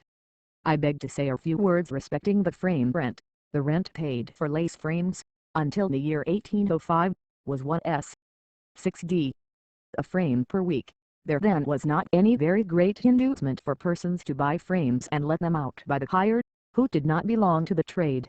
At that time an attempt was made, by one or two houses, to reduce the prices paid to the workmen, in consequence of a dispute between these two houses and another great house, some little difference being paid in the price amongst the respective houses. I was one chosen by the workmen to try if we could not remedy the impending evil. We consulted the respective parties, and found them inflexible. These two houses that were about to reduce the prices, said that they would either immediately reduce the price of making net, or they would increase the frame rent. The difference to the workmen was considerable. Between the one and the other, they would suffer less, in the immediate operation of the thing, by having the rent advanced, than the price of making net reduced. They chose at that time, as they thought, the lesser evil, but it has turned out to be otherwise, for, immediately as the rent was raised upon the percentage laid out in frames, it induced almost every person, who had got a little money, to lay it out in the purchase of frames. These frames were placed in the hands of men who could get work for them at the warehouses. They were generally constrained to pay an enormous rent, and then they were compelled, most likely, to buy of the persons that let them the frames, their butcher's meat, their grocery, or their clothing. The encumbrance of these frames became entailed upon them. If any deadness took place in the work, they must take it at a very reduced price, for fear of the consequences that would fall upon them from the person who bought the frame. Thus the evil has been daily increasing, till, in conjunction with the other evils crept into the trade, they have almost crushed it to atoms. 348. The evil of not assigning fairly to each tool, or each article produced, its proportionate value, or even of not having a perfectly distinct, simple, and definite agreement between the master and his workmen, is very considerable. Workmen find it difficult in such cases to know the probable produce of their labor, and both parties are often led to adopt arrangements, which, had they been well examined, would have been rejected as equally at variance in the results with the true interests of both. 349. At Birmingham, stamps and dies, and presses for a great variety of articles, are let out. They are generally made by men possessing small capital, and are rented by workmen. Power also is rented at the same place. Steam engines are erected in large buildings containing a variety of rooms, in which each person may hire 1, 2, or any other amount of horsepower, as his occupation may require. If any mode could be discovered of transmitting power, without much loss from friction, to considerable distances, and at the same time of registering the quantities made use of at any particular point, a considerable change would probably take place in many departments of the present system of manufacturing. A few central engines to produce power, might then be erected in our great towns, and each workman, hiring a quantity of power sufficient for his purpose, might have it conveyed into his own house, and thus a transition might in some instances be effected, if it should be found more profitable, back again from the system of great factories to that of domestic manufacture. 350. The transmission of water through a series of pipes, might be employed for the distribution of power, but the friction would consume a considerable portion. Another method has been employed in some instances, and is practiced at the Mint. It consists in exhausting the air from a large vessel by means of a steam engine. This vessel is connected by pipes, with a small piston which drives each joining press, and, on opening the valve, the pressure of the external air forces in the piston. This air is then admitted to the general reservoir, and pumped out by the engine. The condensation of air might be employed for the same purpose, but there are some unexplained facts relating to elastic fluids, which require further observations and experiment before they can be used for the conveyance of power to any considerable distance. It has been found, for instance, in attempting to blow the furnace by means of a powerful water wheel driving air through a cast iron pipe of above a mile in length, that scarcely any sensible effect was produced at the opposite extremity. In one instance, some accidental obstruction being suspected, the cat put in at one end found its way out without injury at the other, thus proving that the phenomenon did not depend on interruption within the pipe. 351. The most portable form in which power can be condensed is, perhaps, by the liquefaction of the gases. It is known that, under considerable pressure, several of these become liquid at ordinary temperatures. Carbonic acid, for example, is reduced to a liquid state by a pressure of 60 atmospheres. One of the advantages attending the use of these fluids would be that the pressure exerted by them would remain constant until the last drop of liquid had assumed the form of gas. If either of the elements of common air should be found to be capable of reduction to a liquid state before it unites into a corrosive fluid with the other ingredient, then we shall possess a ready means of conveying power in any quantity and to any distance. Hydrogen probably will require the strongest compressing force to render it liquid, and may, therefore, possibly be applied where still greater condensation of power is wanted. In all these cases the condensed gases may be looked upon as springs of enormous force, which have been wound up by the exertion of power, and which will deliver the whole of it back again when required. These springs of nature differ in some respects from the steel springs formed by our art, for in the compression of the natural springs a vast quantity of latent heat is forced out, and in their return to the state of gas an equal quantity is absorbed. May not this very property be employed with advantage in their application? Part of the mechanical difficulty to be overcome in constructing apparatus connected with liquefied gases will consist in the structure of the valves and packing necessary to retain the fluids under the great pressure to which they must be submitted. The effect of heat on these gases has not yet been sufficiently tried to lead us to any very precise notions of the additional power which its application to them will supply. The elasticity of air is sometimes employed as a spring, instead of steel. In one of the large printing machines in London the momentum of a considerable mass of matter is destroyed by making it condense the air included in a cylinder, by means of a piston against which it impinges. 352. The effect of competition in cheapening articles of manufacture sometimes operates in rendering them less durable. When such articles are conveyed to a distance for consumption, if they are broken, it often happens, from the price of labor being higher where they are used than where they were made, that it is more expensive to mend the old article than to purchase a new. Such is usually the case in great cities, with some of the commoner locks, with hinges, and with a variety of articles of hardware. Notes. 1. The amount of obstructions arising from the casual fixing of trees in the bottom of the river may be estimated from the proportion of steamboats destroyed by running upon them. The subjoined statement is taken from the American Almanac for 1832. Between the years 1811 and 1831, 348 steamboats were built on the Mississippi and its tributary streams. During that period 150 were lost or worn out. Of this 150, worn out 63 lost by snags 36 burnt 14 lost by collision 3 by accidents not ascertained 36, or nearly one-fourth, being destroyed by accidental obstructions. Snag is the name given in America to trees which stand nearly upright in the stream, with their roots fixed at the bottom. It is usual to divide off at the bow of the steamboats a watertight chamber, in order that when a hole is made in it by running against the snags, the water may not enter the rest of the vessel and sink it instantly. 2. This passage is not printed in italics in the original, but it has been thus marked in the above extract, from its importance, and from the conviction that the most extended discussion will afford additional evidence of its truth. 3. Report from the Committee of the House of Commons on the Framework Matter Petition, April, 1819. The Economy of Machinery and Manufactures by Charles Babbage 1832. Section 2. Chapter 30. On combinations amongst masters or workmen against each other. 353. There exist amongst the workmen of almost all classes certain rules or laws which govern their actions towards each other, and towards their employers. But, besides these general principles, there are frequently others peculiar to each factory, which have derived their origin, in many instances, from the mutual convenience of the parties engaged in them. Such rules are little known except to those actually pursuing the several trades, and, as it is of importance that their advantages and disadvantages should be canvassed, we shall offer a few remarks upon some of them. 354.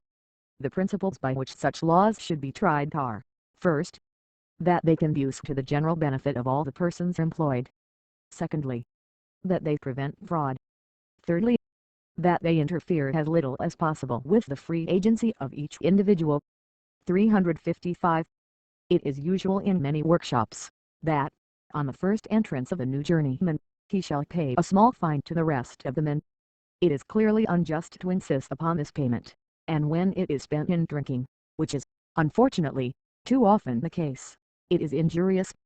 The reason assigned for the demand island that the newcomer will require some instruction in the habits of the shop, and in the places of the different tools, and will thus waste the time of some of his companions until he is instructed. If this fine were added to a fund, managed by the workmen themselves, and either divided at given periods, or reserved for their relief in sickness, it would be less objectionable, since its tendency would be to check the too frequent change of men from one shop to another. But it ought, at all events, not to be compulsory, and the advantages to be derived from the fund to which the workman is invited to subscribe, ought to be his sole inducement to contribute. 356. In many workshops, the workmen, although employed on totally different parts of the objects manufactured, are yet dependent, in some measure, upon each other. Thus a single smith may be able to forge, in one day, work enough to keep 4 or 5 turners employed during the next. If, from idleness or intemperance, the smith neglects his work, and does not furnish the usual supply, the turners, supposing them to be paid by the piece, will have their time partly unoccupied, and their gains consequently diminished. It is reasonable, in such circumstances, that a fine should be levied on the delinquent, but it is desirable that the master should have concurred with his workmen in establishing such a rule, and that it should be shown to each individual previously to his engagement, and it is very desirable that such fine should not be spent in drinking. 357. In some establishments, it is customary for the master to give a small gratuity whenever any workman has exercised a remarkable degree of skill, or has economized the material employed. Thus, in splitting horn into layers for lanterns, one horn usually furnishes from 5 to 8 layers, but if a workman split the horn into 10 layers or more, he receives a pint of ale from the master. These premiums should not be too high, lest the material should be wasted in unsuccessful attempts, but such regulations, when judiciously made, are beneficial, as they tend to produce skill amongst the workmen, profit to the masters, and diminished cost to the consumers. 358. In some few factories, in which the men are paid by the piece, it is usual, when any portion of work, delivered in by a workman, is rejected by the master on account of its being badly executed, to fine the delinquent. Such a practice tends to remedy one of the evils attendant upon that mode of payment, and greatly assists the master, since his own judgment is thus supported by competent and unprejudiced judges. 359. Societies exist amongst some of the larger bodies of workmen, and others have been formed by the masters engaged in the same branches of trade. These associations have different objects in view, but it is very desirable that their effects should be well understood by the individuals who compose them, and that the advantages arising from them, which are certainly great, should be separated as much as possible from the evils which they have, unfortunately, too frequently introduced. Associations of workmen and of masters may, with advantage, agree upon rules to be observed by both parties, in estimating the proportionate value of different kinds of work executed in their trade, in order that time may be saved, and disputes be prevented. They may also be most usefully employed in acquiring accurate information as to the number of persons working in the various departments of any manufacture, their rate of wages, the number of machines in use, and other statistical details. Information of this nature is highly valuable, both for the guidance of the parties who are themselves most interested, and to enable them, upon any application to government for assistance, or with a view to legislative enactments, to supply those details, without which the propriety of any proposed measure cannot be duly estimated. Such details may be collected by men actually engaged in any branch of trade, at a much smaller expense of time, than by persons less acquainted with, and less interested in it. 360. One of the most legitimate and most important objects of such associations as we have just mentioned, is to agree upon ready and certain modes of measuring the quantity of work done by the workmen. For a long time the difficulty upon this point existed in the lathe trade, which was justly complained of by the men as a serious grievance, but the introduction of the rack, which counts the number of holes in the length of the piece, has entirely put an end to the most fertile cause of disputes. This invention was adverted to by the Committee of 1812, and a hope was expressed, in their report, that the same contrivance would be applied to stocking frames. It would, indeed, be of great mutual advantage to the industrious workman, and to the master manufacturer in every trade, if the machines employed in it could register the quantity of work which they perform, in the same manner as a steam engine does the number of strokes it makes. The introduction of such contrivances gives a greater stimulus to honest industry than can readily be imagined, and removes one of the sources of disagreement between parties, whose real interests must always suffer by any estrangement between them. 361. The effects arising from combinations amongst the workmen are almost always injurious to the parties themselves.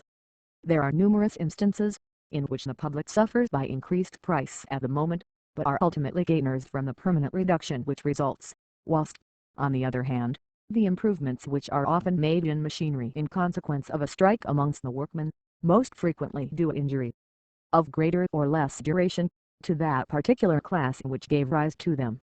As the injury to the men and to their families is almost always more serious than that which affects their employers, it is of the utmost importance to the comfort and happiness of the former class, that they should themselves entertain sound views upon this question.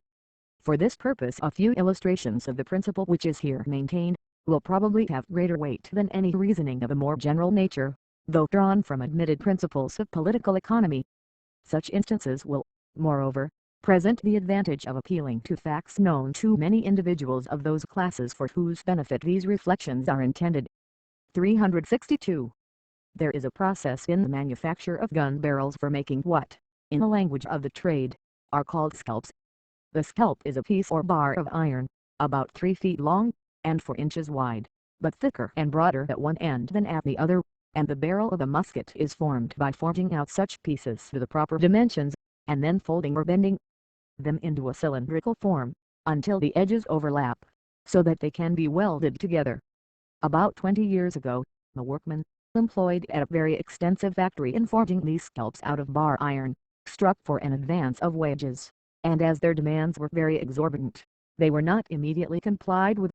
In the meantime, the superintendent of the establishment directed his attention to the subject, and it occurred to him, that if the circumference of the rollers, between which the bar iron was rolled, were to be made equal to the length of a scalp, or of a musket barrel, and if also the groove in which the iron was compressed, instead of being of the same width and depth throughout, were cut gradually deeper and wider from a point on the rollers, until it returned to the same point, then the bar iron passing between such rollers, instead of being uniform in width and thickness, would have the form of a scalp. On making the trial, it was found to succeed perfectly. A great reduction of human labor was effected by the process, and the workmen who had acquired peculiar skill in performing it ceased to derive any advantage from their dexterity. 363. It is somewhat singular that another and a still more remarkable instance of the effect of combination amongst workmen, should have occurred but a few years since in the very same trade. The process of welding the scalps, so as to convert them into gun barrels, required much skill, and after the termination of the war, the demand for muskets having greatly diminished, the number of persons employed in making them was very much reduced. This circumstance rendered combination more easy, and upon one occasion, when a contract had been entered into for a considerable supply to be delivered on a fixed day, the men all struck for such an advance of wages as would have caused a completion of the contract to be attended with a very heavy loss. In this difficulty, the contractors resorted to a mode of welding the gun barrel, for which a patent had been taken out by one of themselves some years before this event. The plan had not then succeeded so well as to come into general use, in consequence of the cheapness of the usual mode of welding by hand labor, combined with some other difficulties with which the patentee had to contend.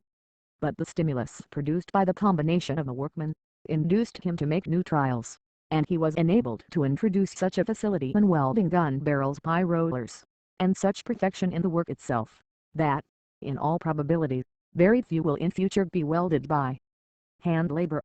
This new process consisted in folding a bar of iron, about a foot long, into the form of a cylinder, with the edges a little overlapping.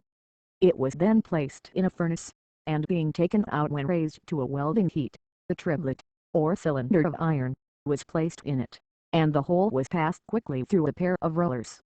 The effect of this was, that the welding was performed at a single heating, and the remainder of the elongation necessary for extending the scalps to the length of the musket barrel, was performed in a similar manner, but at a lower temperature. The workmen who had combined were, of course, no longer wanted, and instead of benefiting themselves by their combination, they were reduced permanently, by this improvement in the art, to a considerably lower rate of wages, for as the process of welding gun barrels by hand required peculiar skill and considerable experience, they had hitherto been in the habit of earning much higher wages than other workmen of their class. On the other hand, a new method of welding was far less injurious to the texture of the iron, which was now exposed only once, instead of 3 or 4 times, to the welding heat, so that the public derived advantage from the superiority, as well as from the economy, of the process. Another process has subsequently been invented, applicable to the manufacture of a lighter kind of iron tubes, which can thus be made at a price which renders their employment very general. They are now to be found in the shops of all our larger ironmongers, of various lengths and diameters, with screws cut at each end, and are in constant use for the conveyance of gas for lighting, or of water for warming, our houses. 364. Similar examples must have presented themselves to all those who are familiar with the details of our manufactories, but these are sufficient to illustrate one of the results of combinations. It would not, however, be fair to push the conclusion deduced from these instances to its extreme limit. Although it is very apparent that in the 2 cases which have been stated, the effects of combination were permanently injurious to the workman, by almost immediately placing him in a lower class with respect to his wages than he occupied before, yet they do not prove that all such combinations have this effect. It is quite evident that they have all this tendency. It is also certain that considerable stimulus must be applied to induce a man to contrive a new and expensive process, and that in both these cases, unless the fear of pecuniary loss had acted powerfully, the improvement would not have been made.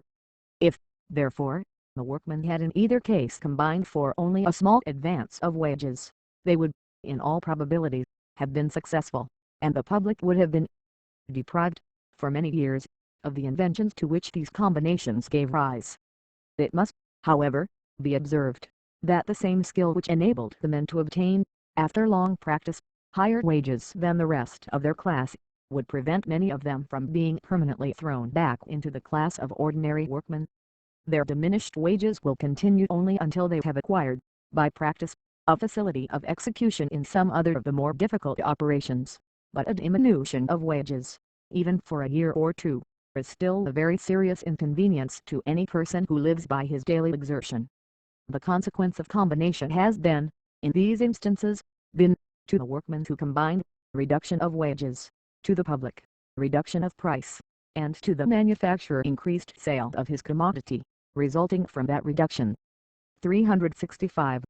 It is, however, important to consider the effects of combination in another and less obvious point of view.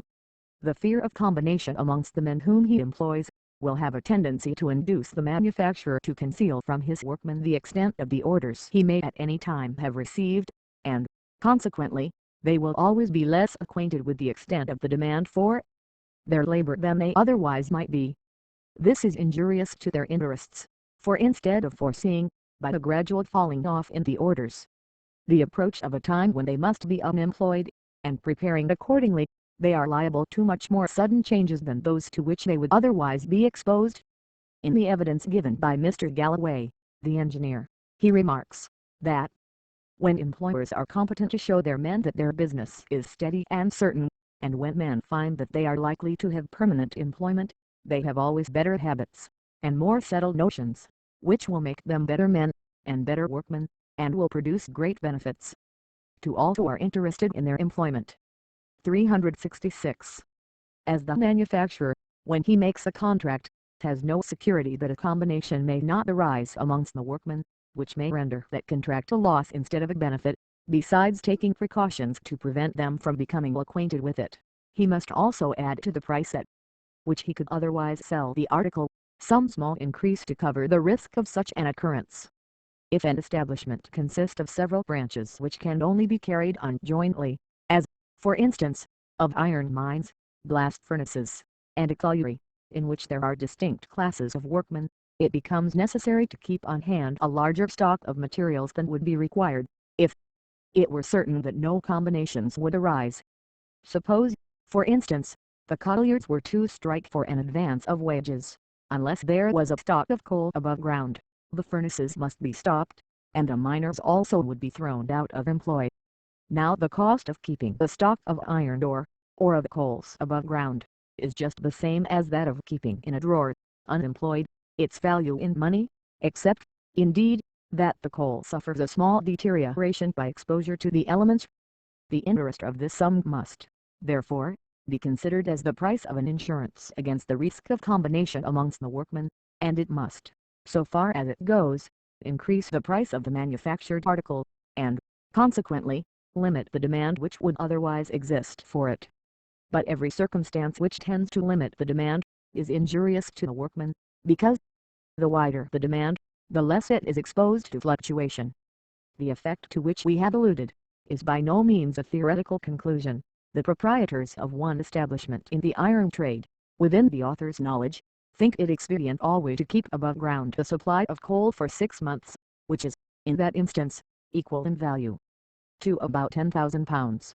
When we reflect that the quantity of capital throughout the country thus kept unemployed merely from the fear of combinations amongst the workmen, might, under other circumstances, be used for keeping a larger number at work, the importance of introducing a system in which there should exist no inducement to combine becomes additionally evident. 367.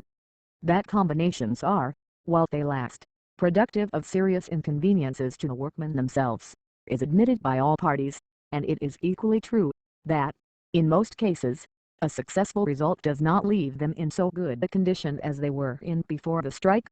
The little capital they possessed, which ought to have been hoarded with care for days of illness or distress, is exhausted, and frequently, in order to gratify the pride, at the existence of which we cannot but rejoice, even whilst we regret its misdirected energy, they will undergo the severest privations rather than return to work at their former wages.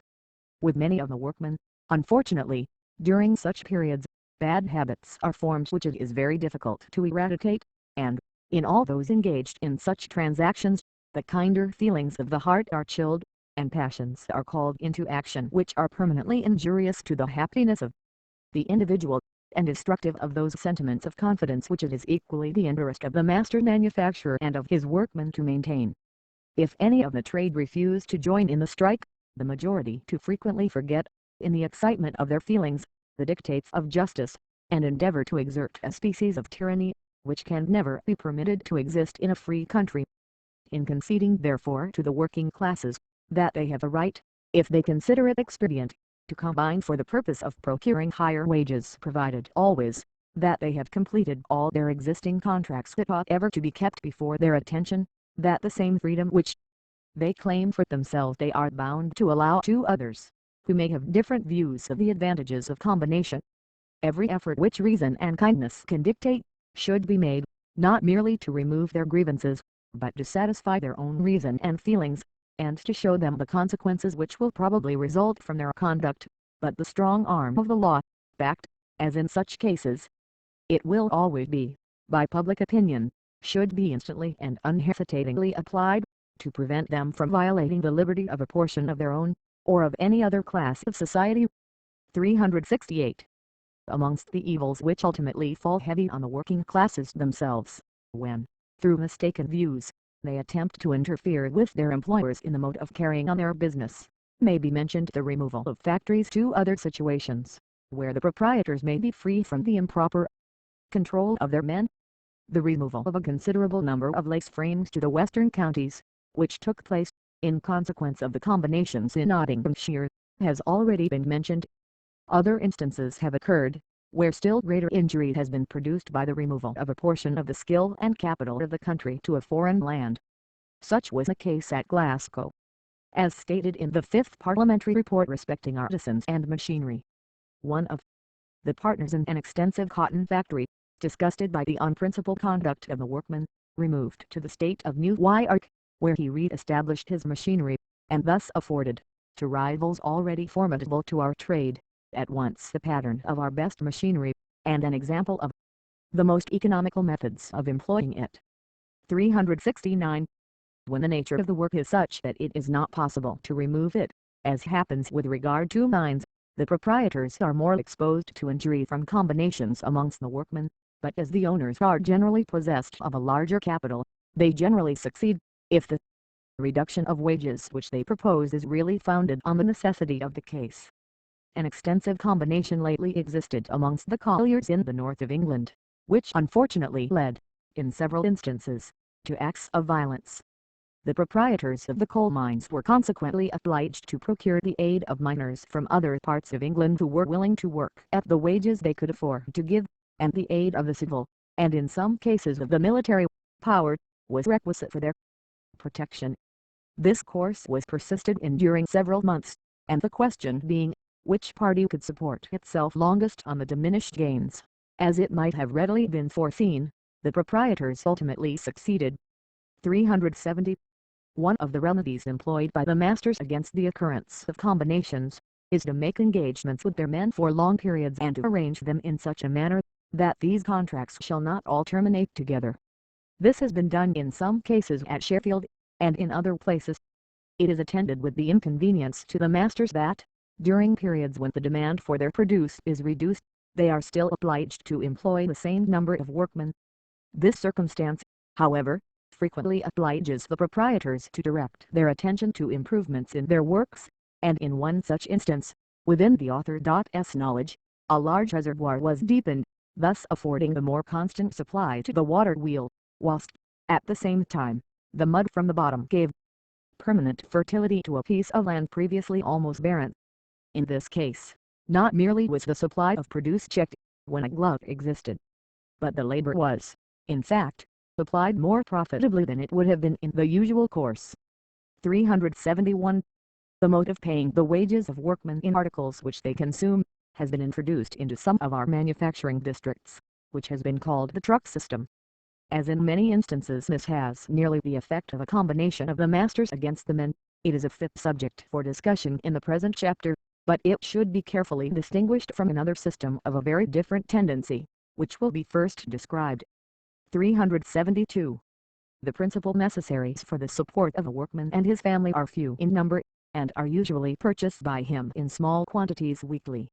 Upon such quantities, sold by the retail dealer, a large profit is generally made, and if the article is one whose quality, like that of tea, is not readily estimated, then a great additional gain is made by the retail dealer selling an inferior article.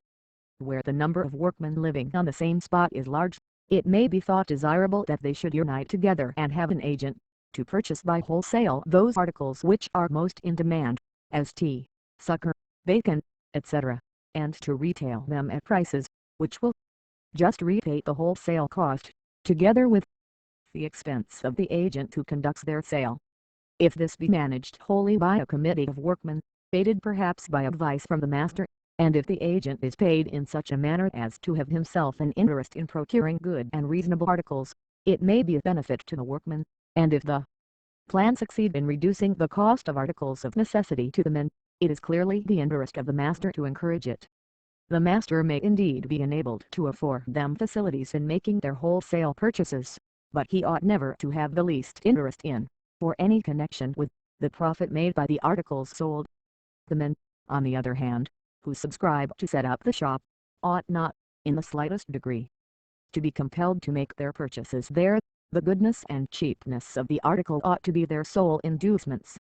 It may perhaps be objected, that this plan is only employing a portion of the capital belonging to the workman in a retail trade, and that, without it, competition amongst small shopkeepers will reduce the articles to nearly the same price. This objection would be valid if the objects of consumption required no verification, but combining what has been already stated on that subject with the present argument, the plan seems liable to no serious objections. 373. The truck system is entirely different in its effects. The master manufacturer keeps the retail shop for articles required by his men, and either pays their wages in goods, or compels them by express agreement, or less directly, by unfair means, to expend the whole or a certain part of their wages at his shop.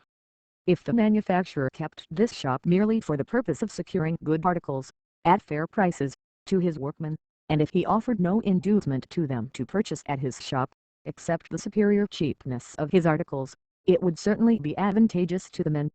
But, unfortunately, this is not always the case. and the temptation to the master, in times of depression, to reduce in effect the wages which he pays by increasing the price of articles at his shop without altering the nominal rate of payment, is frequently too great to be withstood. If the object be solely to procure for his workmen better articles, it will be more effectually accomplished by the master confining himself to supplying a small capital, at a moderate rate of interest, leaving the details to be conducted by a committee of workmen, in conjunction with his own agent, and the books of the shop to be audited periodically by the men themselves. 374. Wherever the workmen are paid in goods, or are compelled to purchase at the master's shop, much injustice is done to them, and great misery results from it. Whatever may have been the intentions of the master in such cases, the real effect is, to deceive the workman as to the amount he receives in exchange for his labor. Now, the principles on which the happiness of that class of society depends, are difficult enough to be understood, even by those who are blessed with far better opportunities of investigating them, and the importance of their being well acquainted with those principles which relate to themselves, is of more vital consequence to workmen, than to many other classes. It is therefore highly desirable to assist them in comprehending the position in which they are placed, by rendering all the relations in which they stand to each other, and to their employers, as simple as possible. Workmen should be paid entirely in money, their work should be measured by some unbiased, some unerring piece of mechanism, the time during which they are employed should be defined, and punctually adhered to. The payments they make to their benefit societies should be fixed on such just principles, as not to require extraordinary contributions.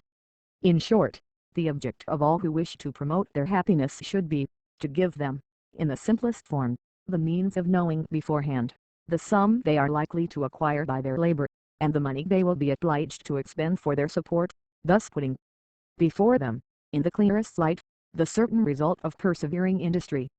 375. The cruelty which is inflicted on the workman by the payment of his wages in goods, is often very severe. The little purchases necessary for the comfort of his wife and children, perhaps the medicines he occasionally requires for them in illness, must all be made through the medium of barter, and he is obliged to waste his time in arranging an exchange, in which the goods which he has been compelled to accept for his labor are invariably taken at a lower price than that at which his master charged them to him. The father of a family, perhaps, writhing under the agonies of the toothache, is obliged to make his hasty bargain with the village surgeon, before he will remove the cause of his pain, or the disconsolate mother is compelled to sacrifice her depreciated goods in exchange for the last receptacle of her departed offspring. The subjoined evidence from the report of the Committee of the House of Commons on Framework Matters Petitions, shows that these are not exaggerated statements. It has been so common in our town to pay goods instead of money, that a number of my neighbors have been obliged to pay articles for articles, to pay sugar for drugs out of the druggist's shop, and others have been obliged to pay sugar for drapery goods, and such things, and exchange in that way numbers of times. I was credibly informed that one person paid half a pound of 10-penny sugar and a penny to have a tooth drawn, and there is a credible neighbor of mine told me that he had heard that the sexton had been paid for digging a grave with sugar and tea. And before I came off, knowing I had to give evidence upon these things, I asked this friend to inquire of the sexton, whether this was a fact. The sexton hesitated for a little time, on account of bringing into discredit the person who paid these goods. However, he said at last, I have received these articles repeatedly. I know these things have been paid to a great extent in this way. Notes 1. See Chapter XV, page 87. The Economy of Machinery and Manufactures by Charles Babbage, 1832. Section 2. Chapter 31. On Combinations of Masters against the Public. 376. A species of combination occasionally takes place amongst manufacturers against persons having patents, and these combinations are always injurious to the public, as well as unjust to the inventors. Some years since, the gentleman invented a machine, by which modellings and carvings were cut in mahogany, and other fine woods. The machine resembled, in some measure, the drilling apparatus employed in ornamental lathes. It produced beautiful work at a very moderate expense, but the cabinet makers met together, and combined against it, and the patent has, consequently, never been worked. A similar fate awaited the machine for cutting veneers by means of a species of knife. In this instance, The wood could be cut thinner than by the circular saw, and no waste was incurred, but the trade set themselves against it, and after a heavy expense, it was given up. The excuse alleged for this kind of combination was the fear entertained by the cabinet makers that when the public became acquainted with the article, the patentee would raise the price. Similar examples of combination seem not to be unfrequent, as appears by the report of the Committee of the House of Commons on Patents for Inventions, June, 1829. See the evidence of Mr. Holdsworth. 377. There occurs another kind of combination against the public, with which it is difficult to deal. It usually ends in a monopoly, and the public are then left to the discretion of the monopolists not to charge them above the growling point, that is, not to make them pay so much as to induce them actually to combine against the imposition. This occurs when two companies supply water or gas to consumers by means of pipes laid down under the pavement in the street of cities. It may possibly occur also in docks, fine bales, railroads, etc., and in other cases where the capital required is very large, and the competition very limited. If water or gas companies combine, the public immediately loses all the advantage of competition, and it has generally happened that at the end of a period during which they have undersold each other, the several companies have agreed to divide the whole district supplied into two or more parts, each company then removing its pipes from all the streets except those in its own portion. This removal causes great injury to the pavement, and when the pressure of increased rates induces a new company to start, the same inconvenience is again produced. Perhaps one remedy against evils of this kind might be, when a charter is granted to such companies, to restrict, to a certain amount, the rate of profit on the shares, and to direct that any profits beyond shall accumulate for the repayment of the original capital. This has been done in several late Acts of Parliament establishing companies. The maximum rate of profit allowed ought to be liberal, to compensate for the risk. The public ought to have auditors on their part, and the accounts should be annually published, for the purpose of preventing the limitations from being exceeded. It must however be admitted, that this would be an interference with capital, which, if allowed, should, in the present state of our knowledge, be examined with great circumspection in each individual case, until some general principle is established on well-admitted grounds. 378. An instrument called a gas meter, which ascertains the quantity of gas used by each consumer, has been introduced, and furnishes a satisfactory mode of determining the payments to be made by individuals to the gas companies. A contrivance somewhat similar in its nature might be used for the sale of water, but in that case some public inconvenience might be apprehended, from the diminished quantity which would then run to waste.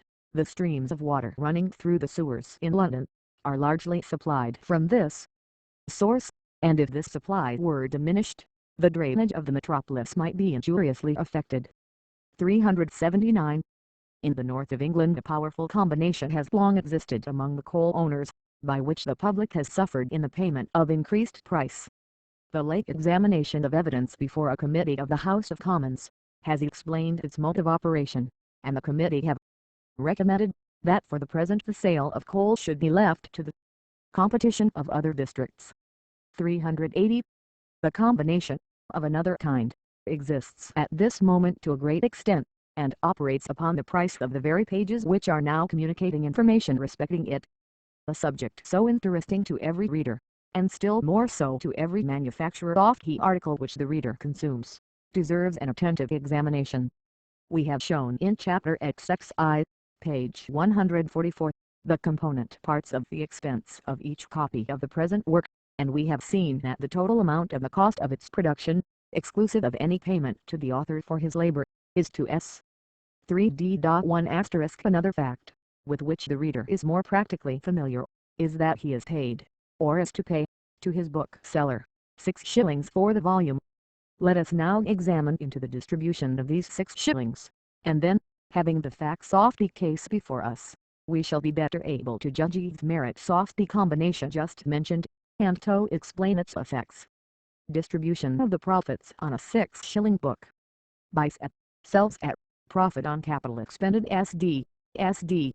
Note: I, the publisher who accounts to the author for every copy received, 310, 42, 10%. No. I, the bookseller who retails to the public, 42, 60, 44 or for 6.60, 33 Note: I, the publisher, is a bookseller. He is, in fact, the author's agent. His duties are to receive and take charge of the stock, for which he supplies warehouse room, to advise the author about the times and methods of advertising, and to insert the advertisements. As he publishes other books, he will advertise lists of those sold by himself, and thus, by combining many in one advertisement, diminish the expense to each of his principals. He pays the author only for the books actually sold. Consequently, he makes no outlay of capital, except that which he pays for advertisements, but he is answerable for any bad debts he may contract in disposing of them. His charge is usually 10% on the returns. Note: II is the bookseller who retails the work to the public. On the publication of a new book, the publisher sends round to the trade, to receive subscriptions from them for any number of copies not less than 2. These copies are usually charged to the subscribers, on an average, at about 4 or 5% less than the wholesale price of the book. In the present case, the subscription price is 4s.2d for each copy. After the day of publication, the price charged by the publisher to the booksellers is 4s.6d. With some works it is the custom to deliver 25 copies to those who order 24, thus allowing a reduction of about 4%. Such was the case with the present volume. Different publishers offer different terms to the subscribers, and it is usual, after intervals of about 6 months, for the publisher again to open a subscription list, so that if the work be one for which there is a steady sale, the trade avail themselves of these opportunities of purchasing, at the reduced rate, enough to supply their probable demand. To *381. The volume thus purchased of the publisher at 4s.2d, or 4s.6d, is retailed by the bookseller to the public at 6s. In the first case he makes a profit of 44, in the second of 33%. Even the smaller of these two rates of profit on the capital employed, appears to be much too large. It may sometimes happen, that when a book is inquired for, the retail dealer sends across the street to the wholesale agent, and receives, for this trifling service, 1/4 part of the money paid by the purchaser, and perhaps the retail dealer takes also 6 months' credit for the price which the volume actually cost him. 382. In section 256, the price of each process in manufacturing the present volume was stated. We shall now give an analysis of the whole expense of conveying it into the hands of the public. The retail price 6s. on 30/50 to produces 915.12. 1. Total expense of printing and paper 207.58 and 7/11. 2. Taxes on paper and advertisements 40.11. Commission to publishers as agent between author and printer 1814.4 and 4/11. For commission to publishers as agent for sale of the book 63.11.85. Profit, the difference between subscription price and trade price, for d. per volume 50.17 for 6. Profit, the difference between trade price and retail price, 1s. 6d. per volume 228.18 362 1 for 7. Remains for authorship 306.40. Total 915.12. This account appears to disagree with that in page 146. But it will be observed that the 3 first articles amount to £266 1s, the sum there stated. The apparent difference arises from a circumstance which was not noticed in the first edition of this work. The bill amounting to £205 18s, as there given, and as reprinted in the present volume, included an additional charge of 10% upon the real charges of the printer and paper maker. 383. It is usual for the publisher, when he is employed as agent between the author and printer, to charge a commission of 10% on all payments he makes. If the author is informed of this custom previously to his commencing the work, as was the case in the present instance, he can have no just cause of complaint, for it is optional whether he himself employs the printer, or communicates with him through the intervention of his publisher. The services rendered for this payment are, the making arrangements with the printer, the woodcutter, and the engraver, if required.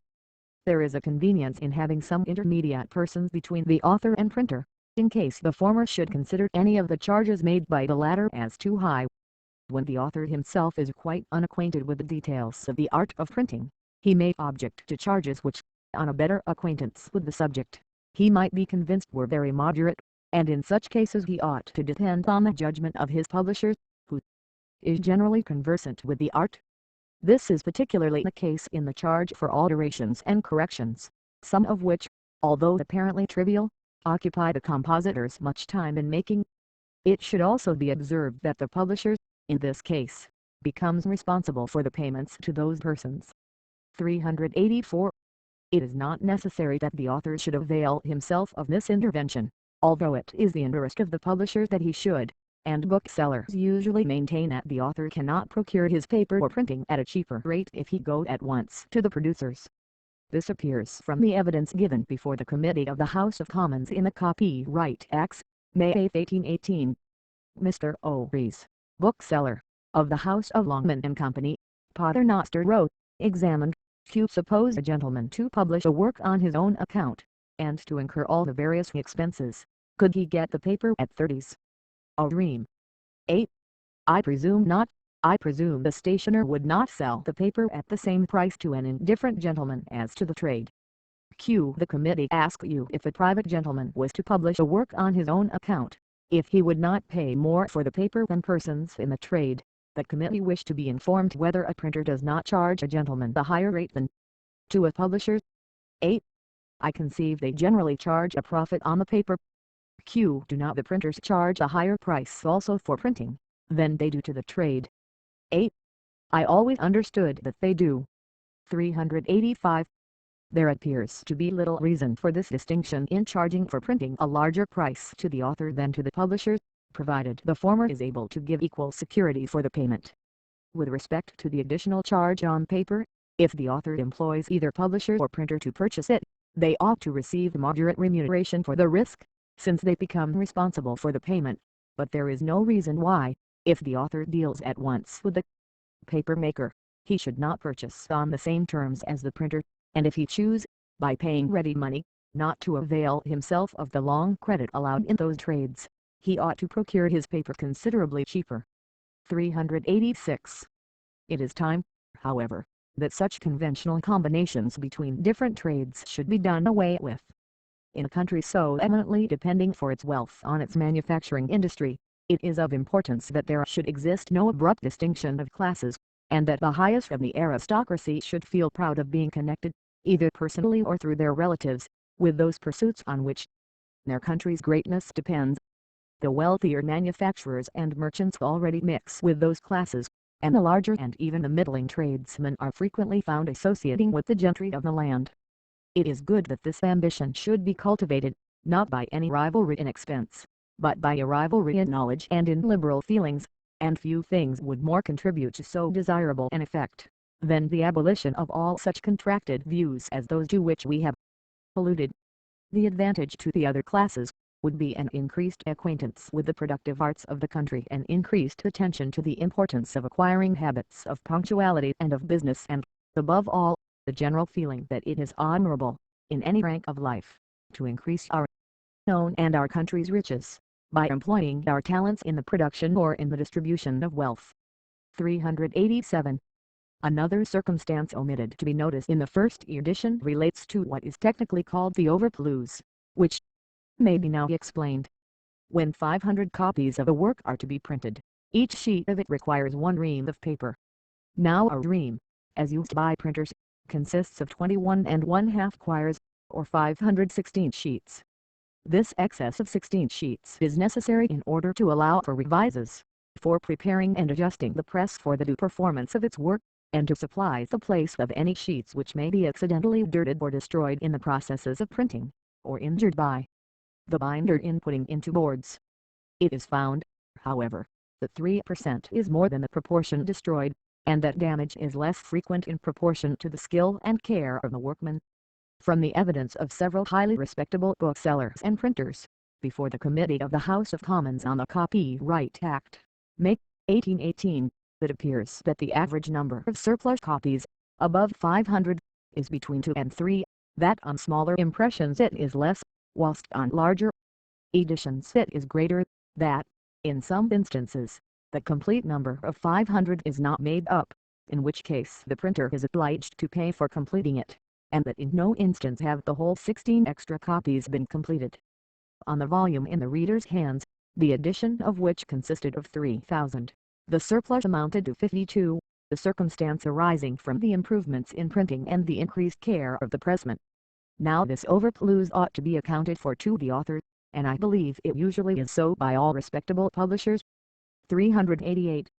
In order to prevent the printer from privately taking off a larger number of impressions than he delivers to the author or publishers, various expedients have been adopted. In some works a particular watermark has been used in paper made purposely for the book, thus the words Mechanique Celeste appear in the watermark of the 2 first volumes of the great work of Laplace. In other cases, where the work is illustrated by engravings, such a fraud would be useless without the concurrence of the copperplate printer.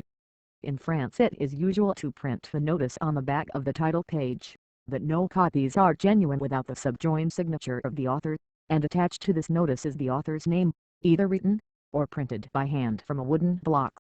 But notwithstanding this precaution, I have recently purchased the volume, printed at Paris, in which the notice exists, but no signature is attached. In London there is not much danger of such frauds, because the printers are men of capital, to whom the profit on such a transaction would be trifling, and the risk of the detection of a fact, which must of necessity be known to many of their workmen, would be so great as to render the attempt at it folly. 389.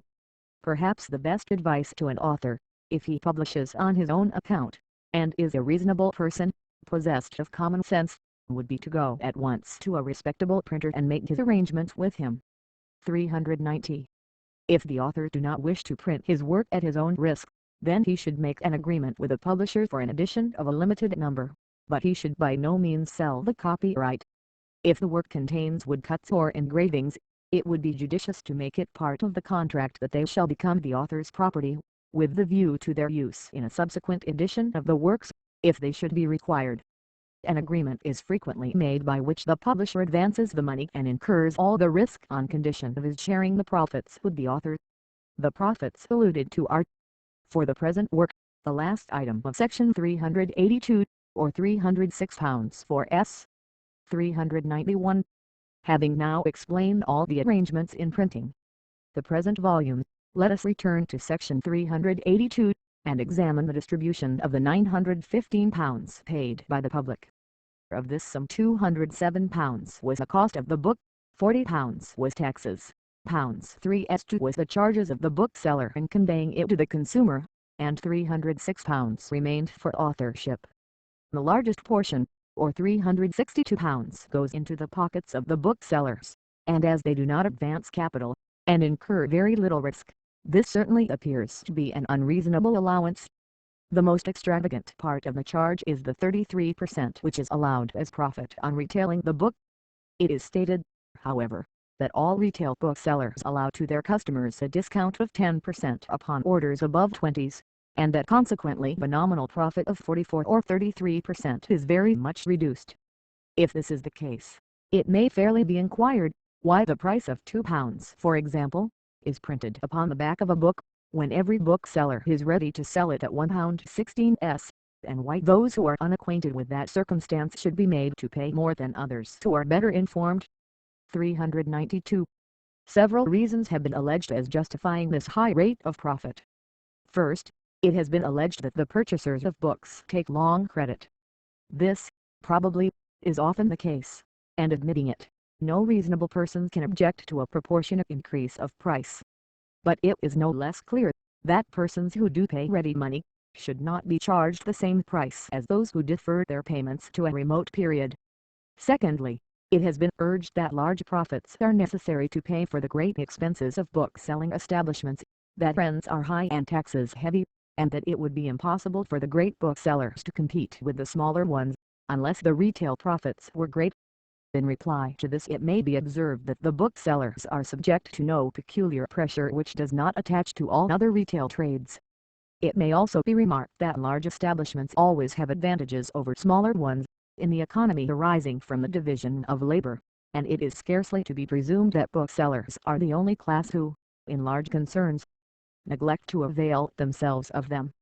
Thirdly, it has been pretended that this high rate of profit is necessary to cover the risk of the booksellers having some copies left on his shelves, but he is not obliged to buy of the publisher a single copy more than he has orders for, and if he do purchase more, at the subscription price, he proves, by the very fact, that he himself does not estimate that risk at more than from 4 to 8%. 393. It has been truly observed, on the other hand, that many copies of books are spoiled by persons who enter the shops of booksellers without intending to make any purchase.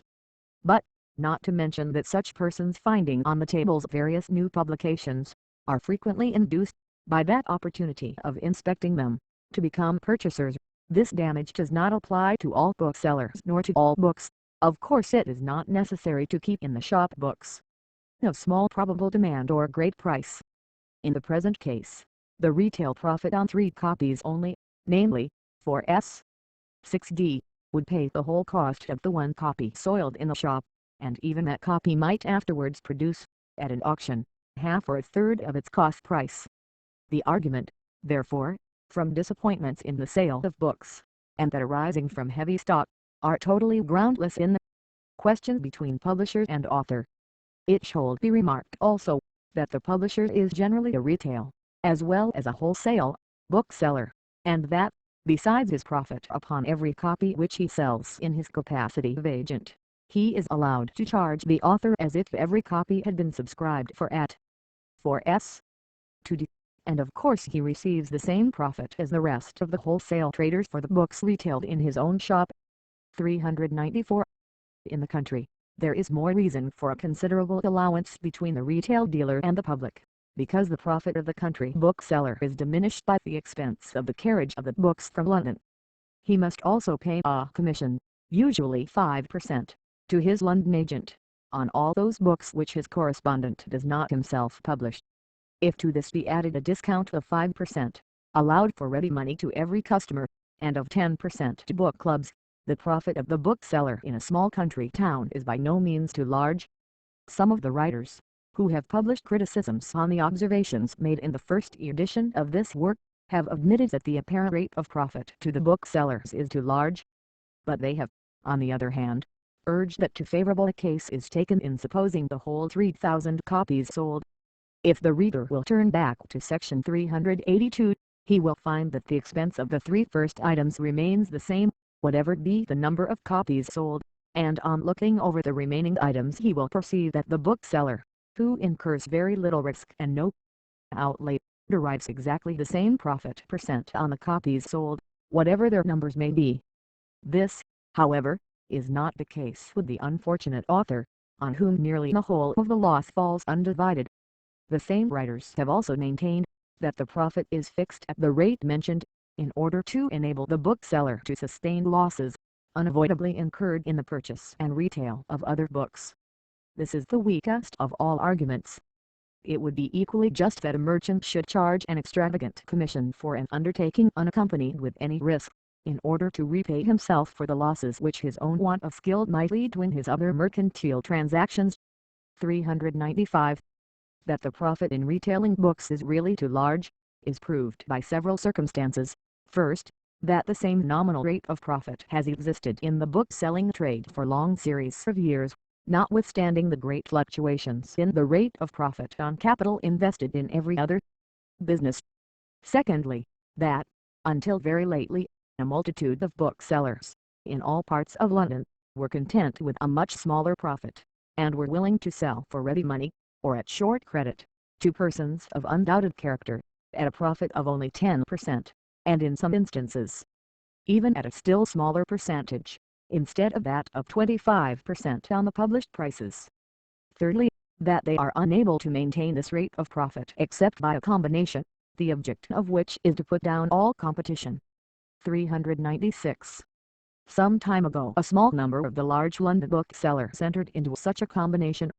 One of their objects was to prevent any bookseller from selling books for less than 10% under the published prices, and in order to enforce this principle, they refused to sell books, except at the publishing price, to any bookseller who declines signing an agreement to that effect. By degrees, many were prevailed upon to join this combination, and the effect of the exclusion it inflicted, left the small capitalist no option between signing or having his business destroyed. Ultimately, nearly the whole trade, comprising about 2,400 persons, have been compelled to sign the agreement. As might be naturally expected from a compact so injurious to many of the parties to it, disputes have arisen. Several booksellers have been placed under the ban of the combination, who allege that they have not violated its rules, and who accuse the opposite party of using spies, etc. to entrap them. 3*397. The origin of this combination has been explained by Mr. Pickering, of Chancery Lane, himself a publisher, in a printed statement, entitled, Booksellers' Monopoly, and the following list of booksellers, who form the committee for conducting this combination, is copied from that printed at the head of each of the cases published by Mr. Pickering. Allen, J. 7, Leadenhall Street. Arch, J.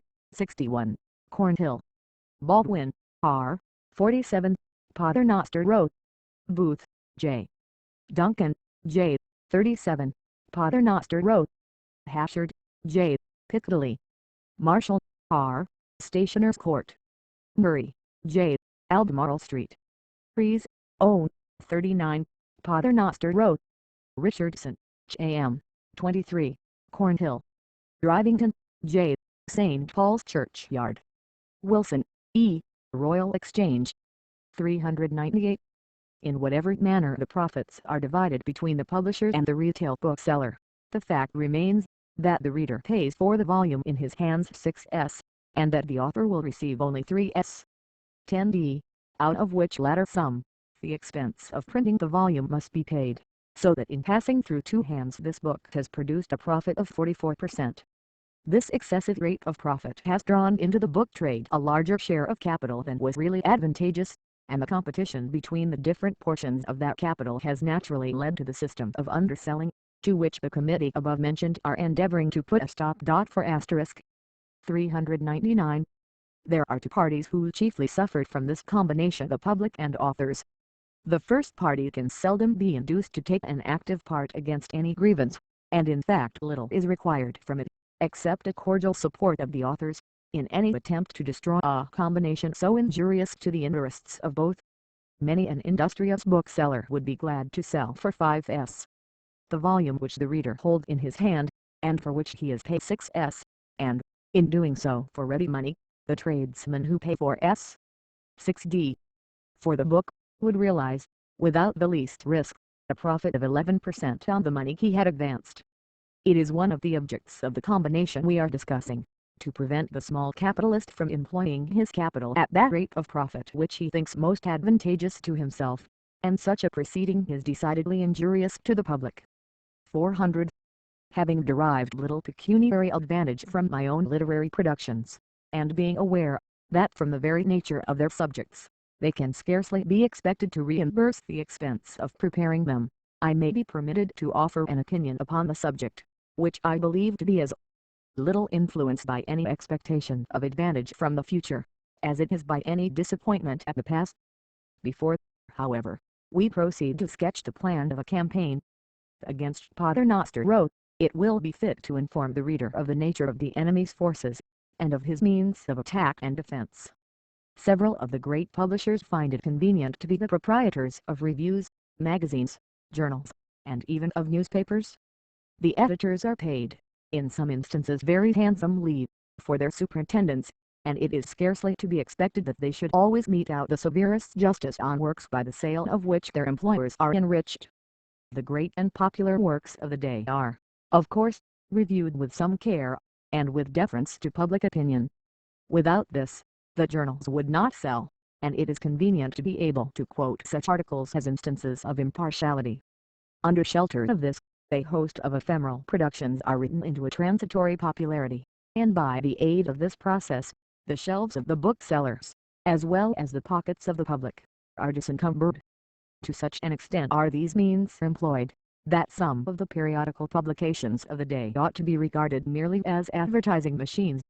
That the reader may be in some measure on his guard against such modes of influencing his judgment, he should examine whether the work reviewed is published by the bookseller who is the proprietor of the review, a fact which can sometimes be ascertained from the title of the book, as given at the head of the article. But this is by no means a certain criterion, because partnerships in various publications exist between houses in the book trade, which are not generally known to the public, so that, in fact, until reviews are established in which booksellers have no interest, they can never be safely trusted. 401. In order to put down the combination of booksellers, no plan appears so likely to succeed as a counter-association of authors. If any considerable portion of the literary world were to unite and form such an association, and if its affairs were directed by an active committee, much might be accomplished.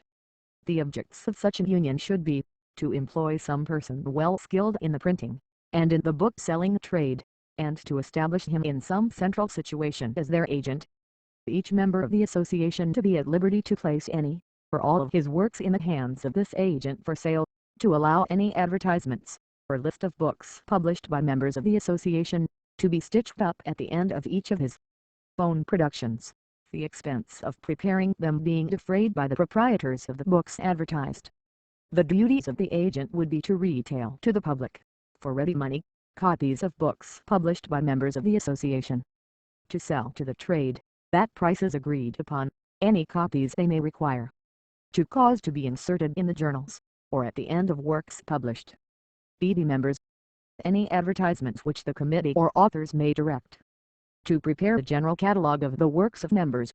To be the agent for any member of the association respecting the printing of any work. Such a union would naturally present other advantages, and as each author would retain the liberty of putting any price he might think fit on his productions, the public would have the advantage of reduction in price produced by competition between authors on the same subject, as well as of that arising from a cheaper mode of publishing the volumes sold to them. 402. Possibly, one of the consequences resulting from such an association, would be the establishment of a good and an impartial review, the want of which has been felt for several years. The two long-established and celebrated reviews, the unbending champions of the most opposite political opinions, are, from widely differing causes, exhibiting unequivocal signs of decrepitude and decay. The Quarterly Advocate of despotic principles is fast receding from the advancing intelligence of the age. The new strength and new position which that intelligence has acquired, demands for its expression new organs, equally the representatives of its intellectual power, and of its moral energies, whilst, on the other hand, the scepter of the northern critics has passed, from the vigorous grasp of those who established its dominion, into feebler hands. 403. It may be stated as a difficulty in realizing this suggestion, that those most competent to supply periodical criticism, are already engaged. But it is to be observed, that there are many who now supply literary criticisms to journals, the political principles of which they disapprove, and that if once a respectable and well-supported Review 5* were established, capable of competing, in payment to its contributors, with the wealthiest of its rivals, it would very soon be supplied with the best materials the country can produce. 6*. It may also be apprehended that such a combination of authors would be favorable to each other. There are two temptations to which an editor of the Review is commonly exposed. The first is a tendency to consult too much, in the works he criticizes, the interest of the proprietor of his review. The second, a similar inclination to consult the interests of his friends.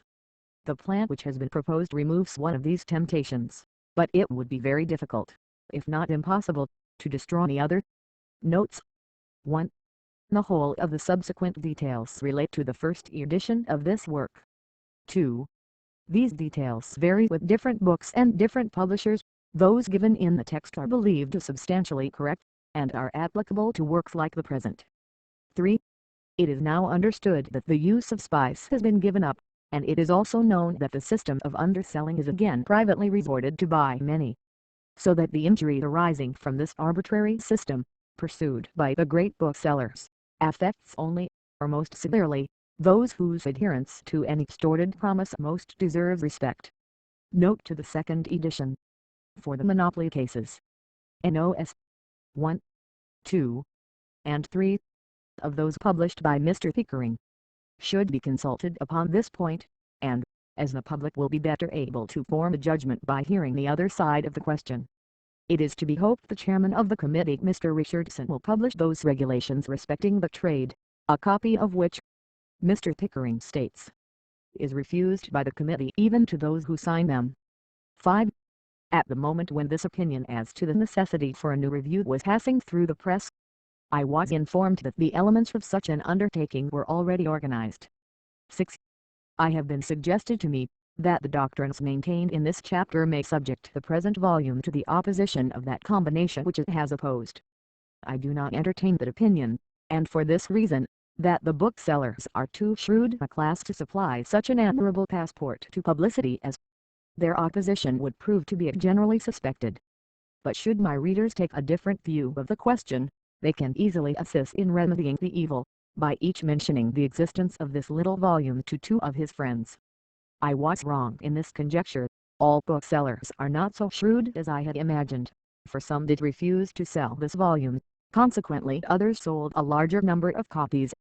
In the preface to the second edition, at the commencement of this volume, the reader will find some further observation on the effect of the booksellers' combination. The Economy of Machinery and Manufactures by Charles Babbage 1832. Section 2. Chapter 32. On the effect of machinery in reducing the demand for labor. 404. One of the objections most frequently urged against machinery is, that it has a tendency to supersede much of the hand labor which was previously employed, and in fact unless a machine diminished the labor necessary to make an article, it could never come into use. But if it have that effect, its owner, in order to extend the sale of his produce, will be obliged to undersell his competitors. This will induce them also to introduce the new machine, and the effect of this competition will soon cause the article to fall, until the profits on capital, under the new system, shall be reduced to the same rate as under the old.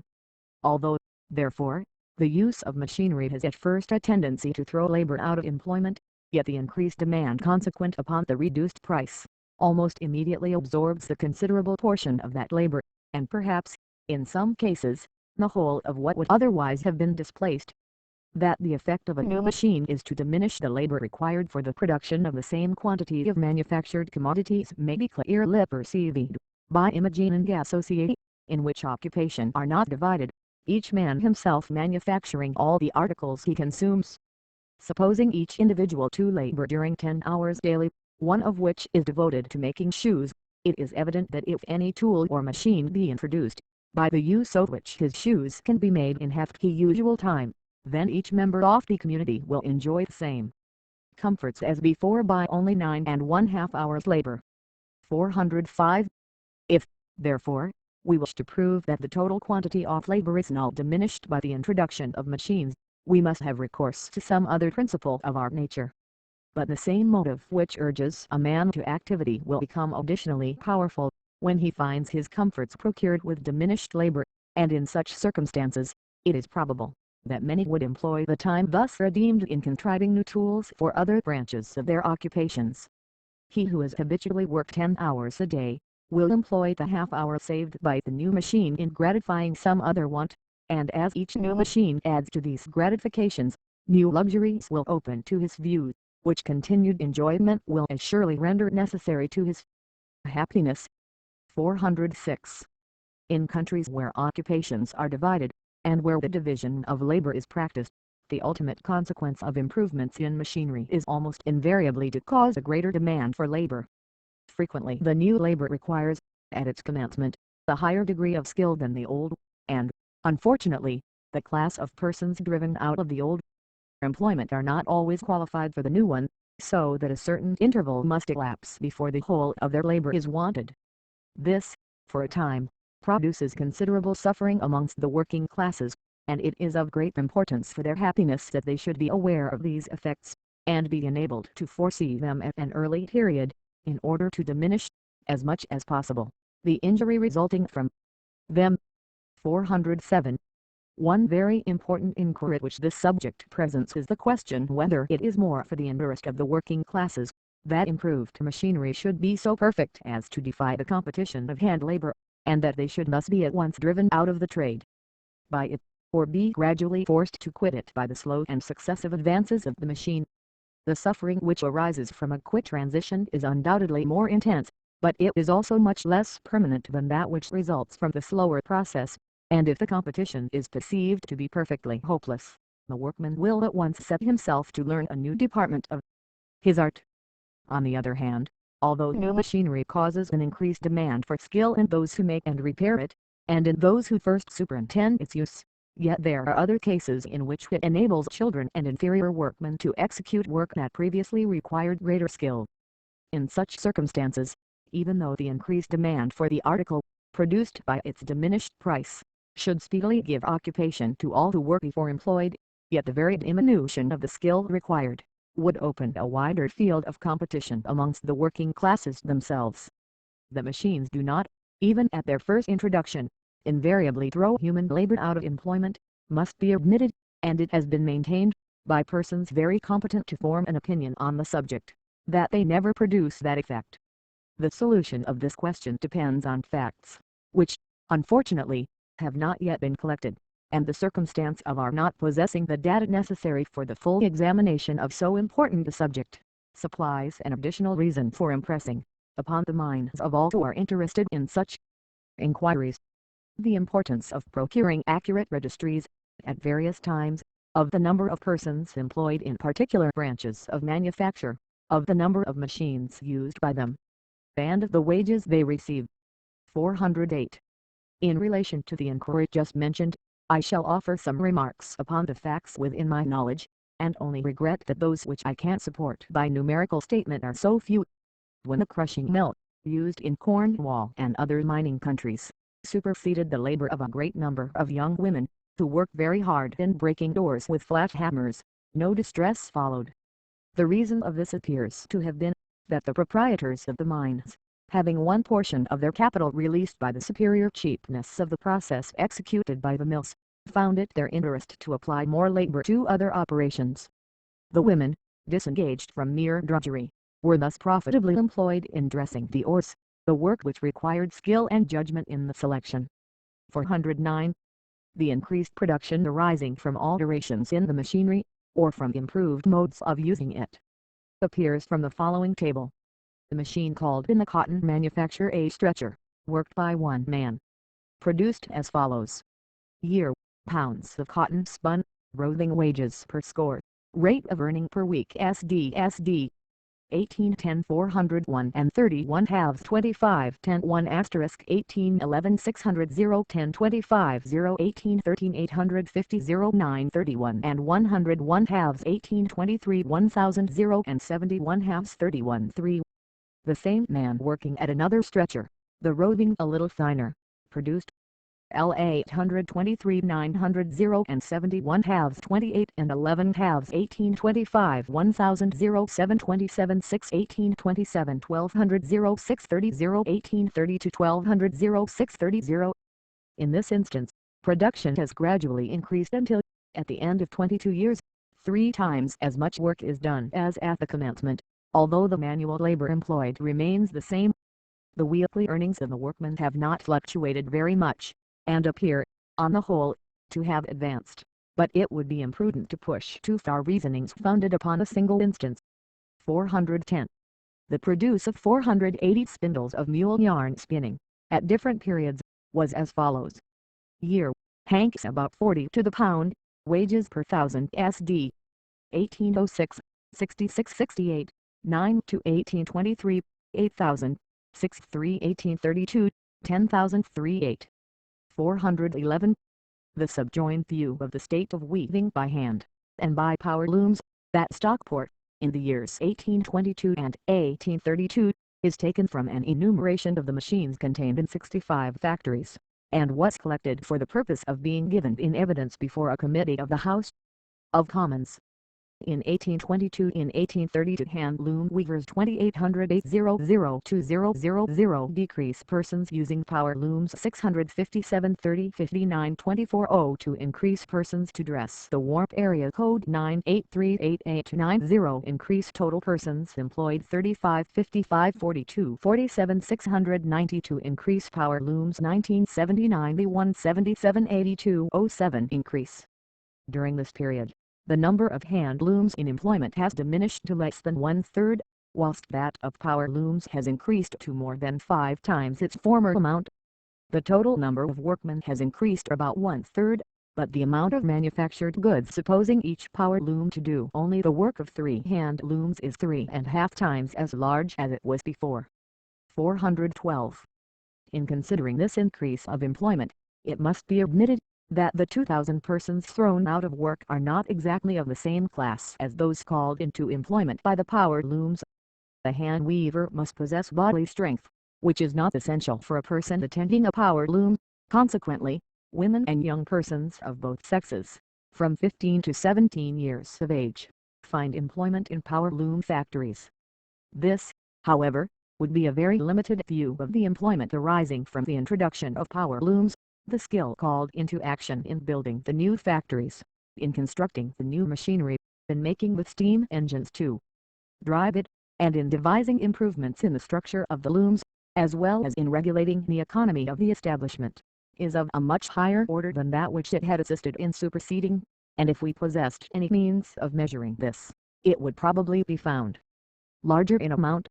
Nor, in this view of the subject, must we omit the fact, that although hand looms would have increased in number if those moved by steam had not been invented, yet it is the cheapness of the article manufactured by power looms which has caused this great extension of their employment, and that by diminishing the price of one article of commerce, we always call into additional activity the energy of those who produce others.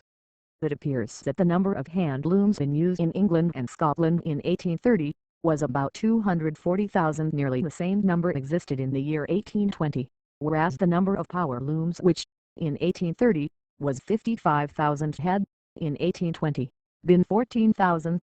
When it is considered that each of these power looms did as much work as 3 worked by hand, the increased producing power was equal to that of 123,000 hand looms. During the whole of this period the wages and employment of hand loom weavers have been very precarious. 413.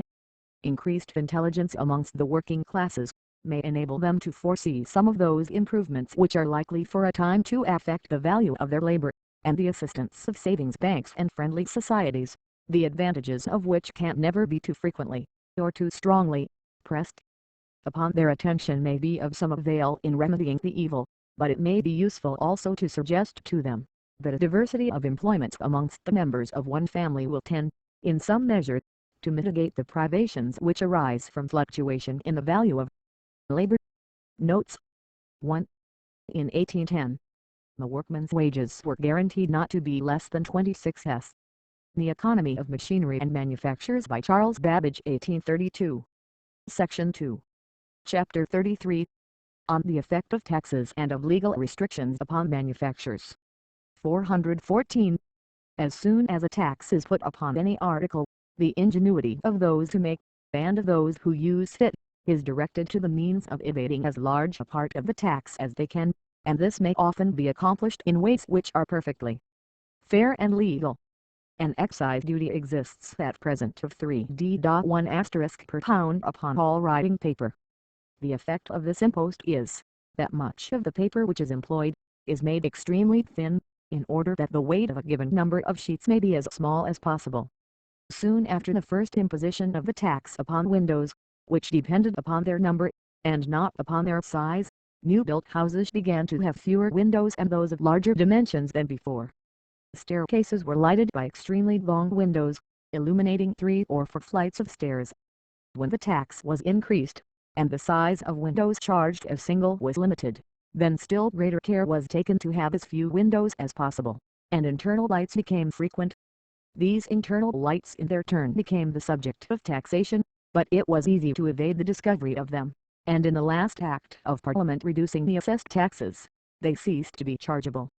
From the changes thus successively introduced in the number of the forms, and the positions of the windows, a tolerable conjecture might, in some instances, be formed of the age of a house. 415. The tax on windows is exposed to objection on the double ground of its excluding air and light, and it is on both accounts injurious to health. The importance of light to the enjoyment of health is not perhaps sufficiently appreciated. In the cold and more variable climates, it is of still greater importance than in warmer countries. 416. The effects of regulations of excise upon our home manufactures are often productive of great inconvenience, and check, materially, the natural progress of improvement. it is frequently necessary, for the purposes of revenue, to oblige manufacturers to take out a license, and to compel them to work according to certain rules, and to make certain stated quantities at each operation. When these quantities are large, as in general they are, they deter manufacturers from making experiments, and thus impede improvements both in the mode of conducting the processes and in the introduction of new materials. Difficulties of this nature have occurred in experimenting upon glass for optical purposes, but in this case, permission has been obtained by fit persons to make experiments, without the interference of the excise. It ought, however, to be remembered, that such permission, if frequently or indiscriminately granted, might be abused. The greatest protection against such an abuse will be found in bringing the force of public opinion to bear upon scientific men, and thus enabling the proper authorities, although themselves but moderately conversant with science, to judge of the propriety of the permission, from the public character of the applicant. 417. From the evidence given, in 1808, before the Committee of the House of Commons, on distillation from sugar and molasses, it appeared that, by a different mode of working from that prescribed by the excise, the spirits from a given weight of corn, which then produced 18 gallons, might easily have been increased to 20 gallons. Nothing more is required for this purpose, than to make what is called the wash weaker. The consequence of which is, that fermentation goes on to a greater extent. It was stated, however, that such a deviation would render the collection of the duty liable to great difficulties, and that it would not benefit the distiller much, since his price was enhanced to the customer by any increase of expense in the fabrication.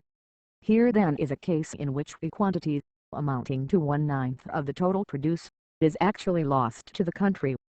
A similar effect arises in the coal trade, from the effect of a duty. For, according to the evidence before the House of Commons, it appears that a considerable quantity of the very best coal is actually wasted. The extent of this waste is very various in different mines, but in some cases it amounts to 1/3. 418. The effects of duty upon the import of foreign manufactures are equally curious. The singular instance occurred in the United States, where bar iron was, on its introduction, liable to a duty of 140% ad valorem, whilst hardware was charged at 25% only.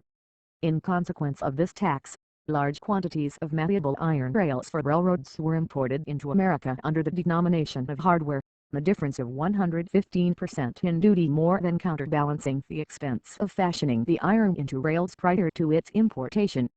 419.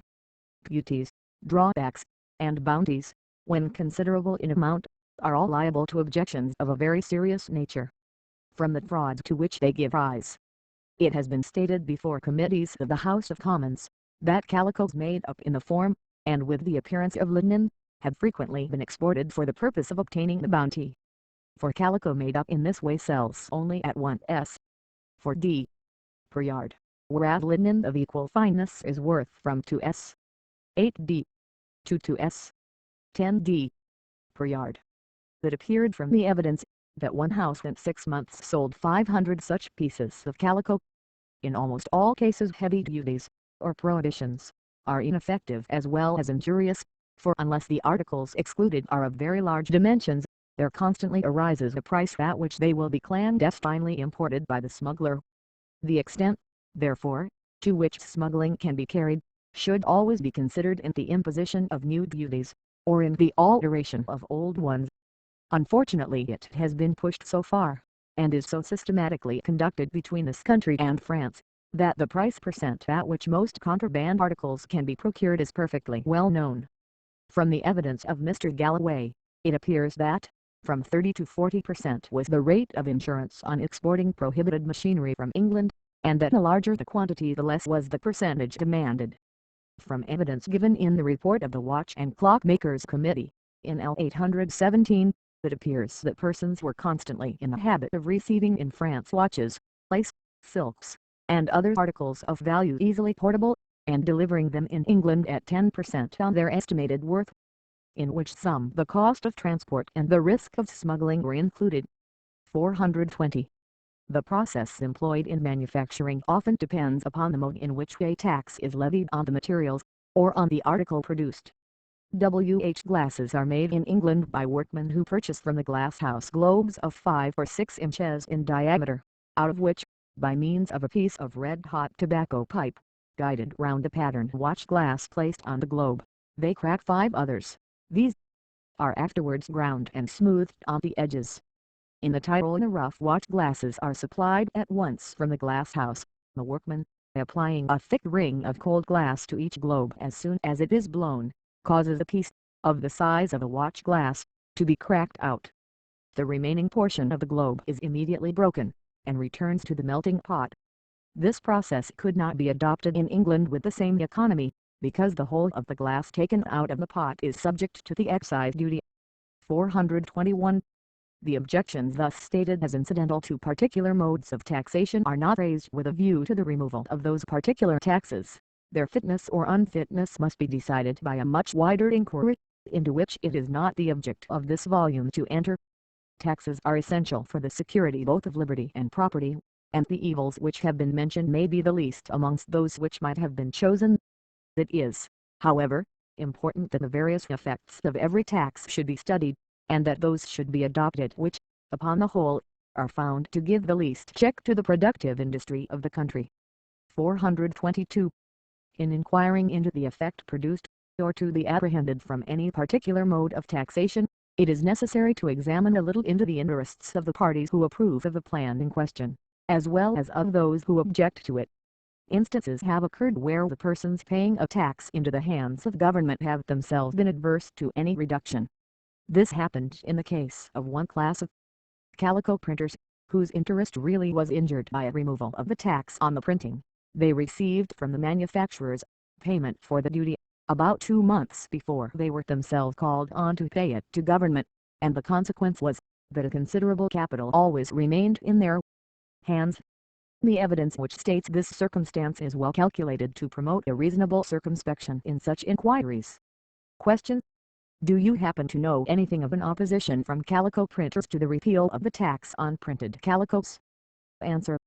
I have certainly heard of such an opposition, and am not surprised at it.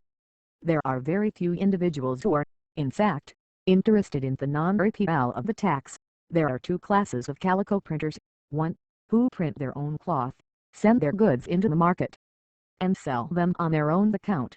They frequently advance the duty to government, and pay it in cash before their goods are sold, but generally before the goods are paid for, being most commonly sold on a credit of 6 months. They are of course interested on that account, as well as on others that have been stated, in the repeal of the tax. The other class of calico printers print the cloth of other people. They print for hire, and on re-delivery of the cloth when printed, they receive the amount of the duty, which they are not called upon to pay to government sooner, on an average, than 9 weeks from the stamping of the goods. Where the business is carried on upon a large scale, the arrears of duty due to government often amount to 8, or even £10,000, and furnish a capital with which these gentlemen carry on their business. It is not, therefore, to be wondered at that they should be opposed to the prayer of our petition. 423. The policy of giving bounties upon home productions, and of enforcing restrictions against those which can be produced more cheaply in other countries, is of a very questionable nature, and, except for the purpose of introducing a new manufacture, in a country where there is not much commercial or manufacturing spirit, is scarcely to be defended.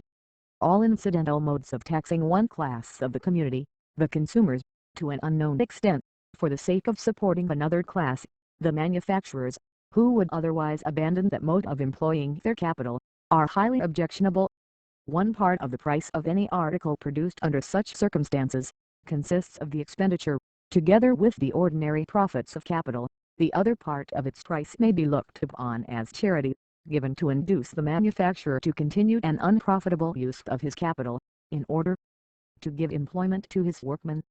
If the sum of what the consumers are thus forced to pay, merely on account of these artificial restrictions, were generally known, its amount would astonish even those who advocate them, and it would be evident to both parties, that the employment of capital in those branches of trade ought to be abandoned. 424. The restriction of articles produced in a manufactory to certain sizes, is attended with some good effect in an economical view. arising chiefly from the smaller number of different tools required in making them, as well as from less frequent change in the adjustment of those tools. A similar source of economy is employed in the Navy, by having ships divided into a certain number of classes, each of which comprises vessels of the same dimensions. The rigging made for one vessel will fit any other of its class, the circumstance which renders the supply of distant stations more easy. 425.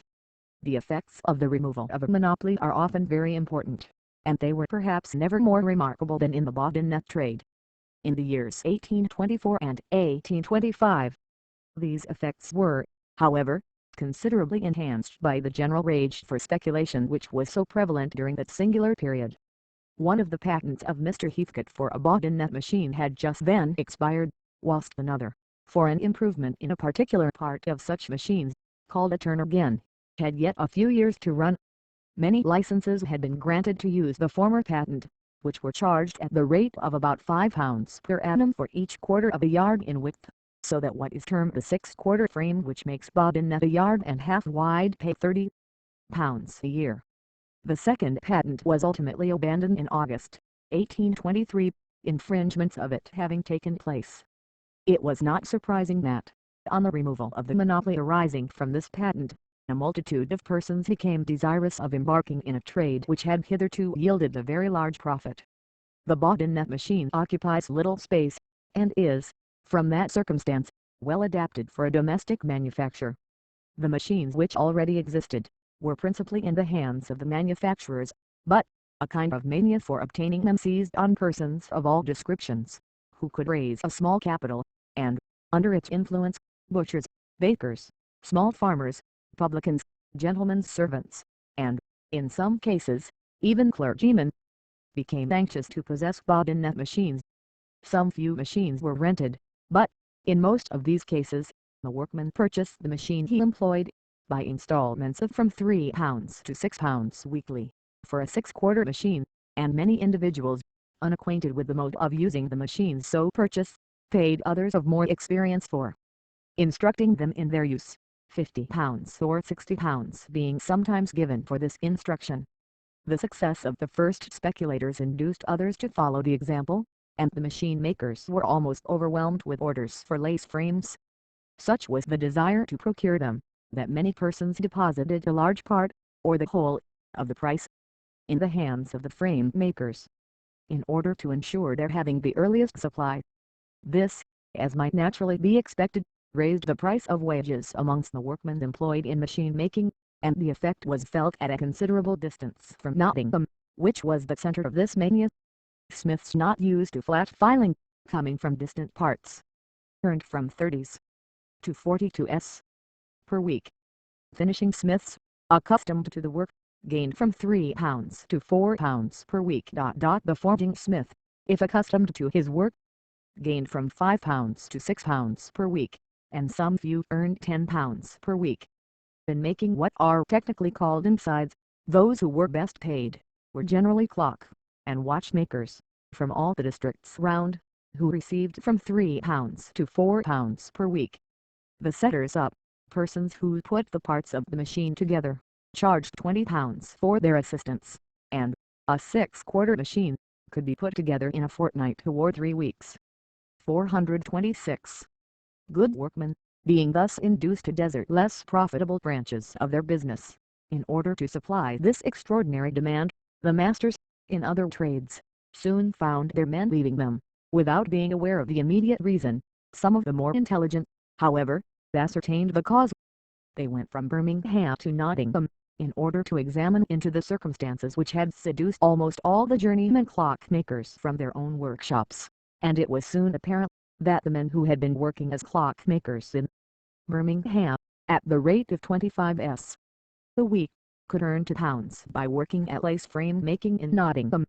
On examining the nature of this profitable work, the master clockmakers perceived that one part of the bobbin net machines, that which held the bobbins, could easily be made in their own workshops.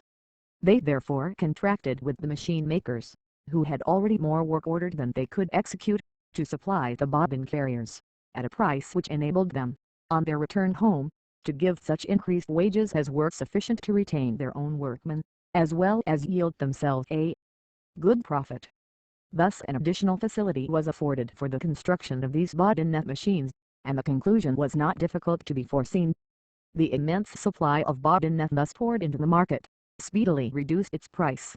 This reduction in price rendered the machines by which the net was made less valuable. Some few of the earliest producers, for a short time, carried on a profitable trade, but multitudes were disappointed, and many ruined. The low price at which the fabric sold, together with its lightness and beauty, combined to extend the sale, and ultimately, new improvements in the machines, rendered the older ones still less valuable. 427. The bottleneck trade is, at present, both extensive and increasing, and, as it may, probably, claim a larger portion of public attention at some future time, it will be interesting to describe briefly its actual state.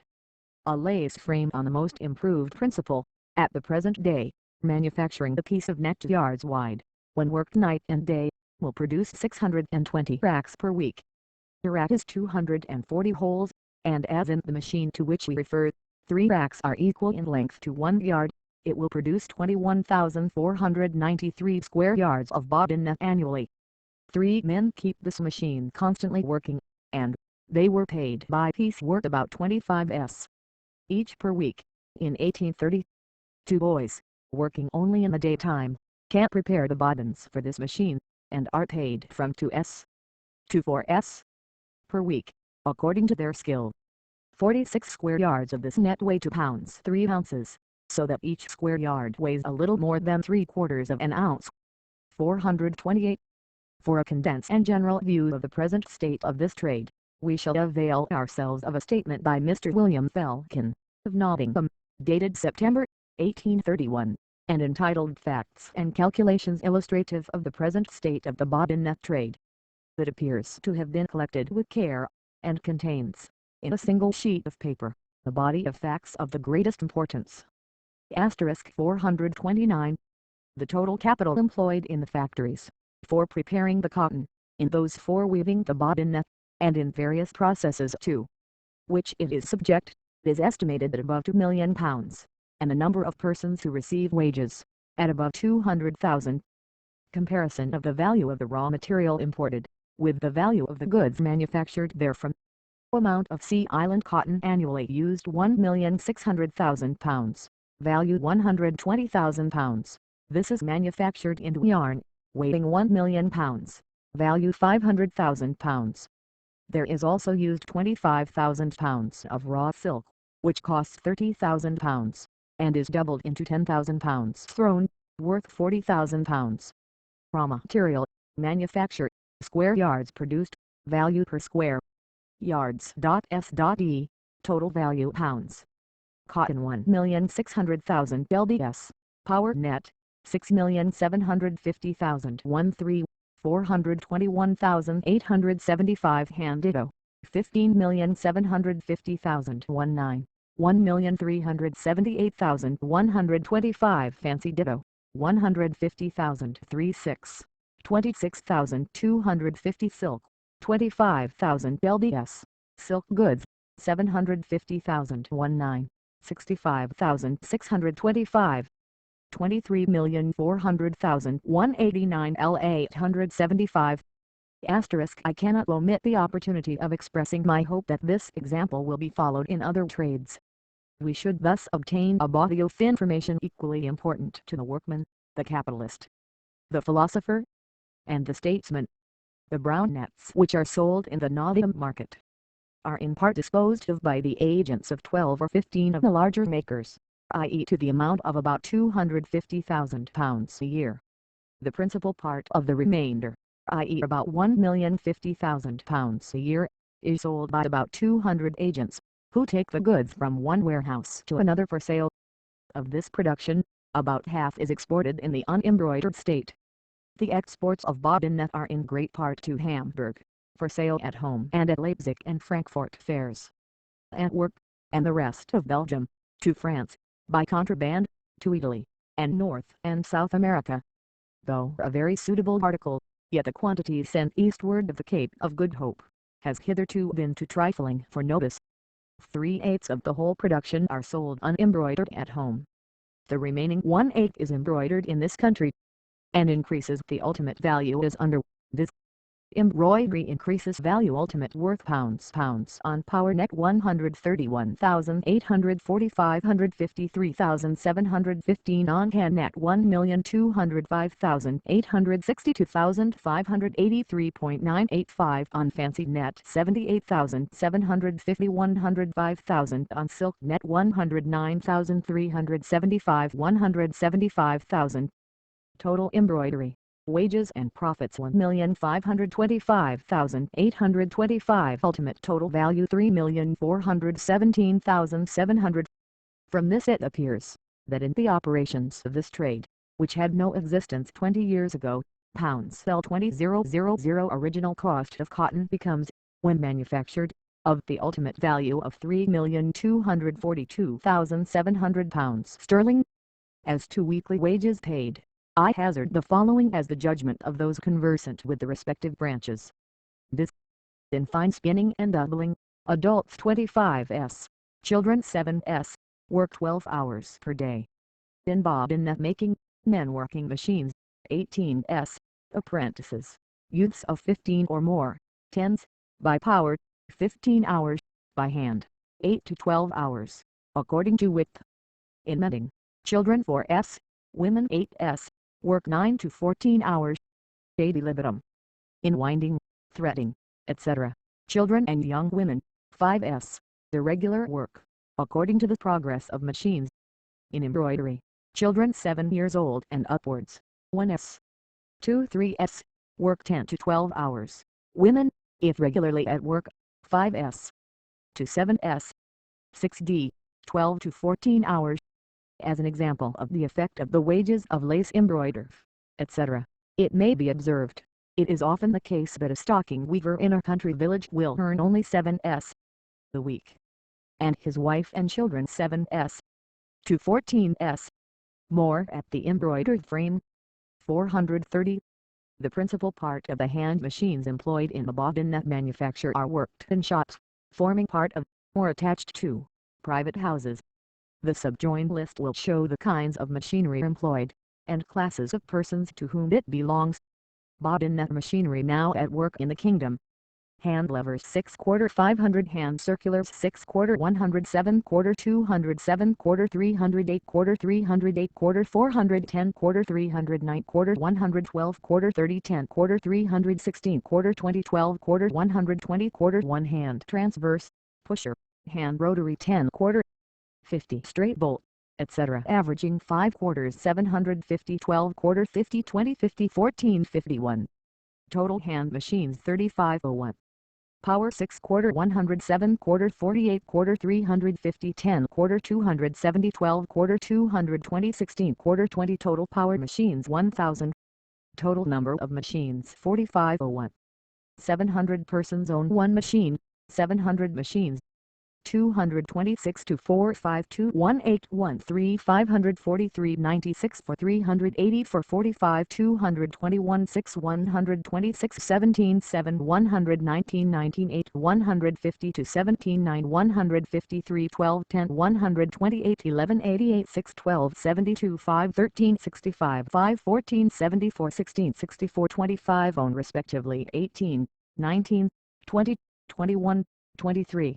24, 25, 26, 27, 28, 29, 30, 32, 33, 35, 36, 37, 50, 60, 68, 70, 75, 95, 105, to 061192.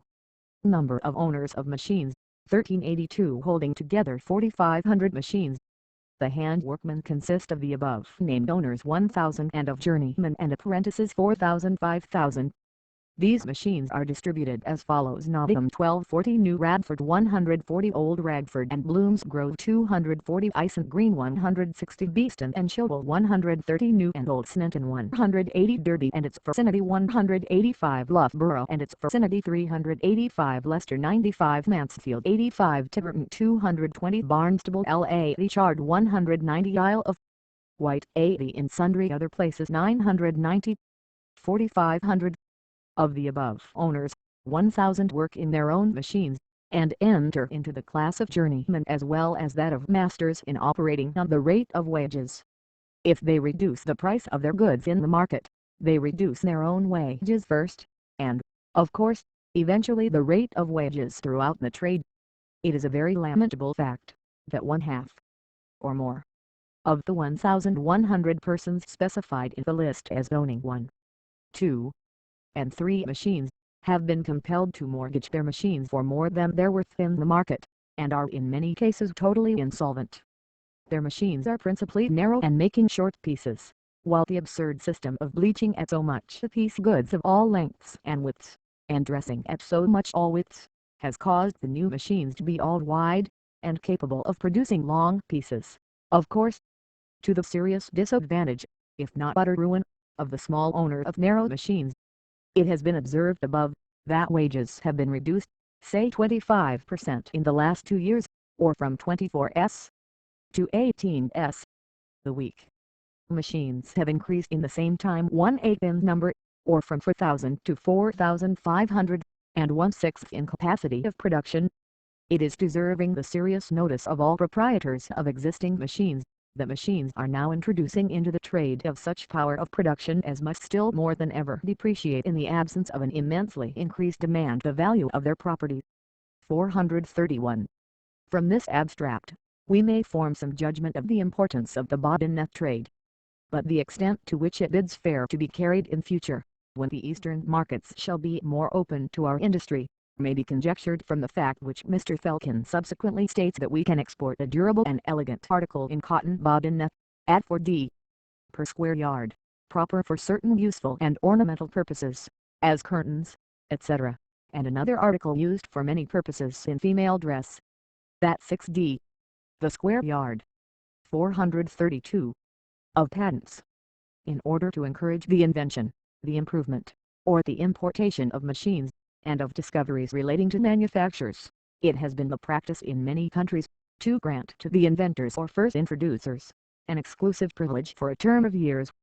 Such monopolies are termed patents, and they are granted, on the payment of certain fees, for different periods, from 5 to 20 years.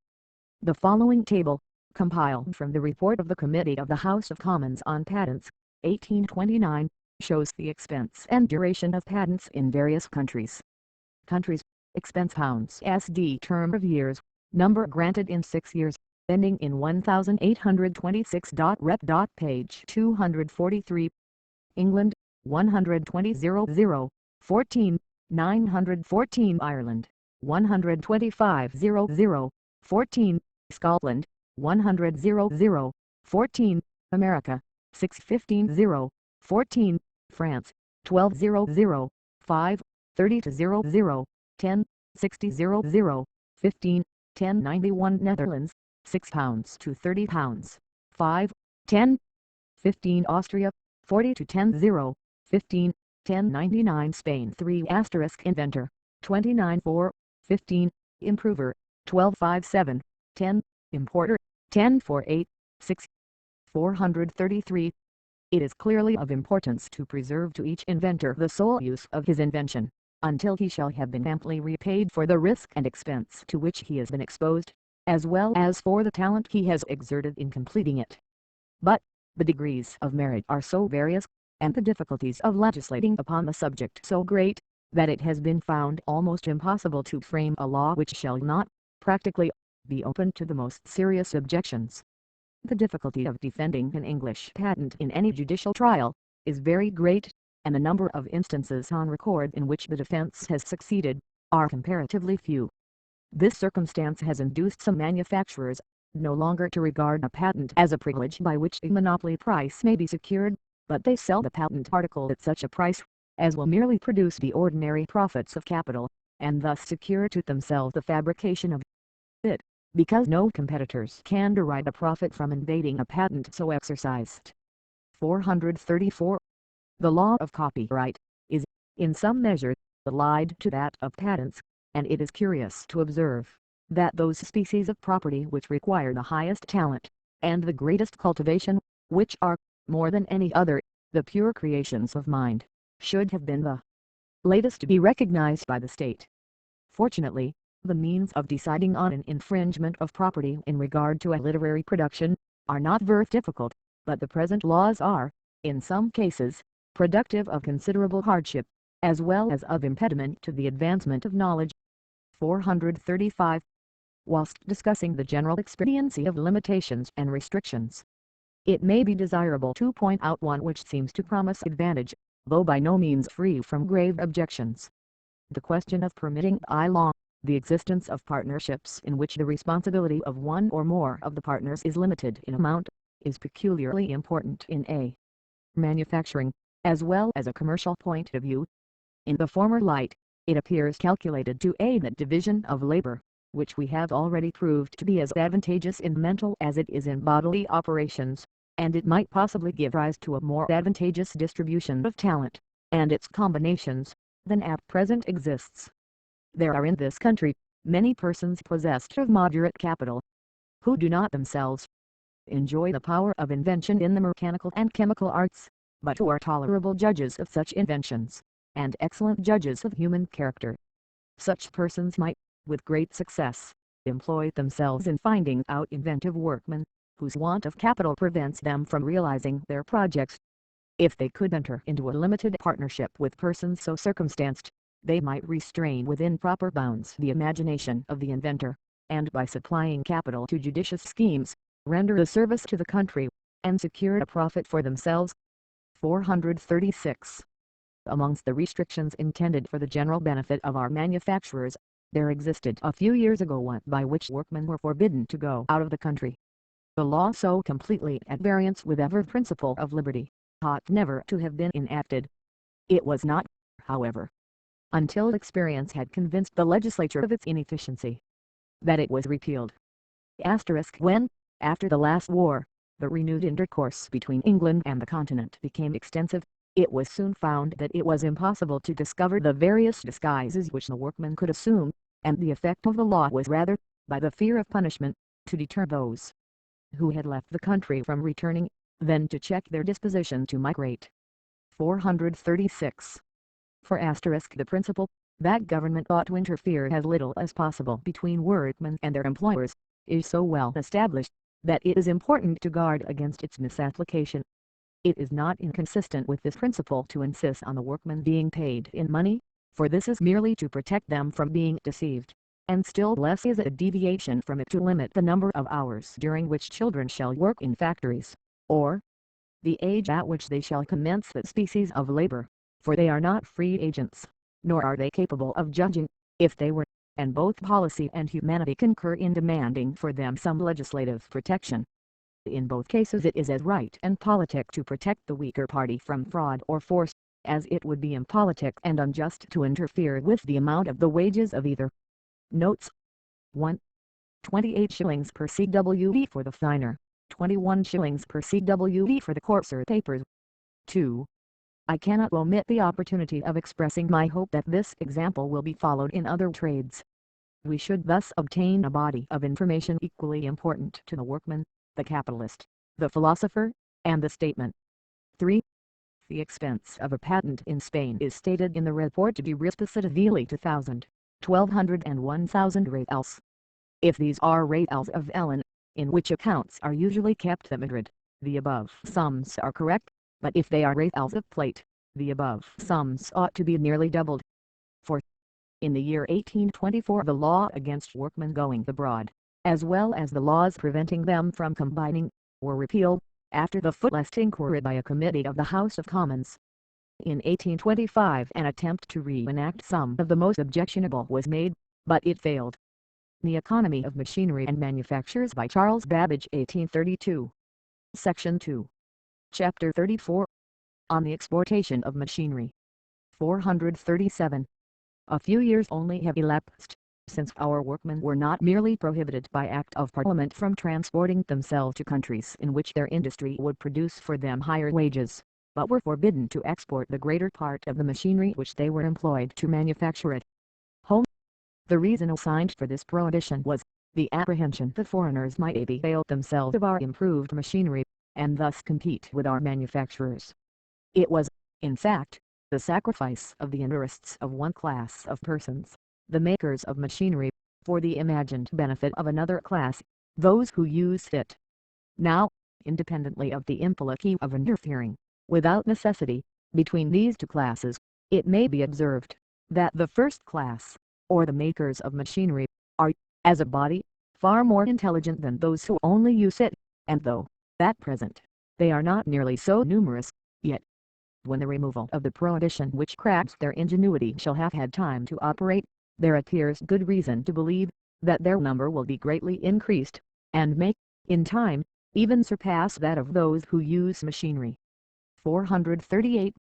The advocates of these prohibitions in England seem to rely greatly upon the possibility of preventing the knowledge of new contrivances from being conveyed to other countries, and they take much too limited a view of the possible, and even probable, improvements in mechanics. 439. For the purpose of examining this question, let us consider the case of two manufacturers of the same article, one situated in the country in which labor is very cheap, the machinery bad, and the modes of transport slow and expensive, the other engaged in manufacturing in a country in which the price of labor is very high, the machinery excellent, and the means of transport expeditious and economically. Let them both send their produce to the same market, and let each receive such a price as shall give to him the profit ordinarily produced by capital in his own country. It is almost certain that in such circumstances the first improvement in machinery will occur in the country which is most advanced in civilization, because, even admitting that the ingenuity to contrive were the same in the two countries, the means of execution are very different. The effect of improved machinery in the rich country will be perceived in the common market, by a small fall in the price of the manufactured article. This will be the first intimation to the manufacturer of the poor country, who will endeavor to meet the diminution in the selling price of his article by increased industry and economy in his factory. But he will soon find that this remedy is temporary, and that the market price continues to fall. He will thus be induced to examine the rival fabric, in order to detect, from its structure, any improved mode of making it. If, as would most usually happen, he should be unsuccessful in this attempt, he must endeavor to contrive improvements in his own machinery, or to acquire information respecting those which have been made in the factories of the richer country. Perhaps after an ineffectual attempt to obtain by letters the information he requires, he sets out to visit in person the factories of his competitors. To a foreigner and rival manufacturer such establishments are not easily accessible, and the more recent the improvements, the less likely he will be to gain access to them. His next step, therefore, will be to obtain the knowledge he is in search of from the workmen employed in using or making the machines. Without drawings, or an examination of the machines themselves, this process will be slow and tedious, and he will be liable, after all, to be deceived by artful and designing workmen, and be exposed to many chances of failure. But suppose he returns to his own country with perfect drawings and instructions, he must then begin to construct his improved machines, and these he cannot execute either so cheaply or so well as his rivals in the richer countries. But after the lapse of some time, we shall suppose the machines thus laboriously improved, to be at last completed, and in working order. 440. Let us now consider what will have occurred to the manufacturer in the rich country. He will, in the first instance, have realized a profit by supplying the home market, at the usual price, with an article which it costs him less to produce. He will then reduce the price both in the home and foreign market, in order to produce a more extended sale.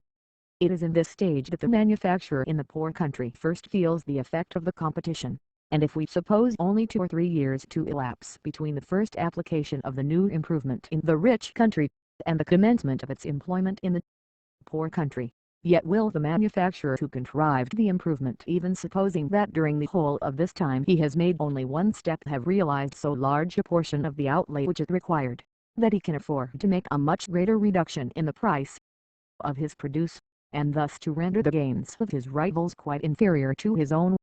441. It is contended that by admitting the exportation of machinery, foreign manufacturers will be supplied with machines equal to our own. The first answer which presents itself to this argument is supplied by almost the whole of the present volume, that in order to succeed in a manufacture, it is necessary not merely to possess good machinery, but that the domestic economy of the factory should be most carefully regulated.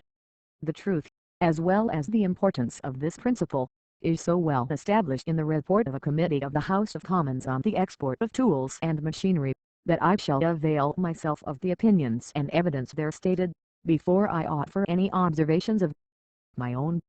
Supposing, indeed, that the same machinery which is used in England could be obtained on the continent, it is the opinion of some of the most intelligent of the witnesses that a want of arrangement in foreign manufactories, of division of labor in their work, of skill and perseverance in their workmen, and of enterprise in the masters, together with the comparatively low estimation in which the master manufacturers are held on the continent, and with the comparative want of capital, and of many other advantageous circumstances detailed in the evidence, would prevent foreigners from interfering in any great degree by competition with our principal manufacturers, on which subject the committee submit the following evidence as worthy the attention of the House.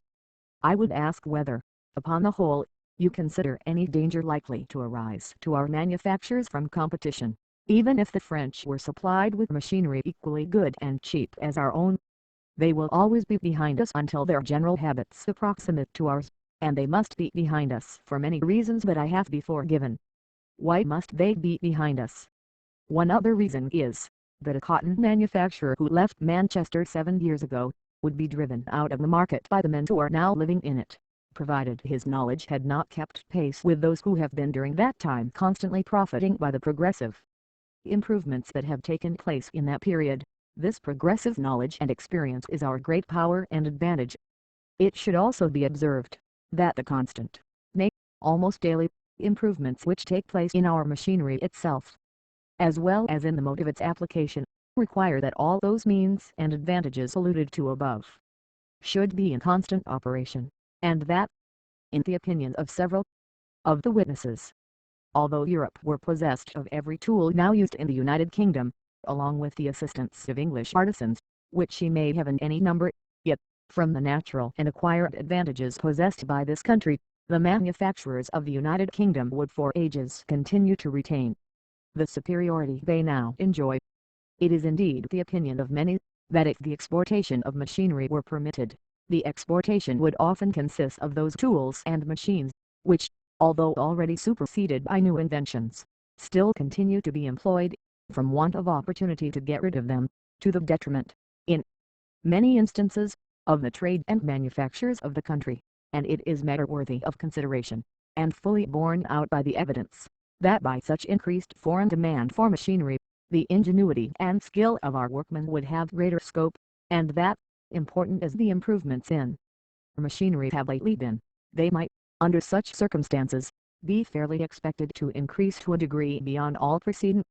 The many important facilities for the construction of machines and the manufacturing of commodities which we possess, are enjoyed by no other country, nor is it likely that any country can enjoy them to an equal extent for an indefinite period. It is admitted by everyone, that our skill is unrivaled, the industry and power of our people unequaled. Their ingenuity, as displayed in the continual improvement in machinery, and production of commodities, without parallel, and apparently, without limit. The freedom which, under our government, every man has, to use his capital, his labor, and his talents, in the manner most conducive to his interests, is an inestimable advantage. Canals are cut, and railroads constructed, by the voluntary association of persons whose local knowledge enables them to place them in the most desirable situations, and these great advantages cannot exist under less free governments. These circumstances, when taken together, give such a decided superiority to our people, that no injurious rivalry, either in the construction of machinery or the manufacture of commodities, can reasonably be anticipated. 442. But, even if it were desirable to prevent the exportation of a certain class of machinery, it is abundantly evident, that, whilst the exportation of other classes is allowed, it is impossible to prevent the forbidden one from being smuggled out, and that, in point of fact, the additional risk has been well calculated by the smuggler. 443. It would appear, also, from various circumstances, that the immediate exportation of improved machinery is not quite so certain as has been assumed, and that the powerful principle of self-interest will urge the makers of it, rather to push the sale in a different direction. when a great maker of machinery has contrived a new machine for any particular process, or has made some great improvement upon those in common use, to whom will he naturally apply for the purpose of selling his new machines? Undoubtedly, in by far the majority of cases, to his nearest and best customers, those to whom he has immediate and personal access, and whose capability to fulfill any contract is best known to him. With these, he will communicate and offer to take their orders for the new machine, nor will he think of writing to foreign customers, so long as he finds the home demand sufficient to employ the whole force of his establishment. Thus, therefore, the machine maker is himself interested in getting the first advantage of any new improvement to his own countrymen. 444. In point of fact, the machine makers in London greatly prefer home orders, and usually charge an additional price to their foreign customers. Even the measure of this preference may be found in the evidence before the Committee on the Export of Machinery.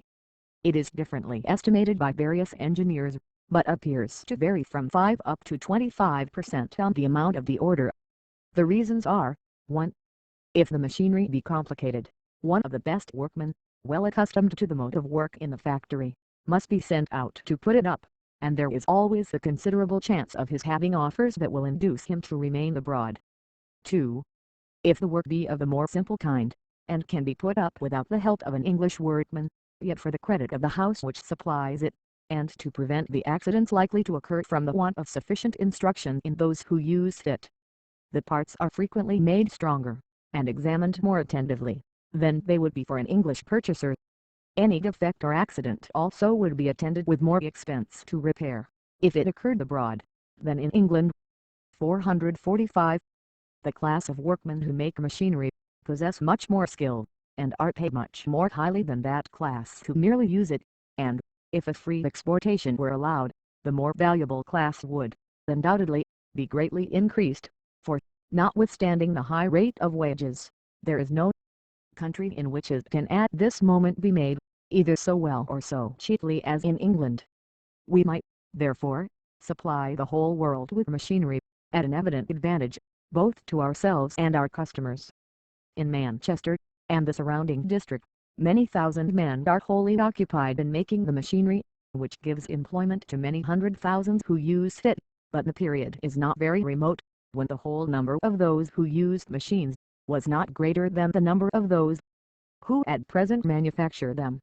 Hence, then, if England should ever become a great exporter of machinery, she would necessarily contain a large class of workmen, to whom skill would be indispensable, and, consequently, to whom high wages would be paid, and although her manufacturers might probably be comparatively fewer in number, yet they would undoubtedly have the advantage of being the first to derive profit from improvement.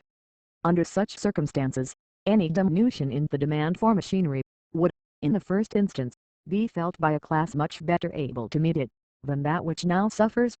Upon every check in the consumption of manufactured goods, and the resulting misery would therefore assume a mitigated character. 446. It has been feared, that when other countries have purchased our machines, they will cease to demand new ones, but the statement which has been given of the usual progress in the improvement of the machinery employed in any manufacture, and the average time which elapses before it is superseded by such improvements, is a complete reply to this objection. If our customers abroad did not adopt the new machinery contrived by us as soon as they could procure it, then our manufacturers would extend their establishments, and undersell their rivals in their own markets. 447. It may also be urged, that in each kind of machinery the maximum of perfection may be imagined, beyond which it is impossible to advance, and certainly the last advances are usually the smallest when compared with those which precede them, but it should be observed, that these advances are generally made when the number of machines in employment is already large, and when, consequently, their effects on the power of producing are very considerable.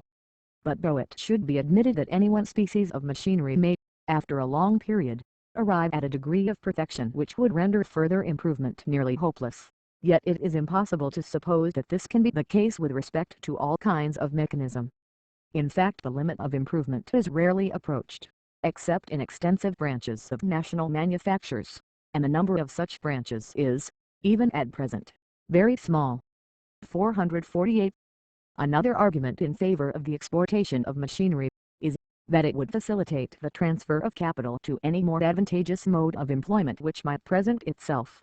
If the exportation of machinery were permitted, there would doubtless arise a new and increased demand, and, supposing any particular branch of our manufactures to cease to produce the average rate of profit, the loss to the capitalist would be much less, if a market were open for the sale of his machinery to customers more favorably circumstanced for its employment.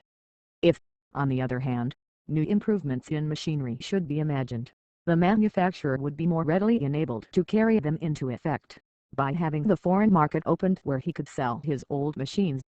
The fact that England can, notwithstanding her taxation and her high rate of wages, actually undersell other nations, seems to be well established, and it appears to depend on the superior goodness and cheapness of those raw materials of machinery, the metals, on the excellence of the tools, and on the admirable arrangements of the domestic economy of our factories. 449. The different degrees of facility with which capital can be transferred from one mode of employment to another, has an important effect on the rate of profits in different trades and in different countries. Supposing all the other causes which influence the rate of profit at any period, to act equally on capital employed in different occupations, yet the real rates of profit would soon alter, on account of the different degrees of loss incurred by removing the capital from one mode of investment to another, or of any variation in the action of those causes. 450. This principle will appear more clearly by taking an example. Let two capitalists have embarked £10,000 each, in two trades, the in supplying the district with water, by means of a steam engine and iron pipes, the in manufacturing bodin. The capital will be expended in building the house and erecting a steam engine, which costs, we shall suppose, £3,000, and in laying down iron pipes to supply his customers, costing £7,000. The greatest part of this latter expense is payment for labor, and if the pipes were to be taken up, the damage arising from that operation would render them of little value, except as old metal, whilst the expense of their removal would be considerable. Let us, therefore, suppose that if he were obliged to give up his trade, he could realize only £4,000 by the sale of his stock. Let us suppose again that he, by the sale of his bodin factory and machinery, could realize £8,000, and let the usual profit on the capital employed by each party be the same, say 20%. Then we have capital invested, money which would arise from sale of machinery, annual rate of profit %, income, pounds, waterworks 10,000, 4,000, 22,000, bodin factory 10,000, 8,000, 22,000.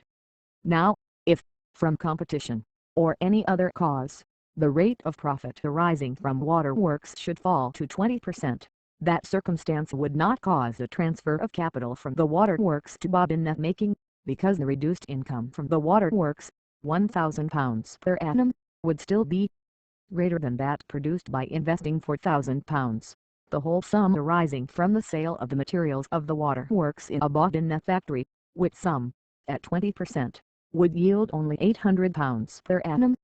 In fact, the rate of profit, arising from the waterworks, must fall to less than 8% before the proprietor could increase his income by removing his capital into the bodin trade. 451. In any inquiry into the probability of the injury arising to our manufacturers from the competition of foreign countries, particular regard should be had to the facilities of transport, and to the existence in our own country of a mass of capital in roads, fine bales, machinery, etc., the greater portion of which may fairly be considered as having repaid the expense of its outlay, and also to the cheap rate at which the abundance of our fuel enables us to produce iron, the basis of almost all machinery. It has been justly remarked by M.D. Villefos, in the memoir before alluded to, that CEQ and NOM and France, la question du prix des fiats, est, a proprement parler, la question du prix des douanes, et la question des moyens de communications intérieures par la routes, flux. Revieres et Canogs. The price of iron in various countries in Europe has been stated in section 215 of the present volume, and it appears that in England it is produced at the least expense, and in France at the greatest.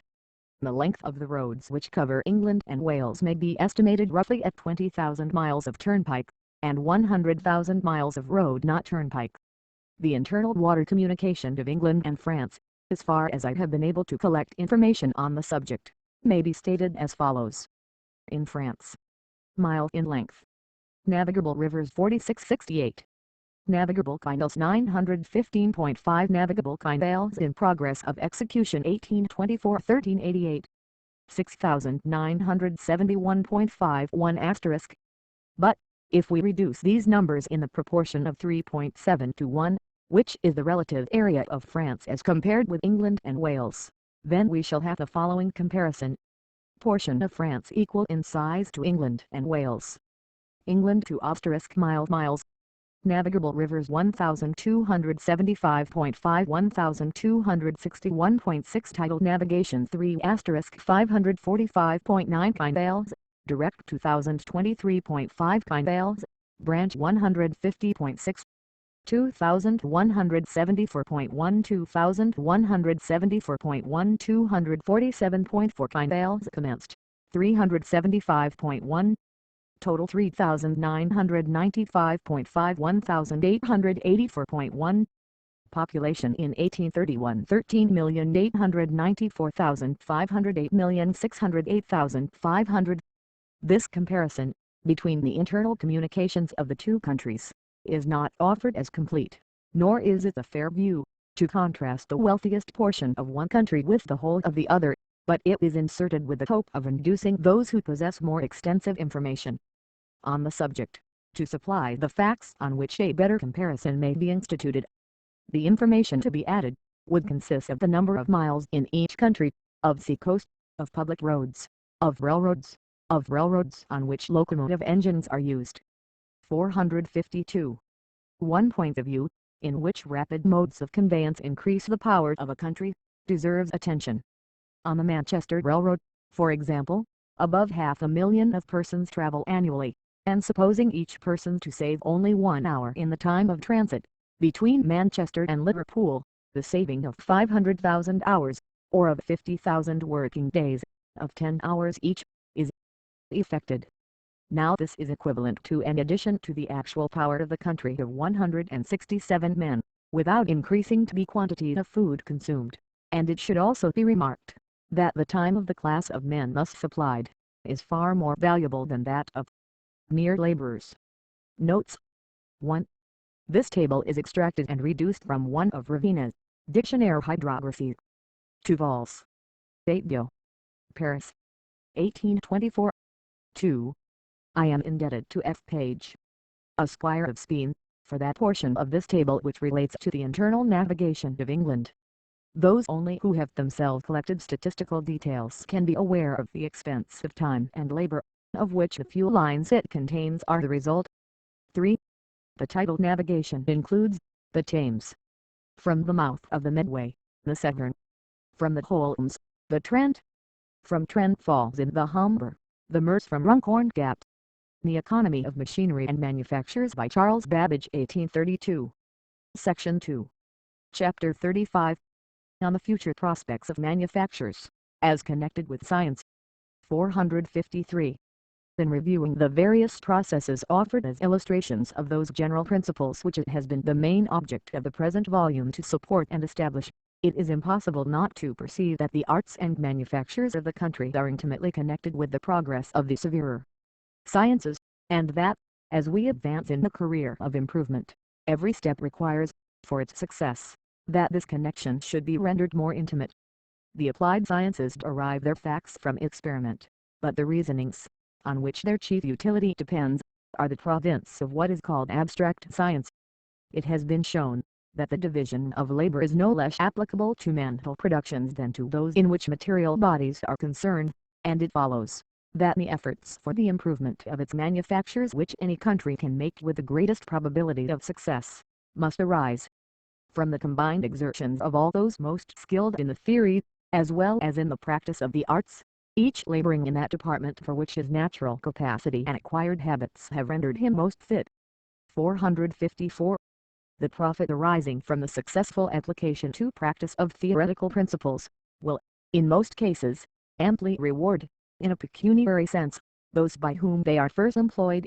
Yet even here, what has been stated with respect to patents, will prove that there is room for considerable amendment in our legislative enactments, but the discovery of the great principles of nature demands a mind almost exclusively devoted to such investigations, and these, in the present state of science, frequently require costly apparatus, and exact and expensive time quite incompatible with professional avocations. It becomes, therefore, the fit subject for consideration, whether it would not be politic in the state to compensate for some of those privations to which the cultivators of the higher departments of science are exposed, and the best mode of effecting this compensation is a question which interests both the philosopher and the statesman. Such considerations appear to have had their just influence in other countries, where the pursuit of science is regarded as a profession, and where those who are successful in its cultivation are not shut out from almost every object of honorable ambition to which their fellow countrymen may aspire. Having, however, already expressed some opinion upon these subjects in another publication 1*, I shall here content myself with referring to that work. 455. There was, indeed, in our own country, one single position to which science, when concurrent with independent fortune, might aspire, as conferring rank and station, an office deriving, in the estimation of the public, more than half its value from the commanding knowledge of its possessor, and it is extraordinary that even that solitary dignity, that barony by tenure in the world of British science, the chair of the Royal Society, should have been coveted for adventitious rank.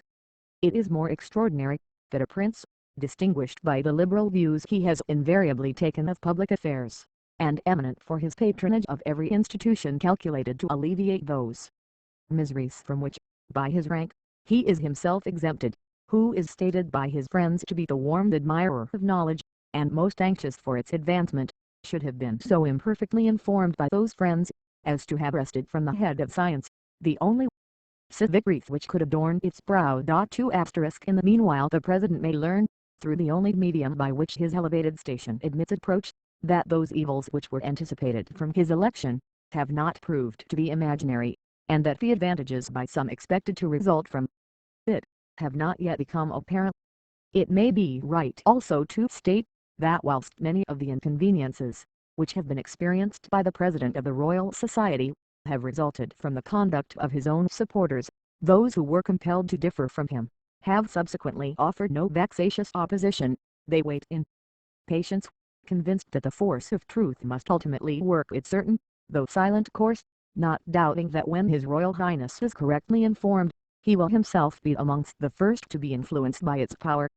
456. But younger institutions have arisen to supply the deficiencies of the old, and very recently a new combination, differing entirely from the older societies, promises to give additional steadiness to the future march of science.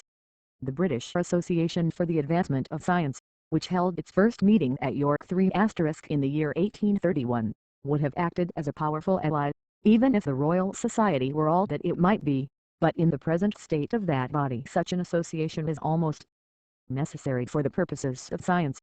The periodical assemblage of persons, pursuing the same or different branches of knowledge, always produces an excitement which is favorable to the development of new ideas, whilst the long period of repose which succeeds, is advantageous for the prosecution of the reasoning for the experiments then suggested, and the recurrence of the meeting in the succeeding year, will stimulate the activity of the inquirer, by the hope of being then enabled to produce the successful result of his labors. Another advantage is, that such meetings bring together a much larger number of persons actively engaged in science, or placed in positions in which they can contribute to it, than can ever be found at the ordinary meetings of other institutions, even in the most populous capitals, and combined effort towards any particular object can thus be more easily arranged. 457. But perhaps the greatest benefit which will accrue from these assemblies, is the intercourse which they cannot fail to promote between the different classes of society. The man of science will derive practical information from the great manufacturers. The chemist will be indebted to the same source for substances which exist in such minute quantities, has only to become visible in most extensive operations, and persons of wealth and property, resident in each neighborhood visited by these migratory assemblies, will derive greater advantages than either of those classes, from the real instruction they may procure respecting the produce and manufactures of their country. and the enlightened gratification which is ever attendant on the acquisition of knowledge. For * 458. Thus it may be hoped that public opinion shall be brought to bear upon the world of science, and that by this intercourse light will be thrown upon the characters of men, and the pretender and the charlatan be driven into merited obscurity. Without the action of public opinion, any administration, however anxious to countenance the pursuits of science, and however ready to forward, by wealth or honors, those whom they might think